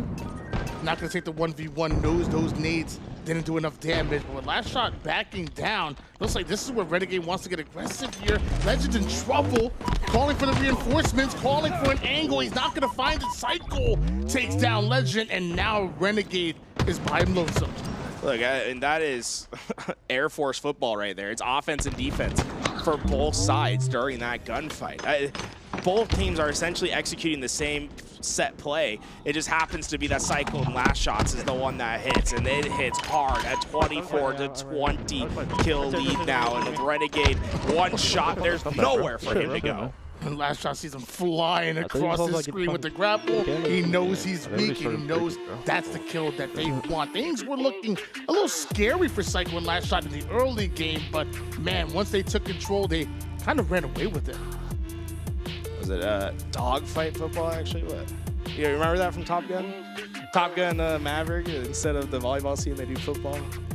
Offense and defense at the same time. It was like that at the very end of the game, right? Because we saw Renegade push into pipes, trying to get behind those players at batteries. There's LastShot that was taking a long-range gunfight at batteries where Legend's giving them the info. But while that's happening, CyKul's actually doing the same thing inside the pit.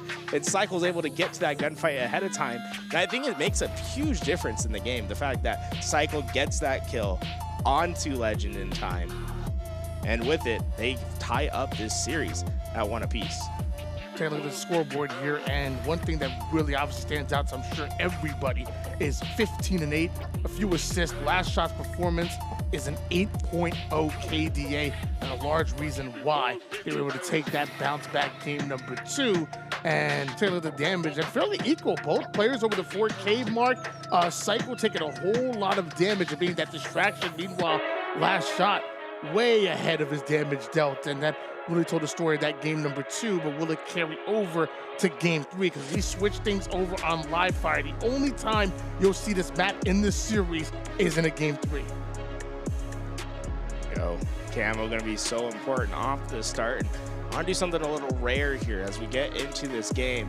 I want to immediately go into the Corsair listening. I want to see what these teams are saying right away off the rip and see how they try to execute, because the camo and the sniper are going to be so critical in the beginning of this game. Okay, A-plant, last shot. Top air, CyKul. One shot top air. Was white, one. A-plant on me, A-plant. One's over. Dead. Yes, in the snipe. Dead, still too dead. Still too dead. And I spent them on camo. And camo. Camo. He's on me, see? He KT back. Here, I dropped your shot. Yo, cuts on me. I'm weak. No, I traded. He's KT. He's cuts with KT right now, cuts with KT. He's sitting in cuts. KT back to green. In above green. Back green, weak in pillars. I can kill pillars. A-plant. Back green? A-plant CyKul. I'm probably dead, bro. Easy. No, back green. Cement going for snipe, A-plant. Yes, snipe. Dude, fuck my RB. It's 1B, the game snipe. Just snipe. Maybe something you could playing fast like you're at. Right. Right. Ready, I'm just showing. One's cut right now. He's small, bro. He's close small. Easy. Yo, I'm going beyond. I'm going this. Renegade's up already. Yeah, you can be a public. Probably. I'll see him at all. You could have hit dummies fast. I'm looking top there. Bottom mid. I want to get out bottom mid. Oh, yeah. Get out bottom mid for sure. Right there. I'm cuts. That's me. Walking the fight. Go screens. Jump. One shot. GT. Yeah. Bring it back to you. Yeah, I'm finding A for you. Could be Joe. Pop me, Joe. Me, Joe. Good. One shot. Never hit, fuck. Nothing Hit on me.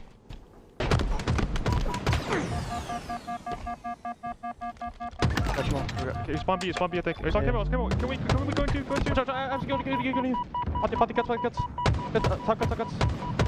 Oh my god. Oh my god.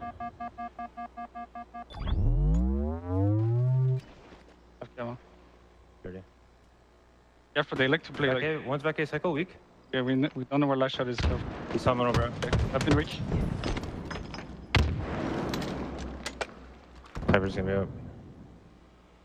Have to give it up. Okay, cuts, one shot. Ready. Good cuts. That was nice. Watch out. Hey, drop mother, go and push. Push. Nice, bro. Get your fucking killed. You can be in. I'm mid plot with you. I'm mid plot. Or something. Right. What? Double door, John. I'll see him. He didn't go bottom mid. Yeah, I'm walking up. Can we watch out, kill. Absolutely came out here, good enough. Yeah, spawn B. Enemy halfway to victory. Back B, one hit, just getting shit on, literally getting shit on. Oh, I'm Get in. Concrete, AP, concrete, one shot, concrete, what the fuck? One more concrete. I'm living. Go. Nice, bro. I'm getting ET, let me get Double kill, killing spree. This one there. Yeah. Apply, drop a key. Okay, back behind me. I'm going dash. Watch him. I'll get pillars, just a little. Look forever. It repulsed on you, dice. Oh, no. Big close. Get skid screens. Screens. Watch that. Nice, switch. I'm pushing it, okay? Apply, no, the summon. I'll look at With this, CyKul and LastShot had a very strong start to this game, despite getting injured. Right, we saw a sick ninja, but look, they have themselves a 4-kill lead. Camouflage coming up here in about 10 seconds. This is, I think, a critical juncture in the game in which Legend and Renegade must get away with this game. Yeah, CyKul and LastShot win this match. I don't think anybody's talking about the ninja, although it was nice, but it ultimately still ends holding on to a lead, making 4 kills now as Legend looks to fight out for this camo. Steals it away. LastShot needs to win this. He's not able to, but CyKul's there for the cleanup. And that 4-kill difference between these two. CyKul and Renegade looking for each other at opposite sides of the map, though. Legend spotted CyKul. I don't think CyKul necessarily spotted Legend, though. It's pillar mud, I think. On board now with CyKul. Couple shots over towards Renegade. Knows that it's going to cause Legend to try to push him out. Great job with the denial. Legend down to 1 shot, but gets his shields right back up. And I just noticed another sniper's about to hit the battlefield in a bit of a flank. Catches Legend off guard as Legend tries to get his shields up. It looks like Renegade, the first one to go down out of the 4. Legend lurking underneath. CyKul caught off guard. Does get the trade out though. A 5-kill lead still for CyKul and LastShot. This sniper could be a game winner if LastShot gets away with it, but Renegade shuts it down just in time. This gunfight not over yet though. CyKul's trying to stay involved. CyKul with the win. Legend with the sniper. Legend Gonna rotate all the way towards the Leuor side, lines it up, but LastShot won't get knocked down that easily. Hey, Renegade though, he comes in out of nowhere. He hits a 5-shot in order to take him out, and more importantly, Legend survives. 4-kill difference, and look, 5 bullets left in the sniper, enough to get it done, but it did take 3 sniper shots, and it wasn't even the sniper that got the kill there. I think one thing that's going to be important at this end game is just executing with this snipe and having impact value on it, per se. And right now, there's no value coming from that snipe. Renegade, though, he's a monster. He's just gotten 2 kills without needing the help. Some way, Legend's able to create a distraction, although not hitting the shots. It's Renegade that's finding kill after kill and trying to get them right back in. I say that, but LastShot finds the pick onto Renegade. Legend does it to 2-tap, but he's down to 1 shot. That nade forces him out. He cannot turn it into a double kill. 1 bullet in the chamber for CyKul. Yeah, that camo's coming up in 10 seconds too. CyKul and LastShot choosing to hit the mid together. It's going to be an overload onto the sandbag side. They get the damage onto the first and they split onto the map. Sounds like a LastShot spotted Legend, and he did. He gets the kill there. They have perfect knowledge now of what's happening on this map, and they know they don't really have to worry about the camo. Instead, Renegade's been lurking at top mid, and it's going to be CyKul that catches great timing, but I thought that nade connected. It didn't, Tony. It didn't, but ultimately it was Legend that goes down. Renegade by himself, and it's 24 kills here for CyKul and LastShot. You're looking for the final one, and obviously Legend and Renegade, I don't see a world where they come back from this one. Nah, at this point, it's just a matter of how we get the job done. We're good. And you hear that, right? He's saying we're good because you have stickies and camo. You can almost essentially guarantee a trade by just closing down space and smashing that throw grenade button. Just waiting for the right time, right opportunity. Legend and Renegade. They're still fighting though. They're not giving them his free kill. And Legend over toward the tower side takes down CyKul. LastShot still has that camouflage, but it just ran out, and there's the stick. 2-1 series lead for CyKul and LastShot. Can we talk with that or what? Wait, I'm so back lost. Vibes are all good on the Shopify Rebellion side. And, you know, you heard LastShot call GG way earlier because he just knew, I have camo, I have sticks. There's just no way I can lose from this position. Eventually finding that game call on Legend as they take another game and go up 2-1 in the series. And in case you guys weren't paying attention during the qualifiers, Legend and Renegade, in order to qualify for this LAN, had no points during the first 2 qualifiers. So the only way they made it here was to win the final qualifier leading into this tournament. And they had to beat both CyKul and LastShot to do it. By the way, we're back-to-back champions at that point, and they were able to do it. They were able to make it here in your doubles in Dallas tournament, but now they find themselves down the elimination bracket for their tournament lives. It's either game 5 or go home. Legend and Renegade. Are you staying for one more? Recharge is going to be our map up next. Camouflage, grapple, shock rifle, all the goodies on the map to use. Last time we saw some superb usage of those equipments and power ups and power weapons from CyKul and LastShot to take this game 25-20. This time, Legend and Renegade must find what the antidote will be. And honestly, the first time I think I've seen this from CyKul and LastShot in today's tournament, a quick camo grab. They went straight for it. I'm gonna love every last bit of it. Camo now in the hands of LastShot, and both Legend and Renegade are right in front of him. That's a little bit of chain reaction damage going onto both players. However, Renegade breaks out and goes right after CyKul, so that first kill belongs to Legend and Renegade. No panic yet from CyKul and LastShot, though. They know still plenty of camo and shock rifle to work. It could still come out in their favor. Just need to get some positive value here. Here we go. In and now, but CyKul's here, and he has the fisticuffs for Renegade. A double kill as he uses the damage of LastShot as a springboard to get into the action. Huge damage going down, and 2-1 game lead, excuse me, in favor of LastShot and CyKul. Tied things up real quick as Legend identifies CyKul and eliminates him. Grappling away does LastShot, but Renegade and Legend relentless on the push. LastShot, can you force one of them out as CyKul is trying to get into a position?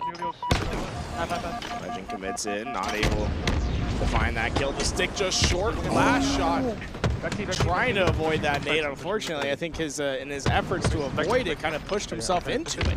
Yeah, he was in a little bit of a safer spot back in the tower, but tries to grab over the sticky grenade. Tied things up at 3 apiece here. CyKul on the attack, LastShot on the trade. Now it's CyKul and Renegade, as Renegade's the first one to spawn up. Yeah, I can see. I'm out long. I'm going run. I like the comms. I like how much direction there is in the comms between CyKul and LastShot. A lot of times them just telling each other what they are going to do rather than what they see. I'm going bottom A. And I think those comms make a huge difference in those 2v2s, but either way, when you see CyKul and LastShot both go down, it's a transfer of the power weapon to Renegade and Legend. Communication definitely does matter, but so do those grenades being tossed by both Legend and Renegade, giving them a 1-kill advantage, also giving Renegade the shock rifle. He doesn't need any more resources when playing in the team game. CyKul drops down, gets an angle onto the camouflage. Renegade almost takes his head off, but now has LastShot in his sights. After the first one, extra damage onto CyKul. That made perfect, and that's the double. I guess the honorary double, and no burn. That's a huge consequence. That the benefits Legend and Renegade. Having the freedom with his camouflage is going to let them really pick apart what the position is. And look, Renegade's been able to capture both these players' information without revealing himself. They can slow this down, play corners that they know are advantageous to them. If they get away with 2 kills and no trades, it's going to create a massive deficit for CyKul and LastShot to overcome. Renegade's struggling to find a clean angle here as he tries to attack from the blue pipe side. He's called out from tower, and now immediately going C plat. Somehow CyKul and LastShot able to identify time and time again where he's pushing, and eventually he finds a kill onto LastShot, bonus damage onto CyKul, and Legend's rewarded because of it. It's still a positive engagement for Legend and Renegade. 4-kill advantage now, but Legend caught out in the open. CyKul getting that free kill, and with it, they're giving up some big spacing to CyKul and LastShot. CyKul has been, I think, a little bit more aggressive than what we normally see in these 2v2 games. He is flying at some spawners here. Hasn't necessarily worked out every time, but it's really changing how these teams are playing this game. Trying to adapt to the gameplay, but as of right now, still down by now 4 kills. CyKul, the first one to go down now for the 7th time, is Renegade. Still has that shock in his hands, and looks like he knows that CyKul could be spawning over on the A side, so he's trying to find some kind of angle, get a free kill here. CyKul flies on in, puts a couple of shots, but Renegade still has that snipe, and you gotta respect it. Oh, LastShot. They had no idea where he was. Very rare that you're able to get in like that and get those kills, but that's a swing that could greatly benefit them here. They know Legend and Renegade are spawning together on the other side of the map. And there's the call. It looks like LastShot's just going to go. I don't know if he's there or not. Gotta love LastShot trusting his teammate just flying onto that call out. Renegade was by himself because of it, and CyKul able to get away with the camo. Renegade still over toward the high A side. You notice how Legend immediately decides to take some space. He's actually pushing through gold, and CyKul may find out about this as LastShot gets shot courtesy of Renegade, throws a denial grenade. Legend tries to get involved, snaps onto Renegade, does LastShot, and it's a tied game at 14 apiece. They're not letting Legend stay around that corner. They force the gunfight, and with it, take a lead, 15-14. LastShot not backing down, pressuring the spawn of Renegade. But Renegade gets the last laugh. Big fight from him. Great execution. as well. CyKul slows it down. He runs out of the camo. Do the match, and Renegade and Legend heard it, but still the kill goes to CyKul. He might have been just far away enough for him not to get the audio cue, and because of that, Legend goes down.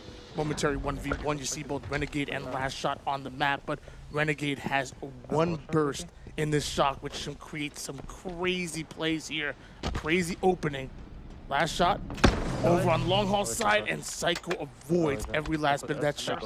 In this critical moment, let's listen to our Corsair listen in to see how these teams handle it. You wanna walk A? Anything close? Let's LastShot, stack weak. Stack. Top A. Okay, stack LastShot, careful, he might cut you off.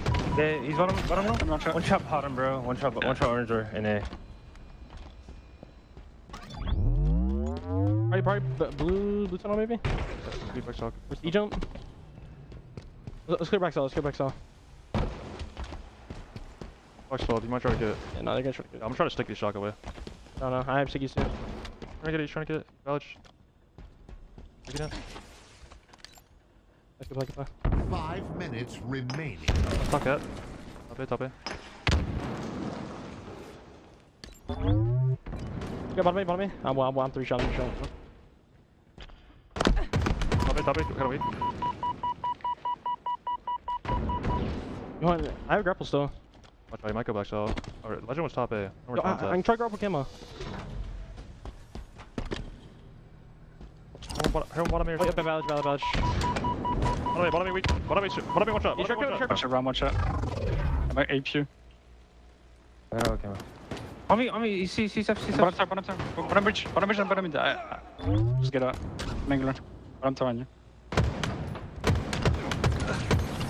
You suck me, bro. Nice. One up legend. The tower right now. Walking the, just sitting back out. Yo, I'm going long. Bottom 2 shot. One try streak. Turn. Suitcase on me, weak. Legend. Wait. Let me get your shields. I'll watch you.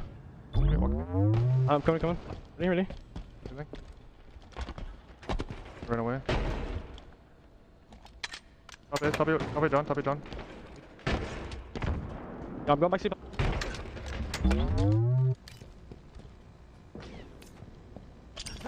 Walking pipes. I see blue LastShot. I don't know where CyKul is. He's AK. Yeah, you cross turn. Bottom mid weak. In pice. Bad ledge on me. Bad ledge weak. Bad ledge. Wait for you, son. Jackson. Where's Village, bro? Bad ledge. I don't know where CyKul is. I'm trying to need truck. You got for that. Where's Village? I do where CyKul is. Bottom me, per second. Bottom me weak. Bottom me. 30. I'll get turbine. A on me. Turbine. Then. Weak stacks. Little weak stacks going C-blood. Up tower. Get on long. You look like last one. Yeah, What's going A?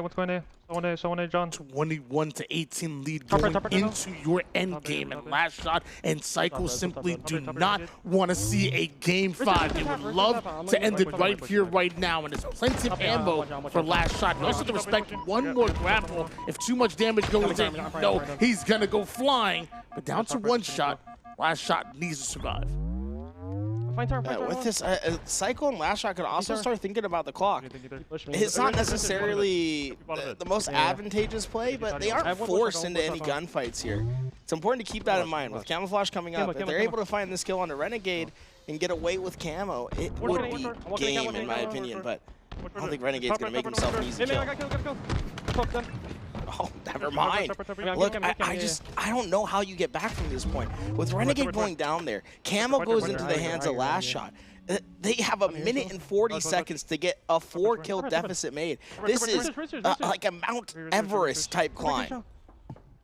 LastShot 15-9 already in this game. Having an incredible game so far, but the job is not done. Can't find the kill though. Renegade takes him down, and now CyKul's by himself.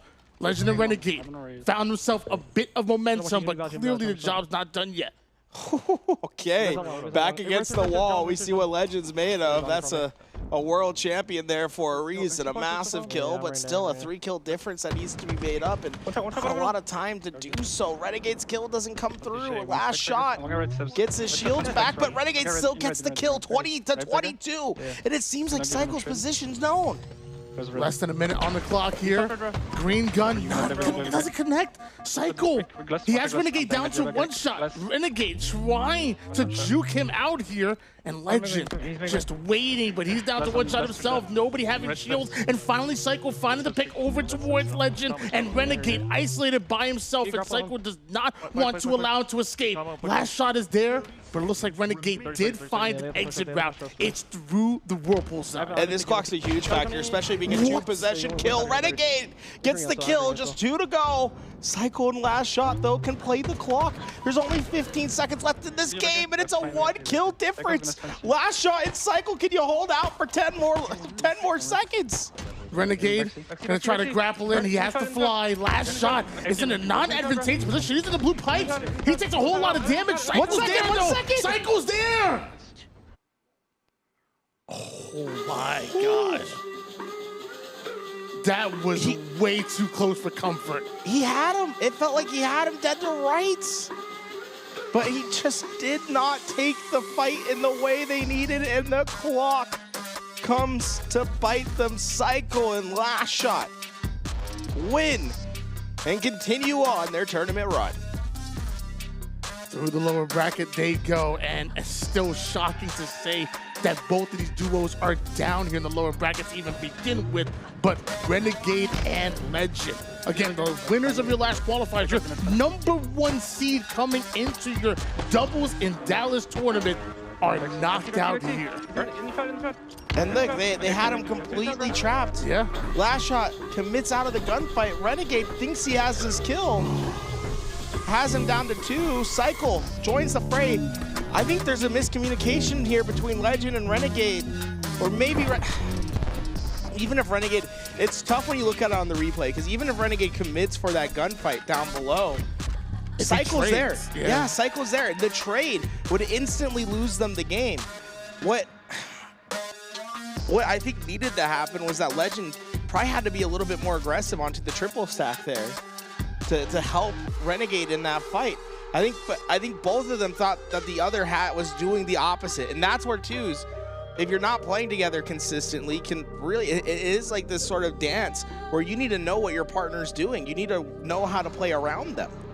Yeah, it's a weird situation because Renegade, if he wants that kill, his best case scenario is to get a 3-shot melee. He didn't take any damage, so maybe there's no trade there, but even then he gets cleaned up real quick. But if you do it at the last second, you force overtime, and you just play that down by 1 kill ultimately. I mean, but even though, like, once you drop down, you're putting yourself at a big risk of trading out your life there. So, yeah, something had to happen, and it just didn't.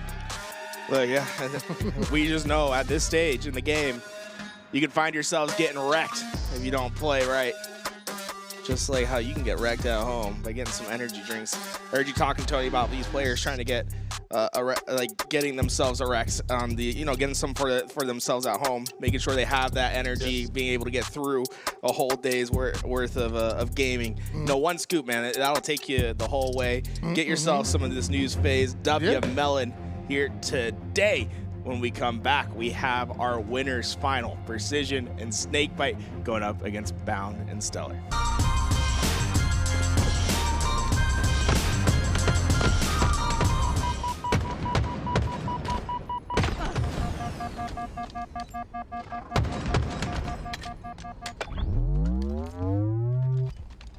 Hello everyone and welcome back to Doubles in Dallas. We are deep into the day as the matches only get more intense. Mikowski back on the mic. Joined alongside me is Tony. And Tony, before we get into that winner final, let's check out what CyKul and LastShot and Kuhlect and Pznguin are up to. This is your Leuor semifinals, an elimination match on our screen.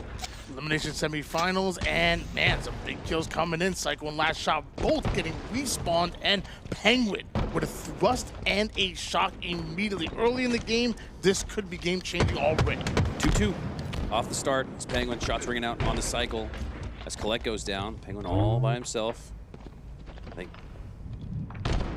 probably heard the footsteps above him, being very cautious here, making sure that he doesn't give himself up, but he's not going to last very long. CyKul drops from the roof, takes him down. 2 in a row for CyKul and LastShot. Now they're up by 2. Make it 3. Maybe looking for the spawners, I would imagine, as Kuhlect and Pznguin both go down at almost the same time there. So trying to figure out exactly where they're spawning. You know the tram side is clear. So at this point, your focus has to be over toward that snipe and maybe the blue side. 5-2 advantage.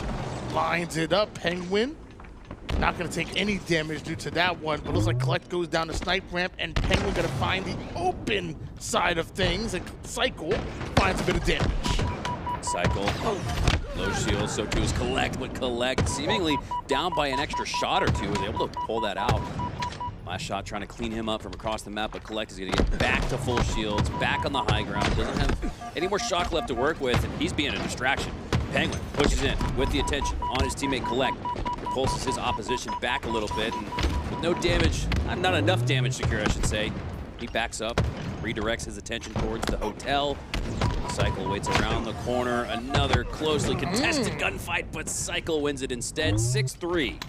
Really felt like Pznguin had the advantage in that one, but CyKul winning that fight, and LastShot with the follow-up onto Kuhlect makes him drop and then drops him as LastShot wins the fight, goes down to 1. I believe I saw an active camel corner very soon here. Pznguin needs to keep eyes on it, but CyKul has eyes on Pznguin. Nice shots there from CyKul, but Kuhlect is able to clean him up. It's a 1v1 isolated gunfight between Kuhlect and LastShot. As they'll meet again in the yard, Kuhlect wins it again. A lot of pivs early on here, Tony. Camouflage belongs to Kuhlect. More importantly, though, can he stay alive with it? You see Pznguin, he really trying to take away some of that attention, alleviate the pressure, and Kuhlect not only gets the kill onto CyKul, but LastShot honestly could be next. You see them slowly start to approach, slowly start to take space and trap LastShot, but LastShot gets the shots in, and CyKul's already on the map. Kuhlect gathering intel, and now more slays, and now the shock rifle as well. As LastShot back the yard. Pznguin extending on that. Kuhlect not going to get in the fight. He knows that the spawn occurred behind him. Great game sense here, but he's got his work cut out for him here as CyKul has the high ground above him. He does not want to take that shot. Kuhlect playing this very smart, but LastShot heard that audio cue. Kuhlect has no choice but to take his shot. Now he's on his spree. Kuhlect has won a couple of pivs. If not 4 out of 5 of these slays have all been of the piv variety. 1v1 wins, and he adds another 6 to his name. And now we're tied. Not done just yet. Gonna try to fly on in. LastShot is in front of him, but takes a little bit too much damage from the overcommit on that fight. A new angle has Pznguin with them, but you gotta be careful because LastShot may be on the snipe side, but you're slowly starting to see CyKul try to get involved over towards posters. Kuhlect though, lines him up, can't quite get the 2-tap. Wow. Difficult win there for CyKul, and he stays alive all the while. No grenades seeking out the finish on him as he regroups with LastShot. They'll split, one to the right, one to the left. They'll regroup in the yard. CyKul with 3 shots in that shock rifle. Looks like both Pznguin and Kuhlect are in the cafe. Just kidding. Pznguin is on the respawn screen. Kuhlect does get another slay on his CyKul though. And Kuhlect is playing out of his mind once again. He's got 9 of the 10 for his team. Wow. Yeah, but maybe a little overzealous on that one. Goes in for the challenge, and LastShot will make him pay for that, and that's the 12th kill for CyKul and LastShot, maybe the 13th, as everybody who gets the shock in their hands is going off with it. Camo up, it's a battle for it. Kuhlect doesn't quite have the numbers advantage, the shields are low. The last player standing in that moment, now Pznguin staggered, spawns down on the flower bed. LastShot could be able to secure the camo here as he works his way into the yard. Pznguin right above him, he sees him. I think LastShot got spotted out too though. Yeah, he did. Just barely able to escape. CyKul being a distraction for LastShot to be able to get his shields back, and Pznguin goes in for the 1v1. And when they're gonna learn, don't challenge LastShot. That's another 5 shot. Man. LastShot, true story, grabbed some Rekt energy before the series started. I think we're starting to see that flow through his bloodstream. 10, 1, and 3, as well as Kuhlect has played. LastShot's matched that energy. See, Kuhlect didn't make his way over toward that hotel side of things. And as he tries to make it out of blue, LastShot definitely felt there was something not right over on the blue ramp. 5 shots hit on his rotation. Penguin and CyKul both 1 shot, and Penguin wins the SWAT battle. And we are seeing some hot action with the Bandits. 17 to 13 here. The game's close. Love that finishing blow from LastShot earlier with the D-scope mechanic. Kind of reminded me of the Halo 2 or Halo 3 gunfight. Was Kuhlect lines up the shot. No scope, quick scope variety. It was in between both, it looked like. Nonetheless, it's a slay. Earned the hard way. 17 to 14 now. It's still close. It really has been the battle between both Kuhlect and LastShot with the shock. They have both been equally going off with it. Kuhlect currently 11 kills to his name, but has died 10 times right now. Meanwhile, Penguin on the push. Penguin not able to take down the one-shot player, but Kuhlect gonna have to slow things down just a bit. You're already down by 4 kills. Yeah, you don't want to see this lead grow for CyKul and LastShot if you're collecting Penguin. As we are approaching the end game. Kuhlect can bring it back with the shot. He's got CyKul dead ahead. Don't think that's sticky connected. It did not. He goes for it again. Tries to repulse it in his direction, but he actually looked like he repulsed it to the other side. LastShot wants to take some of that attention now. This time off of CyKul. Does that, but ends up maybe taking too much attention to himself. It is Penguin awarded the kill for that one. A no trade there. Still some ammo left in the shock here for CyKul. And CyKul has found the backside of both Penguin and Kuhlect. And this is going to be a dangerous flank if Penguin and Kuhlect are not able to identify it quickly. Kuhlect with the nade. CyKul with the 2-tap. Penguin wants to get involved, and CyKul says, you better watch out. The shock is hot. Apparently Penguin ices him out, and did he hit the melee? No, he didn't get. He didn't get Penguin, and I think he did. He thought he got him, and now Kuhlect is there instead of Penguin. What's happening? Yeah, I don't even know if LastShot knew that he didn't get that kill. Absolutely did not. He kept going forward. It's ironic because he thought he was safe to pop camo, and I guess he was for a second, but Kuhlect dropped down, ultimately took him down. Still that 4-kill advantage though for CyKul and LastShot with 4 to go. 22 kills. CyKul's down to 1 shot. So LastShot immediately puts himself in a position where he can protect his teammate, not only keeping him alive, not only getting a kill, but putting them within 2, and a confident challenge onto the spawning Penguin is enough for CyKul to immediately try to push him out. But where did Penguin go? There he is. I didn't know Penguins could fly. From 4 to 6, the lead has only grown for CyKul and LastShot, and now they're just 1 away from securing the first game of this series. LastShot lifts up, groups up with his teammate CyKul. Penguin on the left, Kuhlect on the right. Tough situation here. You got to play perfect Halo. Kuhlect's going to take the gunfight. Penguin maybe has an angle to finish off CyKul, but LastShot ultimately takes down Kuhlect, and that'll do it. The boys from Shopify Rebellion take game 1. Although Kuhlect and Penguin never gave up to the bitter end, it still is LastShot and CyKul that come out as your game 1 victors here on Solitude. And if that sets a tone for the rest of the series, man, it's going to be tough for Penguin and Kuhlect. Hold on. One driver. We're not done just yet. We got another matchup. We are actually our featured matchup, because over toward the winner's side, feels like a while since we've said that, we have Precision and Snakebite going up against Bound and StelluR, 2 teams who have seen grand finals but haven't seen a win just yet. One of them guaranteed a grand final spot, and Snakebite guaranteeing that kill with the 5. Yeah, it's been a while since both of these 2 teams have played, but clearly Snakebite found a way to stay warmed up. Not sure if he was scrimming 2s or jumping into the matchmaking playlist. Precision, he seems to have not dropped off from where he started. 5-0 off the rip. And Precision and Snakebite looking damn good here. This is your winner final if you're just tuning in. A trip to the grand final on the line. Down to StelluR. Sit down, I got you. Obviously very familiar when it comes to the 2s game here.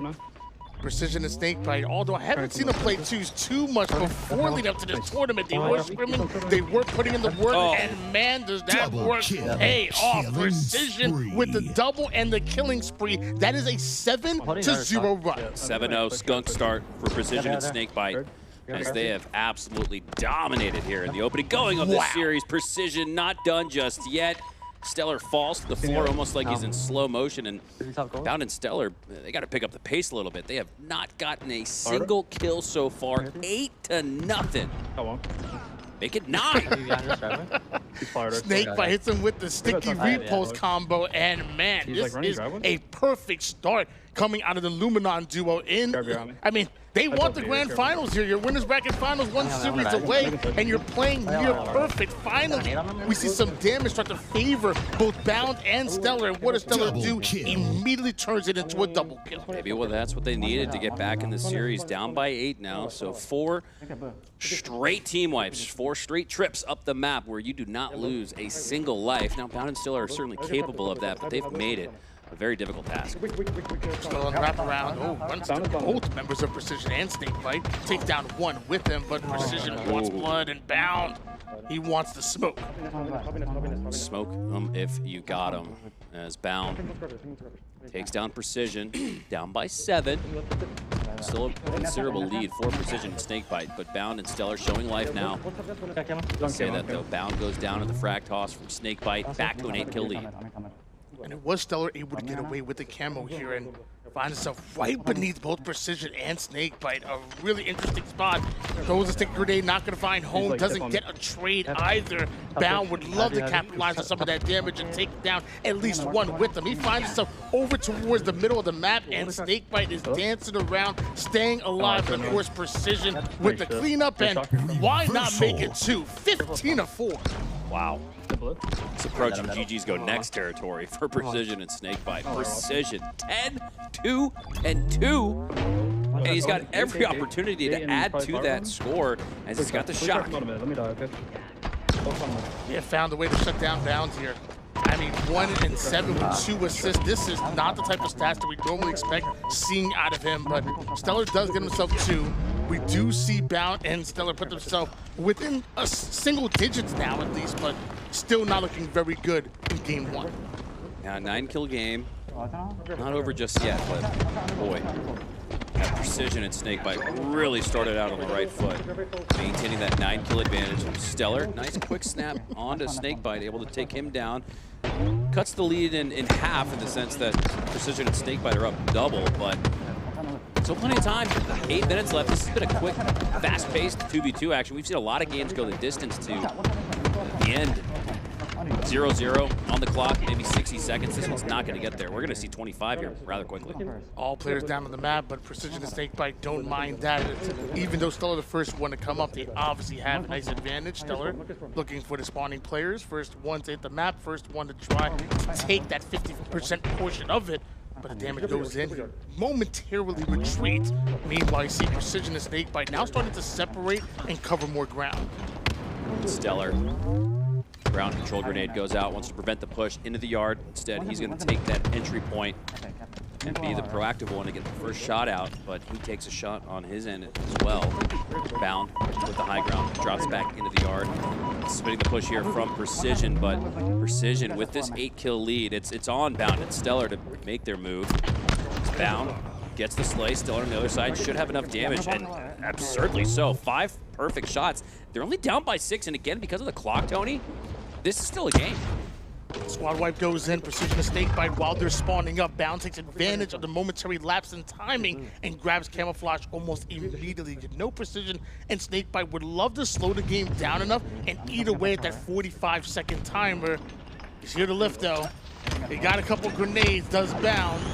Looks like that one not a frag, so that's gonna slow himself down. And Snakebite and Precision break out immediately through the posters. Now they're starting to play a little bit of that clock. Now they're starting to play a little game of keep away as they retreat into the driveway. Bound working his way up. Thought he took some damage, but he did not. His shields are full. He's got a couple opponents dead ahead, both very weak, but they have the high ground. Precision has the slay onto StelluR, and what was once a 6-kill game, seemingly getting tighter and tighter, is now back to 8. Precision and Snakebite had a very clear game plan. Good job, those shots are crazy. But eat away at that camouflage, waste that 45 seconds. They were able to do that, able to find 2 kills almost immediately after that. Although StelluR is able to win the fight against Snakebite, look at that scoreboard. It is a 7-kill advantage for the Luminon duo. Yeah, Precision and Snakebite have done a great job keeping StelluR and Bound at bay. They've never really gotten the chance to close the gap. We do see StelluR though starting to move forward. Plenty to work with both the shock and the repulsor in his hands. Takes the headshot. Should get the cleanup here as well. He does. Double kill. Brings it back to within 6. 5:20 on the clock. And again, despite what hasn't been a close game so far, Bound and StelluR really just one more clean +2 away from making this really interesting. If there's ever a game plan to put into play against StelluR, it's do not allow him to get a power weapon. A sniper or a shock in his hands is definitely not the equation that you're looking for. Hold on. Okay. He kills. 5 minutes remaining. Running glass, running glass. 3-kill game. StelluR and Bound have really cranked it up here. If StelluR can just land one more of these 3 shots, we've got ourselves a 1-possession, 1-team wipe game, but you cannot afford to lose your life. You still got to play perfect Halo, but StelluR goes down. A massive sigh of relief for Precision and Snakebite. 22 kills, that means 3 more needed to take game #1. Camouflage at the battlefield, and Bound and StelluR, you know they won it, but they have to be careful to value every last bit of their life. Any bit of damage could activate either one of them, and although they had their eyes focused on Bound, I think StelluR might have been able to get away with the camo. Snakebite rips Bound, but StelluR gets himself a kill and puts them back within 3. Got to make use of this camo. Precision and Snakebite are going to try to play keep away here and milk out the next 45 seconds. It's on StelluR to try to play as aggressively and safe at the same time. That's a difficult task to juggle, but here he is making his move. They know where he is, but he knows where they are. Shots going out into both, waiting for Bound to swoop in and potentially clean up this damage and make this a 1 or even 2-kill game. He has the thrust to work with. Doesn't need it for the first. Doesn't need it for the second. Maybe. 1 kill between them. It's not over just yet. Bound and StelluR have gone on a run, and Snakebite and Precision just spawned over the bottom snipe. They're stuck as one. They're stuck as one, but I don't think StelluR and Bound are close enough to make them pay for it now. They're just now going to get to the middle of the map. Precision and Snakebite very fortunate to have been able to work out back to the high ground. As they soar from the top, we're tied, 23 all. StelluR and Bound on a tear. They're gonna tie it up here at 24. Last kill wins. Just 1 more double cut of Bound puts him right back into it. And now the question is, where are Snakebite and Precision spawning? You're checking blue, and you know they haven't gone. Precision not only spawned up, but already has made it towards the poster side. And first bit of damage goes onto Bound, courtesy of Precision. That nade by Snakebite was huge. Precision wanted to push up, but that nade keeps them right back, and more importantly, got them a shot. They didn't win the war, but they won the battle for shock. So despite not getting a slay in that moment, Bound is able to grab the shock. I thought that might be an afterthought, but Bound might be able to close the game out here. Here we go. Pushing in. It's going to be a tough contested shot. Has to let up the no-scope. He's taking the shot. Body shot comes out, but Precision comes around the corner. And whew, you can see Snakebite's facial expression there. That was a little bit harder than I think they thought it was going to be after they went up by 8. Wow. My gosh, that was a game, and talk about going down to the wire. And 25-24 is your finale. Meanwhile, hey, got some more Halo action on their hands. Kuhlect and Pznguin looking for their final kill against CyKul and LastShot, already down 0-1 in the series, but a win here could be huge. And of course, they got the 25th kill. Kuhlect and Pznguin tying up the series and bringing us into a swing game 3. Kuhlect and Pznguin have been so scrappy throughout the day. They've routinely lost game 1 and then tied the series back up at 1, maybe won 2 in a row, or won a series outright. That one's tied up at 1. This one, a 1-0 lead for Precision and Snakebite. It was all Precision and Snakebite all the way to the last 60 seconds. And it looked like Bound and StelluR were going to take the win. They had the advantage in the form of the shock rifle, just a few missed shots from Bound, and that's all she wrote. I was gonna go back to that Snakebite, Cam, because I didn't know if he was thinking and rubbing the beard, or if he was just, was he flexing the wedding ring? Like what was he doing? Pretty sure he's trying to figure out exactly what they're gonna do in game number 2, which is about to start off. Recharge is where we go, and similar to Solitude, again, you have that shock. You have that camouflage. This time, camo spawning over towards the middle of the map and really being the focus of the fight. When that camo comes up, everybody is going to have eyes on it. Yeah, we do have Royalty gracing us in the chat as Lottie watching her man from home. One of the Biggest legends. I mean, one of my favorite people in all of esports. Had a chance to sit down with her a couple weeks ago and hear her story. And oh man, you're gonna want to hear that. Just an absolutely incredible journey. But for now, her man Snakebite is on the path to the grand finals. Looking to secure 2 more to get there as they start out flawlessly, 2-up. No time lost whatsoever from the kills over to the shock. Snakebite has it in hands here and wants to work with precision, who's already starting to work his way over on the back end. You see Down and StelluR immediately going in for a rotation. StelluR might split off on that, and I wonder if precision is able to figure that out. Watch out, you're another name. Yep, that's why small talk's so important. You heard that watch out comm from PJ there. Didn't want his teammate to step on a landmine. Avoided some errant team damage. One's Ballage. What about the small talk, man? The small talk nets big victories. Communication's so important too. Try to get out, bro. I'm weak. Snakebite trying to rotate over towards Precision. Precision's definitely has a head start on him, and Snakebite making sure that nobody's trailing, and gonna find out that Bound is right on his tail here. Snakebite goes down to 1, trying to communicate. He's going down. Precision able to win a 1v1 against Bound, so now it's just StelluR going at Precision. He does not have the shields in order to fight StelluR off. Feels like a perfect time to jump into a listen-in with both of these two teams and see how they're strategizing to take the dub here in game 2. Backing up long. I'm backing up C-flat. Okay. Top 8, Precision. Okay. Go for it. Hear that. I push you. Nothing tower. One was top 8, Precision. That's probably top right. I'm both top right, here. He is. Snakebite. Top 8, Precision. Here. Snakebite's just sitting there with the combo. Weak. One might push you. He's on me. Stock him? I tried it. Stock down my egg. Fucking shit, bro. I'll probably do something. Yeah, I think so. Come on, 10. Come on, supply precision. Yeah. I'm still weak. I'm still weak. I'm more shot. Live. You're good. Main, you on me? Both on me. Here. You're right. He's going. He's on my egg. Going C-flat now. Spawning in 2. My spawn red. Spawn day.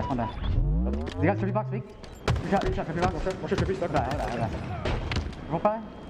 Be tower. He's top weak. Top tower half. I got him. Get it. Go top cat. He's back so I'm going blue pipes. I hear you. Top. You might aim. Lift. C-flat you. Suitcase. The other guys there. I'm coming. Both on the jump up, wait. Take your time. One's on the jump, one's going bottom BR on the jump. Yo, one's back shallow, one's BR. He saw me. We're in bottom tower, right? Okay. Still back shallow. Yeah, he 1-1 A. Tower steps on me. Back shallow, fuck, I died. Back shallow. Sorry, back shallow, on you. Fuck. Dude, I'm blocking it. Trying to go to shot. Bound's gonna spawn. Lost the cross, actually. He's red steps on me. I have a 1v. The other one's top glass now. Really weak top glass. I'm dead. 5, fuck. Going Ballage now. Step fast. It's Monday, but. Still needle, grapple down. Is it half on? Yeah. He's one shot pipe door. Oh, you bro. One shot pipes. I'm making this one. Sorry. Missed my stick. There's one in neighbors, one about me, one in camera jump. Nice, bro. On my egg. He's needles. Grapples up. He's top tower. Look in there. One shot top tower. I'll give you a step out, careful, I'll give you a step out. Here. Too long, isn't it? He's on me. One shot glass. One bullet glass. Literally one bullet. Jumping on the sneaky. Going sneaky. I go bottom middle. Take your bottom A. Yeah, spawn pipes. I'm on 25. What's bottom beer, I think, bro? Here. Top tower weak. Half shield top tower. One top right. One top right. Yes, sir. I'll jump me. I got him. I got him. Look at beer. One beer. 115. One beer. Here. One beer, suitcase is weak. Here, I'm watching in front. Yeah, he's stuck. Weak. One shot Trippy corner. No. He's Ballage. Or, no, Trippy. Just let it be. Spawn with you. I'm getting stickies. Watch him blue. Tower. I think they're both here. They see me. They see me. I'm trying to watch it. StelluR's big bomb tower. Main side, one shot, one shot, one shot long. Hurt. One shot long. I'm pushing guy one. C-pot weak, C-pot weak. I don't see him. I got him, I traded. On tower. Enemy halfway to Nice try, bro, nice shot. Your shock was on C-plat, okay? Okay. Alright, he's spawning. I spawned A. Spawned A. Yeah, top it. Make it one shot. Absolutely. Did it. Probably no one there. Probably no one there. Yeah, I'm spawning at this. Up here. Up here, wait. Okay. Up here, some place. He's running C, running C. Yeah, I'm going long. I'm going long. Take your time, bro. He's on me top. One shot top. He's going out front, going out front. They're both there. Top tower. Oh, yeah, C-pot. Mates right. He's going truck spawn. Nice. Trippy box. Heard? Get that shot. He's sneaky. He's bottom mid, down. I'm trying to live, bro. I'm weak. That's nice, huge. I'm at A, okay? On you? Oh. No, I'm shooting it.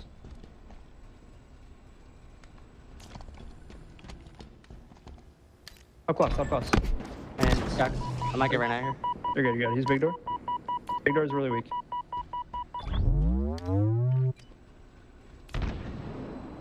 Yellow box. One's yellow box. Heard? Yellow box, I'm missing one.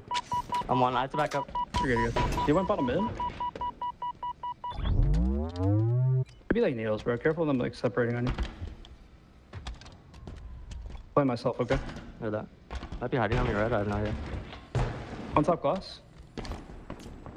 I killed one. How many batteries? Trying to live. This is, I'm not trying to die. Maybe that's true. Keep living. I'm there in a second. Spawner's coming up, okay? Okay. Nice. Sacks. He's one. I'm rushing this guy. Dead. Nice shot, bro. Living red. Block, spawn on the main. Long for Kim. Yeah. Done, okay.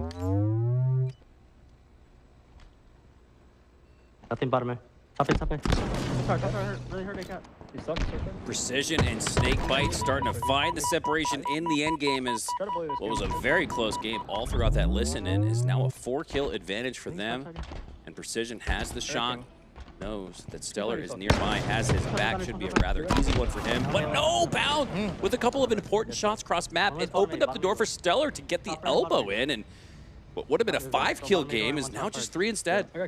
Yeah, winning low percentage kills like that are definitely big.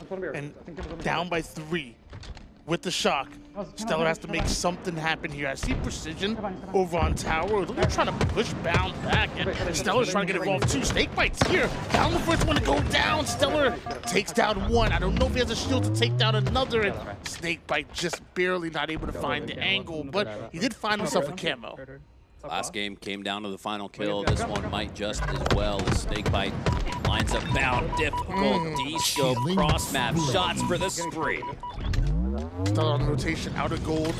Fires up over towards that ledge. Precision cutting off that angle towards batteries, and Precision wins the fight. And although Bound is able to trade out his kill, ultimately you still find yourself down by 4 if you're Bound and StelluR. Lives are starting to become so important here as we have our picture-in-picture. Speaking of close games, 22-23, a 1-1 series tie. Pznguin and Kuhlect are up by 1 here, but CyKul has to continue. Just 1 kill between them. Just 2 kills needed for Kuhlect and Pznguin. LastShot with the camo makes his way over towards Nest. Meanwhile, Kuhlect and Pznguin find themselves all the way on the opposite side of the map, and I think that camouflage might have actually just run out, and CyKul does have a QT to work with. 23-19, 22-23, both of these matches are in the end game. Snakebite lines up Bound across the map, gets him with the headshot. This one looks all but wrapped up, and it is nasty shot through the white hall. Sends him to the black screen. That was a clean one. Meanwhile, Kuhlect and Pznguin looking for their final in order to take a 1-game advantage over CyKul and LastShot. Number 2 seed, only down by 2, but obviously not out of it. Losing a sniper, though, can't be what the doctor ordered. A full sniper in the hands of Kuhlect. CyKul and LastShot better be careful. Back against the wall, and backs are quite literally against screen. CyKul does not know Kuhlect is there. Kuhlect's gonna take every bit of advantage, but last shot there. Right time, right place. He's gonna keep CyKul alive. Down to one shot. It's all good, gets his shields back the same way to CyKul and LastShot. Don't want to make a mistake. Neither does Kuhlect, but that's the angle he wants. And although he got stuck, he got the kill right before going down. Just a great decision being made there. He said to himself, I'm going for this slay. Even if I go down, it won't matter if it's with a victory on our screen. And that's exactly what we saw there. Kuhlect, killer instinct.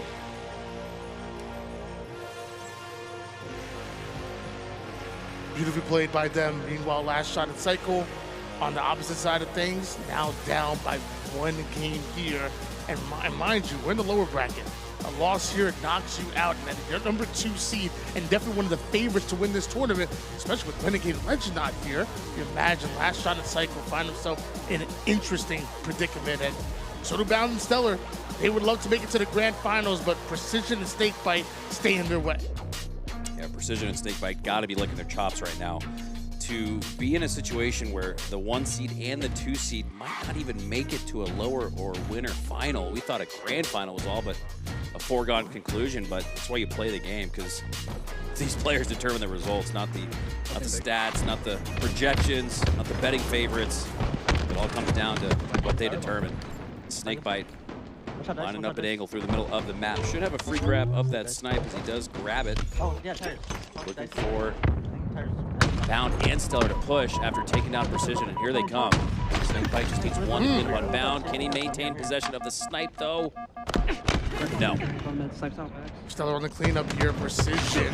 He ends up picking up that snipe, immediately puts it to work, but StelluR wants it right back. And with Camouflage already up, Snakebite off a spawn, denies him it. Bound comes right back in. It is absolute chaos, and eventually Bound does get the camo. Yeah, that sniper seems cursed. Nobody's been able to do anything with it. Bound scanning for it, picks it up, has the camo to work it as well. Shot going out towards Snakebite. And now it's Precision pushing through. Nice shot with the no-scope there. That's an assist. 2 to 5 here, Bound and StelluR. We haven't seen them start a game like this all series. 3-kill advantage. And you gotta love having that camo and snipe combination here for Bound. StelluR just waiting for anybody to cross over toward the bottom mid side. But actually looks like Precision and Snakebite actually took an angle away from bottom mid and wrapped around over towards sandbags. They find StelluR looking for them, and Bound. Oh! Snakebite going for a bit of a ninja play, but Bound with the no-scope. Wow. Impressive shot there by Bound, but he still wasn't able to maintain his life and the possession of the sniper rifle. I believe all 8 shots have been depleted. Yes, they have. So Precision left to push up with his bandit and his trusty teammate Snakebite there on the double. Snakebite will go down, but not before taking down Bound and StelluR. 6 to 7 off the start, though. Bound and StelluR with their first early lead. Down by 1. Precision with the nade cross map. It actually lands right on Bound. Oh my gosh. Somehow able to get the kill, but StelluR turns it into a double. Nice shots there by StelluR. Turns 2, nets a 2-kill advantage. As Precision and Snakebite spawn rather close. StelluR with his QT can play aggressive, knowing that if he goes down mathematically in the gunfight, he can just QT back to safety, which is exactly what we see. Now, works the QT flank. I love that decision. Once he knew that Precision and Snakebite had worked their way through the middle of the map, that QT activation towards A was perfectly placed, and they are being rewarded for it now, up by 4. Clearly, StelluR's gone Super Saiyan, because I'm seeing a whole lot of instant transmission out of him, and eventually able to get a hold of that camouflage. So no more QT to work with, but the camo dangerous, especially in the hands of a calculated player like StelluR. Yeah, you can see StelluR was scanning there for Snakebite and Precision, but as soon as he saw Bound below him, he knew to look across the map. Great deductive reasoning to know where they might be. Now he grabs a fresh snipe, but the plasma pistol depletes his shields. Precision cleans it up as well. And now he's got the snipe. Bound not going to engage. I like this. You don't often see Bound play so patient, cautious, but I think it was the right time, right place for it. Precision trying to get away. He would love to stay alive with this sniper, and Snakebite really wouldn't even mind going down for him, so he wants to protect him. No scope does connect right to the kneecap of Bound, takes him down with the bandit. Snakebite hits with his 1v1, and now just a 1-kill game. Snakebite and Precision going on a little bit of a run here. Now down by nothing. It's tied, 11 all after the nasty headshot there from Precision. Not able to line it up on Bound as well, but they do have the opportunity to collapse on this, push him out as StelluR spawns in the garage door. Jump shot attempt from Precision does not connect. He's now down to low HP. Got to watch out for the backboard grenade toss. That's why we saw him work his way down to the bottom. He's playing on the line, the edge of the map, all the while staying alive. And now it's Snakebite and Precision up by 1. Precision movement crazy, and his accuracy is right there with it. I mean, only he can get out of that situation the way that he did, and that was just beautifully played. However, Bound does catch him a bit, and StelluR gets his on Snakebite, so Bound and StelluR back in the lead. Back and forth. 1 kill advantages for each of these two teams in the last 60 seconds or so, as now StelluR has the QT. So with 75% on the board, so we're going to see him run the same play back where he plays fast and aggressive. He doesn't know what he sees, he's going to QT out, but he does not have the timing for it, and that might have been their undoing. That 1 kill lead now in possession of Precision and Snakebite. Back and forth we go. Bound and StelluR may still have timing in order to fight one more time before that camouflage does come up, but they got to get into position quickly, and Snakebite understands the situation. High IQ play to block that line of sight. Snakebite putting his body in between them and the camouflage, and Precision goes in for the kill, so Snakebite steals that camo away and already have a 1 kill advantage. 15 to 14.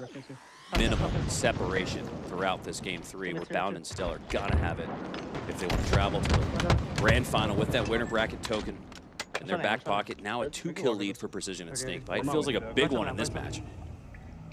StelluR going down, Bound slows his roll here. Now the StelluR's up.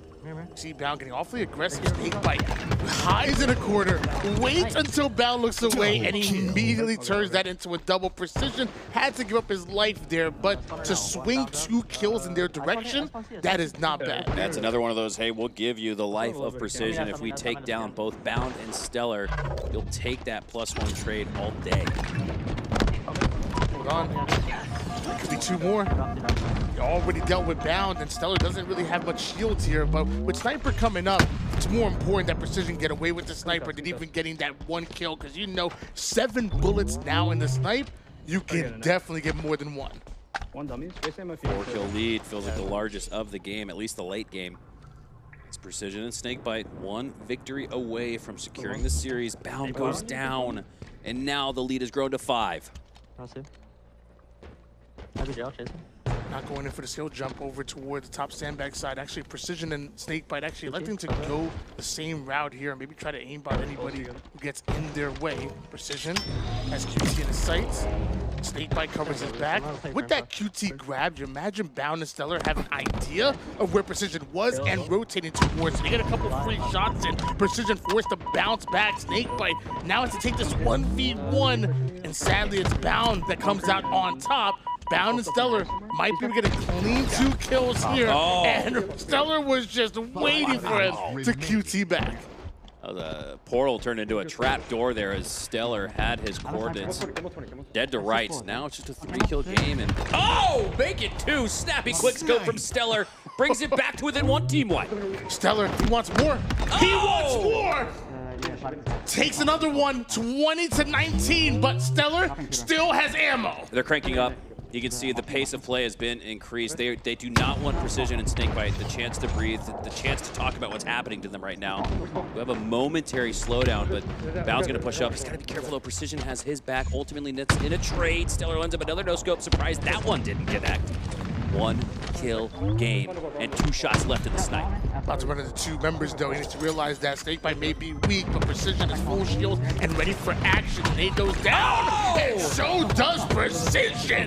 StelluR hitting every no-scope. StelluR is willing his team back, and now it's on Bound to win his 1. StelluR's actually going to be able to clean that up, and now they're up by 1. StelluR with the snipe. He's woken up with it here, and with that Bound and StelluR have a 1 kill advantage, and mind you, Bound is also able to get away with the camouflage. So as Precision and Snakebite trying to find an angle over for the elbow side, it's a 2-pronged attack. 1 from the mud side, 1 from elbow. Bound is up close and personal, and they want to see game 4. Fantastic pinch. There are no exit points to go to if you're Snakebite in Precision, other than the respawn screen. And what was a 3-4 kill lead in the end game for Precision and Snakebite is now a 3-kill lead with just one left for Bound and StelluR. And StelluR, if they end up winning this game, run back the sniper montage. Bound doesn't end up going down here. Job not done just yet. You need one, but mind you, it's Precision and Snakebite are just 2 kills behind. But that sticky might have landed exactly where it needed to. Oh, no, it didn't. It didn't. Wow. Might have gotten through the legs. It looked pretty online. StelluR now has to go back to the well. Has to get his shields back more than anything. Because of that, though, Precision was able to grab the snipe. Just a 2-kill game. So, do they have some late game heroics? No, that will do it. Wow. Bound and StelluR seemingly coming out of nowhere right there. And I mean, if you had to pick an MVP in that game, how could it not be StelluR, specifically StelluR Sniper? What's funny about that is that I think StelluR and Bound each had 12 and 13 respectively, but you're right, it's not even a question as to who the MVP was, because while they had the same volume of slays, the quantity was likewise, the quality was not. StelluR had some ever important snipes there in the end to keep his team alive and in it. As CyKul and LastShot on the ropes, trying to stay alive in this tournament. This is an elimination match, and they're down by 6 in the early goings. This was the heavy favorite going into this tournament. They won 2 of the 3 online FaZe double tournaments, and they might be going home early too. I said it before, I'll say it again, Kuhlect and Pznguin, when they are playing at their peak, they really do seem like one of the more dangerous teams that we ultimately have in this tournament. And we've seen some of their highs, and we've seen a few lows, but their highs are quite impressive. And apparently so are CyKul's and LastShot, bring them back within 4 kills, make it 3 after LastShot goes right at Kuhlect. That's huge. You got both Kuhlect and Pznguin down, so the map is a wasteland, but no shortage of resources for LastShot as he has the grapple, the shock, 1 sticky left in his back pocket if he wants to try and net a trade here. Gonna go for the snipe instead, but Pznguin got the first shot, so LastShot gonna back up. Pznguin across the map is able to take down CyKul, and here comes the push from Kuhlect, but he takes a shot from the shock and a bandit cleanup. As this one's now close, it felt like when we locked in that CyKul and LastShot were really up against it, but they made it a game once again. 12-9 advantage here for Kuhlect and Pznguin. So LastShot trying to find some easy shots with the shock, but nothing easy when you're dealing ultimately with Pznguin and Kuhlect. Kuhlect dancing his way over toward the battery side. That nade's gonna force him out of that position, and Kuhlect barely avoids it, but stays alive momentarily, I guess just long enough for CyKul to find the angle. Yeah, ultimately a checkmate grenade toss there from LastShot. Didn't earn the slay with the sticky, but it was enough to not give Kuhlect many options to work with, as they're now only down by 2. Snipe still in the hands of LastShot. And although Kuhlect is kind of demanding some of that attention, it was ultimately Pznguin that was just hiding and ratting in that corner, waiting for one to overextend. CyKul with a 5-shot onto Kuhlect. Pznguin down to 1 shot. Nades 1 exit route and continues to chase Pznguin down. That sticky doesn't connect. The shock does to the body, but it is not enough to activate LastShot. He slows it down. 2 shots left, but he's now down to 1. As he maintains his life, but it might not be for long. Kuhlect with a checkmate grenade of his own, but LastShot squeaks out, stays alive. Pznguin gets the 5 on CyKul, and surely they're gunning for LastShot right now. As, yeah, you can hear the sliding above him. That is all but over for, at least as far as that sequence is concerned. Now the lead is back up to 4 for Kuhlect and Pznguin. 15 kills so far for Pznguin and Kuhlect. Meanwhile, CyKul hiding behind the B box. It looks like Pznguin waiting for this camouflage, at least anybody to go after it. And it's LastShot of CyKul that might see it as safe, but Pznguin reveals himself.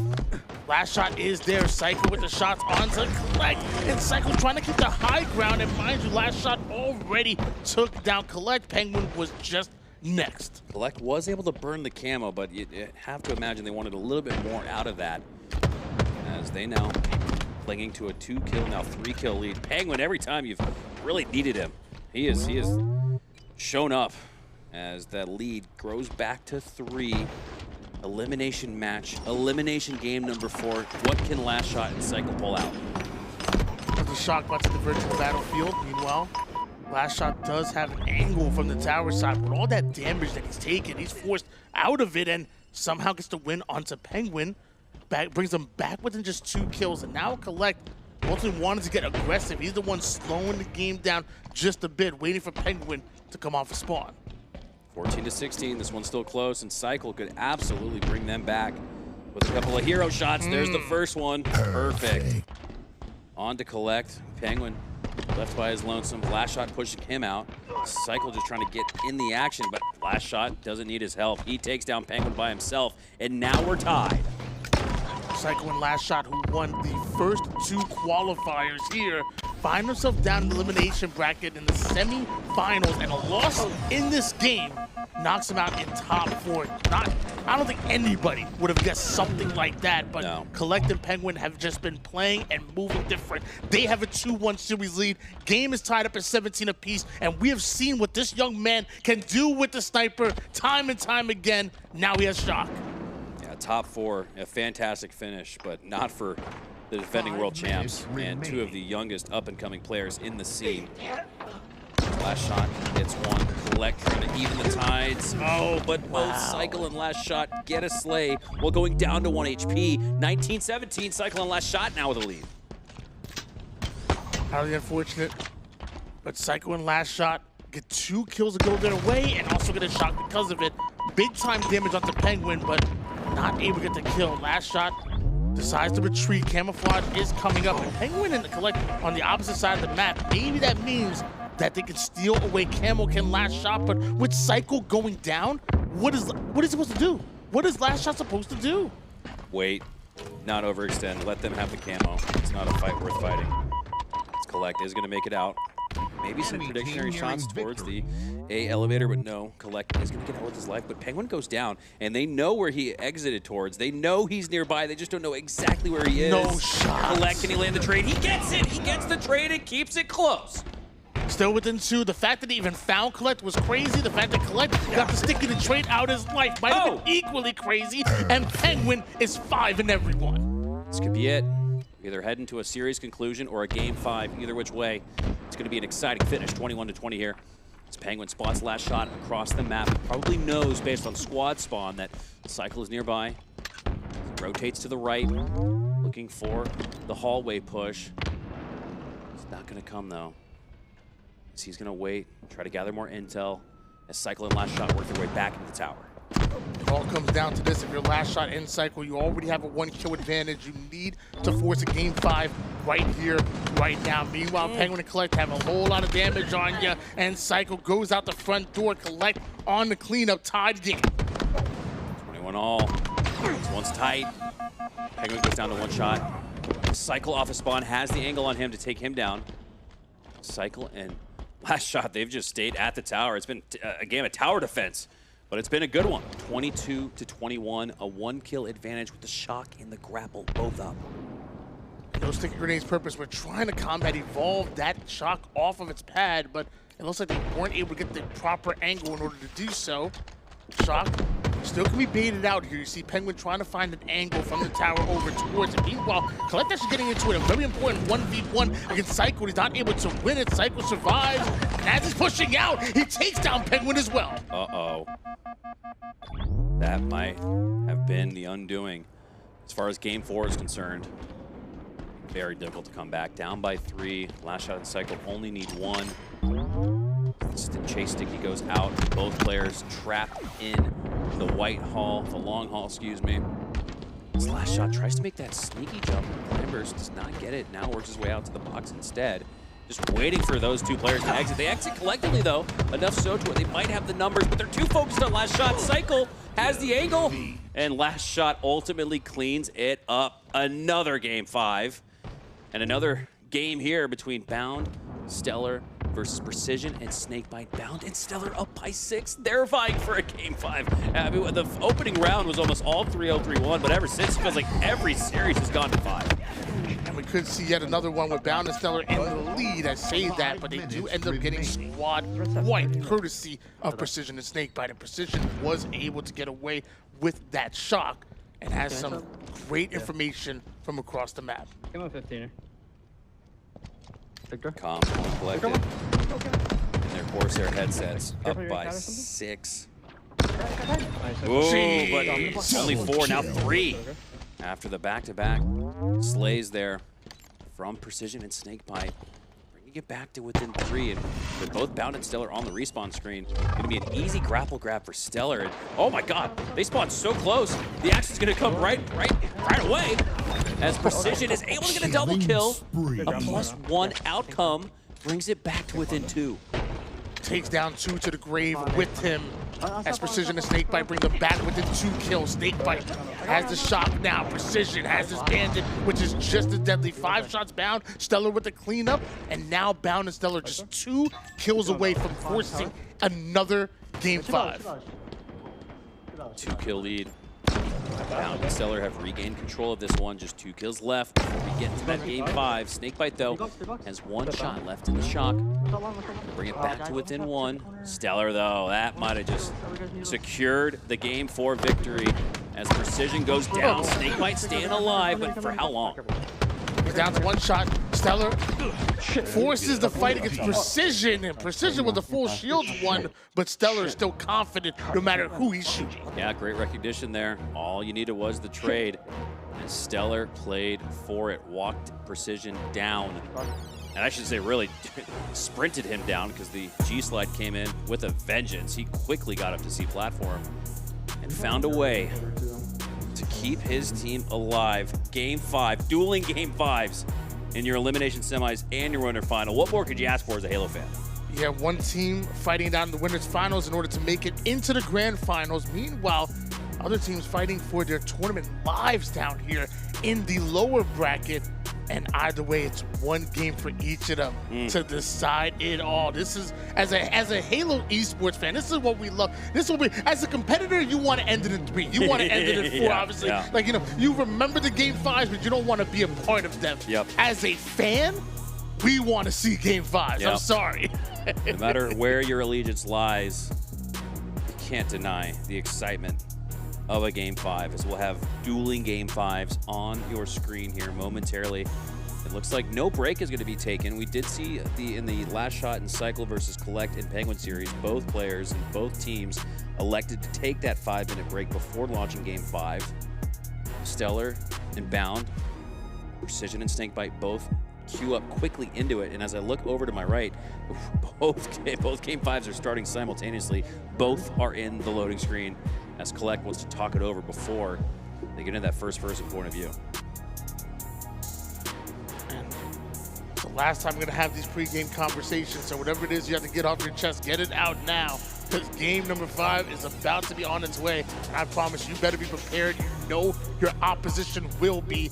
Sitting on the opposite side is both CyKul and LastShot. Remind you guys, so far during the qualifiers, win, grand finals is what LastShot and CyKul have seen. Meanwhile, Kuhlect the Pznguin, I keep saying it, on LAN, they moving different, man. Yeah, you never know what to expect on LAN. It's a neutralized playing field. There is no latency to speak of, especially at such an incredible facility here as FaZe hosting us for an incredible 2v2 tournament. 1-0 off the start here as Kuhlect and Pznguin have the lead, but CyKul has the sandbox. And as all of it, this combination so dangerous, especially when you talk about a player as cerebral as CyKul, as methodical as he is. You know, if there is any player in the league that'll get value off of this very combination, it is CyKul. Finds early damage onto Kuhlect. Kuhlect with a great prediction grenade, understanding that he wants to play that blue window side. Still firing off is CyKul. That's a 1-shot. Kuhlect goes down. Pznguin is there, but CyKul didn't take any damage. Also has a teammate with him. Nice bait and switch. CyKul needed the help there from LastShot. It looked like he might have gotten himself, but why risk it? Take it outright. 2-1. Jeez. 3-1. Yeah, that's like a game of chess where they're just smacking the timer real quick. That's what that felt like. The CyKul emphatically puts his fist down with the use of the shot. Makes it 3-1, now 4-1. And while they didn't get the first slay, they did get the sandbox off the start. And I think you'd actually be willing to give up the lead early as if you were able to grab both the shock and the camo. And CyKul and LastShot are showing us why. 4-1 advantage here, CyKul and LastShot. This match will decide who advances forward and who goes home early. Meanwhile, our winner side gets a start just yet. And okay. If you would have, I mean, the stick alone was already crazy, but I mean, the angle to find the spawner, jeez. And that obviously goes out in a straight line, but it almost seemed to have some curve on it. And the glimmering shields of Pznguin made me think, at least for a split second, did that actually land? It did not, but still an intriguing sticky throw nonetheless. As CyKul and LastShot have a 3-kill lead. Camo's up again soon. Pznguin goes down, so the lead continues to grow. 4 kills between them. Still on board here with LastShot. Knows the camouflage coming up. Kuhlect and Pznguin find themselves on the opposite side of the map here. They're going to try to push forward, but Kuhlect is on the low ground, and so is Pznguin. You have to imagine somebody's able to get away with the camo, but no, CyKul's not there. And now Kuhlect and Pznguin just fight off CyKul. He's down to 1 shot. CyKul being an absolute nuisance, and all he has to do is buy time for LastShot to come off the spawn. Pznguin does get the camo and is able to get the burn, but man, CyKul and his lives are insane. Not only were they not able to get CyKul, they didn't get the camo either. I mean, they did, but it got burned out shortly after. CyKul and the survivability was on point. Good damage coming from LastShot. CyKul moving in quickly for the follow-up. Wants to get super aggressive. Pznguin understands that. Skips a grenade right to his face. Like down to 1 shot, and LastShot continues to put down damage onto everybody on the map, and some people are not even on the map. 8-3. Killing spree differential in this one as LastShot seems not to do his best CyKul impersonation. Stay alive. No, they finally finish him off, and now CyKul in a really tough spot. Does find a trade though, it up by 4. That trade was a little bit of a mini win. Despite having to navigate through all of that damage, Kuhlect and Pznguin able to get both of them. Meanwhile, CyKul and LastShot hold on to a lead. Kuhlect wanting to hold on to this shock. LastShot over toward the loop side perimeter. CyKul, you see him guarding the yard side and trying to find out where exactly do Kuhlect and Pznguin plan on moving from. Right now, both teams playing very, very patient. It's a momentary standstill. Kuhlect has the shock. I imagine both CyKul and LastShot do not want to walk into the waiting reticle of one of the best shock rifle users in the game. Back to CyKul. And now we move over to Kuhlect.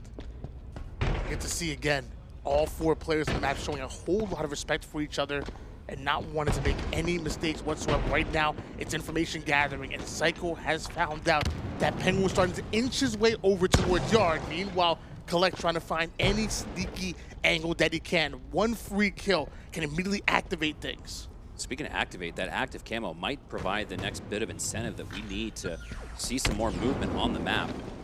It's Pznguin and Kuhlect lined up in the yard. A full rotation by both teams. CyKul finds his way to the cafe. Kuhlect lines up the no-scope, lands it, at least as far as the body shot is concerned. LastShot on the other side. Camo is up. The next battle is going to determine it, but no, no battle needed. No, battle absolutely needed. LastShot got the sticky and earned himself the camo because of it. That was massive. He gets the second slay as well, and now has 40 seconds of camo left to work with. Big time shots from across the map, and while Pznguin's focused on LastShot, CyKul was focused on him. Camo still in the hands of LastShot. Don't know if he has much to work with, but with how quickly he's starting to approach the isolated spawner in the back tram side, he still might get some value out of this. Kuhlect with the pre-grenades understands that LastShot may just be right on his tail.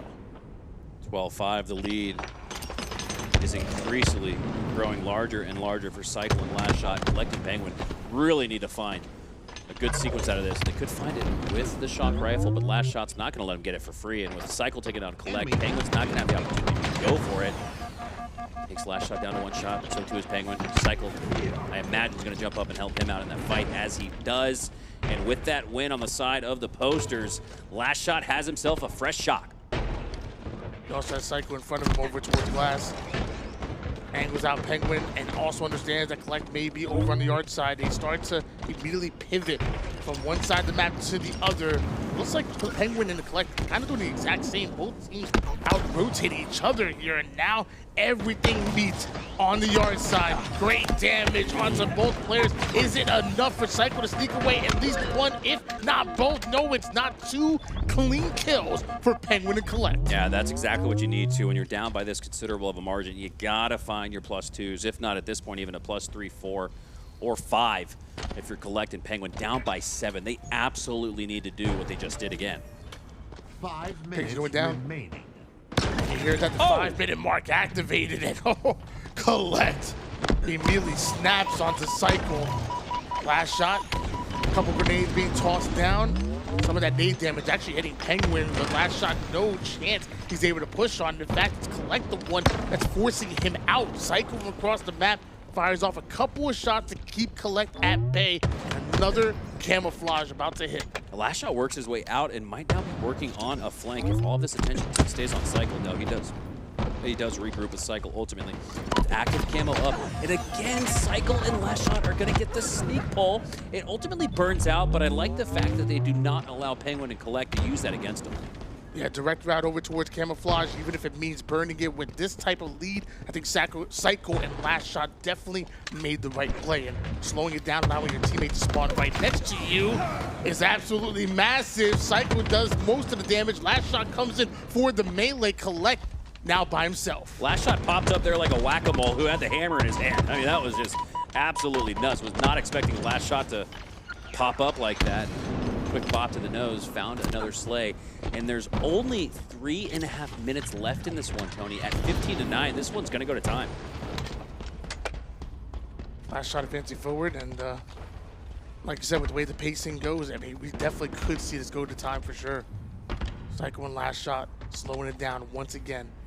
Kuhlect and Pznguin both slowly starting to approach. In fact, Pznguin is taking that sneaky angle from the hotel, and once LastShot crossed, Pznguin gets himself a seemingly free kill, but ultimately with one going down, I mean, you said it before, you need 2, if not 3. You start to get these 4-kill swings when you're down by this much. Yeah, they brought it back to within a 3-possession, 3-team wipe game, but now it's 4 wipes needed to regain control of the lead with just 3 minutes left on the clock, and Kuhlect going down in that moment. It's going from bad to worse. Oh, speaking of, for extra measure, LastShot with another snipe. Reversal kill out of LastShot. Kuhlect stuck over toward the blue side while LastShot draws his attention. Again, just a decoy for CyKul to come in for the bait and switch, and you've just doubled the score line of the opposition. Kuhlect and Pznguin, you're in trouble. Yeah, this was a 6-kill game just moments ago. Doable. Not ideal, but doable. Now at double up with 2:20 on the clock. LastShot and CyKul can do just about anything they want on the map, and they're going to be in the lead. CyKul able to take down Kuhlect once again here. Pznguin retreats over toward Yard, and while actually backing down for one fight, able to take down LastShot over on the Yard side. CyKul still feeling confident enough to try to get a sneaky kill onto Kuhlect, but recognizes that Pznguin's going to be there very soon. The cut-off grenade here from Kuhlect when he also has the shock as well. And now you've also spotted LastShot, but Pznguin after CyKul, LastShot somehow escapes. He still has camouflage, which is insane that he stole that from both of them, and then turns and burns Pznguin. Oh my God. That was so big. Oh man, and Kuhlect, yeah, it gets taken down there, and you cannot afford a trade. Not at 23-14. You talked about needing 2 or 3 in a row. Now they need an 8-piece, and they'd still be down. CyKul just about outslaying both Kuhlect and Pznguin by himself at this point. 2.0 KD, 5 assists between them. CyKul can't miss a bullet. With Pznguin going down, you're looking for the final one, and here it is. It's CyKul and LastShot advancing to the top 3, advancing to elimination bracket finals. Fist bumps all around as Kuhlect and Pznguin will bow out of the tournament. But man, did they have a hell of a performance. They have been so much fun to watch all throughout the day. Kuhlect, plenty of montage moments with the shock. Zane is consistent and steady as ever. The road will stop there.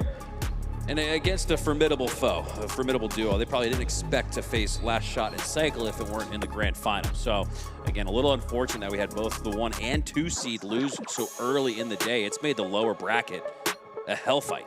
It's almost movie-like. They both walk in, sit down, you know, no smiles, no nothing, no words, just a quick glance at each other, and then a glance back at the screen, and you can tell, even without words being spoken, you know what was communicated. I guess telepathically it was job's not done. That's why you choose your duo, right? Because you've got that telepathic level of communication. Sure, small talk is ever important, maybe more important than ever in twos, but there's a certain language that is unspoken that needs to be understood between both players if you want to advance this deep in the tournament.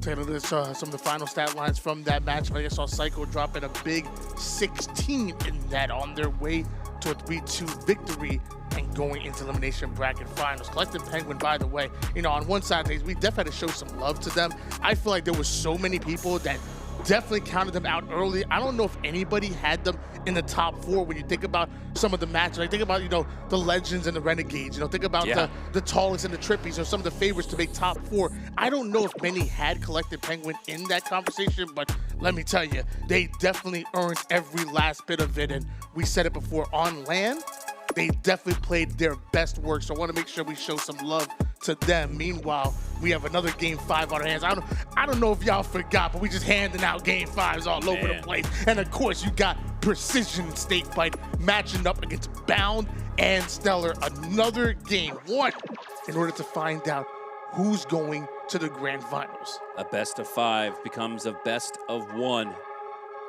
As it all comes down to this. And speaking of 1, last time we were on Solitude in the series, Tony, it came down to the last kill, 25-24, a sweat fest to start the series, and it might just finish the same way. Both of these teams having experience making it to multiple grand finals. I mean, think about who their opponents have been in that first qualifier 1 and 2. It's actually been LastShot and CyKul. Right. I've gotten the best of both of them. I would have to imagine, not only do you want the easier road to winning the tournament, but I don't know if you want to match up LastShot and CyKul for your tournament life. So this winners bracket finals feels so important. I don't think they want to be elimination bracket. I'm sorry, winners finals. I don't think they want to be in the elimination bracket finals playing against a LastShot and CyKul who are definitely playing like that. Yeah, you got this far. You might as well maintain possession of the token. That is the winner's bracket in your back pocket as Bound and StelluR ready up, locked in, close as ever to the monitor, about to start. I will say, man, normally you get iced out a little bit waiting for game 5, but Bound, he's been locked in this whole time. And he was looking relaxed.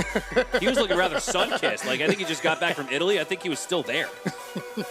In his mind, at least. I mean, he was looking super chill before this is not chill. It's about as tense as it gets.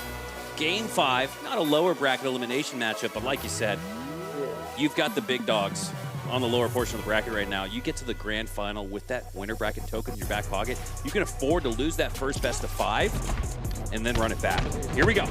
Solitude, game 5, Bound and StelluR versus Precision and Snakebite. Is Bound. Looks out towards the middle of the map. Snakebite advancing towards the camo. Precision has the high ground advantage. StelluR has the shield disadvantage, and I think because of that, it's going to open up some sandbox grabs for Precision and at least Snakebite with a shot. Only one team can make it to the grand finals through the winner's side. It's going to be decided right here, right now. And Snakebite with the shock, picking up the shock before anybody actually gets to the camouflage. You don't ever see that in 4s, but you see it right here, right now. And I'm not sure if that camouflage did end up getting burnt, but I do know that they do have a 1-kill advantage and a 1-body advantage for Precision and Snakebite. Oh, it did not get burned. I just heard the audio. Precision picks it up. And now Precision and Snakebite have both the camo and the shock. It's a perfect start. Not necessarily on the scoreboard. It's a 2-2 tie, but Precision goes down, so the camo gets negated. Snakebite, though, still has that shock, but he goes down with it as well. So Bound and StelluR, that could have been a runaway start for Precision and Snakebite, but Bound and StelluR deny access. Tries to make his way over toward the top mid side. He is stuffed immediately as Snakebite. The moment that he comes off the spawn's reticles, trained on him. Big time damage coming in. But Precision with the 5-shot onto Bound. StelluR on the hunt. The thrust gives him the angle he's looking for. 5-3 for Bound and StelluR. Perfect use of the thrust to create your own angles, create your own opportunities, and close the gap that Precision was trying to earn running away. Still a 2-kill advantage here for Bound and StelluR. See the nades coming in from Precision and Snakebite letting his teammate know he wants to take height over on the S4 side. Precision gonna give him that. cross-map shots onto Bound. You figured out exactly where Bound is, and you found it the hard way. Where's StelluR in your face? 5 out of StelluR. Once again, a 1v1. Snakebite and Bound. And Snakebite does not have the shields. He's going to back up. In the early going, it's Bound and StelluR up by 2. It's Bound working his way out towards the hotel. Snakebite repulses up high. That's to avoid any type of fragmentation damage. And he's got the ledge to work with there. So beyond just avoiding frag damage, he won the positioning battle as well. Things going down left and right here. StelluR still has an angle on Snakebite. And mind you, with Bound coming off a spawn, you know he wants to try to get involved and activate it immediately. As StelluR gives up the height advantage over on the low side, it ultimately is Bound and StelluR to have a favorable position to make their way over on camouflage. Snakebite understands that, wants to at least get the burn. StelluR might have activated it, but can he stay alive? The movement too smooth and takes down Precision on his way up.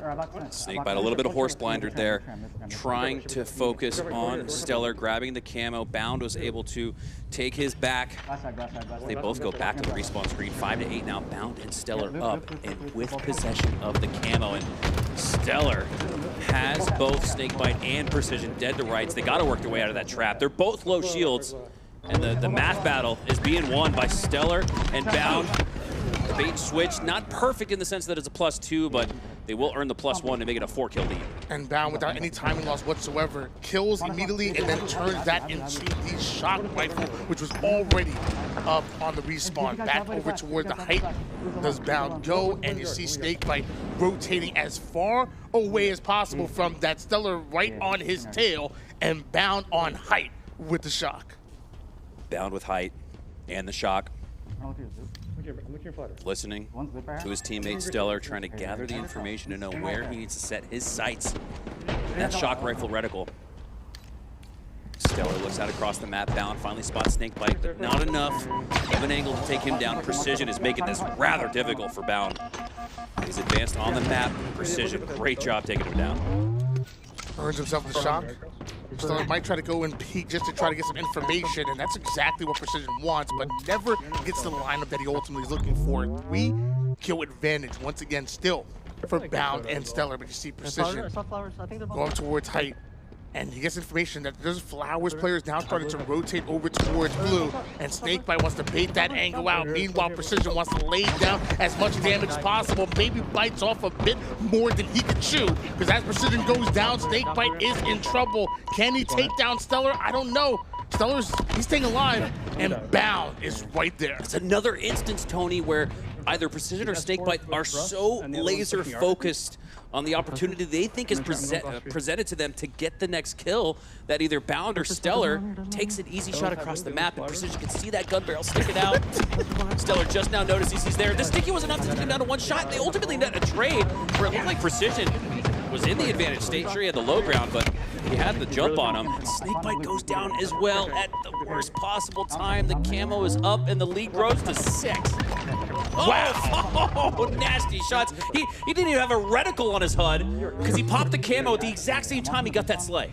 We saw one of the more awkward fights over toward the poster side. We also saw one of the craziest fights by Bound, winning not only the camouflage, but also threading the needle on that fight. And now immediately into another one as he hunts down Snakebite, gets himself a kill. StelluR already the first one to go down here, and Bound's trying to find his way over on the top gold side, but not able to hit the jump on the first 2 times. 3rd time's the charm, 4th time is the Bound and StelluR are peaking when it matters most. Here in the winter final, game 5, there is no stopping the gas that they're pushing down.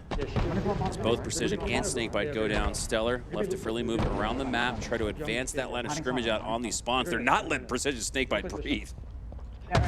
Just remind you guys, this game 5 is do or die here on the winner's side of things. One team advances forward into the grand finals. One team would have to go and play LastShot and CyKul over in the elimination finals to get another chance at another Precision 1v1. A few more of those, and we could be talking comeback season. And mind you, he wanted to fight against Bound, but that's never an easy fight. Man, Bound's one of those guys in Halo that doesn't need a curb to slide off of to still play with a quickness. As he seemingly utilized that to takedown precision there. Kind of threw off his timing a little bit. He now works his way through the yard. 12 to 20. We were talking about a little bit because there's such a break between the winner side of the bracket and the lower side. And Bound was kind of commenting about how many of the games are going to time. He's like, you're never going to see us play like that. I think that's a really lame way to play, too. We're not waiting for 0-0 on the clock. We're getting 25 with at least 3-4 minutes left. You got two of some of the best offensive players in the league and who almost ever touched a controller. And both Bound and StelluR. And it's just so wide. All right. Okay. That was pretty sick. As Bound talked about how he likes to play this fast, does not want to wait for time, and it looks like it. Fast and Furious has been Bound and StelluR's MO, and this could be the final kill as Bound just playing with precision. We're using the movement, brings him down to one shot. StelluR tries to find the weakened one, but Precision survives with the camel, and Snakebite gets himself a huge win, and you love to see it. However, you're still down by 9. They're blue. This is a Mount Everest hill to climb with your Precision and Snakebite. Because they need 10 in a row to win this game. It is, maybe we've seen 1 or 2 instances of 10 in a row all throughout the day, so this is going to be tough. Cannot trade, cannot take a sticky, cannot take a melee. Bound, I thought maybe that landed, it did not. Precision trying to chase Bound out, but Bound is so good at just being bait. Down to one shot. Back to it. Bound is not missing. Man, he's locked in. Good shit, man. I mean, he said we need it over the shoulder. We need a cameraman on Bound at all times because he has delivered the goods throughout the day. What do you say after the last series win? I do this for the kids watching at home.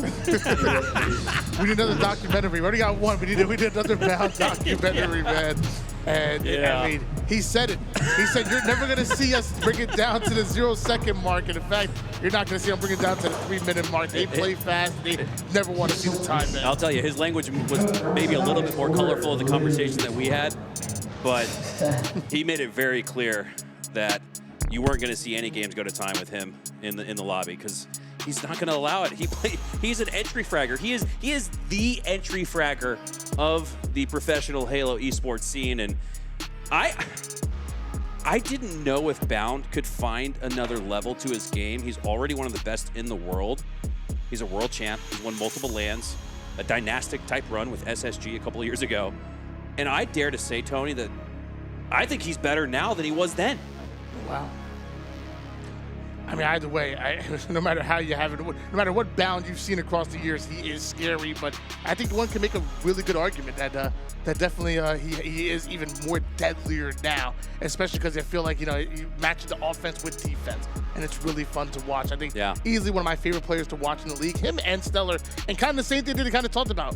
We're not letting go for time. Like, we feel comfortable holding forward and taking those fights, and if you see us back down, it's usually for a very good reason. It's kind of terrifying if you're putting yourselves in the shoes of a competitor here today at the FaZe Esports facility to know that if you're going up against Bound and StelluR, they're coming for it. Like, they're not gonna hit the brakes at all. Maybe once or twice a match, and in a tournament where so many teams and players have been willing to play for time and try to play patient and try to squeeze out any little bit of juice. I mean, Bound's just out there smashing oranges and getting all the pull. Wow. Well, I think we just saw a reverse sweep, if I remember correctly. I mean, it was back to back towards the end of that game, and man, Snakebite and Precision had a Luminon duo are not going to be happy after that. But you really can't even think about it much because right now, coming right after this break, they're going into another match, your elimination bracket finals, and a win there could get them a rematch against this very same Bound and StelluR. However, a loss knocks you out of the tournament in 3rd place. I guess we'll find out very shortly after this break. Hello, everyone, and welcome back to Doubles in Dallas, hosted by FaZe Esports. Night has descended upon us, and so too has the bracket. There are only a couple teams left, Garrett, and we are now in the elimination finals. CyKul and LastShot versus Precision and Snakebite. Any predictions or thoughts on this elimination finals? I think we're going to have a banger here. So Precision and Snakebite really stepped up to the occasion this weekend. I should say today. They have been fantastic, but obviously CyKul and LastShot have been so phenomenal every time we've seen a 2v2 tournament, right? They've been in the grand finals. They've made good work out of most of them, only losing one grand finals that came in a best of 5 reset against a team that was knocked out earlier in Legend and Renegade. But today hasn't quite been as easy of a task. Game 5s left and right. They've been able to survive their latest against Kuhlect and Pznguin, but it is signs that, you know, things are different on LAN. Just look at the bracket. The majority of your matches there, 3 out of 5, have gone to game 5. My God. And even the 3-1s were still very intriguing. Look, and the winner side looks just the same. You know, look, all 3-2s once we got to the semis. All the way up to this point. And then, you know, those 3-2s all the way here. The winner's quarter, the team that was the bottom seed won every single match. Yeah, if we were playing tennis and you had to win by 2, we might need all 70 hours of the Corsair Void wireless headset, because that's how long this tournament would probably go on for. With it.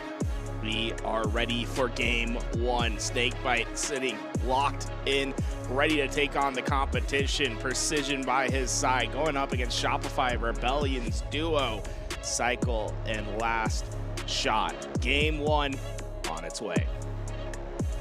CyKul and LastShot, Precision and Snakebite, 4 heavy hitters.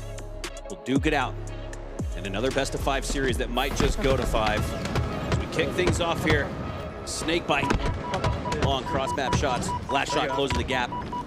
And both Snakebite and Precision are down to low shields. Precision does get cleaned up, but Snakebite finds the exit towards the right, has eyes on camo. He's not going to go for it, but at least he has an angle to protect CyKul and LastShot from getting it outright.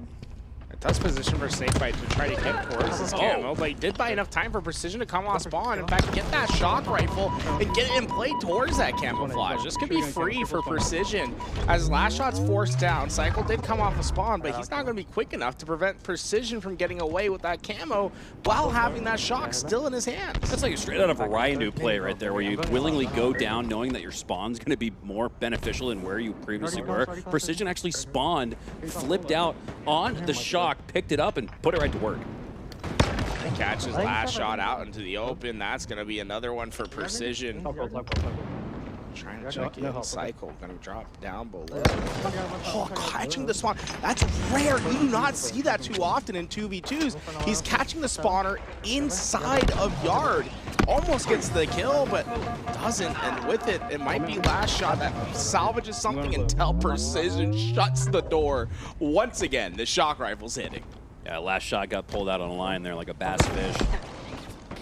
As Precision lines up the headshot, takes him down, has CyKul dead ahead. Tough to work out of that spawn, but Precision and Snakebite at enough distance away to where they're going to get the space to push up on the map, and CyKul's taking the fight to Precision. Oh, that's the kill that will activate Precision. Snakebite and Precision are having just great time with each other right now. They have not really had any weaknesses to be exploited. Been playing strong together. Have kept these two into their spawns for a large part. It's just a 4-kill deficit, but it feels so much more in this early game. Yeah, it really does feel like Precision and Snakebite have controlled the first 2 minutes of this one. As CyKul shots out onto Precision, across the map. LastShot potentially eyeing a flank, but he might want to be careful here. He's going to run into a 1v2 scenario, realizes it, but it's too little too late. Nice play there from Precision and Snakebite to take advantage of their numbers. Yeah, with that camouflage coming up now. It's angles for CyKul and LastShot that can at least deny, but Precision's angle here makes it so difficult for CyKul and LastShot to be able to commit. But, whoa, wait. When did Precision get pushed back? CyKul gets in and gets the camo. This could be a big break for the Shopify Rebellion duo. This could be a turning of the tides as CyKul now has the camo. LastShot, the entry fragger, looking to pull all the attention towards him and allow CyKul a couple of sneak shots. Snakebite finds first contact, but not able to get the trade. As Precision drops through the window, LastShot will come in and get the double. Just a 2-kill game now, and shock rifle's up for grabs. Stickies raining out towards LastShot, but he's going to be able to avoid most of that damage as CyKul still has the camo left to work with. It's probably going to deplete here in the next 10 seconds or so, but they've got every bit of the sandbox, and they're coming back. Right now, Precision and Snakebite just don't have a lot to work with. They have no utility. They don't really have much space on the map as they're trapped inside that blue room. They can be really suffocating on this map if you're not able to get your appropriate spacing, and especially when you go 2 down, just so easy to manipulate those spawns how you want them. 6 to 7. Precision and Snakebite still up by 1. Now we're tied. And if CyKul gets the help from LastShot here, he might stay alive, but LastShot a little late to the party. Snakebite does not have good positioning, but he is finding some cover. And now off a spawn, Precision able to get some good shots on the LastShot. That sends him back. Yeah, 2v2s can be a little counterintuitive sometimes on this map, because it's a situation where LastShot, despite having high ground, is actually kind of at like a disadvantageous position in that gunfight against Snakebite, but eventually it all comes back, and Snakebite will go down as LastShot and CyKul combine for a couple kills. Really, one thing that's key to controlling the map on Solitude is actually bottom mid control. So we'll see how these teams, usually like if you're gonna break out of this, right, one of the ways that you try to do it is through bottom mid. You can just run a player right through. If you get through without players spotting you, so it's so important for you to always have eyes on those middle lanes. Yeah, not as deadly to go bottom mid with only 2 bandits looking your direction. As CyKul rotating his way towards the shock. His camo is up. Precision down to 1 shot. He's got his buddy Snakebite ready to pull off a bait and switch. CyKul goes down. LastShot, long range shots. 1v1 against Snakebite. He's got 1 extra shot to work with here. And I think because of that, doesn't go for the finish, goes for the camo instead. I like the patience with this. There's really no reason to force your hand. With 45 seconds, plenty of time to pick and choose your angles. LastShot at the top of the map like a beacon.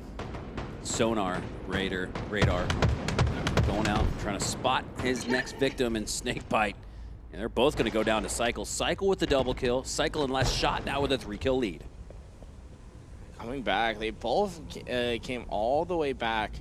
I think they maybe expected a spawn to happen there to collapse on, but that doesn't happen. Instead, both players spawning at blue, and well, they're immediately trying to get to those angles.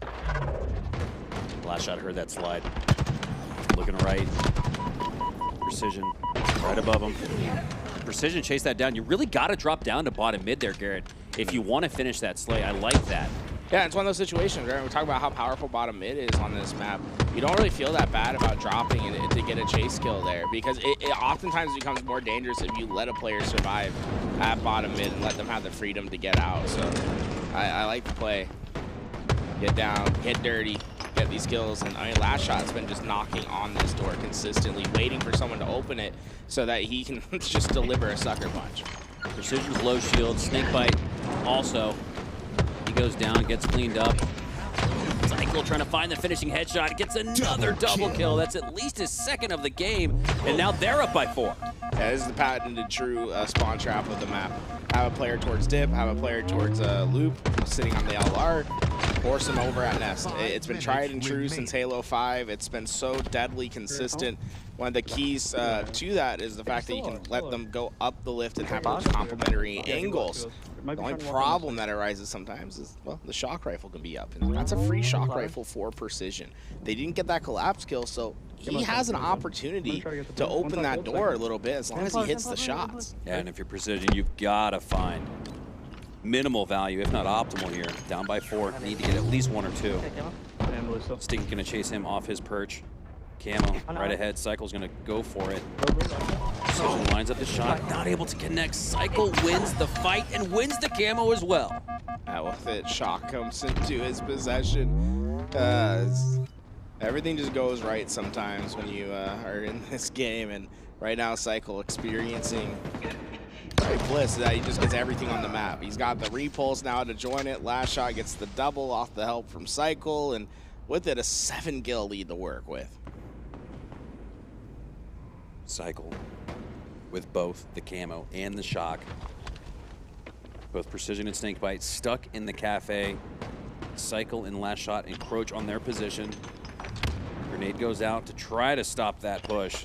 But CyKul's just going to find an alternative route. And the sticky repulsor!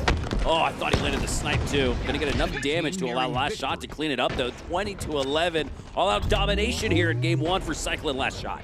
It's creepy how this can just sneak up on you, how well this team of CyKul and LastShot plays. It just, yeah, at the beginning of the game, I felt like it was a back and forth race, and suddenly you look down, you have a 9-kill lead, and this one is essentially over. They quietly put distance on the board. And with that, it's scary consistent, right? And that's how it becomes quiet, is because it's just so consistent the way that they play.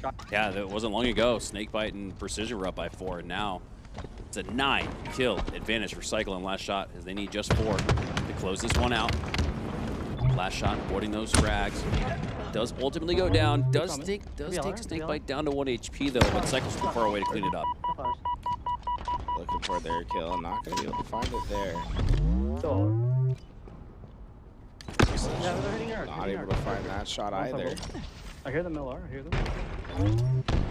I mean, with 2 minutes and 30 seconds, the clock's really going to be playing a major factor here. Even if they get these couple kills, go Precision and Snakebite's way, it just feels like it's going to be a little bit too much for them to handle. A Snakebite does get one, but LastShot cleans up both. 23-14 in favor of the SR duo.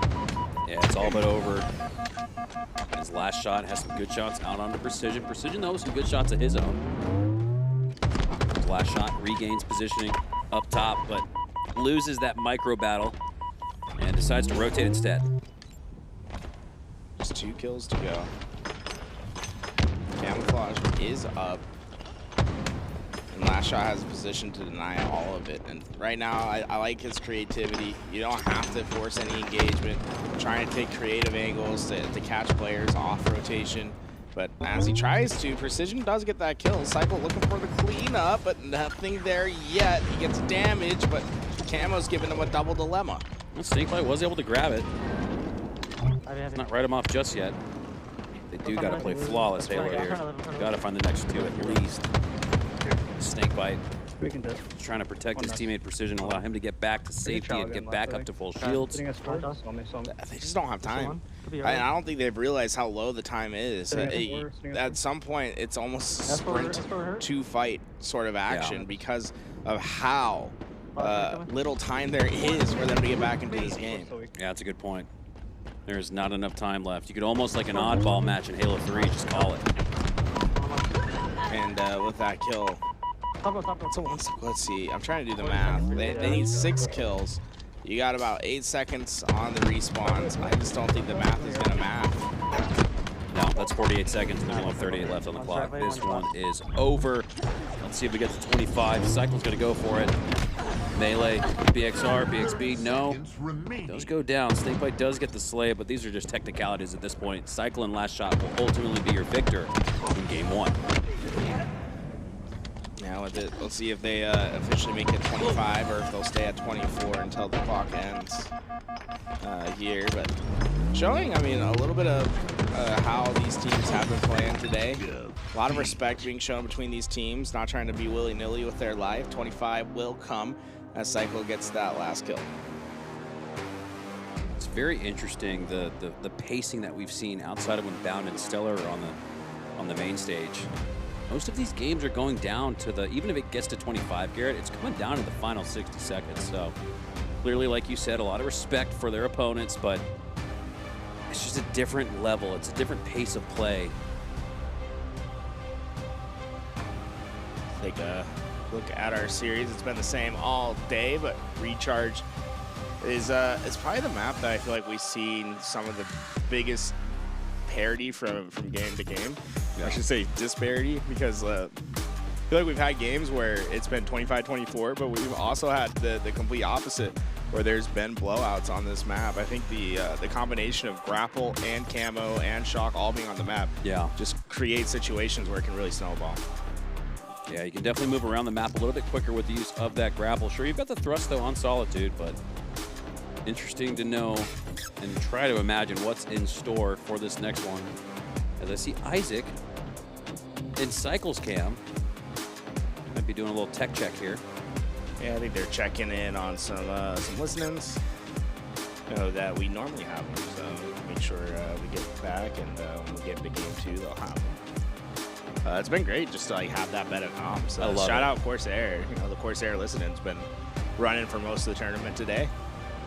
And you know, hey, if you're wanting to hear some crispy comms at home, and you don't want to be tethered down to something, 70 hours of battery life on these Void wireless V2s that you can get from Corsair today. And I gotta say, you know, been wearing around the office here, it's extremely comfortable. And I like full wireless headsets. They're very nice. Yeah, I think the world's gone wireless.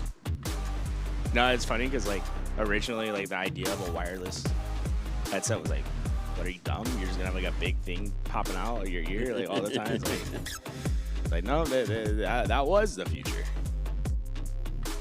And if you're looking to stay up late with us, you've got Rekt Energy to take you through the day and night. I'm actually sipping on some right now to get me through the day and the night. The Halo's keeping me up as well. But it is getting late into the night, and if you want to enjoy a late night gaming session, might I recommend some Rekt Energy to go along with those Corsair Void Wireless V2s, as that's what the pros use, as we are getting set to descend into recharge for Game 2. CyKul and LastShot went down early, but man, did they come back on a tear afterwards. They, man, it really wasn't a match after the 8, 9, 10 kill mark. I think we're going to see a different story here in Game 2, though. We've seen a lot of bounce backs from the team that had previously lost game number 1, and we know Precision and Snakebite don't want to have to reverse sweep their way to the grand final. Here we go. CyKul off the start, eyeing a potential to thwart the camo grab, but Precision takes it. He's going to have to earn it. And he's got Snakebite protecting him, so Precision's going to make it away with the camo, and the shock's still up. I think it was a little self-inflicted wound from CyKul and LastShot there. I think the nade that CyKul laid out, unfortunately, it landed a bit shallow. It hit LastShot, and with it, made the camo free for Precision to grab and execute with. Shock and camo. And the combination is so deadly. And Precision just waiting for the opportunity for a bed. I do think Precision landed that shot on the kneecap. Not enough, though, to be deadly. As you do have a chance to collapse here, but ultimately Snakebite and CyKul trade out. Now it's left to Precision and LastShot to determine which way this one goes. Precision not able to find LastShot, and so despite earning a hard-fought camo, they weren't able to do much with it, but Precision does still have plenty of shot left to work with. See the push coming in from CyKul. Precision going to be able to put that shock rifle to use as he got the first, and you see the grapple coming into play as he goes and rides the chain up to the top gold to get the next. It's funny, I don't know what update broke it, but the grapple animations are really funny in Observer mode now. It's just, you'll just see like QT a little bit. Yeah, it's like the QT and then a grapple out of baby. Oh, nice party hat. Halo 2 sticky there from CyKul. This is very similar to what we saw in the previous game. Unlike the previous game, though, we didn't have a listen in. I'd love to hear what the comms sound like. The Corsair listen in. LastShot with a nasty shot. Let's dive into the comms. I'm here 2 seconds, 2 seconds, someone 30. MP. Watch out. Butt there. What's on there? Top A half. Oh, we got, I think, Mangler. One shot, one get top A. Top A. Top me. Go for it. I'm gonna get watch out. Nice, good shot. Get a spawner now, Precision. Spawn to bomb me, bomb turret. The other guy's gonna spawn to back C. I'm ballage right now. We got C-pot. We got bomb turret, C-pot. One turret weak. One shot. I can grapple kill him. I came. Right down. I got Kim. We're in. There's long. Nice, huge. Okay. Play for him. C-pot, suitcase on you. Backshot, got 2 shots on him. I'm looking blue. Oh, guys, C-pot. Nice, bro. Backshot.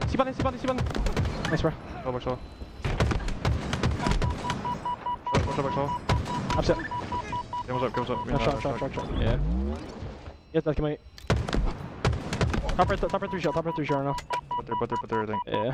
I'm jumping Slex again, my camo's almost out. Oh, we got holy poxy combo, where is it? You don't fight top red? Can you jump top red?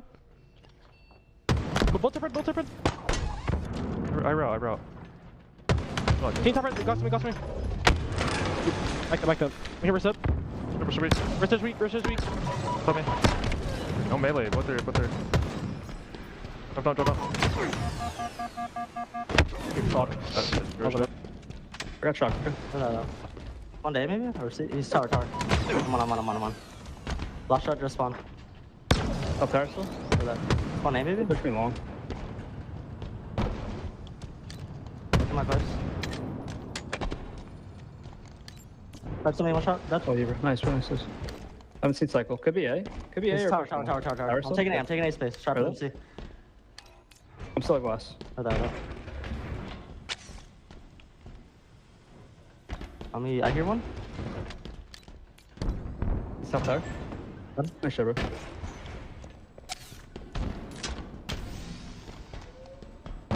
This guy? Haven't seen him. Back, CyKul. Hey, missing LastShot. Haven't seen LastShot yet. Could be needles. I see glass in. They must stop Heard. Yeah, I'm putting single shot. Heard. Stop red on me. LastShot. No damn. That? Nice. Could be No, red, no. actually. Careful. He's Balage. Bellator. Just one day on you. Spawn down. I'm gonna die. Shock's out. He's going bottom main door. Keep it nice, and I spawn up. He's bottom main, pushing bottom main, going back to main. I spawn Balage. That was gonna spawn C-plot. He's tower. Tower, one shot, LastShot. C-plot now. Tower's one. Kill. Grenade tower. Walking tower again. Top tower. Long weak. Take Top over tower right now. He's a shooter. Nice. StelluR long weak. He's one hit Sneaky. Hello. Try to bully camo. Nice, bro. I'm watching. Taking this back blue. Got hurt. I'm gonna play tower for you. Okay. I've grapple camo. One Balage. Yeah, Balage. And top red. Balage and top red. Hello? I'm taking a weird out so I don't get seen. Come on, grapple. Grapple saw me. Hello? Balage shot me. Batteries sees me top red. They're just doing an 8 gamer. Got shots on the guy top red. Top red's really weak. Yeah, it's not good. Balage in. Nice, keep looking. He's Balage. Getting shocked. On red, I think. Probably hiding right stairs randomly. Yeah, it could be. Nothing. Be flat door, careful. That goes weak, careful. Hello. Don't see LastShot. I'm weak here. LastShot.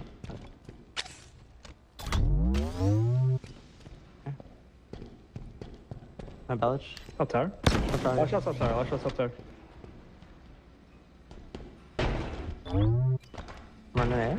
Yeah, Top it. LastShot. Careful, guy in red, probably. Let's get out long or something, bro. No, I'm done. Play slow though, they could be around us. I got a glass. Top red, shooting me. Yeah, top flash pushes. I'm living. I'm gonna go. Where's the other? Oh, sack. Oh my god, he did nice. Did you grapple or no? I did. It's probably out though. Could be out. Yeah, I think it's out. One up. Spawn tower. Both up. Hello? Come on, Tom. Okay, drop me one shot. He's one in? One shot. Done. Nice. Top red. Oh, he's camo if you can. He's really weak in red. I'm going for camo. Red. Careful of spawner, okay? He's really weak top box. He's one in top red. Spawner probably C. I can't really help you. Yeah, C flat. Flat one shot. Oh, you, bro. Send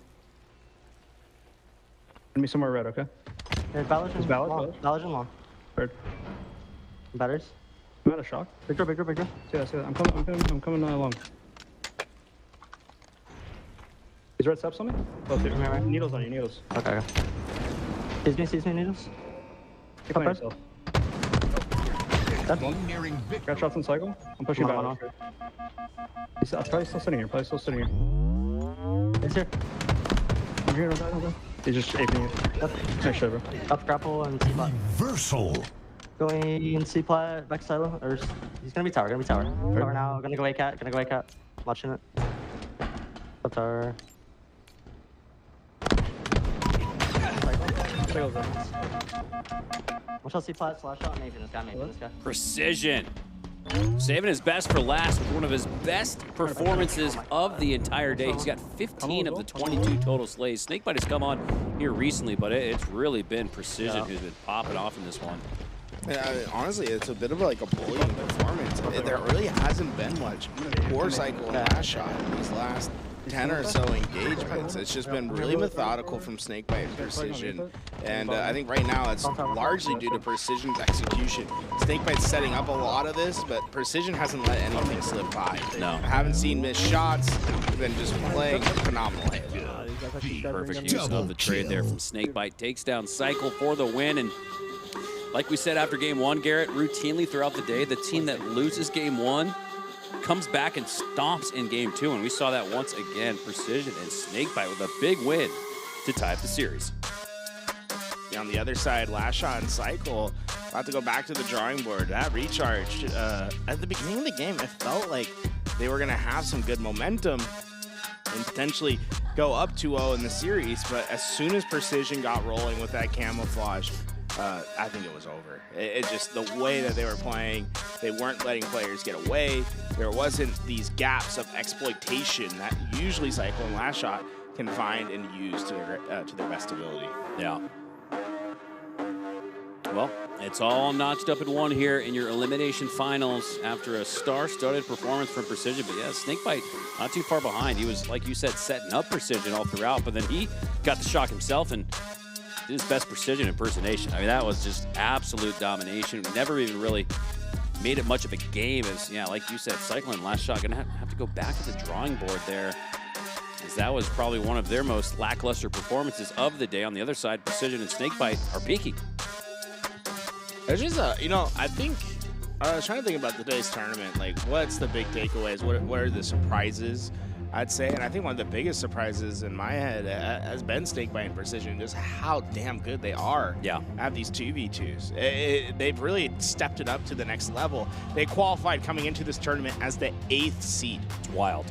Now, they found themselves just one series away from grand finals. Yeah, this, coming into the tournament doesn't feel like an 8th seed, and what we've seen today certainly doesn't look like it. Snakebite and Precision locked in and ready for the start of game 3. We're swapping over from the shock rifle to the snipe, and it looks like they were able to steal it. We're LastShot and CyKul, but Precision goes on a flank from the green side, takes down LastShot with that snipe. Now CyKul's gonna have to battle for it. There it is, right at the door. Chase grenade's going out. Snakebite's not gonna take the bait. He's gonna take the snipe instead. Headshot, body shot. Watch out. BJ putting them in their PJs. It's getting late tonight. He's about to send them home first class. Make sure they get some shut-eye as he hands off the sniper to Precision, who starts putting it to work. How sick is that, to land a shot like that and then get the body shot? You're feeling like you're starting to roll a little bit, and then you have the wherewithal to hand that sniper off to Precision, who's just as good with it, but because of the camo pairing, is the viable, optimal option. Times CyKul and LastShot have had a pretty rough go on their live fire today, and I think a large part of that has been some of this S7 work that we've seen from other teams. CyKul and LastShot, I believe, if I'm doing the math in my head now, obviously I don't have the official stats in front of me, but I think they've lost more on live fire than they've actually won today. Which is a rarity, especially for a player like LastShot, who has just so many highlights on this map. Yeah, think about leading up to this tournament. You can go to LVT Halo on Twitter, and LastShot was, man, he made a montage on live fire. Had a triple kill, which is super rare. That's unheard of, really. But we have not seen that same level of performance here on LAN, the FaZe Esports facility, as CyKul and LastShot down by 2 in the early goings. Nice. Number 7. That Precision's trying to find some sort of angle. Oh, they caught him by surprise. LastShot gets the kill on Snakebite. And you see Precision, knowing that his time was up, he wastes the rest of the ammo, leaving nothing behind for CyKul and LastShot. But I think CyKul and LastShot really got a big jump on a Precision and Snakebite there. They did not seem like they were anticipating that at all. I still love the heads-up awareness there for Precision. Sometimes it's It's not the slay that matters most. Sometimes it's just staying alive, maintaining your life, or in that instance, depleting the resources that the other team could use against you to get back in this one and get back up on top. Nothing bottom, nothing bottom. Camouflage coming up. CyKul has the opportunity to potentially grab that camo, use the QT to get away, and then pop it as well. So Cuts me. see, right now they just have such a strong team fight. Honestly, I think they have an opportunity here to just kind of stall the grab on this camo as well. But I just see CyKul hold this camo for as long as he can. See him hold it for an extra 15 seconds there. Now you can earn those extra 15 seconds on the back half of this camo to get more value. Snakebite snuck in the trade sticky there at the end. I think he and Royal too, once teammates, but in my eyes, two of the best Martyrdom stickers that we have in the league. LastShot That go cannot down. be the way we call that. Martyrdom stickers. It sounds vaguely bad. You know, it's like I just something about it is not right. 6-7. CyKul with the camo. Both rats on, bro. Both rats on. Playing Gets like the communication from LastShot, knows where Snakebite and Precision are, but as he wanted to send into a 1v2, yeah, when you got the backsmack showing, you do. Sticky goes out once again. I think he thought he had a frag grenade, but he lines the shots back up. CyKul wins the 1v2. Sign him up for salsa class. He's giving the little 1-2 step there. Fancy movement, fancy feet. CyKul gets the sniper, something they haven't seen this game too much of. And with it, Snakebite has nowhere to go. That's 5 in a row now. And look at their splitting on the map. CyKul's going to block out B completely. LastShot doesn't have any angle for him. But that's okay because they're trying to split the next spawner. You see how far Precision and Snakebite are. They'll try to take advantage of that. I like CyKul's idea, though, was trying to advance on the map towards the nest bridge. Try to extend that QT activation as far beyond the spawn point as you can. Normally, you proc the QT as soon as you pick it up. It's predictable as to where you're heading back. And LastShot, double kill. 11-8, CyKul and LastShot. Not too worse for the wear after that Game 2 performance. This is a nice bounce back from them, and that's really been the narrative in this series. Camouflage coming up soon. This fight will probably determine who gets away with it, and it feels like a must-have for Precision and Snakebite at this point. The lead's at 3, but if this next engagement goes LastShot and CyKul's way, I think that lead gonna probably grow to something double or even something like 7 kills. Yeah, they're rolling right now. You're gonna try to cool them off. Back of the headshot could do that. LastShot gonna scurry away to safety. CyKul has the back line, has his back. LastShot gets back in the fight, but he's still down to low shields. But he gets back up on top. I really like the commit for the fight there from LastShot because he knows he has a repulse to get away. And that repulse allows him to have that verticality, so if anyone goes down for the chase there, he's leaving them in a pretty bad spot. And now it just comes down to the 1v1, Snakebite versus CyKul. He usually trusts his teammate to come away with that one, but Snakebite using the faster melee mechanic of that pistol to get the kill. Yeah, that extra frame was the difference. I thought the exact same thing. Great swap to the sidekick. He had no intention to use the bullets inside of it. He was going for the melee. He got it. 13-11. That sniper still up for... coming up for grabs, I should say. Precision not actually going to commit to that sniper early on. Instead, takes this detoured route. But one that LastShot and CyKul were anticipating. Snakebite tries to sneak away with the sniper as that's going on, but he'll be forced back. And LastShot has a full snipe, something that we have not seen today for Shopify Rebellion. And he finds the Slay. Nice utilization of the curve slide. Then he takes what the game gives him. 2 rather easy slays, all things considered for a guy like LastShot. He can fly at these spawns and try to catch them right off. And he did get the info. He saw the player's leg, so he's going to tell CyKul exactly where they are. Look how he's cutting off this angle. There's nowhere for them to go that LastShot can't see. LastShot going to grab another repulsor, get back up on top quickly with 2 left to work with. Waiting. Anticipating the push down below, but it looks like Precision and Snakebite are still stuck in their spawn. They're playing a very reactionary game thus far. They saw LastShot crossing. 5 minutes remaining. LastShot lining up the no-scope.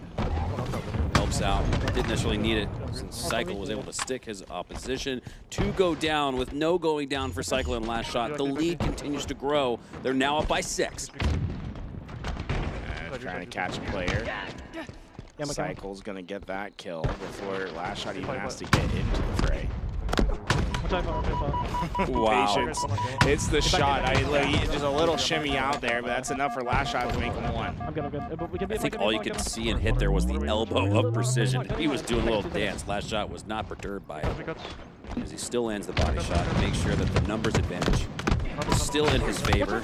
Pushes out towards Snakebite. Snakebite with 5 nice, perfect shots. They really needed a +2 there. Instead, they get the +1. Hey, you can hear the frustration from LastShot there. He's not used to those not going his way. And we'll see if this is enough for Precision and Snakebite to make the comeback. Look, it's a big deficit. 6 kills to overcome here just to get it back to even. But a camouflage to work with, and eventually a sniper should be coming up here in about a minute's time. So if they can use both those equipments together, it feels like maybe they can start a path to a comeback. 21-14. The lead continues to grow as CyKul melees Snakebite.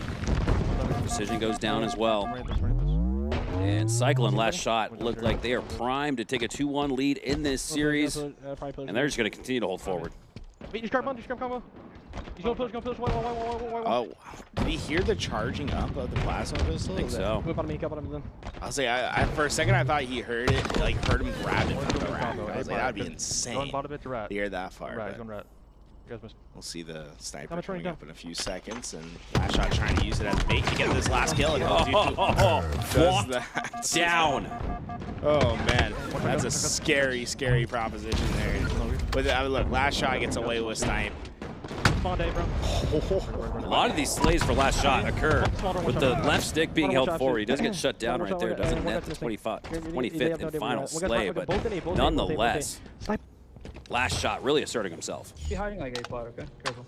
Yeah, it's just when you do the math, you have 6 kills to get back to even and to force overtime, right? We have 8 seconds on the respawn, so that means 6 times 8, 48. 48 seconds of dead air where you cannot get the kill, right? Yeah. So that's what makes these really, really tough. It's actually the respawn timers that make it really difficult to try to make big comebacks like this. Minutes left. And you're right. I don't think Precision and Snakebite can afford to back up even to grab the camo. They got to hold forward and go, go, go. I'm going A plot, okay? I'm rerunning it. Yeah, that's fine. Yeah, at this point, it is like you do have to run at them, or else you'll run out of time. 2 minutes goes away quicker than you'd anticipate. Did he not hear those steps? He did not. Yeah, he did not. I don't say anything, Tyler. He's because he plays the hood over there. Be fun on me? I might be done. I don't know. The Darth Vader look does transcend itself into its performance, so hard to knock that. Here we go. The opportunity. The bait and switch is being attempted, though, and that will do it. CyKul and LastShot fell, tripped up a little bit in game number 2, but they're right back on their steez in game 3. Hey, honestly, I like to see them bounce back on Livefire in particular because it's been a map that they've been struggling with here today, showing that resiliency right here, getting them back into the series. It was a map that they dropped against Kuhlect and Pznguin. I believe it's a map that they dropped in their last 3 series, if I recall correctly. I'm trying to remember if they won or lost that map against Renegade and Legend. I think they won it. They won it. So I think that's the last time they won that map, was it was against Legend and Renegade. It's been a long road through the lower bracket, but CyKul and LastShot have played plenty of Halo at a high level. They're just 1 game away from a trip to grand finals where they'll take on Bound and StelluR, who are waiting just off to our right. So we're in our elimination finals. Waiting in the grand finals is Bound and StelluR, who won a game 5 against Precision and Snakebite to be there. Game 5s have been aplenty today. We'll see if we get another. Last time we were on this map, it was a runaway win for Snakebite and Precision. Can they replicate that success? Yeah, they got to go back to the well and try to find the same magic that they were able to procure in that game 1. We go back to familiar territory, though. This Precision trying to come up with a game plan here, talking through it. Kind of love the way his hood tilts a little bit. Makes me, I'd be a little fearful going up against him. Early grab for Snakebite, and this overcommit does work out for precision and Snakebite. It's not something that you can pull out every map, right? If you do, you start becoming predictable, but if you catch a player off guard, you're able to get away with camo early on, it can have such a big impact at the early game. Tied 1-all off the start, but Snakebite does have the camo pinging the bat ledge where CyKul last was. Good shots on the last shot. He walked into that weak. Snakebite's not going to find the finish, though. Last shot's going to make it away with his life. I like how CyKul and LastShot are actually playing this. There's no reason to try to accelerate the clock. I try to make sure the camo gets out of position in order to get towards that shock rifle. And right now, they're forcing precision and Snakebite to try to make the play. Rather than grapple the shot, he's going to grapple into two weak opponents. LastShot gets taken down. Now he has the time and space to grab the shot. Got to watch his back, but the grapple's going to get him back to safety. Yeah, Snakebite giving a lot of respect there. He doesn't even try to take on CyKul, despite CyKul being weak in that gunfight. Instead, valuing having the shock rifle away from the enemy team. Snakebite in precision, back against the wall, needing this game 4 win. Send us to a game 5. Let's head to a Corsair. Listen. Come back pipe door, looks like. Yeah. Last shot's I came in, I went tar. Scared. Yeah, batteries, get me. Both batteries. Can't see. One shot. Come on. I'm dead. Nice. Oh, shock on my body. Last shot's gonna spawn in a second. I got it. It's on me. Beat down. Yeah. Nice, bro. He's about 3 blocks. He's weak red steps, somebody. How much red steps? I'm pushing long haul, okay? I'm A, dude. I'm dead. Push me, bottom me. Bottom A, push me. Top class. Yeah, he shot me from there. Give me C from there. Give me long. On you. Sticky weak. Yeah, Shot me, I think. I don't see me. Shot. Okay, long haul, bro. Deep on me, bro. Are you got shot. Rush. Oh, fuck. Camo. We try to bully this like game? Watch your bottom A, okay? Yeah, bottom A. I got you, get out. Half on me. Blue pipes or something, careful. Shot. Needle still? Needle's dead. On his stacks. I'm trying to sleep pot. Heard? You shock, okay? 15. One tower. Here's death cam on me. Sleep pot. Crossing long. Up tower. I hear you. I'm backing up. I'm going to red. Top tower weak. Red steps, cycle. Up tower. Top. Nice. He was like red steps. Perfect. Last one. Really? One C pods, flash shot. Could be hiding sneaky, okay? Both here. Go me. Chasing. Oh man, he does. All good. Go name. One C plat. I'm sitting there. Can you see both backs? Both are. Can I get a count on me, bro? Over front. Drop. Okay, running stacks. Stacks and single box, Xbox. Hey, jump on glass on you. Watch out, long. Both long. Jump. I'm one shot. Got one more long. Hey, CK down, just nading. You're still CK, just in the corner. Still CK, just in there. I'll spawn there. Serious. Wait, C-stairs out. Turn. Yeah. Bro, one guy, stack, blue tunnel. Back out. Yeah, I'm going to turn, hold on. Back out, hit him. Right off straight, try to shoot it. One of me. Low. Up, grapple. Go away. In bottom A. Go turn around, I'm playing turn around. Top cat. Good needles, behind you, watch out. Go. Gus feet. I'm grappling now. Yeah, go. Sticky. We long. T-box in. One shot. Watch out, I'm C spot, I think. See him. Yeah. I'm 5. Camo. Your camo. Okay. Give me a second, I'm getting camo. I'm probably dead, maybe. I'm done. Go to pipes, Come back, again. Okay. I have you still, I'm turbo. Get deals, upon me. You're very good. Still just sitting bottom me. Watch your half, oh shit. I got All good. Still in it, both A, I think. I wanna see a Snakebite. Yeah, I'm walking both A. With you. Shot the nade. I'm playing half full. Top A. This one. Snakebite top A. Top A, I'm one shot. Both here. Watch out, Snakebite. Watch out. Dude, half, bro. Half bottom me. Shoot out. You going? I'm bottom tower. He's red Mando, weak. Kept him weak. He's red Mando. Blue box now. That's good. Red subs. Give me red subs on you or something. Yeah, red subs. Good shot. Play yourself, okay? I'm playing great. Okay. I'm red man. Red Mando, he's running out. He's top cross. Glass. Could be tower. He's still glass. Wait, Omni pipes. Okay. Nice, bro. Grabbing Ballage or grabbing Shock, I think? Or, I don't know. Under Ballage. Jump to Ballage. Go shock. One turret. Nice. Huge. Perfect. Yeah, turn shock right now. Okay. One day. Rise. You leak, you live? Yeah, I'm leaving. He's logging you. Guys, weak. Watch out, guys. Here goes. Other guys, batteries. Batteries, AP 2 shot right now. One shot. Other guys, glass. I'll get out. You're good. Wait, he's still batteries. Go turn down. Weak. Minutes remaining. Oh, you have glass. I'm jumping glass. Two pipes. Right. Looking Bellage. I'm about to fight red. Just load. I'm gonna go tower. I'm gonna get damage. Bitch, load.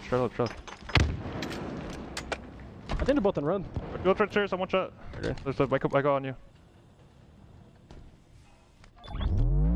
Right, chop right. You can just get him. We can leave him here forever. Yeah, I have grapple. I have one grapple. Okay. She came off this. Watch my pipe cross.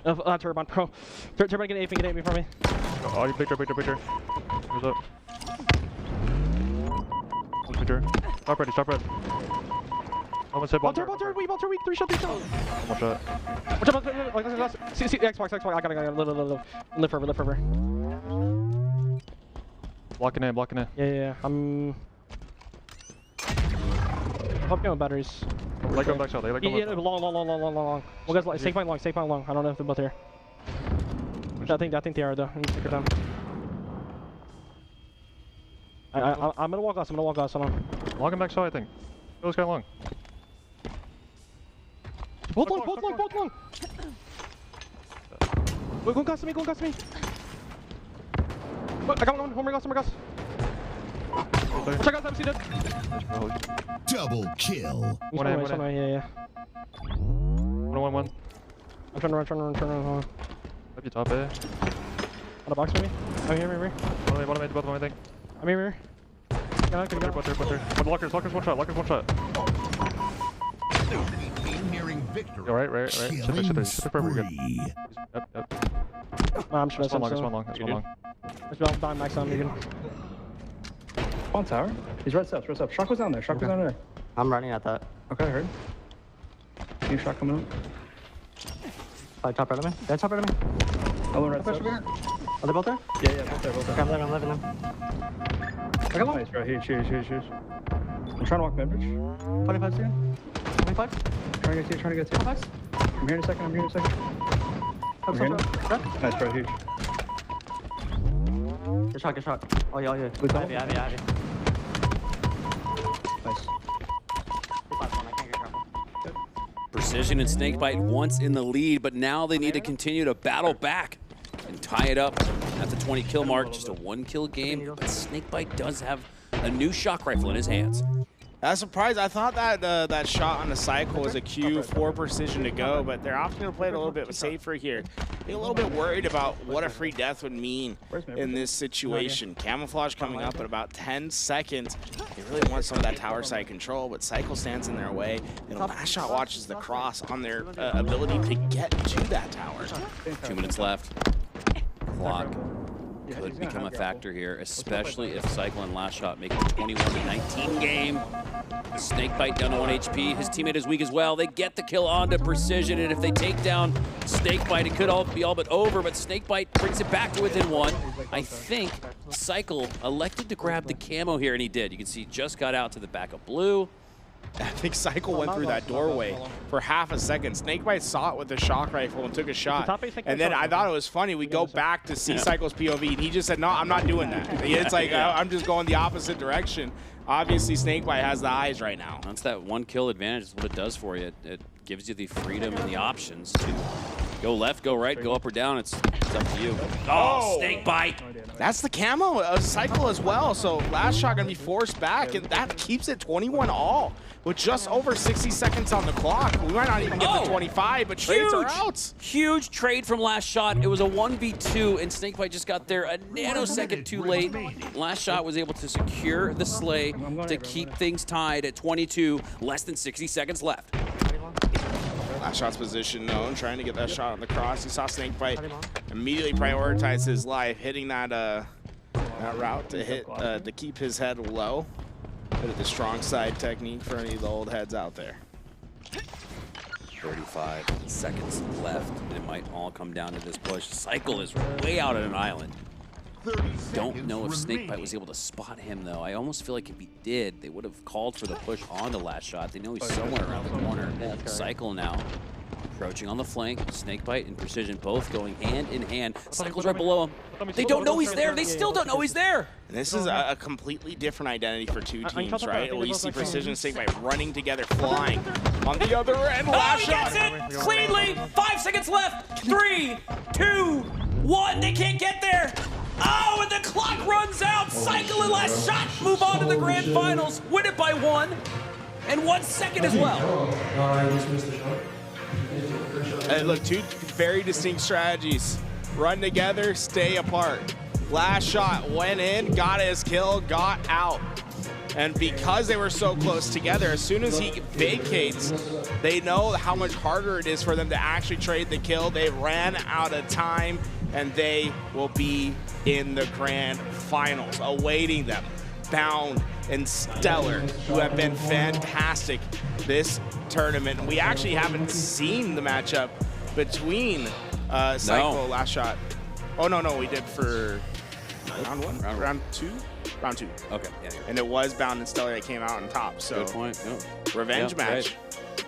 Yep, CyKul and LastShot are going to get their chance at revenge. How about the gutso from LastShot? A lot of players there are playing for OT. They're playing for time. And LastShot says, no, I'm going to call game with the grapple up to top tower onto Snakebite, who had the shock rifle. That's an easy, relatively speaking, barrel stuff, no scope melee, but I think he took Snakebite off guard. I do not think Snakebite was anticipating that. Well, that's the benefit of being up 2-1 in a series versus being down 1-2, right? The freedom to make a risky decision like that, right? Because what is in LastShot's mind is that, look, there's only so much time on the clock. If I commit to the gunfight, get the kill, and get out, we win the series. If we don't, you know, it's still a good play to try, but we get game 5. We get to try again. On the other side, the calculus for Snakebite and Precision is much the other way. They don't want to take a risk, throw away the game at the last second, because there is no second chances. And having the ability to take risks oftentimes has a compounding effect on your game.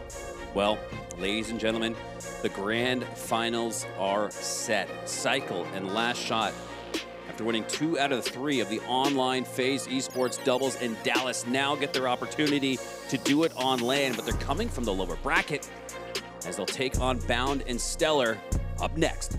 Hello, everyone, and welcome back to the doubles in Dallas, hosted by FaZe Esports. Mikowski joining alongside me is Why Not Be Casting, and Tools for a little tri-cast as we get into our grand finals. CyKul and LastShot versus Bound and StelluR, deep into the night, deep in the heart of Texas. We're live, game 1 on Solitude. Here we go.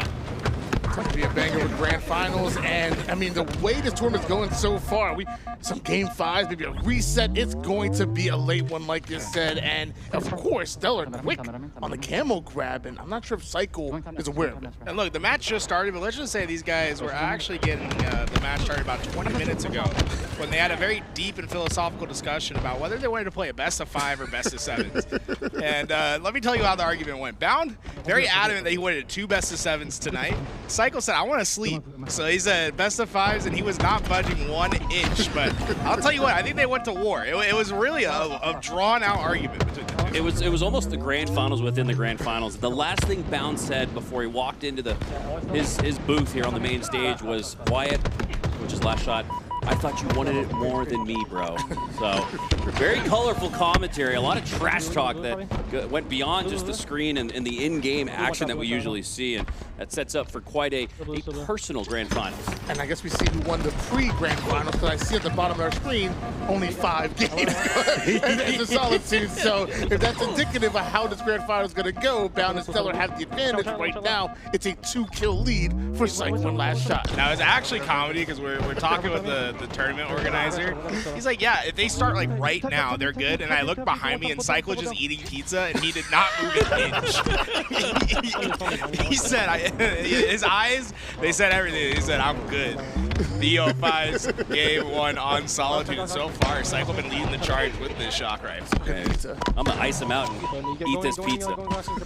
As off the start, CyKul and LastShot, and I thought to myself, Bound, like, I feel like if you're that adamant for a best of 7, maybe like you'd be coming from the lower bracket, right? Like, I don't know. And then Bound goes, I'm gonna 3-0 your bitch ass, and you're gonna wish you had you're gonna wish you had an extra game. Guys, we are not making up any of this trash talk. And we're gonna need the Corsair button beep here soon. That was a quote. That was a quote. Well, as of right now, CyKul and LastShot do have a 2-kill lead until Bound rips a dirty double, brings them back within 1. And this could be dangerous for CyKul, depending on where he spawns. LastShot trying to get that help right away. CyKul does get an angle to help him, but it comes at the cost of camouflage going to Bound and StelluR. StelluR cross-map shots after CyKul takes down Bound, so StelluR's on his lonesome, and he does not want to lose the remaining bit of camo he's got in his back pocket. 9-7 here. CyKul and LastShot up by a wipe. Doing a great job of information gathering. You see the player over toward the top gold side and know that CyKul's rotating towards, and knowledge truly is power here in Halo Infinite 2s. But you see CyKul and LastShot continue to rotate through. With this, I'd like to see a potential aggressive play from Bound and StelluR here. You have this camouflage, right? Try to use it to get into these front lines, and CyKul goes down to 1, but how often has it always been said, CyKul gets his shields back and LastShot gets the kill. Can Bound up, clean up some of this damage. He is in a tricky, contested fight. CyKul makes him pay for even trying. LastShot makes his way over toward the top inside. See StelluR from across the map, tried to soften him up, but StelluR's long-range shot looking strong right now. CyKul wanted to angle out here, but he gets the call out that StelluR is getting aggro, turns right back around, but LastShot has hits. This, it's a 1v1 on the map. CyKul, he loves to play this angle here. He's gonna close down the space, but Bound with the star from downtown, able to get the kill, and with it cuts the lead 2-3. But they have LastShot off spawn, getting kill after kill. This is the opportunity for Bound and StelluR to increase their pace and start flying at spawns. Yeah, Bound wanted all the smoke going into this grand final, and clearly we can see why, as 2 slays in a row from Bound. Brings it back to within 2, but with StelluR down, he's the last remaining player alive on his team. Just gonna pick up some utility here. He's got the thrust, can use it to get away here, but he gets away just a second too late. LastShot secures the trade.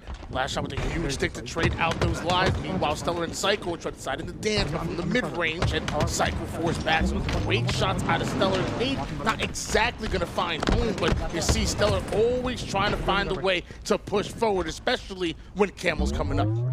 The camo, just 12 seconds here. The important position, though, is LastShot sitting over at that post. I mean, CyKul actually, I think it was LastShot sitting over at that post. But watching that cross, CyKul went on this deep flank. He might be able to catch StelluR before he gets out, but Bound gets there to get the help, and with it, a one-shot that goes down, Camo thrusts everything in the possession of Bound and StelluR. They just need one to tie this up. Yeah, StelluR with another camo and another opportunity to tie this game up at 14. As he's got CyKul dead ahead, frag toss lands right in his ear. He earns the reversal, earns the slay. We are tied 14-all. Will they push up on LastShot? Do they know where he is? Fights LastShot. Ends up getting the cleanup. Beautifully played. And now you see a 15-14 advantage in favor of Bound and StelluR here. StelluR not done just yet as CyKul drops down from the heavens, trade out his life, but every trade keeps Bound and StelluR at a 1-kill lead. And with this, I mean, I'm so nervous about Bound and StelluR's position because of the shock rifle that's spawning. They are nowhere near to watch that. LastShot has the opportunity just to drop down and grab it without much of a contest at all. And we already know how dangerous these players can be if they do get that shot. Shock rifle's up with the attention on CyKul across the map. LastShot could go for it. Not sure if he was able to. Yes, he was. He does grab the shock. But StelluR is pushing up for it. He wants it instead. Shock in the hands of LastShot. Has CyKul over on the blue side. Looks like StelluR starting to inch his way forward, but LastShot is sniffing him out. And meanwhile, on the opposite side of things, CyKul and Bound going at it, and CyKul wins the 1v1, leaving StelluR here for LastShot to deal with. This rotation, we see nades coming out. LastShot trying to pick up his angle onto StelluR. He'll get the perfect shot onto StelluR with off the back. Bound some damage, and LastShot letting him know, hey, let's get ready to get active. Getting active, he is, but he's not able to secure the headshot on a one-shot opportunity now. Tied 17-all. Switch gears over towards Bound, able to grab that shock, and his bandit fully reloaded. You know he wants action, and CyKul, the first one he sees, and the first one he puts down as the shields come right back. It looks like he and StelluR are now looking for LastShot. One of the most important moments of the game. LastShot trying his best to stay alive. He is being hunted and Bound, not slowing down. StelluR gets there, gets the kill, and now a 2-kill lead with camouflage up and CyKul nowhere to go. Things are looking bleak for the duo from Shopify Rebellion. Yeah, Bound's on demon time right now. He came to play in this grand finals, the most slays in the lobby with a high count of 13 as StelluR. It feels like he's been camouflaged more often than not. Yeah, low blue right now. Yeah, the advantage coming on the winner's side. There's a repulse. Do you guys see the pings coming in from StelluR? He wants to make sure that he doesn't overcommit with CyKul, who could also catch an angle, but a huge stick by LastShot. Bound luckily is there, and CyKul wants to take advantage, at least some of the damage, but Bound took none of it. And now he's the one that's the aggressor and takes down CyKul as well for his 15th kill. Now, the way that Bound got into that fight, it looked like he had a chip on his shoulder, just hunting CyKul down for that kill. A 4-kill difference now as Bound and StelluR are in such a dominant position to finish this game. Definitely seeing a different energy level from Bound and StelluR as they've taken a 4-kill lead into the end game, just needing 3 more to secure game number 1. Bound down to low shields, low ground at that. StelluR as LastShot. Bound's gonna clean that up though for the spree at that. He's got a 2.0 KD, might just get 1 more. 23rd kill already, and you heard it before. Bound said, if you're not going to give me the best of 7, we're going to end it in 3, as they just need 2 more kills. Bound being hunted down by LastShot, but does some great damage. CyKul was there as well, though. That nade might have actually found a home in the movement. Wow. Ooh, he went deep in his bag there. He was trying to keep that angle cut off, but unfortunately for him, the kill still comes through. Big kill here, and StelluR able to get it. LastShot being forced into a reload, wasn't able to get it. That gets him at game point, and guys, they'll set it. Good shit, brother. Good fucking game, bro. Good fucking game. Set the fucking tone. Set the fucking tone, bro. Let's go, bro. I think they set the tone in that match. Give this man his own reality show. I mean, like, I don't know what esports network wants to sign this man, but send him a contract. He lives for twos, guys. Just the way he's so excited.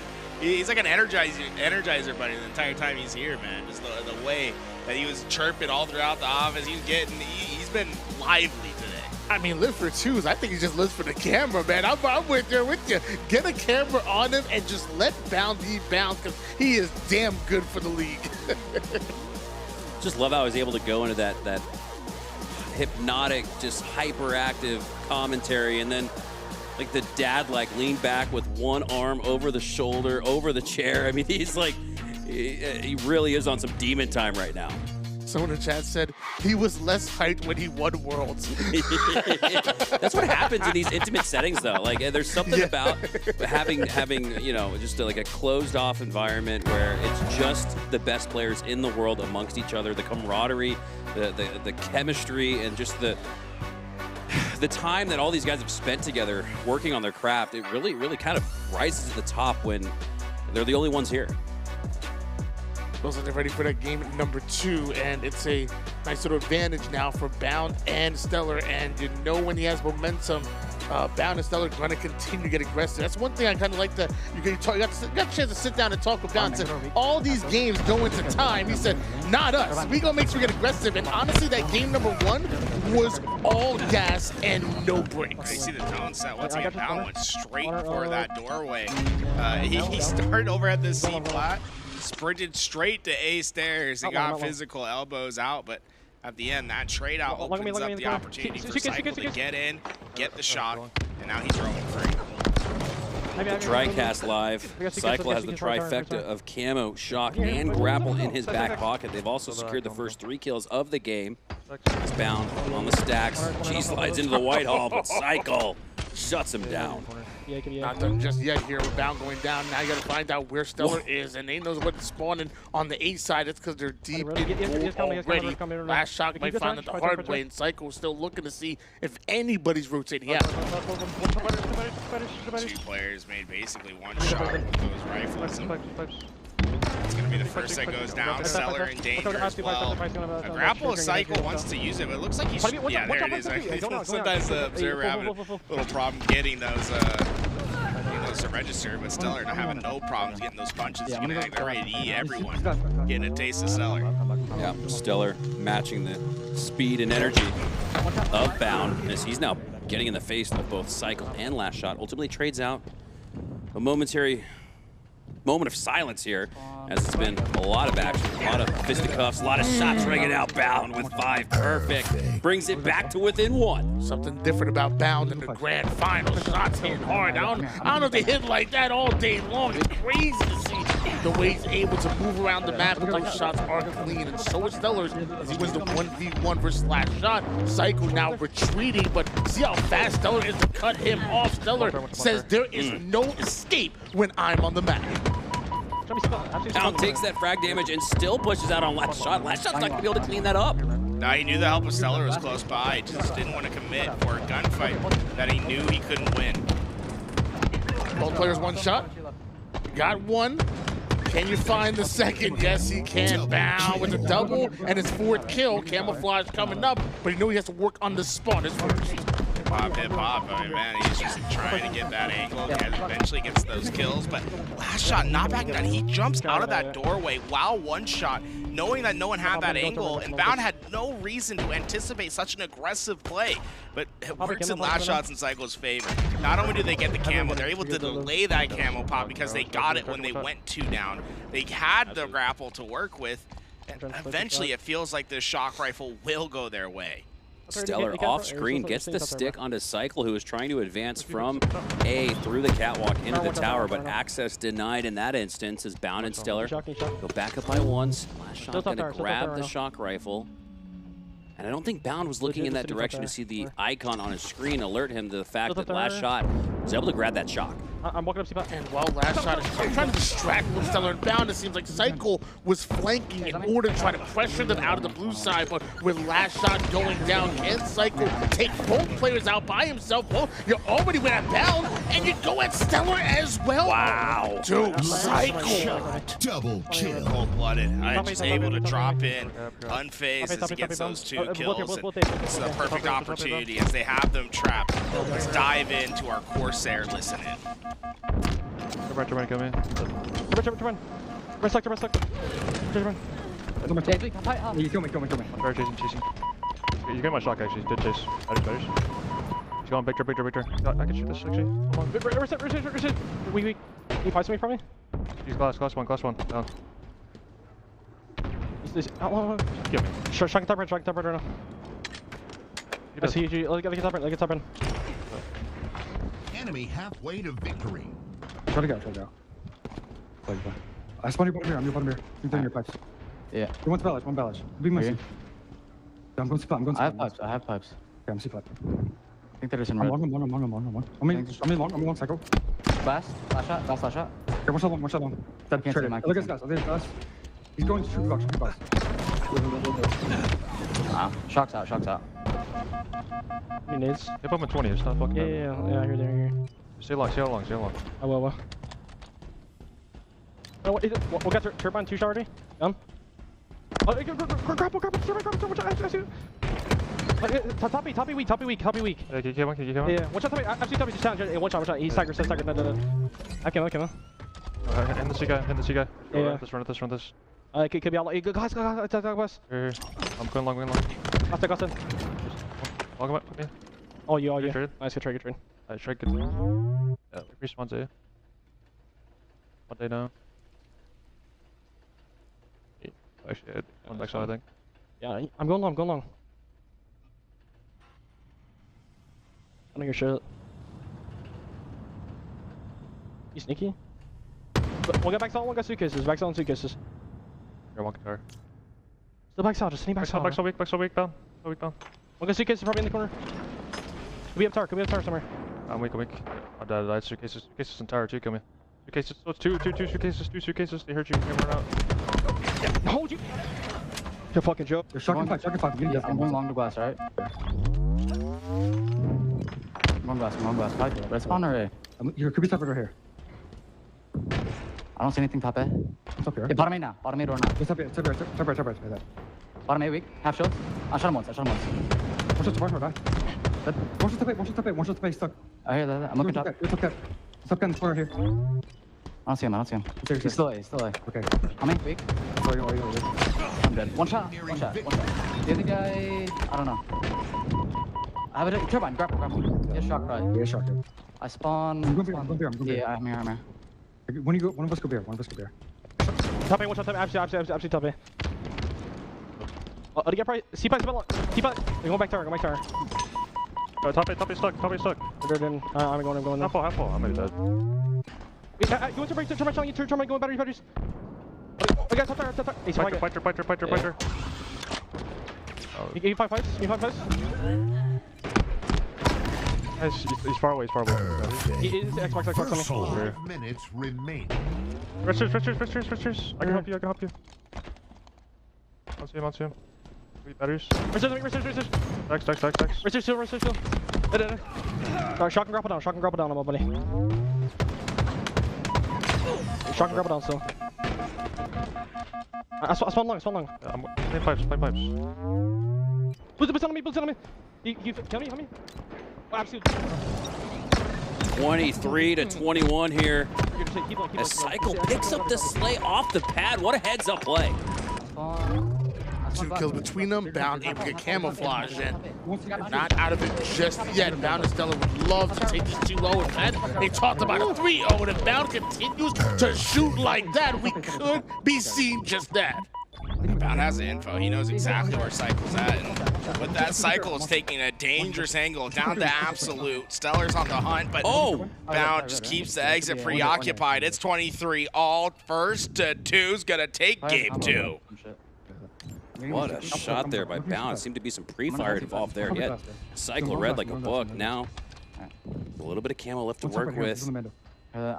He knows he's there. He knew he was there. I guess he saw the barrel of the gun sticking out. Trade occurs in the feed. 24 all. Next kill wins. Just looking for the final one. And CyKul not budging an inch. Meanwhile, looks like StelluR goes from the high side to the low. He's right next to Bound, and CyKul, better be careful. You might run into 2, but a full-on rotation out of both Bound and StelluR. And CyKul's going to get the first info on that. The big mystery right now for both these teams. One is StelluR with Bound. I think they can assume that. The other is Bound and StelluR don't really have an idea about LastShot at all. There we go. That info's known, and with it. Last shot, it's going to get that info to CyKul. It all comes down to this. Oh, shit! Gets the final slay to tie up this series at 1. Oh my god. It looked like a trade to me. It actually looked like a trade, but no. CyKul is icy, man. Fucking win, bro. Wow, now you must have just got the most insane timing because I legit, no bullshit. Glass or red. Yeah, no, you literally. I like the post-game discussion. And hey, look, this is what we're in store for, some gas gameplay. 25-24, Bound and StelluR going down in game 2 as our series tied up 1 apiece. Livefire, S7, StelluR, LastShot, Bound, CyKul. Look, we're in for some cinema tonight, boys. Yeah, maybe we didn't need 7 because we're going to get 10 instead. That's the way it feels like this one's pacing, huh, Tony? It really does, and take a look at the stats right now, and everybody is firing. I mean, everybody doing their job in the accuracy department, the damage department. I mean, it really doesn't get much more balanced than that. It just so happens that CyKul just sneaks away with that final kill, but literally, that could have went either way. I love me some 2v2s.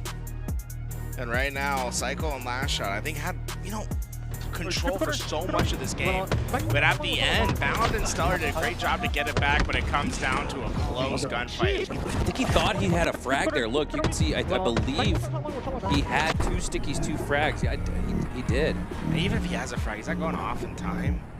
No. He just misses the head. It really is shot to the jugular instead of the chin. It was an inch of differential. 1 inch and 1 slay to tie it up at 1. Yeah, wait. Louis, can I have a request? Can we play back the end? I want to kind of hear, because we were talking a little bit. I want to hear what they're actually saying at the end, maybe if we get a chance. But I think game 3 is about to start here. CyKul gets himself ready for some live fire. S7 snipe in the middle. That will be the weapon everyone has their eyes on. Here we go.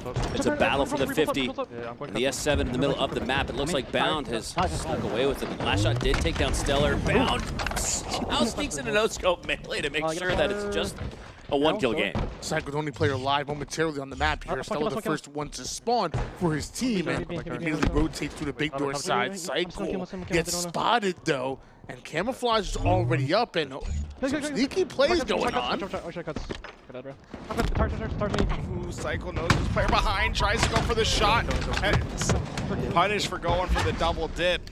LastShot taking away of camo, but they clearly know where to search. No, they did. Bound. That's just so heads up. I think maybe he's going to try to escape into the back of A, but he parked it at the scoreboard. Bound read that. StelluR with the snipe, not able to go off on a tear with it. Instead, it lays at the feet of LastShot, but he's going to need to take down Bound if he wants to pick it up, and he does just that.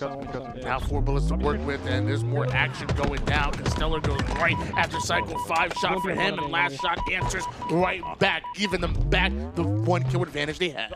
I'm going by the tower. Interesting play. He's doing this because he has that repulse. He has the option just to go low to high, and he'll do it right away. No more repulse left, but the high ground for LastShot to work with. The high ground, and 1 shot left in that snipe, lands it out of the body variety onto StelluR, and then Bound comes through from the cuts. CyKul was lining up for a potential flank, but the time he had to bit off, reroutes towards C platform, ultimately takes down Bound. Now they have a chance to collapse onto StelluR. StelluR has no options. Some clean slays now going for CyKul and LastShot. 2 kills is the advantage at the moment here, and now you're trying to figure out exactly where Bound ended up going after taking out StelluR. Found out Bound is over towards Nest. CyKul with the grenade early, and LastShot will join him on the double push. Too much punishment there, Bound. StelluR taking complimentary angles, but LastShot might just earn himself a second chance in this fight. StelluR, though, pounces out, able to get that kill, and wants to put pressure on CyKul on the spawn. 9-8. 1-kill advantage for CyKul and LastShot as StelluR works his way back to the cuts, trying to potentially grab that camo, but LastShot's going to deny that. This is now chasing out CyKul, drops through the vents, drops CyKul. Now in a 1v1 with LastShot, he's going to allow Bound to potentially clean that up, but he's got to get there first. Good communication out of Bound to lead StelluR right over towards the weakened CyKul, and because of that, staggered right now to Shopify. Rebellion 2-0 and Bound clearly take advantage of that, grab a hold of camo. That is all theirs in the tied game. LastShot got it, but can he get away? Wasting ammo, assuming that he's not going to get away. Lining up the no-scope on StelluR, lands the body, cleans up with the headshot, but Bound cleans him up as well. The ultimate trade out on the pillars as CyKul's left to the back wall of green. Bound knows he's there. CyKul not going to know where Bound is. He's got the camo. Oh, LastShot, you cannot stand still when Bound has the S7. Quickly sliding into the back of green to take on CyKul for the double, but StelluR cleans it up instead. 3-kill lead. Is he down with the repost for trying to bait him in towards over pushing on green so he can knock him right off the map. Bound to get one step ahead, and LastShot is shooting right now. Wins his piv against StelluR. The comms from StelluR giving him perfect info about LastShot's whereabouts, but what matters, LastShot just hits a route that keeps him safe. Reposition towards middle. Bound's actually going to split off pretty early here. If he gets caught in rotation, it could be an early death.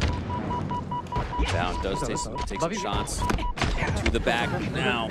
Not aware of where CyKul was. StelluR will clean him up, maintain a 2-kill lead. He's now working his way through the middle of the map. Sidekick is out. 14-12 lead here. 2-kill advantage, and StelluR, he wants every last bit of LastShot. So does Bound. Comes in for the bait and switch. Beautifully played as they hold on to their lead and swing.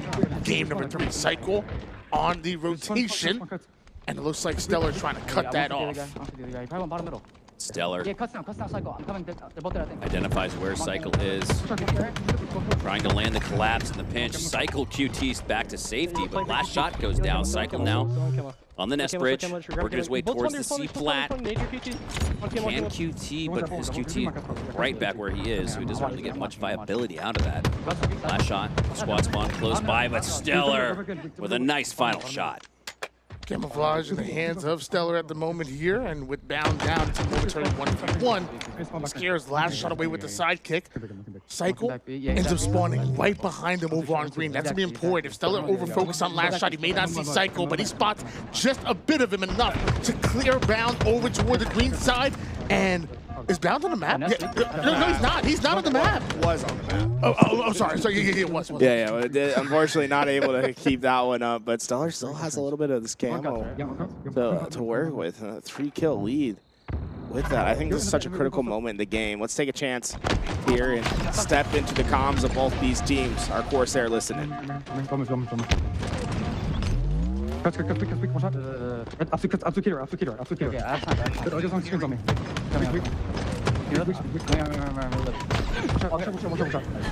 just coming over. QT's up. He's C, I think. Yeah, he's C, I think. I spawned C. I'm looking green, bro. You guys keep FQC. Yeah, he's QT. Did you guys cement A plat? Okay. Go on, either. Nice. Could be the vent. Yeah, I'm watching the vent. I'm watching it. Could be in his cut. Just spill it, Y-wall. I'm the Y-wall. I'm just shot. Yeah, they can spawn there. Yo, Y-wall on top A. Pistol. They didn't see. Yeah, they did. Let's ammo.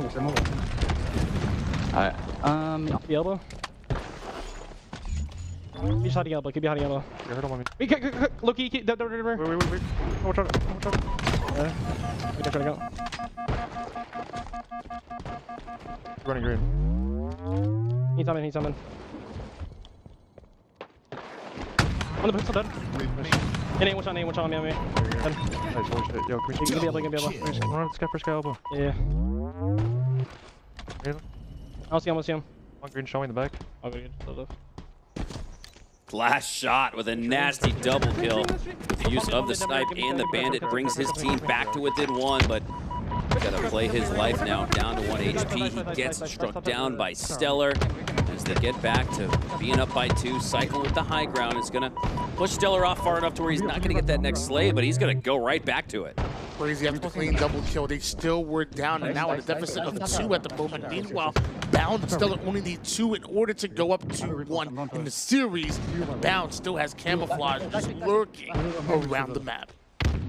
Playbook trying to work together as this unit. Bound hasn't really revealed himself either, so they might have this surprise factor when he jumps in out when they get into that fight. But CyKul and LastShot, they had just been on a hurry to get anywhere else but where Bound and StelluR are, trying to keep distance at all costs. Less than 4 minutes left. 2 kills needed. You will take that trade if you're Bound. Now needing just 1. Could be up to StelluR here. Gets the comp from Bound. There's it. He's right above him, so he's gonna pulse right back up. They're on cuts. He's on cuts. StelluR now working his way back to the middle of the map. CyKul taking position with the high ground, but they have no room for error. Just looking for one more. But still, you don't want to give away any lives for free. StelluR doesn't want to take the angle by himself, wants to buddy up with Bound. He's already over towards Nest. Softens both players up just a bit. CyKul holding on to that tower side for dear life. LastShot, a little bit more of a forward position over on Dice. Damage truly will be king. Enough damage to force LastShot out of the fight and maybe focus it as LastShot funnel over towards Camo, which is exactly where StelluR was. You shoot that guy from Leuor? When? How'd you get him one shot? The post-game discussion. Comes in. Seems like these guys, that's the most locked in I've seen these two, though. Yeah, in a long day, that's very impressive. 2-1 in series lead. And remember, Bound and StelluR are the ones coming out of the winner's side, so a win here will net them your champions in this tournament. And mind you, although we've seen them in the grand finals, we actually didn't see them win any one of the qualifiers up until this point. In fact, they even lost one to their opposition in both LastShot and CyKul. So Bound and StelluR have a chance to really do it where it matters most, and we know that's on LAN. This, we go back to Recharge, a map where we saw success for LastShot and CyKul, but there's no second chances here. This isn't a best of 7, just a best of 5. 3 games gets the job done, and well, unfortunately for CyKul and LastShot, they're on the other end of that. They will have to force a game 5, and then even if they do, we'll need to come out the victor and have to get a grand finals reset after that. CyKul might be regretting that second slice of pizza at this point. He might have maybe wanted to go with that best of 7 at this point, because at this point forward, there is no more chances, no more mistakes. It's either you win and force a game 5, or you are going home in second place, and nobody in this lobby likes second. Do or die. It comes down to this. LastShot knows what's at stake. No token in his back pocket. They are coming from the lower bracket, so if they want to extend this series, extend this tournament, they've got to win game 4. Right now, it's waiting for their game 4 to load up, and man, LastShot looks locked in right now. Yeah, I don't think there's anything else on his mind but getting to game 5. It seems like he's on a mission right now. Bound with the opening break slave, but LastShot answers back with one of his own on to Bound. Tied 1-1 off the start. StelluR lurking below with that camo activated. How many times has StelluR had the camo in this grand final? It seems like it's glued to his body. Incognito once again. The shock rifle up, though. Is the priority to bait or to grab? If I'm StelluR, I'm wanting to get that thing in my hands 9 out of 9 times. See the camo and sniper combination here for StelluR, and he just hopping his way over to find out exactly where LastShot and CyKul be. He just found out where CyKul is. That's a headshot, and now where did LastShot go? It looks like he somehow rotated back to goal. Chase grenades going out. LastShot knows that StelluR's on the prowl. With that shock, with that camo, and lost game number 2 with a gunfight inside of gold, but StelluR's locked in now. Look, they have 2 down. They can get really aggressive on these spawns.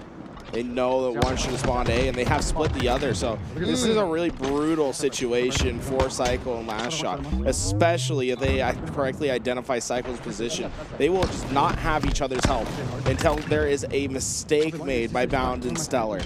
And right now, they look to be playing perfect Halo. I mean, look, if this kill goes That might be the most critical kill that we've seen so far in a series. If they didn't get that one, this is over in just a couple minutes. Yeah, 7-1 instead of 2-6. That was massive from LastShot to take down Bound in the tower. StelluR still has the shock. 2 shots left to work with. Bound spawns up on top of gold. LastShot on top of the tower. StelluR with a rare miss. Ultimately, LastShot and CyKul still not out of the water just yet, but I say that back-to-back kills puts them within one squad. And that puts even more emphasis on the kill that LastShot had against Bound in that tower. Stuck in the 1v1. It's a pure piv. If he doesn't get that kill, then they're looking at more staggered spawns, and the hurt just gets worse. Instead, they got the kill, and now it's been 4 in a row that went their way. StelluR finally gets an equalizing effort, but so we've seen the momentum has changed. Camo will be the next play on the map. 5-7. It's a 2-kill lead for Bound and StelluR, but it does feel like the winds are shifting now. His LastShot is really starting to heat up, takes down StelluR. Camo just below him, and I think with taking down StelluR, you've got the opportunity to grab that Camo. He's going to delay proc it. He doesn't want to get too greedy, though. You see that? He doesn't hold it for too long there. Instead, gives it up, but Bound gets the kill onto CyKul, and now LastShot trying to get lost to find an easy backsmack of his own. As of right now, just feeding information to his teammate.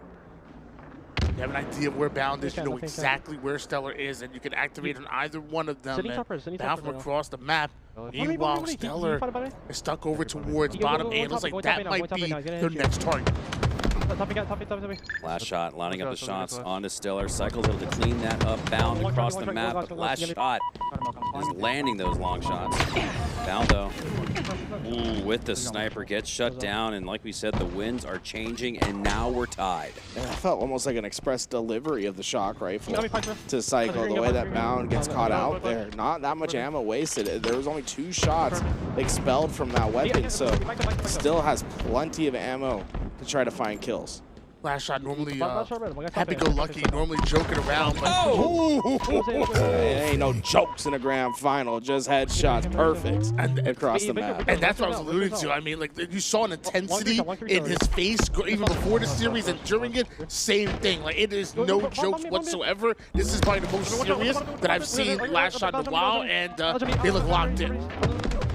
LastShot taking on StelluR, but he's going to call for CyKul to clean it up, and he does. CyKul answers the call, and now they're up by 3. Oh, look, this could be a split and stagger situation. LastShot's influence is going to prevent StelluR from spawning close to Bound, and Bound goes down. Where's StelluR? That's the question. He's nowhere near. If they keep this momentum up, they could try to get the next spawn of Bound to be far away as well. The split and stagger can be devastating in the 2s, but Bound does get a close spawn. That's going to stabilize Bound and StelluR for now, but they desperately need a kill.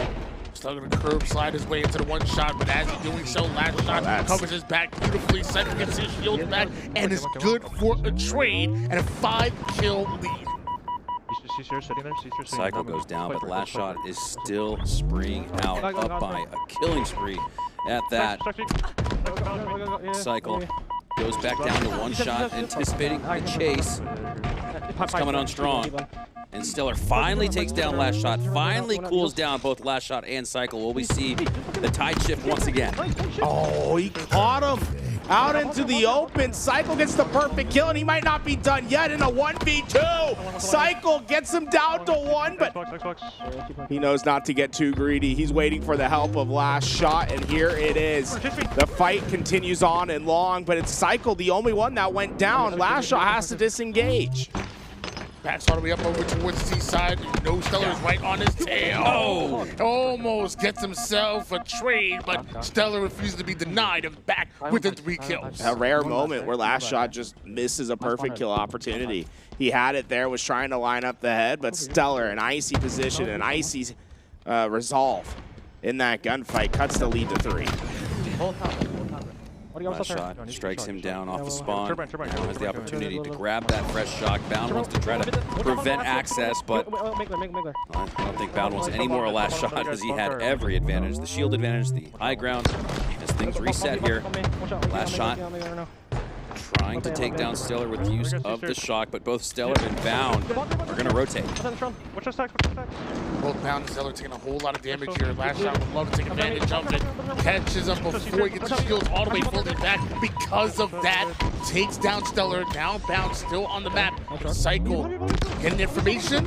It looks like a bit of damage. LastShot wants to keep him down to 1, but he has to take a lot of damage in return. Oh, LastShot. Bound with a headache after that one. Minutes remaining. A bit of a shock to the system there. I love the jump, just timing when that challenge was going to come through, and he shuts it down. Huge shot by LastShot, and the lead has been resilient, around 5 to 6 kills. LastShot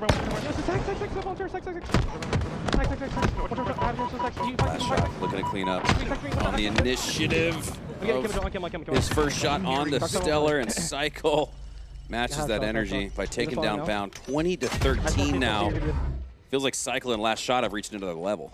I'm walking up tower, CyKul's the final player live on the map and gets himself a camouflage because of it. Top eight. Bound and StelluR, not sure if they were even able to watch their dead screen to find out exactly where he's going, and despite being on a head glitch some way, CyKul was able to take one head off, 21 to 14, and StelluR over in the middle of the map. And look, time is also going to play a factor. You got a lot to make up in 4 minutes.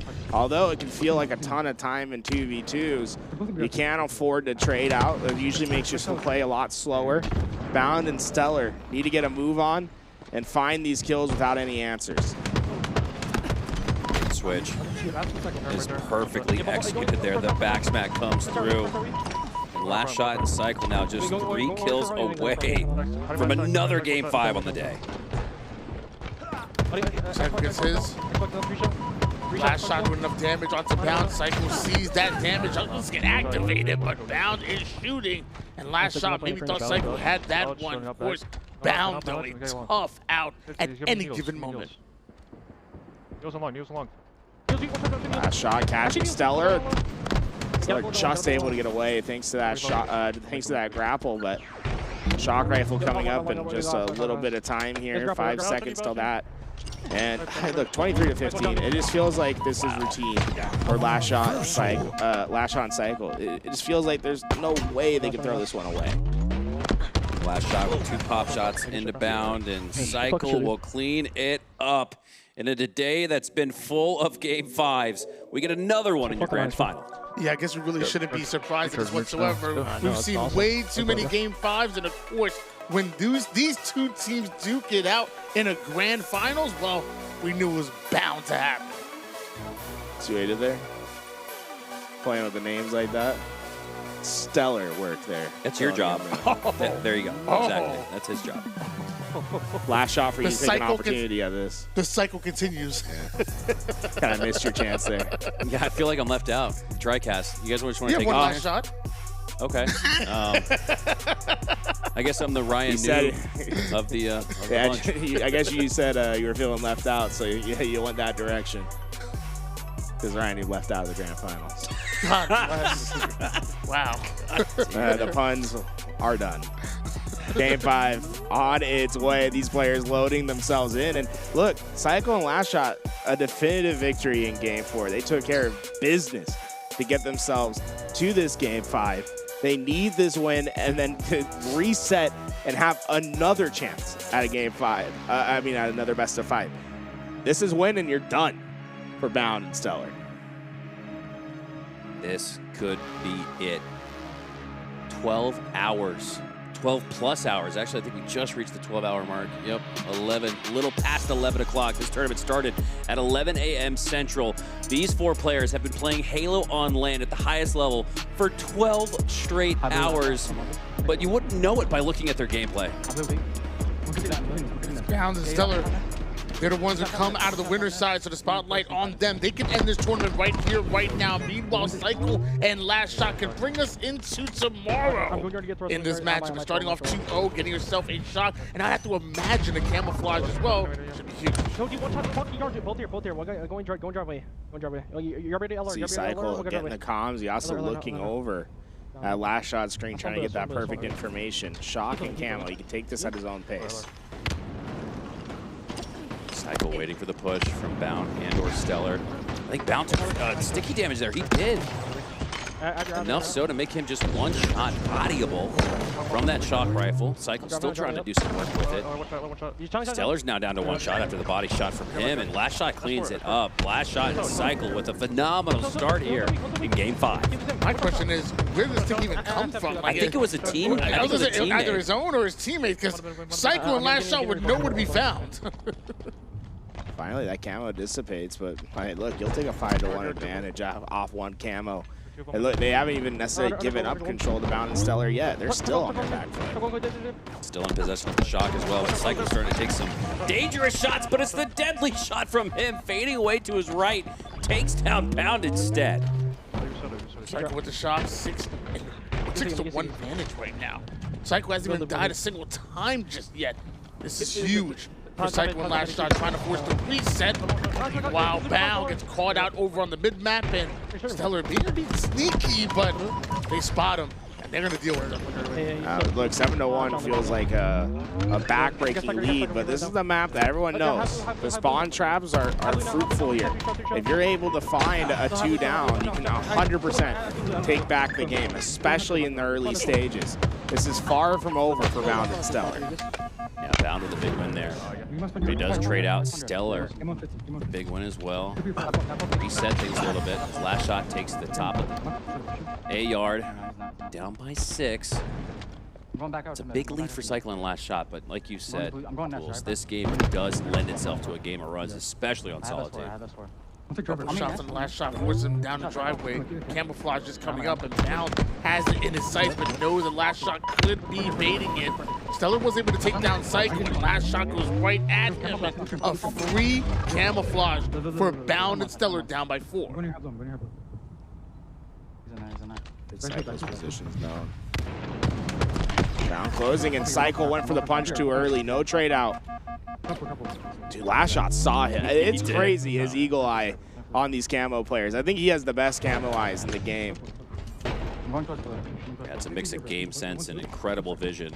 Not able to turn that into a slay onto Bound as he does maintain his position with the camo. And now StelluR has the shot, misses that shot onto LastShot. CyKul takes down Bound. StelluR, I think his play here is just reset and go again. Breaks way over toward the mid side of the map, finds himself over on the low side, and teammates should be able to watch his back coming off a spawn, which you imagine Bound will literally do just that. LastShot from the posters over to the LR side. Meanwhile, StelluR still has the shock and trying to find an interesting angle on LastShot or CyKul. I like the routing from StelluR to get back, trying to get an angle to help Bound here, but they need to execute on this perfectly. They cannot afford to trade in these moments where they have an opportunity to get one clean. Bound just trying to stay alive, so too is CyKul on the other side. Now LastShot regrouping inside of A, but he was already weak. Gets cleaned up with 3 perfect shots for Bound. Now going for the double. Chase grenade goes out, and CyKul goes down as well. Now it's just a 2-kill game.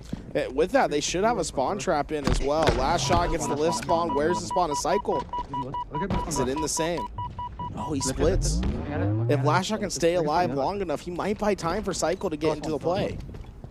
StelluR knows he's there. StelluR's working on an angle, but with 1 shot left in that shock, it's going to come down to his positioning and the use of that bandit rifle. LastShot down to 1 HP. Good shots, almost earns the reversal. But he can get both here. They're both weak. CyKul gets in, but the shields came back just in time. It's 10-all. The camouflage about to come up.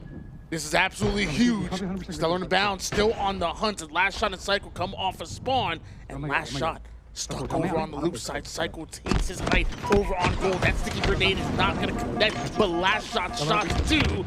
A couple shots in from Bound as well, and this fight is so important. It's for camo, and it's also for the lead. Bound commits into the fight early. Camo in hand. Wants to force the 1v1, stay alive is the objective. But you also want to try to keep LastShot from spawning in a complementary angle for CyKul. Bound not able to clean up on CyKul there, and LastShot is watching over his cover. CyKul still 1 shot. Bound finally gets what he initially went for. Good grenade from LastShot, but it does not do any damage to Bound, and Bound turns 2, and now Bound and StelluR are up by 2. I'm going driver.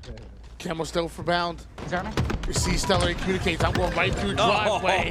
He wants all the smoke, does StelluR. Oh, man. Oh, a sniper coming up in just 10 seconds. Bound and StelluR have taken a lead.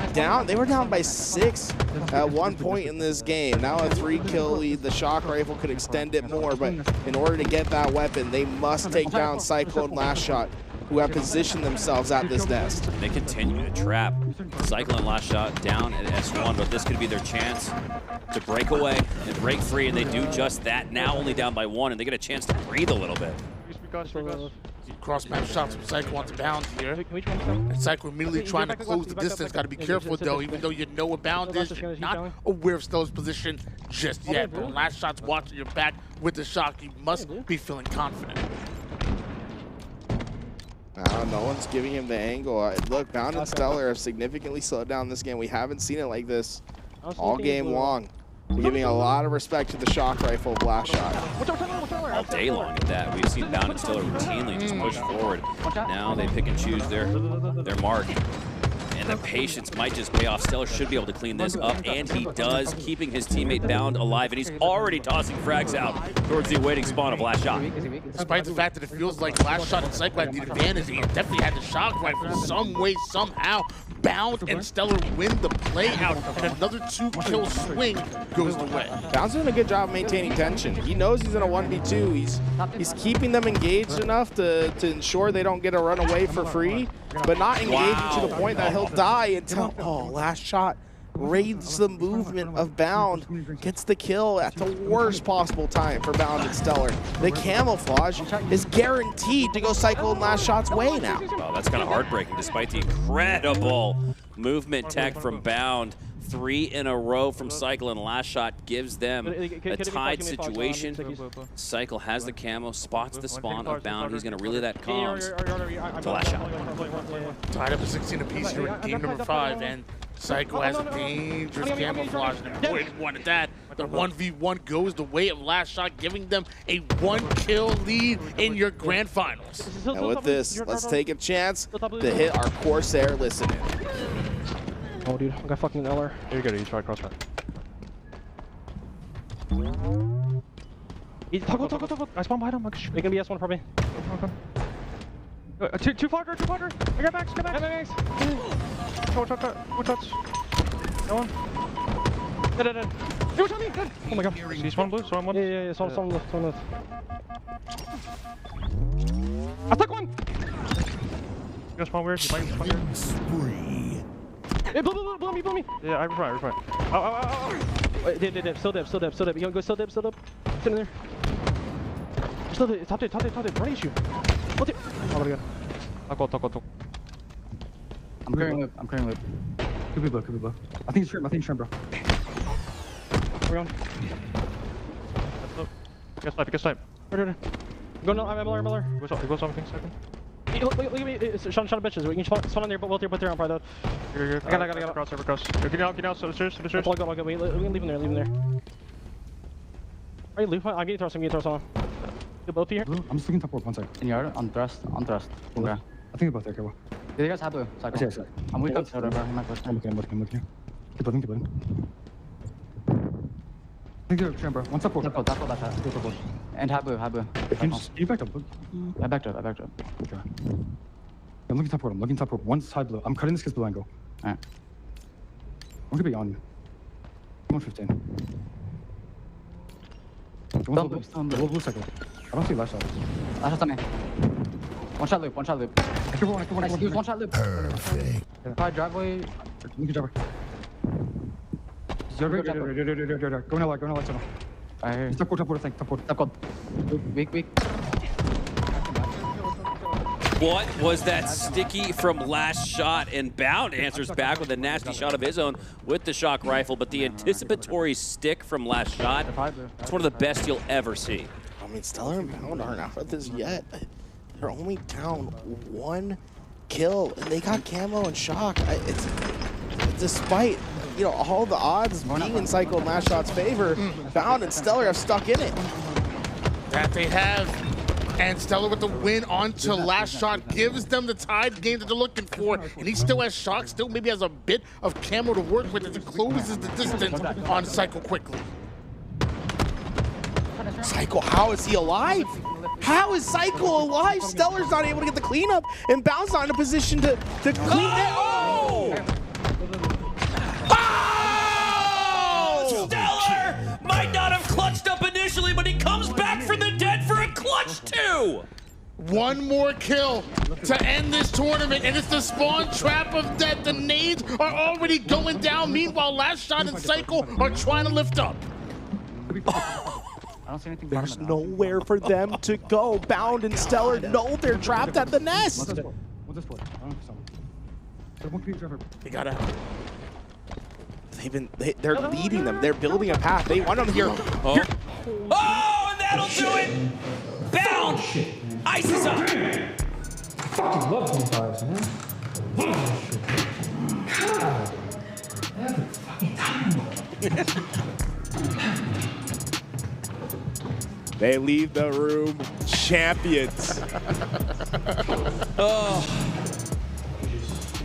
You really need, like, when you go into a twos tournament, you really got to determine a teammate who is almost like the exact opposite of you, right? Like, you need the yin and the yang. And StelluR is the antithesis of Bound, and Bound is the antithesis of StelluR. That's why it works. It definitely does, and you gotta love the hype. Man, he is excited about that one. Man, the man's been excited all day, and it really does feel. He must watch TV, man. It's Bound. He's gonna be fun to watch, especially on LAN, and it's awesome, man. Congratulations, obviously a huge win for them. But man, Bound is just he's a fun personality. It's must-see TTV.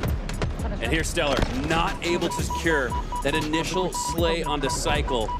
And you thought maybe at 22 all, that might be one you look back on in misery, but instead lands a shot that's just insane on LastShot, and then he... What? Oh my God. Absolutely filthy, 5 perfect shots. Loaded in with the perfect shock rifle play. That was absolutely insane. Oh man. Like, with some of these plays are just like only the top 1% of the 1% of the 1% of the 1%. Can even think about hitting those plays, let alone actually hit them. Even think about hitting those plays. All right, we got the man himself, Bound, joining us on the desk for a winter view. We'll pass the headsets to both StelluR and Bound. StelluR, I got questions for both of you guys, but you were the man that landed the nastiest double we maybe saw all day. What was going through your mind when you took the head off of 2 to win the tournament? I mean, I don't think you're just playing the game, bro. Nothing's going through my head, bro. That's the beauty behind it, bro. There's nothing going through our heads. We are stupid, bro. What? We still won, so I don't know. Bound, you were a legend in 2v2. You really got your start. Before you started to compete on LAN, you were this onliner that was winning every 2v2 tournament. What's it feel like 5, 6, 7 years later to come back and win this 2v2 tournament on LAN with StelluR? It was my first solo 2v2 or LAN 2v2. I think so. I don't know. I take this shit personal. 2v2s is everything to me, bro. I'm not gonna lie. I haven't played the game in a while, but I said, fuck it, bro. I'm just gonna pull up and win this shit. I mean, yeah. I expected to win this too. Yeah. We kind of have the game, like me and Beast Kim's kind of just perfected. That was something we brought up at the end, was you guys are 2 complete polar opposites. Does that actually lend itself to how well you guys play? Because if you had 2 Bounds, there might be a clashing of personalities. Yeah, we're both retarded, but in different ways. Yeah, in different ways, yeah. I mean, there really is something to the complementary playstyle. Bound, you're popping off, you're lipping off after every single series win, and StelluR's kind of following behind you to the fist bump with that stoic expression we've seen from you all throughout your Halo Infinite career. It's been fun to watch. Tony, what do you got for him? I mean, you know, we hear Bound talk about how he feels about 2. StelluR, I want to ask you though, like, do you have that same passion for 2s? Like, you guys really look locked in. I do, because I think we're actually the best, yeah. And no one plays like how you're supposed to play. Enough said. Enough said. Mic drop. Well, I do still want to ask a couple more questions, because this is very intriguing to have you guys after a 12-hour day of Halo. Yeah, 12 hours. 12 hours of the highest level of I competition. heard you won a best of 7. I mean, Toll said it the first series. He said, this might be best of 7s if we make grands. I said, bet, bro. So I was kind of like in the mindset the whole time that grands is going to be best of 7s. Do you feel like you got in LastShot's head a little bit when you were calling for more competition? I mean, it was pretty colorful. It was just friendly banter, it sounded like. Nah, no shot. I don't think he's that weak mentally. He's pretty sharp, so yeah. No shot. Yeah. Wow. Well, that was an incredible day of Halo. Bound, another comment you made to me when we were talking over here to the side was, man, everybody's going to time. You'll never see us go to time. Do you think that was your advantage I mean, we almost did that last game. I think it was like 30 seconds left or something. Was there? Yeah. I didn't even But see it. in a day where people were willing to play out the clock, were willing to play patient and kind of take what the game gives It's just not you. grown man Halo. I mean, when we're playing our best, that's honestly like when it is our best, when we're not letting shit go to time. Like when we're playing our game and you're in that blender, it's not going to time. So. And you mentioned it already when you said you two are the best twos players right now. Like, and you said you guys actually play it the right ways. Like, what are you guys doing right that maybe some players aren't doing? Like, what's the key? I mean, every time we have an advantage, like we just play correctly how you should in twos. To be honest, like if we have a guy split, we're running at him. If we have like any type of advantage, shield damage, like we just play it off. We just play correctly. Where some people will just like not move. Yeah. To be honest. So. You guys didn't have as much success online leading up to this tournament. Is that just the differential of being online versus LAN? What was it that allowed you guys to bring it together when it mattered most with the most money on the line? I mean, we played LastShot and CyKul in the first qual that we played, and we won game 5. First series, second series, maybe? I don't even remember. It was kind of like a toss-up, but the second qual we played, we didn't even try. We were just trying to get top 8. Like, yeah, we were trying to qualify. You just playing for the points? I was like, bro, fuck this, bro. I kind of wanted Renegade to come too, so I kind of wanted him to win and come, and then Nice of you, nice guy. Yeah. Thank you. You got to see your old buddy, your old 2v2 stomping ground teammate. Wow. What moment really stuck out to you from the day outside of winning it all? Was there a moment you look back on with fond memories? Probably the reverse sweep live fire. Yeah. The start of the reverse sweep. Yeah. Against what? Snakebite? Yeah, we lucky shouldn't have won that. I'm gonna be honest. We should have lost 3-0, but somehow we won. So yeah. Yeah. What was the moment in that game that clicked for you? I think B just hitting stupid ass. Yeah, snipes. I got like a 6-bullet snipe. Yeah. That's usually how it goes. So yeah. Yeah, I mean, if you don't mind me asking, like, I mean, when you have that snipe and that shock in your hands, either one of your hands. Is this it? Oh, hold on. Is this you calling fucking game? Bro, This is the double. I think this is the double. That was weird. That was weird. I was better bro. be like, I got really good timing. Lucky timing right here. That is the double. Clean shot. Didn't even see his head. And then as you're falling down, like poster stairs. Bro, I mean, that's crazy. stupid. That's stupid as fuck. I'm not gonna lie. Bro, I spawned S1 and got stuck off Look my at slow-mo. phone. Look at slow-mo. Frame perfect. I mean, that's calling game, bro. That's a dunk. That's a dunk right there. Perfect. Wow. GG's, bro. Wait, do we not have a trophy or anything? GG's. I think we have a check for you. It'll get sent in the mail. A big one? We don't have the big one, yeah. We can get A you big some. one? Yeah. No, What? we don't have the big one, sorry. You get you some I always Rekt. wanted a big one, bro. Yeah, sorry about that. We get you some Rekt or something. What is it about... I saw some comments in the chat. I'll let the chat kind of ask this question. It seems like sometimes in these grassroots LAN tournaments, it's like we see more emotion, and it almost seems like there's more desire to win than on the main stage of a Halo World Championship. What is it about? What is it about a grassroots LAN that brings that out? Like, I just do it so I just try harder. Like, if I'm shit talking people, like they're gonna go harder. I gotta be like, bro, I can't lose after shit talking. Whereas Worlds, I'm just like, all right, it's Worlds. Like, I'm just locked. Like, More I'm locked. business. It's more like I'm locked like 2 months prior to that. Whereas like this, I'm just like, yeah. So. It's also just twos. I feel like we're passionate for twos. Yeah, I fucking love twos, bro. I love twos. I made a comment earlier, Bound. I said, you're a world champ. You're one of the best in the game. I personally feel like this is the best version of you that we've seen this year. Do you agree with that? And what's lended itself to you finding another level when you're already at the top? Not touching the game. Yeah, there's some truth to that. I haven't played the game in like a week and a half prior to this. Like, I was just in Florida. I was the chilling. one doing practice. You come back for us, fresh. There's truth to it, dude. Every time you take a break, you come back on the sticks and you're better than you were Yeah, I before. was There's playing something about that mental reset. I hopped on the game and I was like, bro, this low-key feels like a new Halo. Like, that's how long it's been since I played. I was like, I'm just gonna trick myself and tell myself it's a new Halo. Because, like, I'm just so sick of this shit. But, like, I don't know, it's fun. I mean, I mean, twos are just so fun to me, so, yeah. Honestly, we had fun having you. I mean, all of the comments to the cameras, you really were must-watch content here. And I've never even reacted like that at a LAN event, but like I'm just like, bro, fuck it, be like, I'm just gonna get loud, bro. Like, fuck it. Like, why not? So. It was fun. It really was. Well, Yeah. we're not going to take up too much more of you guys' time. I know you want to enjoy that win here. It was a long grind, but honestly, you guys well deserve it. So congratulations, guys. You're champions here in Dallas. Oh, let's go. GG's.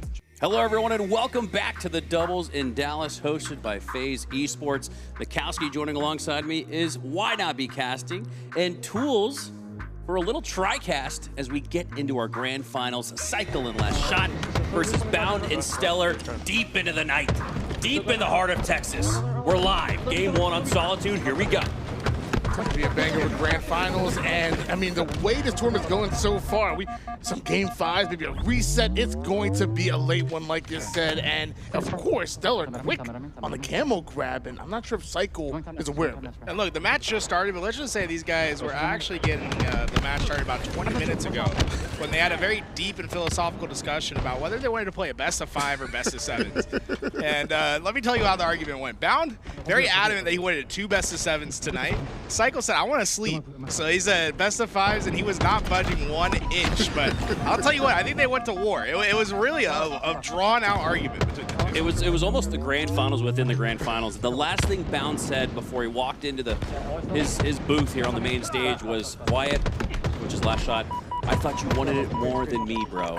So, very colorful commentary, a lot of trash talk that went beyond just the screen and the in-game action that we usually see, and that sets up for quite a personal grand finals. And I guess we see who won the pre-grand finals, because I see at the bottom of our screen only 5 games in the Solitude. So if that's indicative of how this grand final is going to go, Bound and StelluR have the advantage right now. It's a 2-kill lead for CyKul and LastShot. Now, it's actually comedy because we're talking with the tournament organizer. He's like, yeah, if they start like right now, they're good. And I looked behind me and CyKul just eating pizza, and he did not move an inch. He said, his eyes, they said everything. He said, I'm good. The EO5's game 1 on Solitude. And so far, CyKul been leading the charge with this shock rifle. I'm gonna ice him out and eat this pizza. Off the start, CyKul and LastShot, and I thought to myself, Bound, like, I feel like if you're that adamant for a best of 7, maybe like you'd be coming from the lower bracket, right? Like, I don't know. And then Bound goes, I'm gonna 3-0 your bitch ass, and you're gonna wish you had you're gonna wish you had an extra game. Guys, we are not making up any of this trash talk. And we're gonna need the Corsair button beep here soon. That was a quote. That was a quote. Well, as of right now, CyKul and LastShot do have a 2-kill lead. So Bound rips a dirty double, brings them back within 1. And this could be dangerous for CyKul, depending on where he spawns. LastShot trying to get that help right away. CyKul does get an angle to help him, but it comes at the cost of camouflage going to Bound and StelluR. StelluR cross-map shots after CyKul takes down Bound, so StelluR's on his lonesome, and he does not want to lose the remaining bit of camo he's got in his back pocket. 9-7 here. CyKul and LastShot up by a wipe. Doing a great job of information gathering. You see the player over toward the top gold side and know the CyKul's rotating towards, and knowledge truly is power here in Halo Infinite 2s. But you see CyKul and LastShot continue to rotate through. And with this, I'd like to see a potential aggressive play from Bound and StelluR here. You have this camouflage, right? Try to use it to get into these front lines, and CyKul goes down to 1, but how often has it always been said, CyKul gets his shields back and LastShot gets the kill. Can Bound up, clean up some of this damage. He is in a tricky, contested fight. CyKul makes him pay for even trying. LastShot makes his way over toward the top mid side. See StelluR from across the map, tried to soften him up, but StelluR's long-range shot looking strong right now. CyKul wanted to angle out here, but he gets the call out that StelluR is getting aggro, turns right back around, but LastShot has hits. With this, it's a 1v1 on the map. CyKul, he loves to play this angle here. He's gonna close down the space, but Bound with the star from downtown, able to get the kill, and with it cuts the lead 2-3. But they have LastShot off spawn, getting kill after kill. This is the opportunity for Bound and StelluR to increase their pace and start flying at spawns. Bound wanted all the smoke going into this grand final, and clearly we can see why, as 2 slays in a row from Bound. Brings it back to within 2, but with StelluR down, he's the last remaining player alive on his team. Just going to pick up some utility here. He's got the thrust, Looking to use it to get away here, but he gets away just a second too late. LastShot secures the trade. LastShot with a huge stick to trade out those lives. Meanwhile, StelluR and CyKul try to decide to dance, but from the mid-range, and CyKul forced back. So great shots out of StelluR. Nate not exactly going to find home, but you see StelluR always trying to find a way to push forward, especially when Camel's coming up. Camo just 12 seconds here. The important position though is LastShot sitting over at that post. I mean, CyKul actually, I thought it was LastShot sitting over at that post. But watching that cross, CyKul went on this deep flank. He might be able to catch StelluR before he gets out, but Bound gets there to get the help, and with it, a one shot that goes down. Camo thrusts everything in the possession of Bound and StelluR. They just need one to tie this up. Yeah, StelluR with another camo and another opportunity to tie this game up at 14. He's got CyKul dead ahead. Frag toss lands right in his ear. He earns the reversal, earns the slay. We are tied 14-all. Will they push up on LastShot? Do they know where he is? Fights LastShot. Ends up getting the cleanup. Beautifully played. And now you see a 15-14 advantage in favor of Bound and StelluR here. StelluR not done just yet. A CyKul drops down from the heavens, trade out his life, but every trade keeps Bound and StelluR at a 1-kill lead. And with this, I mean, I'm so nervous about Bound and StelluR's position because of the shock rifle that's spawning. They are nowhere near to watch that. LastShot has the opportunity just to drop down and grab it without much of a contest at all. And we already know how dangerous these players can be if they do get that shot. Shock rifle's up, and with the attention on CyKul across the map, LastShot could go for it. Not sure if he was able to. Yes, he was. He does grab the shock. StelluR is pushing up for it. He wants it instead. Shock in the hands of LastShot. Has CyKul on the blue side. Looks like StelluR starting to inch his way forward, but LastShot is sniffing him out. And meanwhile, on the opposite side of things, CyKul and Bound going at it, and CyKul wins the 1v1, leaving StelluR here for LastShot to deal with. This rotation, we see nades coming out. LastShot trying to pick up his angle onto StelluR. He'll get the perfect shot onto StelluR. With off the back, Bound some damage, and LastShot letting him know, hey, let's get ready to get active. Getting active, he is, but he's not able to secure the headshot on a one-shot opportunity now. Tied 17-all. Switch gears over towards Bound, able to grab that shock, and his bandit fully reloaded. You know he wants action, and CyKul, the first one he sees, and the first one he puts down as the shields come right back. It looks like he and StelluR are now looking for LastShot. One of the most important moments of the game. LastShot trying his best to stay alive, but he is being hunted, and Bound not slowing down. StelluR gets there, gets the kill, and now a 2-kill lead with camouflage up and CyKul nowhere to go. Things are looking bleak for the duo from Shopify Rebellion. Yeah, Bound's on demon time right now. He came to play in this grand finals, the most slays in the lobby with a high count of 13 as StelluR. It feels like he's been camouflaged more often than not. Yeah, low blue right now. Yeah, the advantage of coming out the winner's side. There's a repulse. Do you guys see the pings coming in from StelluR? He wants to make sure that he doesn't overcommit with CyKul, who could also catch an angle, but a huge stick by LastShot. Bound luckily is there, and CyKul wants to take advantage of some of the damage, but Bound took none of it, and now he's the one that's the aggressor and takes down CyKul as well for his 15th kill. Now, the way that Bound got into that fight, it looked like he had a chip on his shoulder, just hunting CyKul down for that kill. A 4-kill difference now as Bound and StelluR are in such a dominant position to finish this game. Definitely seeing a different energy level from Bound and StelluR as they've taken a 4-kill lead into the end game, just needing 3 more to secure game number 1. Bound down to low shields, low ground at that. StelluR has LastShot. Bound's gonna clean that up though for the spree at that. He's got a 2.0 KD, he might just get 1 more. 23rd kill already, and you heard it before. Bound said, if you're not going to give me the best of 7, we're going to end it in 3, as they just need 2 more kills. Bound being hunted down by LastShot, but does some great damage. CyKul was there as well, though. That nade might have actually found a home in the movement. Wow. Ooh, he went deep in his bag there. He was trying to keep that angle cut off, but unfortunately for him, the kill still comes through. Big kill here, and StelluR able to get it. LastShot being forced into a reload, wasn't able to get it. That gets them at game point, and Sometimes they'll set it. Good shit, good shit. Good shit, brother. Good fucking game, bro. Good fucking game. Set the fucking tone. Set the fucking tone. Let's go, bro. I think they set the tone in that match. give this man his own reality show. I mean, like, I don't know what esports network wants to sign this man, but send him a contract. He lives for twos, guys. Just the way he's so excited. He's like an energizer bunny the entire time he's here, man. Just the way that he was chirping all throughout the office. He's been lively today. I mean, live for twos. I think he just lives for the camera, man. I'm with you. Get a camera on him and just let Bound be Bound, because he is damn good for the league. Just love how I was able to go into that hypnotic, just hyperactive commentary, and then like the dad lean back with one arm over the shoulder, over the chair. I mean, he's like, he really is on some demon time right now.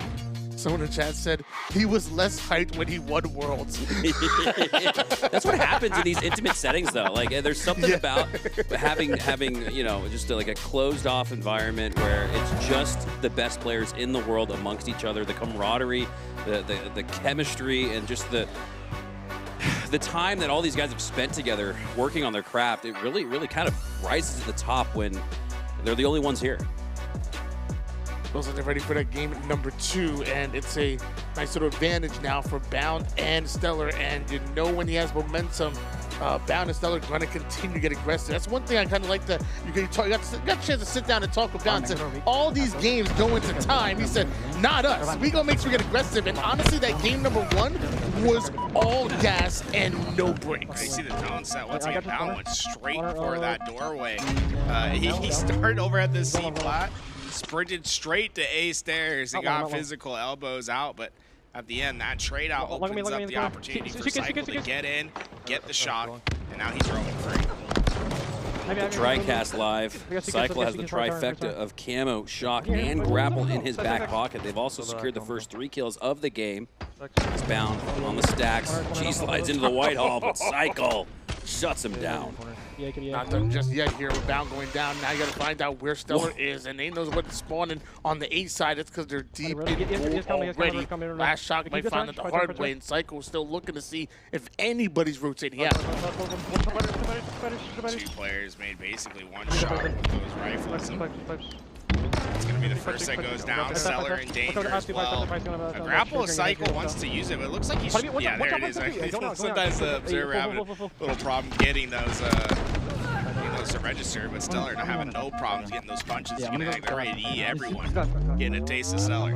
Yeah, StelluR matching the speed and energy of Bound as he's now getting in the face of both CyKul and LastShot. Ultimately trades out a momentary moment of silence here, as it's been a lot of action, a lot of fisticuffs, a lot of shots ringing out. Bound with 5, perfect. Brings it back to within 1. Something different about Bound in the grand final. Shots hitting hard. I don't know if they hit like that all day long. It's crazy to see the way he's able to move around the map, but those shots are clean. And so is StelluR as he wins the 1v1 versus LastShot. CyKul now retreating, but see how fast StelluR is to cut him off. StelluR says there is no escape when I'm on the map. Bound takes that frag damage and still pushes out on LastShot. LastShot's not going to be able to clean that up. Now he knew the help of StelluR was close by. Just didn't want to commit for a gunfight that he knew he couldn't win. Both players 1 shot. Got 1. Can you find the second? Yes, he can. Bound with a double and his 4th kill. Camouflage coming up, but he knows he has to work on the spawn. Pop, hip hop, I mean, man, he's just trying to get that angle, and eventually gets those kills, but LastShot not back down. He jumps out of that doorway while 1 shot, knowing that no one had that angle, and Bound had no reason to anticipate such an aggressive play, but it works in LastShot's and CyKul's favor. Not only do they get the camo, they're able to delay that camo pop because they got it when they went 2 down. They had the grapple to work with, and eventually it feels like the shock rifle will go their way. StelluR off screen gets the stick onto CyKul, who is trying to advance from A through the catwalk into the tower, but access denied in that instance as Bound and StelluR go back up by 1. LastShot gonna grab the shock rifle. And I don't think Bound was looking in that direction to see the icon on his screen alert him to the fact that LastShot was able to grab that shock. I'm walking up C-Pot. And while LastShot is trying to distract with StelluR Inbound, it seems like CyKul was flanking in order to try to pressure them out of the blue side. But with LastShot going down, can CyKul take both players out by himself? Well, you already went at Bound, and you go at StelluR as well. Wow. Dude, CyKul. Double kill. Cold-blooded. Just able to drop in, unfazed as he gets those 2 kills. And this is a perfect opportunity as they have them trapped. Let's dive into our Corsair listen in. Turn, come in. Turn. Rest select. You kill me. I'm very chasing. You get my shock actually. Did chase. Better. He's going Victor. I can shoot this actually. Come on. Reset. Weak. Can you fight something from me? He's glass one. Down. Kill me. Shock top right now. I see you. Let get top in. Enemy halfway to victory. Try to go. I spawn you bottom here. I'm your bottom here. You're doing your pipes. Yeah. You want one balance. Be messy. I'm going to spot. I have pipes. Okay, I'm C-Pot. I think there is in red. I'm one. I'm in long, CyKul. Last shot. Okay, one shot long. That can't see my look at this guys. He's going to shoot box. Shock's out. He needs. Hit him in 20. It's not fucking bad. Yeah. Here. Stay long. I will. Oh, what is it? We'll get turbine 2 shot already. Done. Oh, grapple. I see it. Toppy weak. Yeah, you kill one. Yeah. One shot. Actually, Toppy just down. One shot. He's staggered. No. I can. End the C guy. Yeah. Run this. It could be all. Guys. Here. I'm going long. Got it. Long up. Yeah. Oh, you. Nice, good trade. Alright, trade good. Yeah, respawns A. 1 day now. Actually, one back side, I think. Yeah, I'm going long. I know your shit. You sneaky? We'll get back side, we'll get suitcases. Back side and suitcases. You're one guitar. Still back side, just sneak back side. Back so weak, down. We'll get suitcases probably in the corner. Could be up tower somewhere. I'm weak. I died. Suitcases in tower too, kill me. Suitcases, so it's two suitcases. They hurt you, you can run out. Yeah, hold you! You're fucking joke. You're shocking 5. I'm going long to glass, right? Long glass. Red spawn or A? You could be top right here. I don't see anything top A. It's up here. Yeah, bottom A now. Bottom A door now. It's up here. Top right. Bottom A weak. Half shields. I shot him once. One shot to right. One shot to base, stuck. I hear that. I'm looking top. You're top cat. Top cat in the corner here. I don't see him. He's still A. Okay. I'm in weak. Are you? I'm dead. One shot. The other guy, I don't know. I have a turbine. Grapple. Yeah, shock right. Yeah, shock. I spawn. I'm going here. Yeah, I'm here. When you go, one of us go bear. Top A, one shot, absolutely top A. Oh, get probably. C-Pipe, we're going back tower. Top A stuck. I'm going. Half full. I'm already dead. You want to break the turn going batteries. I got top tower. Fighter. You 5 fights? He's far away. He's Xbox. 5 minutes remain. Resters. I can help you. I'll see him. Wait, batteries. Resters. Stacks. Resters still. Shock and grapple down, I'm up, buddy. Shock and grapple down still. I spawn long. Yeah, I'm playing pipes. Bull's on me. You kill me? Oh, absolutely. 23-21 here. As CyKul picks up the slay off the pad. What a heads-up play. 2 kills between them. Bound able to get camouflage and not out of it just yet. Bound and StelluR would love to take these 2 low and then they talked about a 3-0 and if Bound continues to shoot like that, we could be seeing just that. Bound has the info. He knows exactly where CyKul's at. And with that, CyKul is taking a dangerous angle down to absolute. StelluR's on the hunt, but Bound just keeps the exit preoccupied. It's 23 all. First to 2's gonna take game 2. What a shot there by Bound. Seemed to be some pre-fire involved there. Yet CyKul read like a book. Now A little bit of camo left to work with. I pushed. He knows he's there. He knew he was there. I guess he saw the barrel of the gun sticking out. Trade occurs in the feed. 24-all. Next kill wins. Just looking for the final one. CyKul CyKul not budging an inch. Meanwhile, looks like StelluR goes from the high side to the low. He's right next to Bound, and CyKul, better be careful. You might run into two, but a full-on rotation out of both Bound and StelluR. And CyKul's going to get the first info on that. The big mystery right now for both these teams, one is StelluR with Bound. I think they can assume that. The other is Bound and StelluR don't really have an idea about LastShot at all. There we go. That info's known, and with it, LastShot, it's going to get that info to CyKul. It all comes down to this. Oh, shit! Gets the final slay to tie up this series at 1. Oh my god. It looked like a trade to me. It actually looked like a trade, but no. CyKul is icy, man. Fucking win, bro. Wow, now you must have just got the most insane timing because I legit, no bullshit. Glass for red. Yeah, no, you literally. I like the post-game discussion. And hey, look, this is what we're in store for, some gas gameplay. 25-24, Bound and StelluR going down in game 2 as our series tied up 1 apiece. Live fire, S7, StelluR, LastShot, Bound, CyKul. Look, we're in for some cinema tonight, boys. Yeah, maybe we didn't need 7 because we're going to get 10 instead. That's the way it feels like this one's pacing, huh, Tony? It really does, and take a look at the stats right now, and everybody is firing. I mean, everybody doing their job in the accuracy department, the damage department. I mean, it really doesn't get much more balanced than that. It just so happens that CyKul just sneaks away with that final kill, but literally, that could have went either way. I love me some 2v2s. And right now, CyKul and LastShot, I think had, control for so much of this game. But at the end, Bound and StelluR did a great job to get it back, but it comes down to a close gunfight. I think he thought he had a frag there. Look, you can see, I believe he had 2 stickies, 2 frags. Yeah, he did. And even if he has a frag, is that going off in time? No.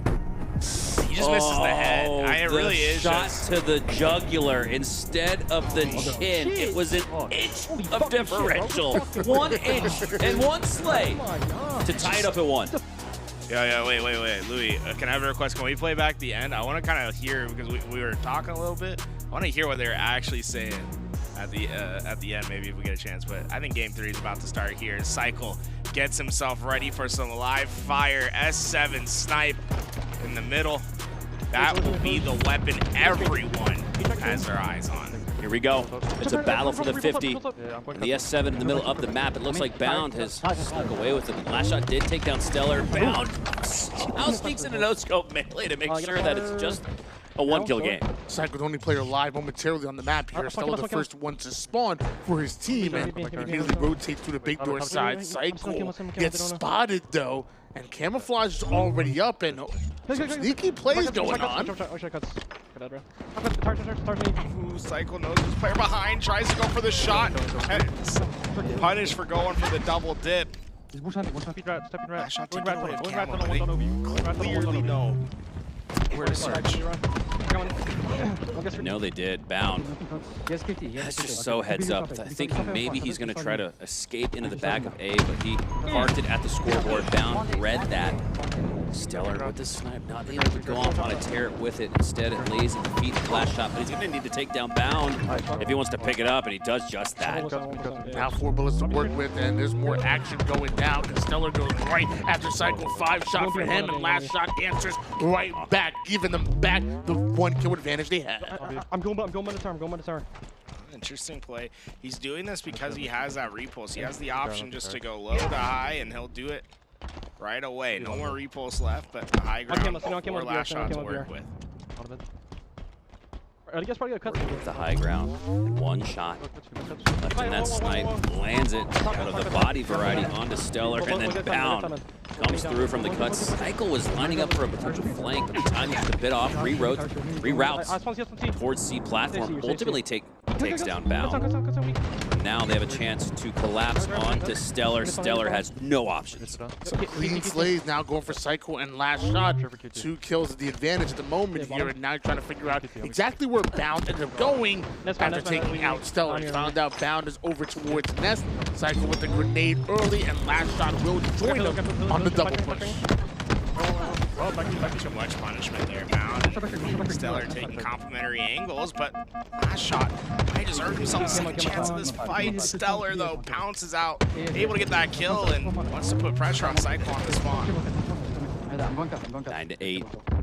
1 kill advantage for CyKul and LastShot as StelluR works his way back to the cuts, trying to potentially grab that camo, but LastShot's going to deny that. This is now chasing out CyKul, drops through the vents, drops CyKul. Now in a 1v1 with LastShot, he's going to allow Bound to potentially clean that up, but he's got to get there first. Good communication out of Bound to lead StelluR right over towards the weakened CyKul, and because of that, staggered right now to Shopify. Rebellion duo, and Bound clearly take advantage of that, grab all the camo.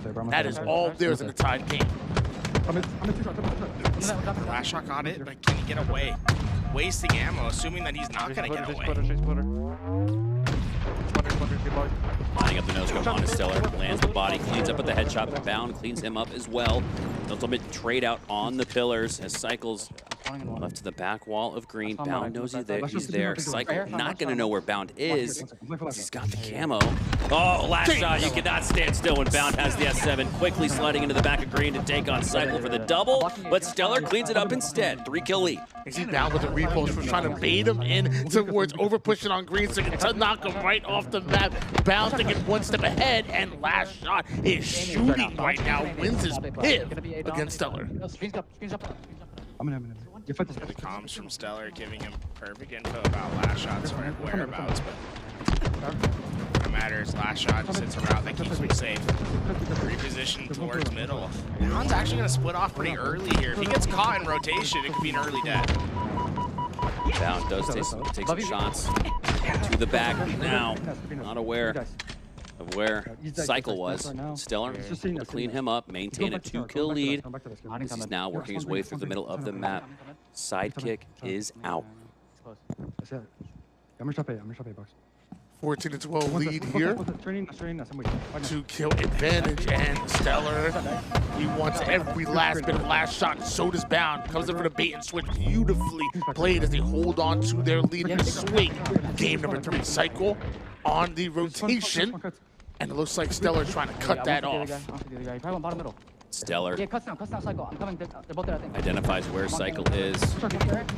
Trying to land the collapse in the pinch. CyKul QT's back to safety, but LastShot goes down. CyKul now on the nest bridge, working his way towards the C flat. Can QT, but his QT right back where he is, so he doesn't really get much viability out of that. LastShot, squad spawn close by, but StelluR with a nice final shot. Camouflage in the hands of StelluR at the moment here, and with Bound down, it's a momentary 1v1. Scares LastShot away with the sidekick. CyKul ends up spawning right behind him over on green. That's going to be important. If StelluR overfocus on LastShot, he may not see CyKul, but he spots just a bit of him, enough to clear Bound over toward the green side. And is Bound on the map? No, he's not. He's not on the map. Was on the map. Oh, sorry. It was. Yeah. Unfortunately, not able to keep that one up, but StelluR still has a little bit of this camo to work with. 3-kill lead with that. I think this is such a critical moment in the game. Let's take a chance here and step into the comms of both these teams. Our Corsair listening. Cut, one shot. Up to killer. Okay, I just want screens on me.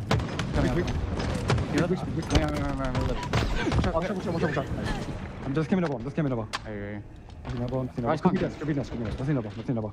QT's up. He's C, I think. He's C. I spawned C. I'm looking green, bro. You guys keep FQC. Yeah, he's QT. Did you guys cement A plat? Okay. Go on, like that. Nice. Fight me. Could be the vent. Yeah, I'm watching the vent. I'm watching it. Could be in his cut. Just pull it, Y wall. On the Y wall. I'm too short. Yo, look at spawn there. Yo, Y wall on top A. Pistol. They didn't see. Yeah, they're dead. Same over. Alright. The elbow. He's hiding elbow. Keep behind the elbow. You heard him on me. Look, wait. Watch out. We're trying to go. Running green. He's coming, he's coming. On the pistol, dead. In, watch on me, on me. Nice, holy shit. Yo, can we You can be able, run up this guy first guy elbow. Yeah. I'll see him. One green showing the back. I'll go get LastShot with a nasty double kill. The use of the snipe and the bandit brings his team back to within 1, but gotta play his life now, down to 1 HP. He gets struck down by StelluR as they get back to being up by 2. CyKul with the high ground. It's gonna push StelluR off far enough to where he's not gonna get that next slay, but he's gonna go right back to it. Crazy after the clean double kill. They still were down and now at a deficit of 2 at the moment. Meanwhile, Bound and StelluR only need 2 in order to go up to 1 in the series. Bound still has camouflage just lurking around the map. Trying to work together as this unit. Bound hasn't really revealed himself either, so they might have this surprise factor when he jumps in out. When they get into that fight, but CyKul and LastShot, they had just been on a hurry to get anywhere else but where Bound and StelluR are, trying to keep distance at all costs. Less than 4 minutes left. 2 kills needed. You will take that trade if you're Bound. Now needing just 1. Could be up to StelluR here. Gets the comp from Bound. Knows that he's right above him, so he's gonna pulse right back up. They're on cuts. He's on cuts. StelluR now working his way back to the middle of the map. CyKul taking position with the high ground, but they have no room for error. Just looking for one more. But still, you don't want to give away any lives for free. StelluR doesn't want to take the angle by himself, wants to buddy up with Bound. He's already over towards Nest. Softens both players up just a bit. CyKul holding on to that tower side for dear life. LastShot, a little bit more of a forward position over on Dice. Damage truly will be king. Enough damage to force LastShot out of the fight and maybe focus it as LastShot funnel over towards Camo, which is exactly where StelluR was. You shoot that guy from Leuor? When? How'd you get him one shot? The post-game discussion. Comes in. Seems like these guys, that's the most locked in I've seen these two, though. Yeah, in a long day, that's very impressive. 2-1 series lead. And remember, Bound and StelluR the ones coming out of the winner's side, so a win here will net them your champions in this tournament. And mind you, although we've seen them in the grand finals, we actually didn't see them win any one of the qualifiers up until this point. In fact, they even lost one to their opposition in both LastShot and CyKul. So Bound and StelluR have a chance to really do it where it matters most, and we know that's on LAN. We go back to Recharge, a map where we saw success for LastShot and CyKul, but there's no second chances here. This isn't a best of 7, just a best of 5.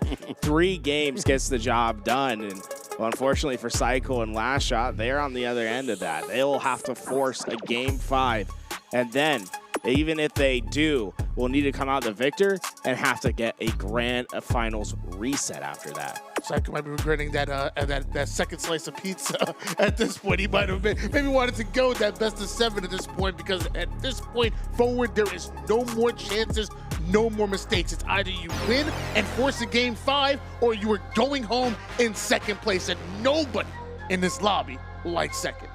Do or die. Comes down to this. LastShot knows what's at stake. No token in his back pocket. They are coming from the lower bracket, so if they want to extend this series, extend this tournament, they've got to win game 4. Right now, it's waiting for their game 4 to load up, and man, LastShot looks locked in right now. Yeah, I don't think there's anything else on his mind but getting to game 5. It seems like he's on a mission right now. Bound with the opening break slave, but LastShot answers back with one of his own on to Bound. Tied 1-1 off the start. StelluR lurking below with that camo activated. How many times has StelluR had the camo in this grand final? It seems like it's glued to his body. Incognito once again. The shock rifle up, though. Is the priority to bait or to grab? If I'm StelluR, I'm wanting to get that thing in my hands 9 out of 9 times. See the camo and sniper combination here for StelluR, and he just hopping his way over to find out exactly where LastShot and CyKul be. He just found out where CyKul is. That's a headshot, and now where did LastShot go? It looks like he somehow rotated back to goal. Chase grenades going out. LastShot knows that StelluR's on the prowl. With that shock, with that camo, and lost game number 2 with a gunfight inside of gold, but StelluR's locked in now. Look, they have 2 down. They can get really aggressive on these spawns. They know that one should have spawned A, and they have split the other. So this is a really brutal situation for CyKul and LastShot, especially if they correctly identify CyKul's position. They will just not have each other's help until there is a mistake made by Bound and StelluR. And right now, they look to be playing perfect Halo. I mean, look, if this kill goes... That might be the most critical kill that we've seen so far in a series. If they didn't get that one, this is over in just a couple minutes. Yeah, 7-1 instead of 2-6. That was massive from LastShot to take down Bound in the tower. StelluR still has the shock. 2 shots left to work with. Bound spawns up on top of gold. LastShot on top of the tower. StelluR with a rare miss. Ultimately, LastShot and CyKul still not out of the water just yet, but I say that back-to-back kills puts them within 1 squad. And that puts even more emphasis on the kill that LastShot had against Bound in that tower. Stuck in the 1v1. It's a pure piv. If he doesn't get that kill, then they're looking at more staggered spawns, and the hurt just gets worse. Instead, they got the kill, and now it's been 4 in a row that went their way. StelluR finally gets an equalizing effort, but so we've seen the momentum has changed. Camo will be the next play on the map. 5-7, it's a 2-kill lead for Bound and StelluR, but it does feel like the winds are shifting now. As LastShot really starting to heat up, takes down StelluR. Camo just below him, and I think with taking down StelluR, you've got the opportunity to grab that camo. He's going to delay proc it. He doesn't want to get too greedy, though. You see that? He doesn't hold it for too long there. Instead, gives it up, but Bound gets the kill onto CyKul, and now LastShot trying to get lost to find an easy backsmack of his own. I think star. As right now, just feeding information to his teammate. You have an idea of where Bound is, you know exactly where StelluR is, and you can activate on either one of them and bound from across the map. Meanwhile, StelluR is stuck over towards bottom, and it looks like that might be their next target. LastShot lining up the shots onto StelluR. CyKul's able to clean that up. Bound across the map, but LastShot is landing those long shots. Bound though, with the sniper, gets shut down, and like we said, the winds are changing, and now we're tied. Yeah, it felt almost like an express delivery of the shock rifle to CyKul. The way that Bound gets caught out there, not that much ammo wasted. There was only 2 shots expelled from that weapon, so still has plenty of ammo to try to find kills. LastShot normally happy-go-lucky, normally joking around, but it ain't no jokes in a grand final, just headshots, perfect across the map. And that's what I was alluding to. I mean, like, you saw an intensity in his face even before the series, and during it, same thing. Like, it is no jokes whatsoever. This is probably the most serious that I've seen LastShot in a while, and they look locked in. LastShot taking on StelluR, but he's going to call for CyKul to clean it up, and he does. CyKul answers the call, and now they're up by 3. Oh, look, this could be a split and stagger situation. LastShot's influence is going to prevent StelluR from spawning close to Bound, and Bound goes down. Where's StelluR? That's the question. He's nowhere near. If they keep this momentum up, they could try to get the next spawn of Bound to be far away as well. The split and stagger can be devastating in the 2s, but Bound does get a close spawn. That's going to stabilize Bound and StelluR for now, but they desperately need a kill. Still going to curb slide his way into the 1 shot, but as he's doing so, LastShot covers his back beautifully. CyKul gets his shield back and is good for a trade and a 5-kill lead.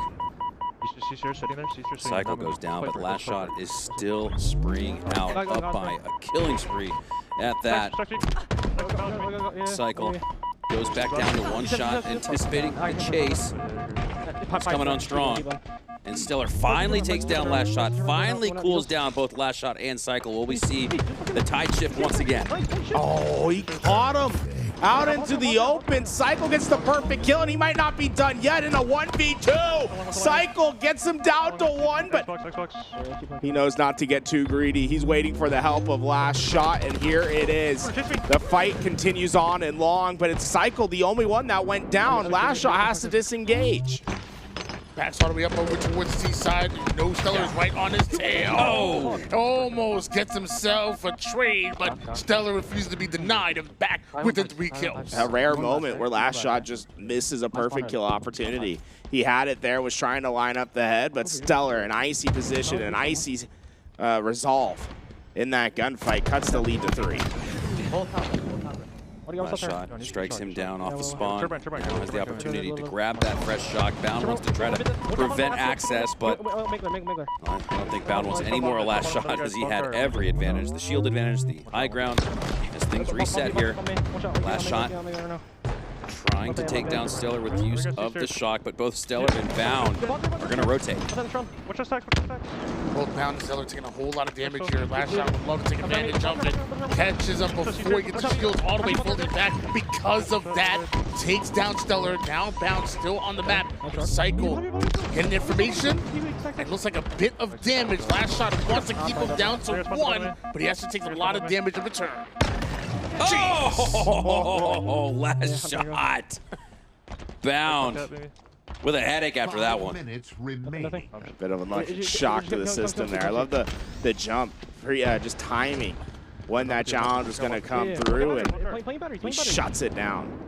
Huge shot by LastShot, and the lead has been resilient, around 5 to 6 kills. LastShot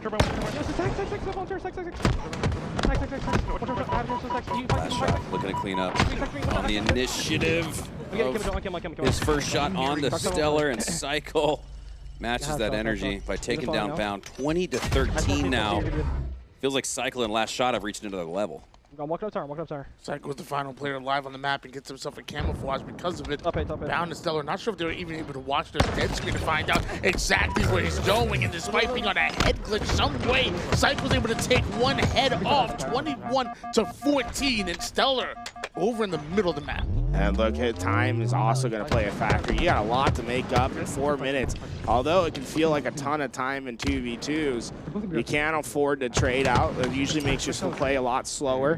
Bound and StelluR need to get a move on and find these kills without any answers.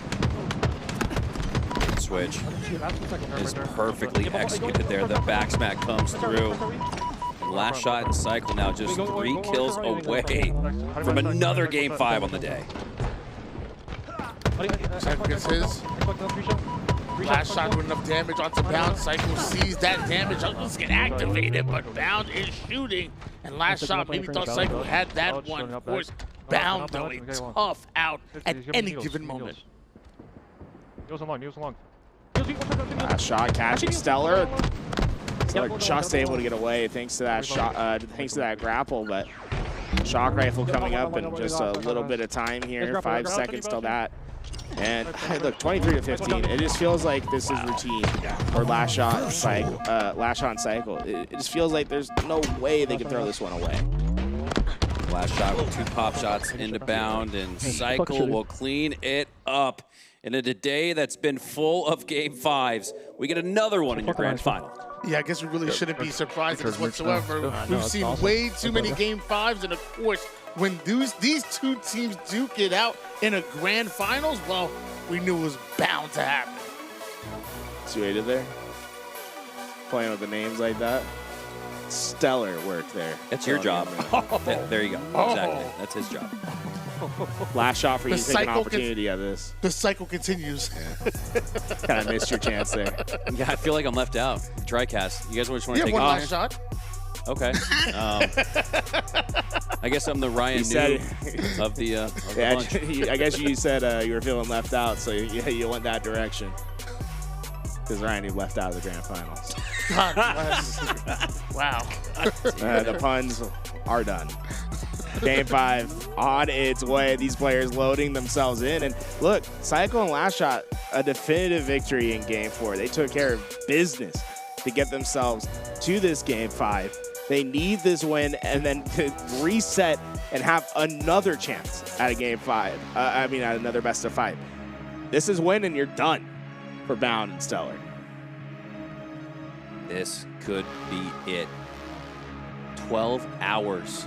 12+ hours. Actually, I think we just reached the 12-hour mark. Yep, 11, a little past 11 o'clock. This tournament started at 11 a.m. Central.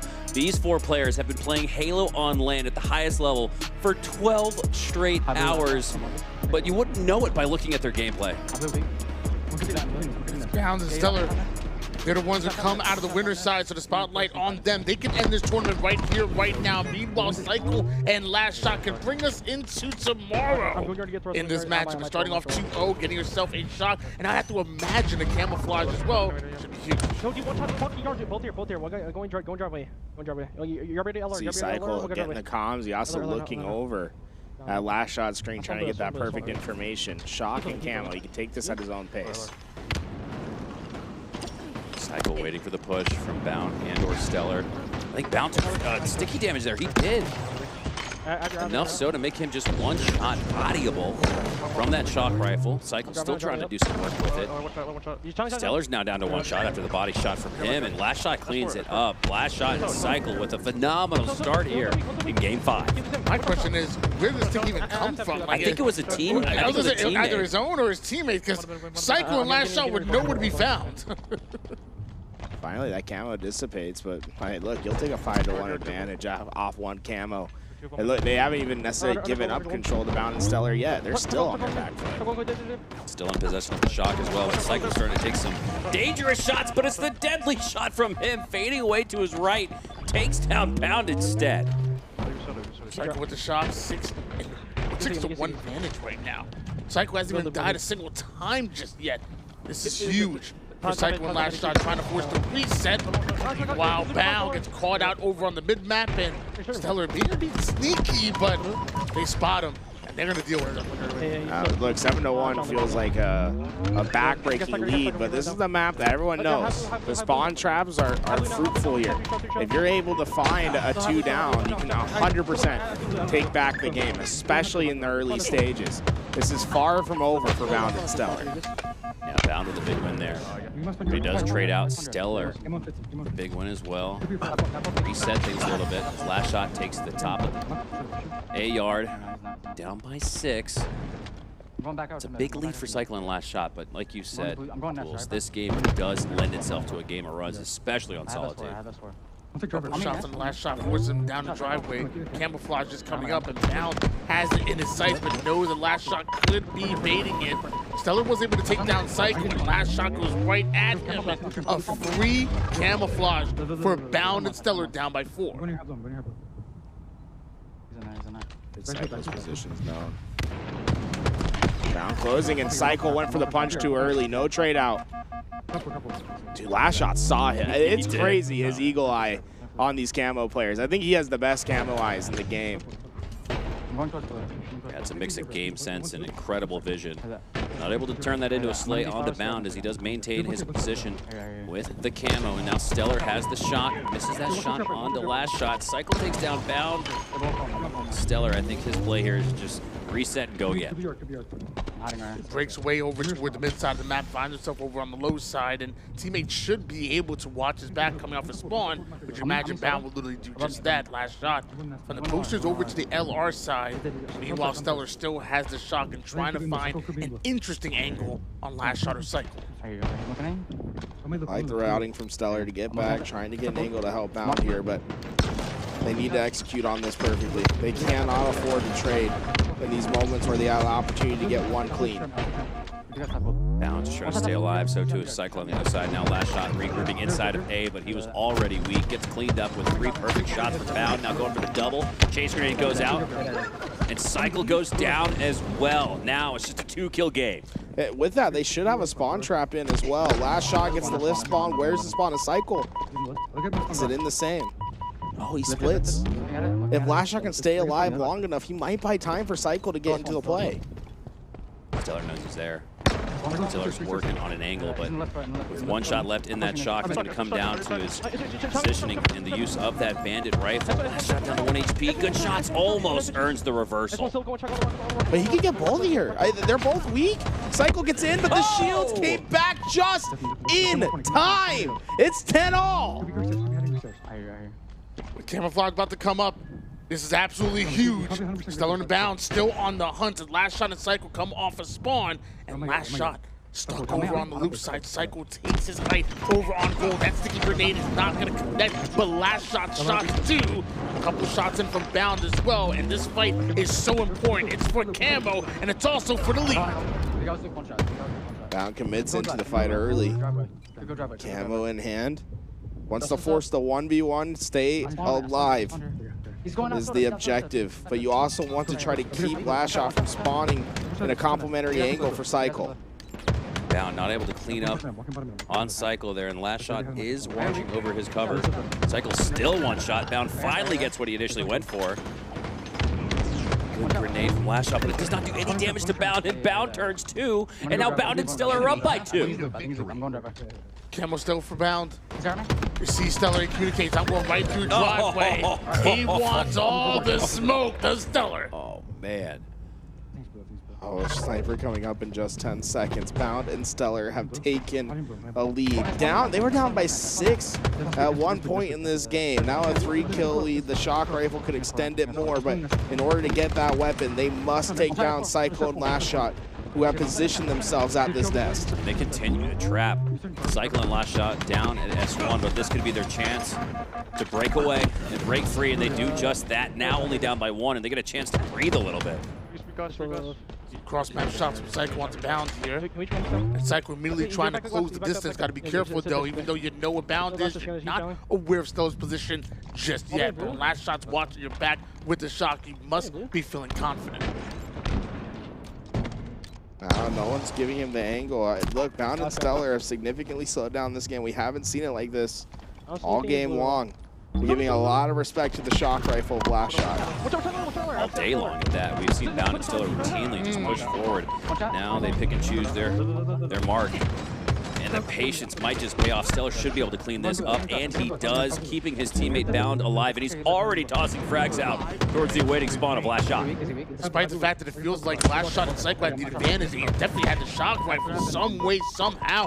Bound and StelluR win the play out, and another 2-kill swing goes the way. Bound's doing a good job maintaining tension. He knows he's in a 1v2. He's keeping them engaged enough to ensure they don't get a run away for free, but not engaging to the point that he'll die until, LastShot raids the movement of Bound, gets the kill at the worst possible time for Bound and StelluR. The camouflage is guaranteed to go CyKul and LastShot's way now. Well, that's kind of heartbreaking, despite the incredible movement tech from Bound. 3 in a row from CyKul, and LastShot gives them a tied situation. CyKul has the camo, spots the spawn of Bound. He's going to relay that comms to LastShot. Tied up to 16 apiece here in game number 5, and CyKul has a dangerous camouflage and avoided one at that. The 1v1 goes the way of LastShot, giving them a 1-kill lead in your grand finals. And with this, let's take a chance to hit our Corsair listen-in. Oh, dude, I got fucking LR. You're good, he's trying crossfire. Toggle. I spawned behind him. They can be S1 probably. Two flogger. I got backs. Thanks. One shots. No one. Dead. He was on me. Dead. Oh my god. He's one blue, so I'm one. Yeah. Someone left. I took one. You guys spawn weird. Spree. Hey, blow me. Yeah, I reply. Oh. Wait, dip. Still dip. You wanna go still dip? Sit in there. Still dip. Top dip. Run issue. Oh my god. Talk. I'm clearing loop. Could be blow. I think it's trim, bro. We're on. Pick a snipe. Right. Go no, I'm LR. He goes on, I think, second. Hey, look at me. It's Sean bitches. We can spawn on there, both there on probably though. You're I got it. Cross. Get out, so stairs. I'll go. Wait, we can leave him there. Are you loop? I'll get you throw some. You both here? I'm just looking top forward, 1 second. In yard, on thrust. Okay. I think about there, careful. Yeah, you guys have blue. Yes. I'm weak up soda, bro. He might push. I'm looking. Keep building. I think they're trim, bro. 1 step forward. Top forward. And have blue. Can you back up? I backed up. Okay. I'm looking top forward. 1 side blue. I'm cutting this kid's blue angle. Alright. I'm gonna be on you. 115. Don't blue cycle. I don't see LastShot. LastShot on me. One shot loop, one shot loop. He was one shot loop. Perfect. Probably driveway. You can drive. Go in LR, channel. I hear. Top quarter, top quarter. Weak. What was that sticky from LastShot? And Bound answers back with a nasty shot of his own with the shock rifle, but the anticipatory stick from LastShot, it's one of the best you'll ever see. I mean, StelluR and Bound aren't out of this yet. They're only down 1 kill, and they got camo and shock. It's despite all the odds being in CyKul and LastShot's favor, Bound and StelluR are stuck in it. That they have. And StelluR with the win onto LastShot gives them the tied game that they're looking for. And he still has shock, still maybe has a bit of camo to work with as it closes the distance on CyKul quickly. CyKul, how is he alive? How is CyKul alive? StelluR's not able to get the cleanup, and Bound's not in a position to clean that. Oh! StelluR might not have clutched up initially, but he comes back from the dead for a clutch 2. One more kill to end this tournament, and it's the spawn trap of death. The nades are already going down. Meanwhile, LastShot and CyKul are trying to lift up. I don't see anything. There's nowhere for them to go. Bound and StelluR know they're trapped at the nest. They gotta. They're leading them. They're building a path. They want them here. Oh, and that'll do it. Bound. Ice is up. Fucking love these guys, man. God. Every fucking time. They leave the room champions. Oh.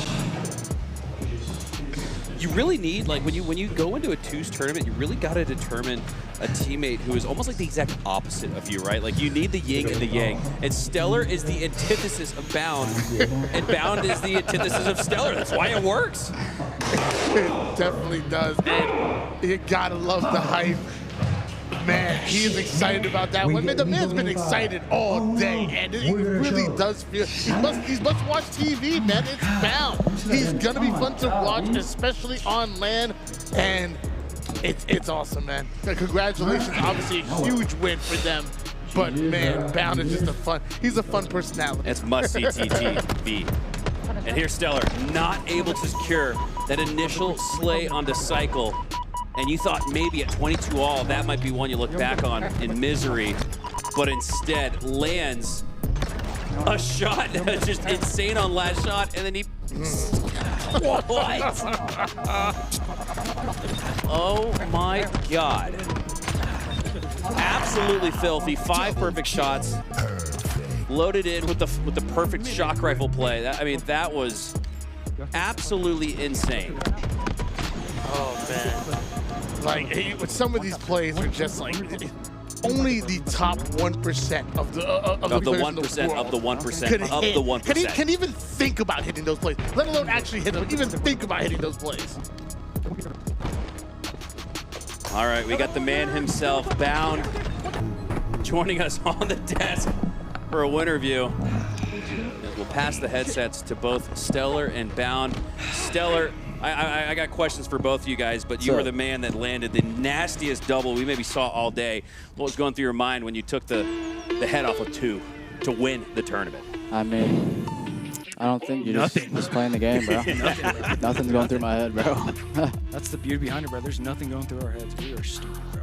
But we still won, so I don't know. Bound, you were a legend in 2v2. You really got your start. Before you started to compete on LAN, you were this onliner that was winning every 2v2 tournament. What's it feel like 5, 6, 7 years later to come back and win this 2v2 tournament on LAN with StelluR? It was my first solo in 2v2 or LAN 2v2. I think so. I don't know. I take this shit personal. 2v2s is everything to me, bro. I'm not gonna lie. I haven't played the game in a while, but I said, fuck it, bro. I'm just gonna pull up and win this shit. I mean, yeah. I expected to win this too. Yeah. Just kind of have the game, like me and Beast Kim's kind of just perfected. That was something we brought up at the end, was you guys are 2 complete polar opposites. Does that actually lend itself to how well you guys play? Because if you had 2 Bounds, there might be a clash of personalities. Be Yeah, we're both retarded, but in different ways. Yeah, in different ways, yeah. Yeah. I mean, there really is something to the complementary playstyle. Bound, you're popping off, you're lipping off after every single series win, and StelluR's kind of following behind you to the fist bump with that stoic expression we've seen from you all throughout your Halo Infinite career. It's been fun to watch. Tony, what do you got for him? I mean, you know, we hear Bound talk about how he feels about twos. StelluR, I want to ask you though, like, do you have that same passion for twos? Like, you guys really look locked in. I do, because I think we're actually the best, yeah. And no one plays like how you're supposed to play. Enough said. Enough said. Mic drop. Well, I do still want to ask a couple more questions because this is very intriguing to have you guys after a 12-hour day of Halo. Yeah, 12 hours. 12 hours of the highest level of competition. I heard you won a best of 7. I mean, Toll said it the first series. He said, this might be best of 7s if we make grands. I said, bet, bro. So I was kind of like in the mindset the whole time that grands is going to be best of 7s. Do you feel like you got in LastShot's head a little bit when you were calling for more competition? I mean, it was pretty colorful. It was just friendly banter, it sounded like. Nah, no shot. I don't think he's that weak mentally. He's pretty sharp, so yeah. No shot. Yeah. Wow. Well, that was an incredible day of Halo. Bound, another comment you made to me when we were talking over here to the side was, man, everybody's going to time. You'll never see us go to time. Do you think that was your advantage I mean, we almost did that last game. I think it was like 30 seconds left or something. Was there? Yeah. I didn't even But see. in a day where people were willing to play out the clock, were willing to play patient and kind of take what the game gives Just you. not grown man Halo. I mean, when we're playing our best, that's honestly like when it is our best, when we're not letting shit go to time. Like when we're playing our game and you're in that blender, it's not going to time. So. And you mentioned it already when you said you two are the best twos players right now. Like, and you said you guys actually play it the right ways. Like, what are you guys doing right that maybe some players aren't doing? Like, what's the key? I mean, every time we have an advantage, like we just play correctly how you should in twos. To be honest, like if we have a guy split, we're running at him. If we have like any type of advantage, shield damage, like we just play it off. We just play correctly. Where some people will just like not move. Yeah. To be honest. So. You guys didn't have as much success online leading up to this tournament. Is that just the differential of being online versus LAN? What was it that allowed you guys to bring it together when it mattered most with the most money on the line? I mean, we played LastShot and CyKul in the first qual that we played, and we won game 5. First series, second series, maybe? I don't even remember. It was kind of like a toss-up, but the second qual we played, we didn't even try. We were just trying to get top 8. Like, yeah, we were trying to qualify. You just playing for the points? I was like, bro, fuck this, bro. I kind of wanted Renegade to come too, so I kind of wanted him to win and come, and then yeah. Nice of you, nice guy. Yeah. Thank you. You got to see your old buddy, your old 2v2 stomping ground teammate. Wow. What moment really stuck out to you from the day outside of winning it all? Was there a moment you look back on with fond memories? Probably the reverse sweep live fire. Yeah. The start of the reverse sweep. Yeah. Against what? Snakebite? Precision? Yeah, we low-key shouldn't have won that, I'm going to be honest. We should have lost 3-0, but somehow we won, so yeah. Yeah. What was the moment in that game that clicked for you? I think B just hitting stupid ass snipes. Yeah, I got like a 6-bullet snipe. Yeah. That's usually how it goes, so yeah. Yeah, and if you don't mind me asking, like, I mean, when you have that snipe and that shock in your hands, either one of your hands. Is this it? Oh, hold on. Is this you calling fucking game? Bro, This is the double. I think this is the double. That was weird. That was weird. I was better bro. wait, like, how? I got really good timing. Lucky timing right here. Yeah, this is the double. Clean shot. Didn't even see his head. And then as you're falling down, like poster stairs. Bro, I mean, that's crazy. stupid. That's stupid as fuck. I'm not gonna lie. Bro, I spawned S1 and got stuck off my phone. Look at slow-mo. Frame perfect. That's calling game, bro. That's a dunk. Double That's a dunk right there. Perfect. Wow. GG's, bro. Wait, do we not have a trophy or anything? GG's. I think we have a check for you. It'll get sent in the mail. A big one? We don't have the big one, yeah. We can get you a big some. one? Yeah. No, What? we don't have the big one, sorry. Bro, I always wanted a big one, bro. Yeah, sorry about that. We'll get you some Rekt or something. What is it about, I saw some comments in the chat. I'll let the chat kind of ask this question. It seems like sometimes in these grassroots LAN tournaments, it's like we see more emotion, and it almost seems like there's more desire to win than on the main stage of a Halo World Championship. What is it about? What is it about a grassroots LAN that brings that out? Like, I just do it so I just try harder. Like, if I'm shit talking people, like they're gonna go harder. I gotta be like, bro, I can't lose after shit talking. Whereas Worlds, I'm just like, all right, it's Worlds. Like, I'm just locked. Like, More I'm business. It's more like yeah, I'm locked like 2 months prior to that. Whereas like this, I'm just like, yeah. So. It's also just twos. I feel like we're passionate for twos. Yeah, I fucking love twos, bro. I made a comment earlier, Bound. I said, you're a world champ. You're one of the best in the game. I personally feel like this is the best version of you that we've seen this year. Do you agree with that? And what's lended itself to you finding another level when you're already at the top? Not touching the game. Yeah, there's some truth to that. I haven't played the game in like a week and a half prior to this. Like I was just in Florida. I was the chilling. one doing practice. You come back fresh. There's truth to it, dude. Every time you take a break, you come back on the sticks and you're better than you were before. There's something about that mental reset. I hopped on the game and I was like, bro, this low-key feels like a new Halo. Like that's how long it's been since I played. I was like, I'm just gonna trick myself and tell myself it's a new Halo because like I'm just so sick of this shit. But like I don't know, it's fun. I mean, it just I mean, twos are just so fun to me. So yeah. Well, honestly, we had fun having you. I mean, all of the comments to the cameras, you really were must-watch content here. And I've never even reacted like that at a LAN event, but like I'm just like, bro, fuck it, be like, I'm just gonna get loud, bro. Like fuck it, like why not? So. It was fun. It really was. Well, yeah. We're not going to take up too much more of you guys' time. I know you want to enjoy that win here. It was a long grind, but honestly, you guys well deserve it. So congratulations, guys. Thank you. You're champions here in Dallas. Let's go. GG's.